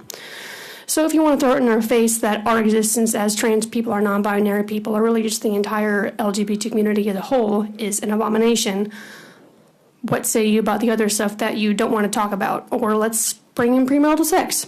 That's another issue in Christianity. There are so many things we could sit here and argue about all night. The bottom line is people need to be treated fairly. If Jesus came in this room tonight and heard some of the things that you guys were saying to me and some of my fellow queer friends, he would be disappointed. Thank you. Thank you. Any questions for the witness? Seeing none. Thank you for coming in. Next in opposition.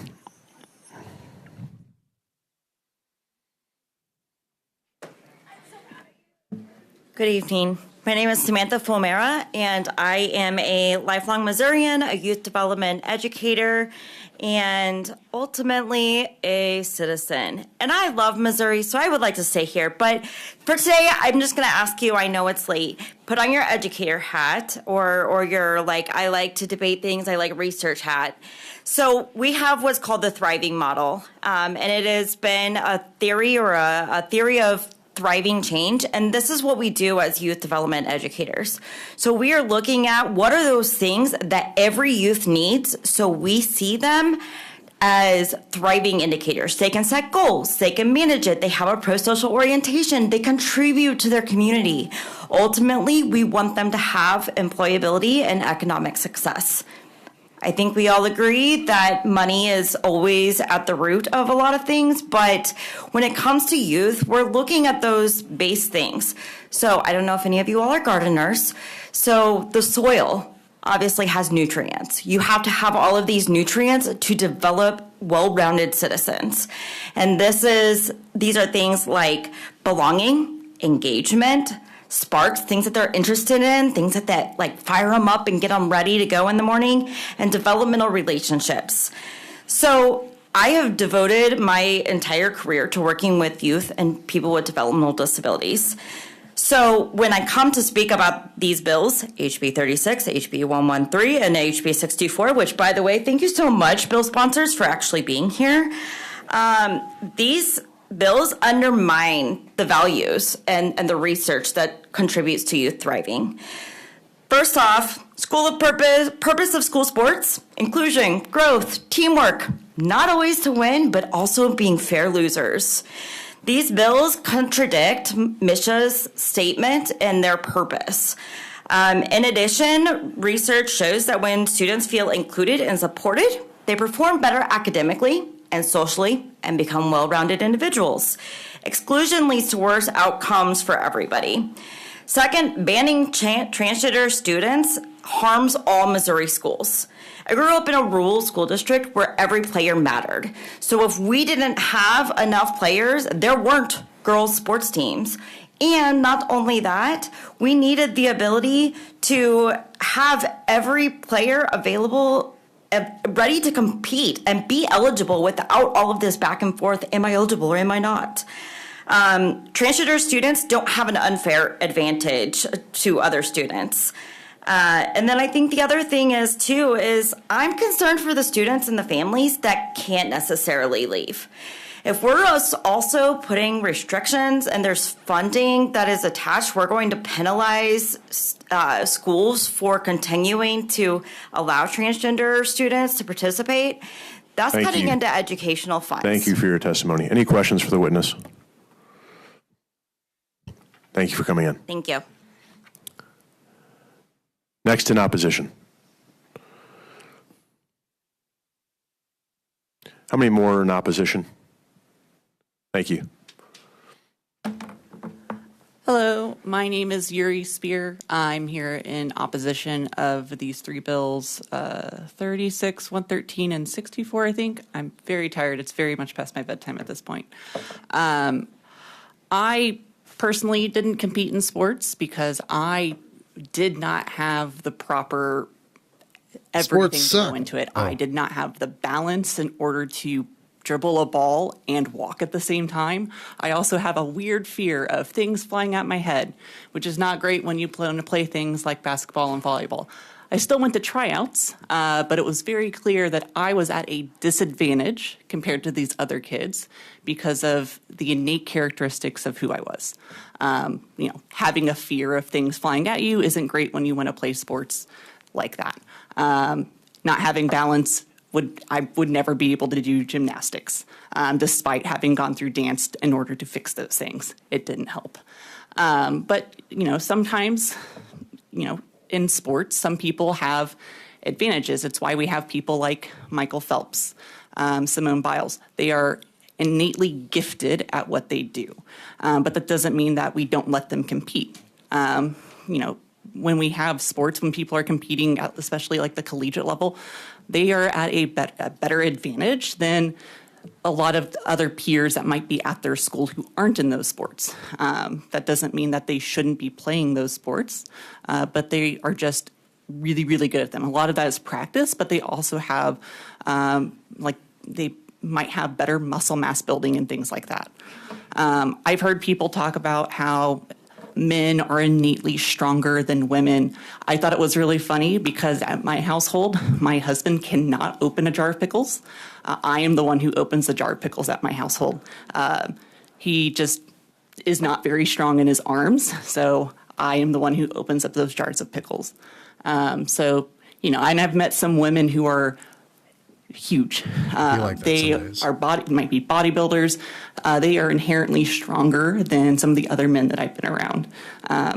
But those are still cisgender women. It just happens to be that they're stronger. So strength isn't inherent to men. It sometimes is a matter of training.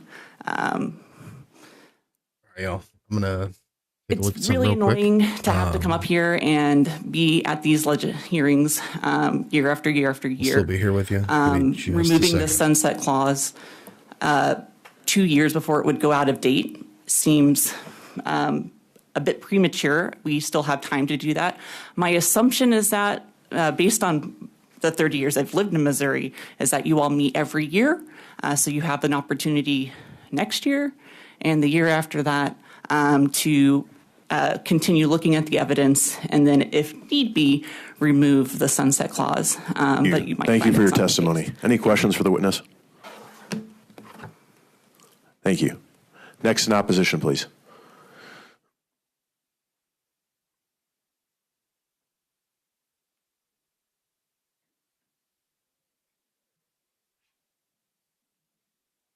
They're still going.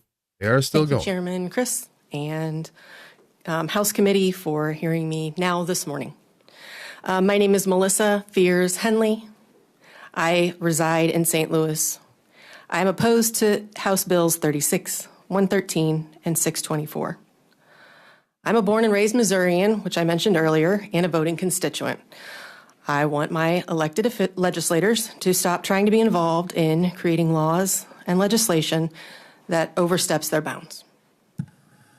I have raised two daughters here in the state of Missouri. They both participated in team sports growing up. I cannot imagine there having been a law to dictate what team sports my children were allowed to or barred from participating in. This is an egregious overstep of government and a waste of taxpayers' and legislators' time. These proposed bills are way outside of and beyond the scope of our state legislators' purview. To limit any child from participating in any sports activities they choose is unfair and inappropriate. We all know team sports and the benefits that go beyond winning or losing a game. They develop connections that come from participating as a part of a team. These experiences can also be invaluable in developing a strong sense of self-confidence and a sense of community. All of this in addition to acquiring the practical skills of a given sport. I am confused by the repeated attempts to make these bills about party lines.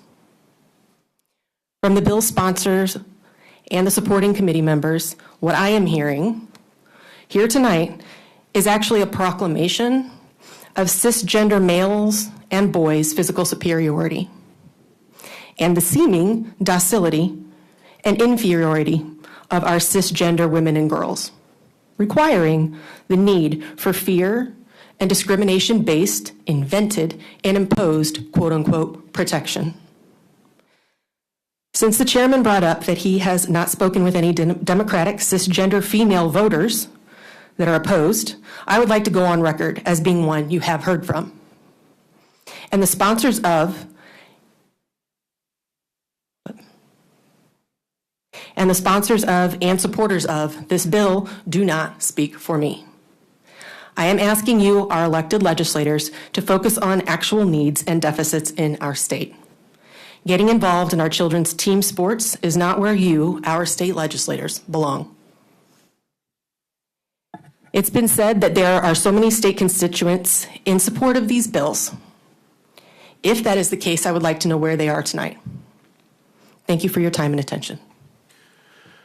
Thank you. Any questions for the witness? Thank you. Anyone else in opposition? Please.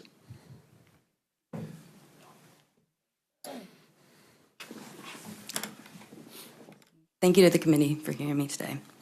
My name is Kendon Elliott. I use he, him, or they, them pronouns. I'm a resident of St. Louis City. I'm a parent. I'm a former teacher. I also have a master's degree in social work, and in many spaces, I'm considered a subject matter expert in youth development and trauma-informed care. I know that we all want our children to be healthy, happy, and safe in their schools and communities, and so I'm glad that we're talking about this issue today, because transgender children also deserve to have access to school sports and to be safe in their schools. I haven't heard people here today talking about the harm that this bill is causing by having transgender students participate in sports according to their gender identity. But I've heard lots of people talk about the harms of not letting trans youth participate. And I've seen those myself as a teacher, as a social worker, when we don't allow students to have that type of peer development with their friends. Sports allow all children and youth the opportunity to learn to win and lose with dignity, to build teamwork, to practice healthy fitness habits, and to have coaches and mentors who guide them, and to socialize with their friends. I don't understand the rush to remove the expiration date for these particular bills when we don't have case examples of the harm that it's causing. And I think that we could slow down and really gather more information.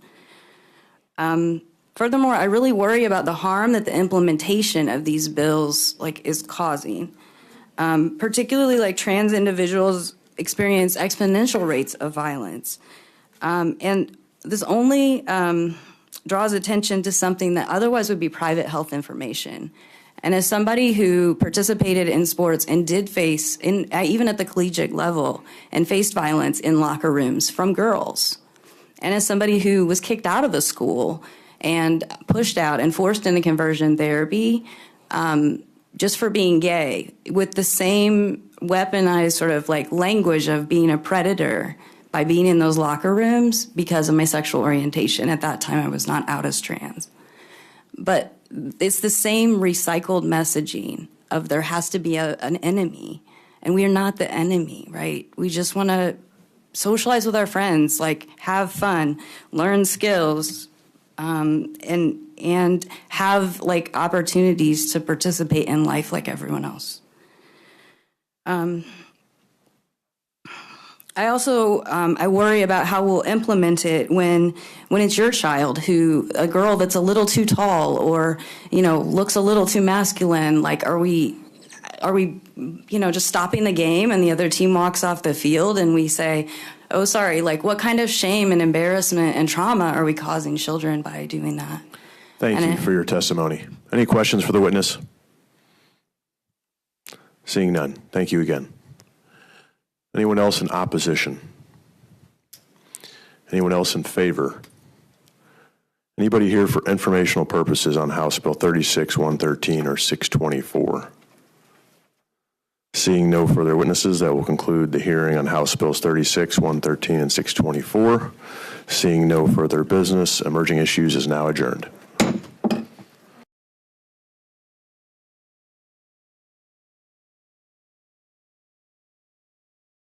We did it.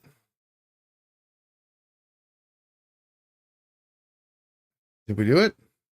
We did it. That's it. All right.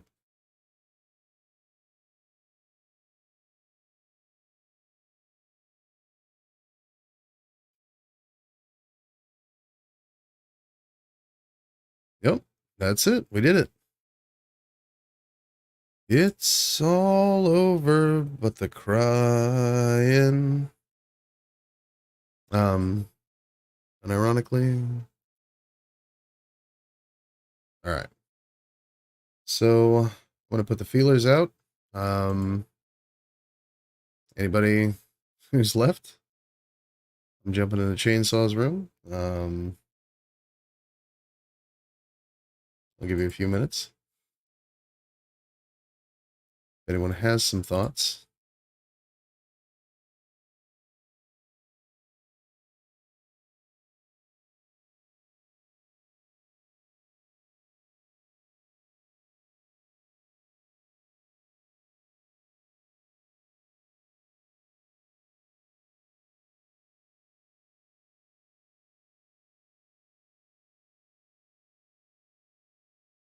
Also,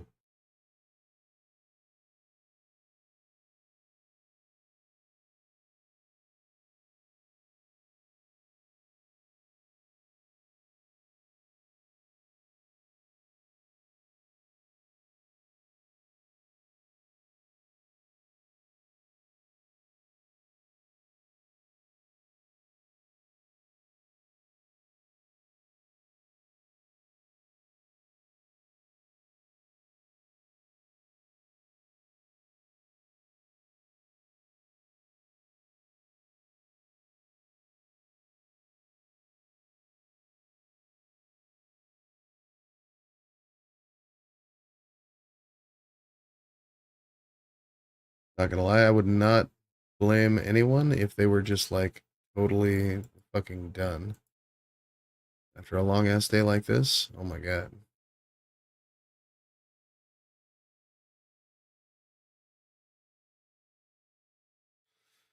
Oh.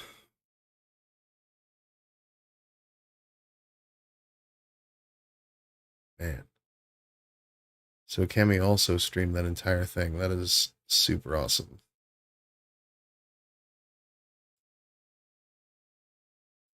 So yeah, I think definitely next time, we are absolutely, positively, going to be making it for this.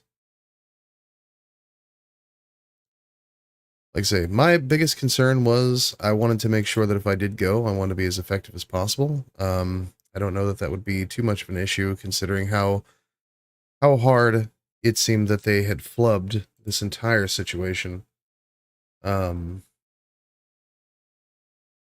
To be quite honest, they it was actually quite shocking. And how many opportunities that Ben Baker, especially, I applaud them for sharing such deep personal stories. Oh, I know. listen, Cripple Punk, you should have saw it in 2022. We streamed every single one of these. I think we tried to get every single one. We may have missed a few. Even oh, I can't think of her last name. You know, Aaron in the Morn, right? Was down for a few of these, and was also like even some of the ones that were happening in, I think it's North Dakota, was also covering stuff that was happening here in Missouri while there were anti-trans bills being passed up there too. So it was like she was just all over the place. North Dakota, South Dakota, there's too many fucking Dakotas, all right? But also I didn't even know you were still here. Jesus Christ.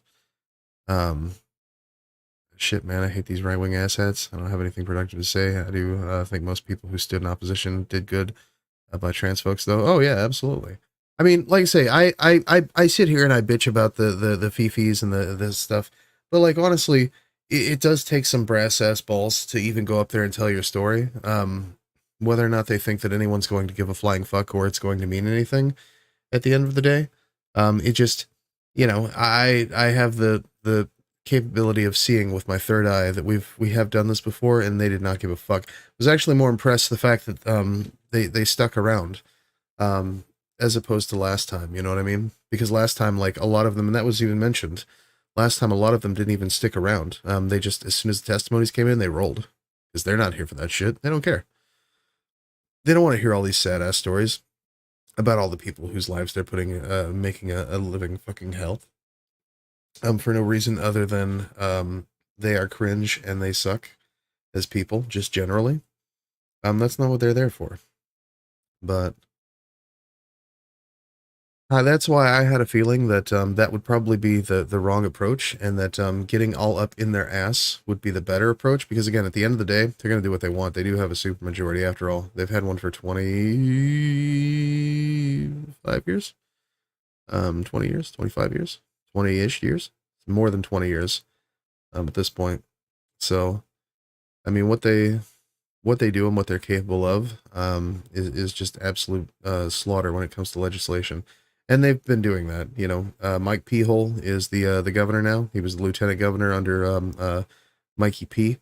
It's a lot of Mikes, and a lot of P in the state of Missouri. It smells like piss. It's a urine state, and we're very on our water sports. That's why they're so obsessed with trans people in sports, is because we're very much on our water sports here. It's a piss frenzy zone. Unironically. Just smells like ammonia throughout the whole state. We have no internet. Our internet sucks, and it just the smell of eggs and pig urine is everywhere. You can clean it. You know, your windows clean themselves. You know what I mean? There's so much ammonia. It's wild.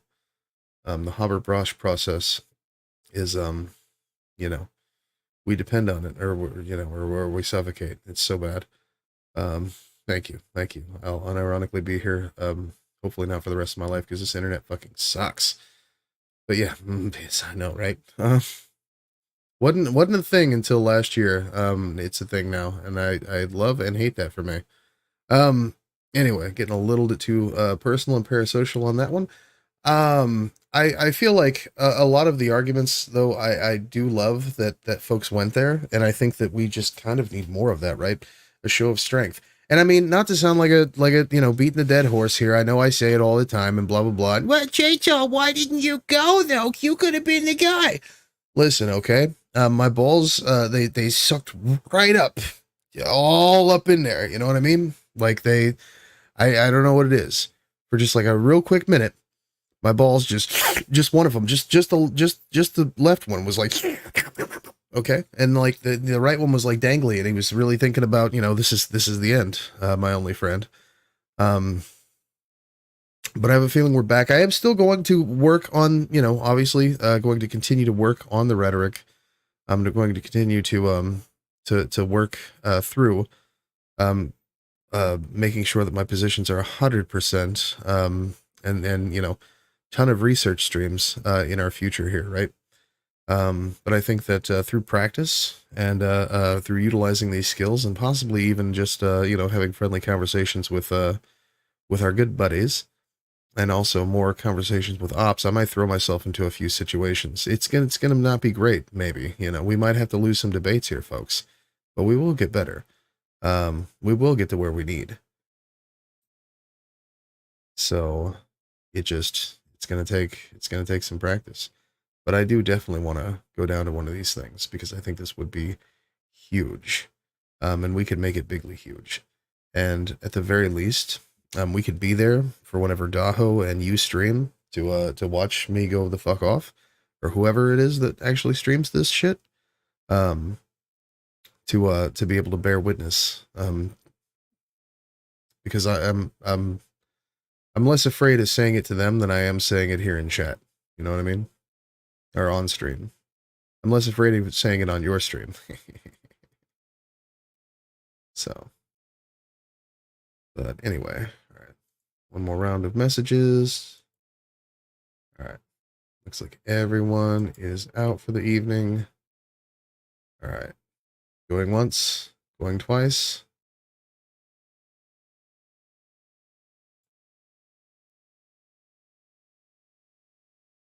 I mean, I guess I should probably just give it a few minutes anyway. Just because there's a massive delay. How bad is the delay anyway? Is it like super, super awful? I imagine it is. I imagine it's not good at all. I imagine it's like the worst thing ever. Hey, I appreciate y'all coming out. I mean, we did some pretty big things. I don't get to do this too often, so I might as well run through the very short dono list we got. So in the last month here, Boy Meets Mini nailed it with that tier 1 sub. Boy Meets Mini has been subscribed for a very fucking long time. I definitely appreciate that.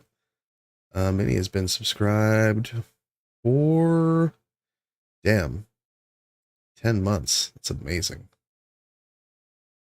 Mini's a hardcore CCC head. And then Meet OK is, I think, on their 3rd month as a tier 2 sub.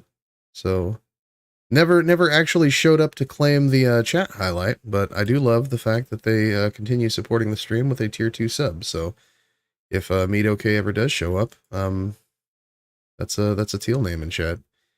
And Cripple Punk went ahead and gifted you the tier 1 there, so but we're doing big things. Delay isn't too bad right now. I know it's turned everything off. It's probably great, actually. We probably jumped up real hardcore. All right. Well, I guess that will do it for me. Most important part of any chainsaw stream, specifically on the website, is the raid part. Super, super important. We got to chase that clout, and I can only do it with your help. So here's how this works. We're going to go ahead and find a raid target, and I'm going to go ahead and set that up and hope to God that it's somebody who we already have. Let's see. Oh, and looky here. Listen. It would really do me a solid. It would really do me a solid if we could raid into Riverboat Jack. Y'all know Jack? Y'all know Jack. It would really, really do me a solid if we could raid into Riverboat Jack on the website. Wait, don't leave yet. Wait, hang on. We got to get there. That's the most important part. It would really do me a solid if we could raid into Riverboat Jack. And we can get a little bit of credit for that, right? Since we're streaming over here on YouTube. Yeah. So I'm pretty sure I have a button already set up for Jack. Actually, I may have to go ahead and kill those frames. But that takes like literal seconds, since I already have her stream pulled up here. All right. Appreciate that. The most important part is chasing clout, we stream to a very small audience these days. When I started, we were streaming to a big audience because I used to get like massive raids of like 50 people. And then a lot of people found out that I'm a different kind of leftist than they were. We don't get those raids anymore. But that's okay. Some of the people from those crowds, they still show up, and I still love them. And there's, I get it. Okay, listen, you don't want to kill your audience because, a very anarchy-pilled, libertarian socialist pilled. I get that. That scare the shit out of, some of your people. Maybe I get that you don't want to bring them over here. I got good things to say about Hassan too. You know? Like I might be one of the only people in this crowd. I think me and Minnie, we were probably the only ones who got really nice things to say about Hassan sometimes. You know? Like, I just don't like Hassan's mods. It has nothing to do with you know, Hassan. Sometimes he has really good ideas. Sometimes he has not so great ideas, and you know, we judge accordingly, right? When it's good, it's good. When it's not good, it is what it is. All right, so here's what we're gonna do. I'm gonna finish setting up this code here. We're gonna finish the Riverboat Jack button. Take me out. I had Riverboat Jack here, but we had frames in. All right. So here's how raids work. I like Hassan. I mean, I don't like Hassan. It's just sometimes Hassan got a dog shit take. Sometimes I got a dog shit take. I go back and I watch my VODs just for the fun of it, just to see if I got a bad idea. And sometimes I do, and I'm like, bro, you said that? You really said that? Holy shit. Glad you worked that out, because that was a horrible idea. I'm glad you did some reading. You know. So I feel like I can give Hassan the same type of treatment that I give myself. If it's a dog shit position, we call it that. If it's a really great position, we doing wonderful things. We just, you know, like we call a spade a spade. I'm not above criticism, you know, or the other thing. You know, I mean, we do. I'd like to be honest about it. Sometimes it is what it is. All right, so here's how this works. If you're on YouTube, get your ass over here to the website. We're going to raid. If you're on Facebook, tell Wolfman I love him. Tell Kelly I love him. And then get your ass over here to the website. If you're on Twitch, how the fuck you doing on Twitch? That's weird. Get your ass over here to the website. We're going to raid into Riverboat Jack, who is streaming in lots of places. Got a little bit of a different thing. So what I do is I go ahead and smash this raid button.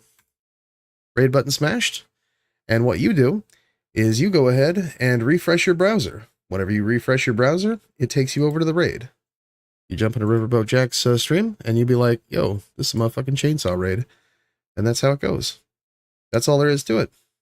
That's literally it. Once we're there, we're there. So I'm going to go ahead and put this over on the wait screen. And I will catch y'all on the flippity fling frong. As the homie Epic Prawn says, don't let your mental get in the way of your dental. And if you get a chance, don't forget to do some of those chores. But I love you. Thank you all for coming out. It's been a wonderful day. And we'll catch you on the next one. So again, when you see the raid screen here, or the starting soon screen, you refresh your browser, and you should see Riverboat Jack. Love you. Bye. Good night.